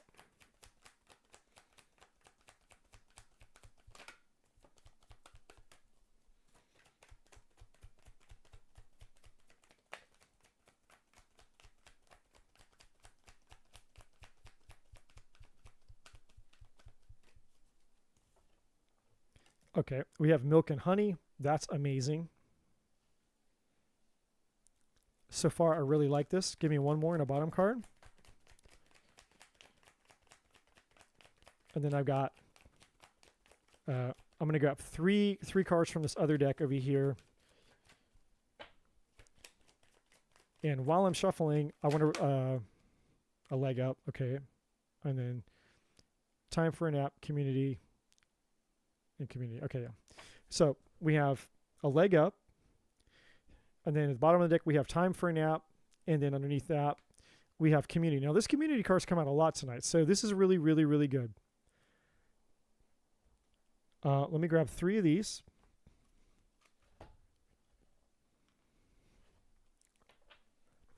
And while I'm shuffling to get the cards here, I just want to remind you all that, again, to the best of my abilities, I may be back on the 27th, depending on what time I get home. If it's too late and I'm too worn out from driving, then I probably won't be on.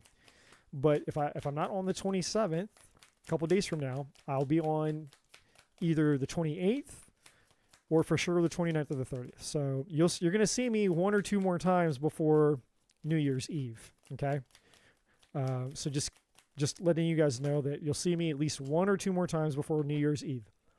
The other thing that I want to do is I'm going to drop some links into the chat of some videos that you guys can check out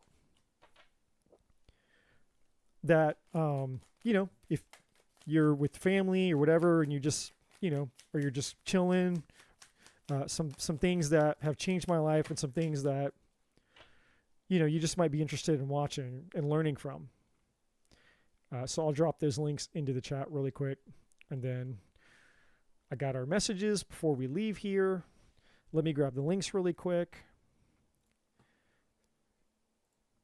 Okay, I got all 4 of the links. Let me drop them in one at a time. So the first link I'm dropping in is, again, the PDF for the 6 human needs, what we did at the very, very beginning of the presentation, from the very beginning of the reading. So if you didn't download the PDF for the 6 human needs, there's that link. The next link I'm dropping is a video that I recorded about what we can expect coming up between 2025 and 2030. The next link, this link was actually sent to me by Trudy. This woman is very, very, very good at astrology. Okay. And she's talking about what we can expect in 2025. Very, very cool astrology reading. This woman is very knowledgeable. This fourth link is this one changed my life years ago. For those of you who know who Greg Braden is, absolutely mind-blowing. One of my absolutely favorite videos of all time was the one I just posted. And then to piggyback off of that video, here's another one. So if you guys want to click the links before the chat expires, because once the video stops, I don't know if the chat is accessible anymore. Sometimes it is, sometimes it isn't. Sometimes the links are clickable, sometimes they're not. So if you want to click the links and save those while I close out the reading over here, there's some really, really good listens for you guys. Okay. So here's the collective message for all of us. All right. So we're about to move into a deeper knowing, all of us. And some of you are here because it's just time. You know there's a deep knowing when it comes to the fact that you have a spiritual purpose in life. You know that there's more. You know that there's things that need to change. Some of you are becoming aware of your spiritual abilities, spiritual talents, your spiritual gifts. Some of you have become aware that that your life can't continue going the same way anymore. And you don't want it to. You don't want to keep doing the same thing the same way. You're sick and tired of being sick and tired. You're sick and tired of the empty results, the empty relationships, and all the things. But the universe is coming. I'm getting chills on my crown chakra now, all over my face.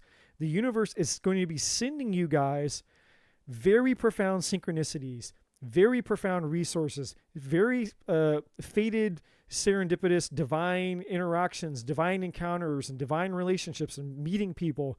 The universe is kind of releasing like this overwhelmingly intense and in-your-face kind of, knowledge.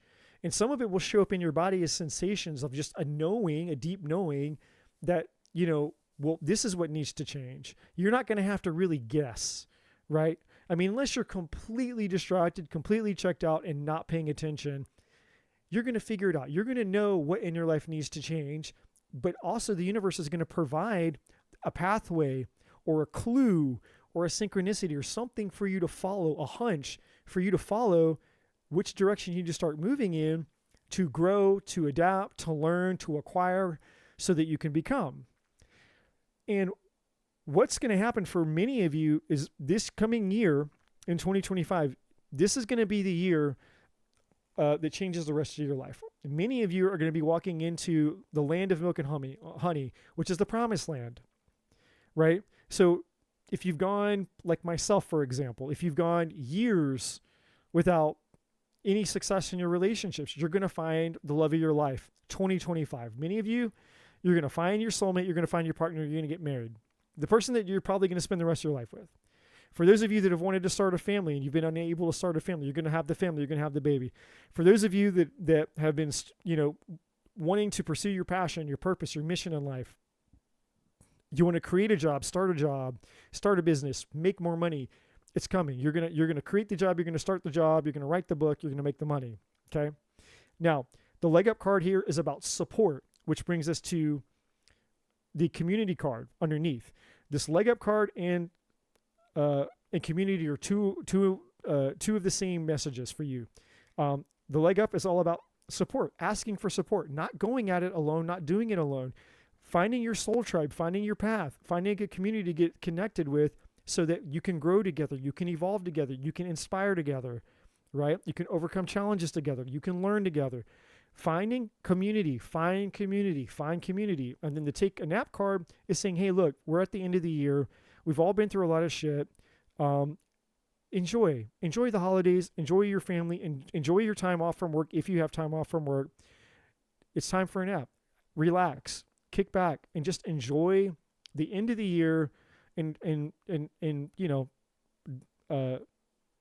de-stress, right? Detox, de-stress, get rest, rejuvenate, all right? So the next card is we have your path alone,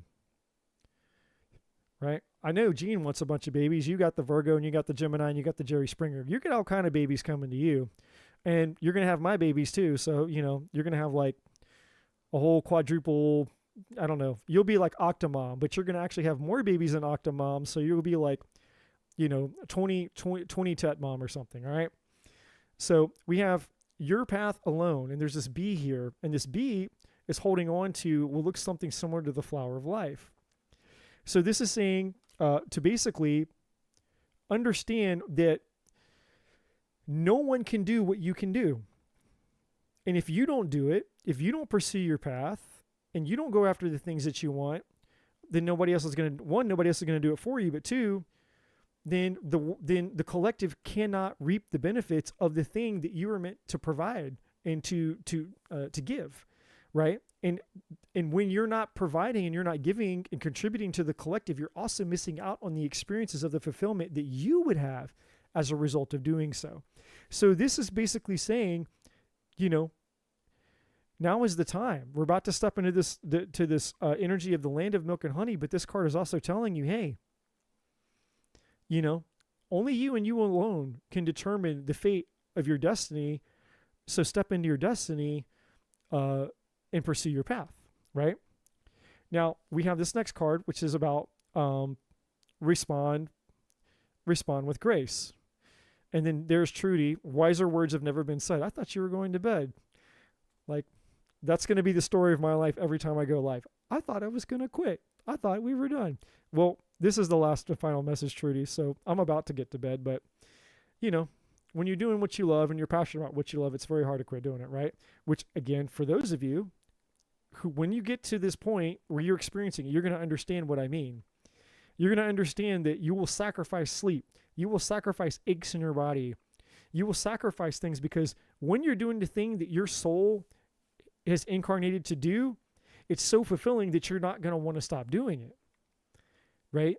And you're going to have the energy for it. You just want to keep going and going and going and going and doing. You're just passionate, right? I don't want to, just so you guys know, I don't want to stop, right? It's just, I know that practically and logically I have to stop, but it's not a desire. I'm not like, oh man, my God, I'm so sick and tired of being here.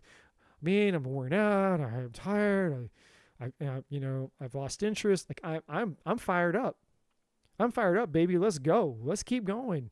Let's bring it on. Like that's the energy that's inside of me, right? So when you guys get on your path, you guys will start to experience the same thing. You don't want to quit doing your passion and your purpose when you're in it. It's just, I've never had that experience. So respond with grace is here. So this has to do with any dealing with relationships, dealing with work, dealing with difficult people, and dealing even with yourself, right? Responding with grace.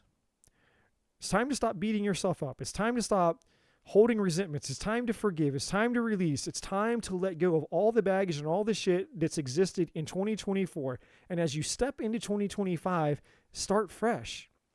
Come from a place of grace, right? Not from a place of resentment, not from a place of powerlessness and victimness, not from a place of anger. You know, forgive and release the people that need to. The people in your life that they're going through stress and stuff. Like, you're just understanding that sometimes other people are going through stress and difficult shit, right?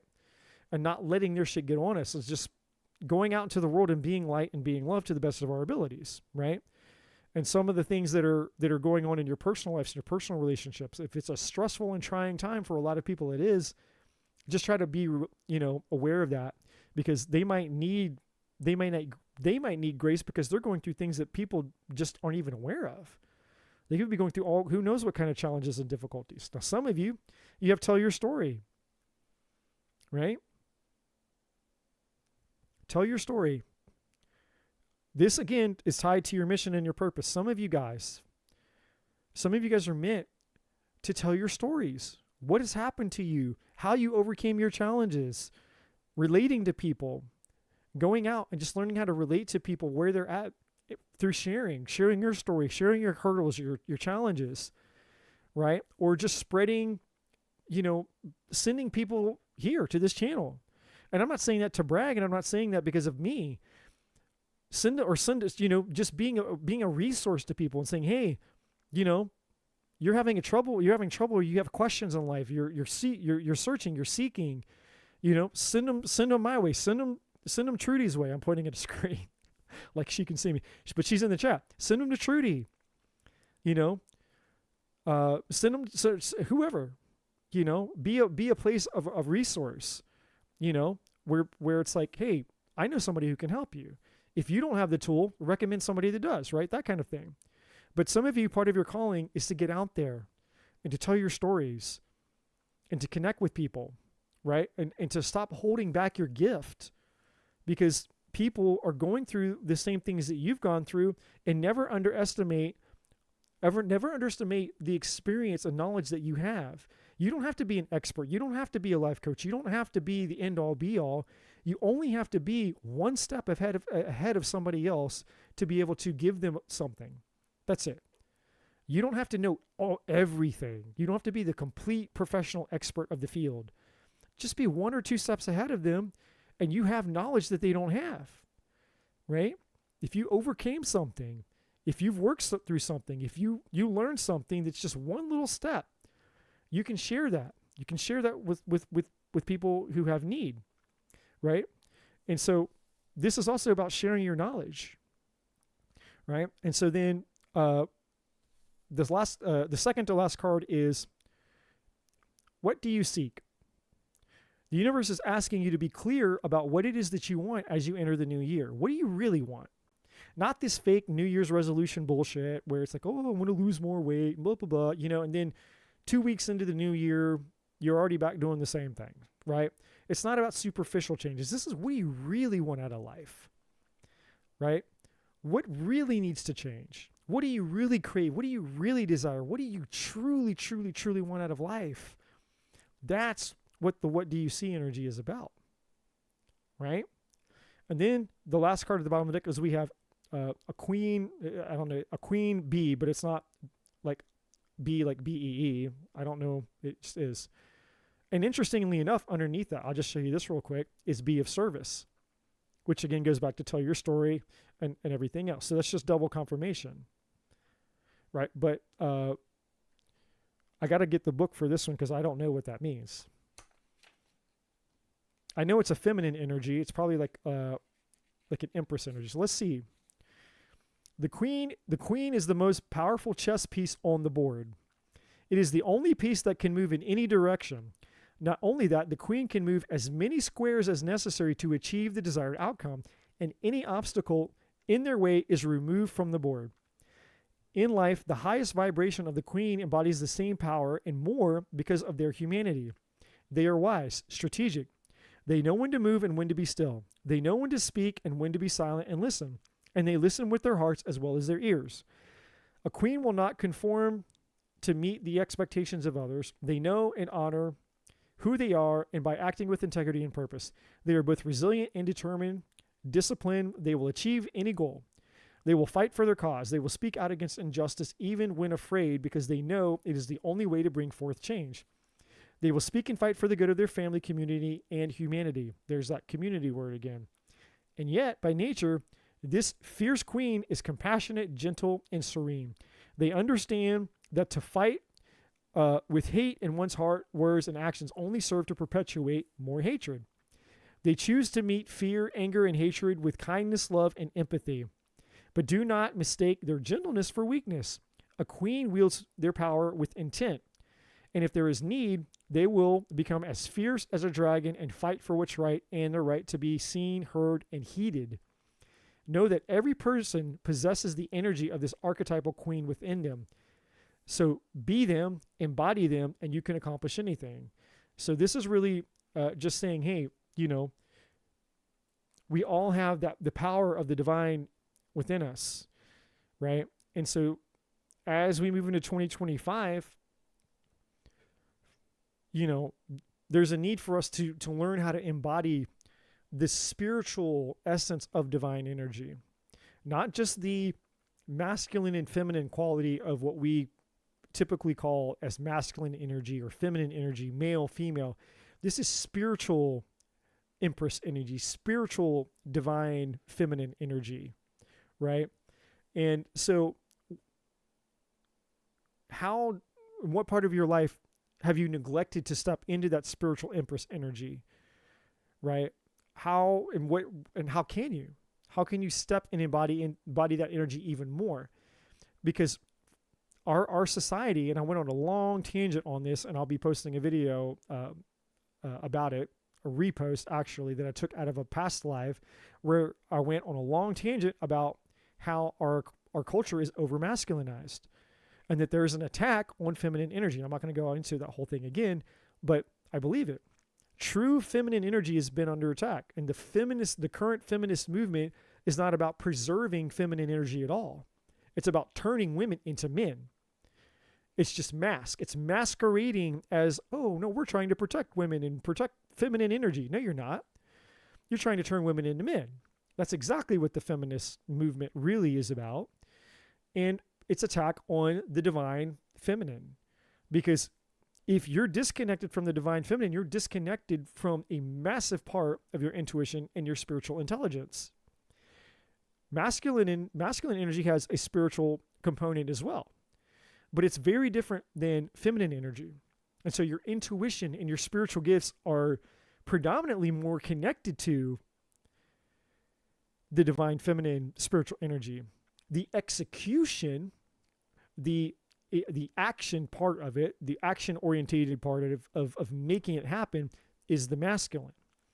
But if you're disconnected from the feminine, then there's nothing to take action on, right? Because you haven't gone within, you're disconnected from the things that are going on in your spirit that could even come out of you. So it's like you can take a water hose, right, which is intended to help water get out of the hose and move. You use the water hose wherever you are, washing your car, watering the plants. You can walk around your yard with the water hose, and you get to navigate and channel and funnel that water wherever you want the water to go, right? But if there's no water hose connected to the faucet, that water's not going anywhere. So the hose is like the masculine. The faucet is the divine feminine. If we're disconnected at the faucet, it doesn't matter that you have the water hose. The water hose is now useless. So on a spiritual level, that's the best way I know to use this analogy. As we move into 2025, we need to connect the water hose back to the faucet so that the spiritual things that need to come out of us can flow. We can use them. We can go anywhere with them. We can take them anywhere and navigate and move around, life anywhere we want to go, take it anywhere we want to go, and, spread this spiritual knowledge and our spiritual gift wherever it's needed, right? We can water the collective with our spiritual gift and our spiritual knowledge. So hopefully that makes sense for all you guys. So just, to kind of close out this reading, I look forward to seeing you guys in a couple days. Again, I'll try to be on, if I get back in time, I'll be on again on the 27th. If not, you guys will probably see me the 28th. If not, then 29th. But it's going to be before New Year's. You'll see me again at least once, maybe twice. I wish you guys all a happy holidays and Merry Christmas. For those of you that are celebrating, please, please, please be safe. Enjoy your family. Get the rest. Have fun. All the things. I can't wait to reconnect with you guys. And let's move into this new year just ready and fired up for all the awesome things that are to come. So on that note, love and light to all you guys. Appreciate all you guys. I love all you guys. Don't forget the links in the description that I put in the chat if you want to grab those. Otherwise, I appreciate all you. I'll see you all soon. Have a good night and love and light.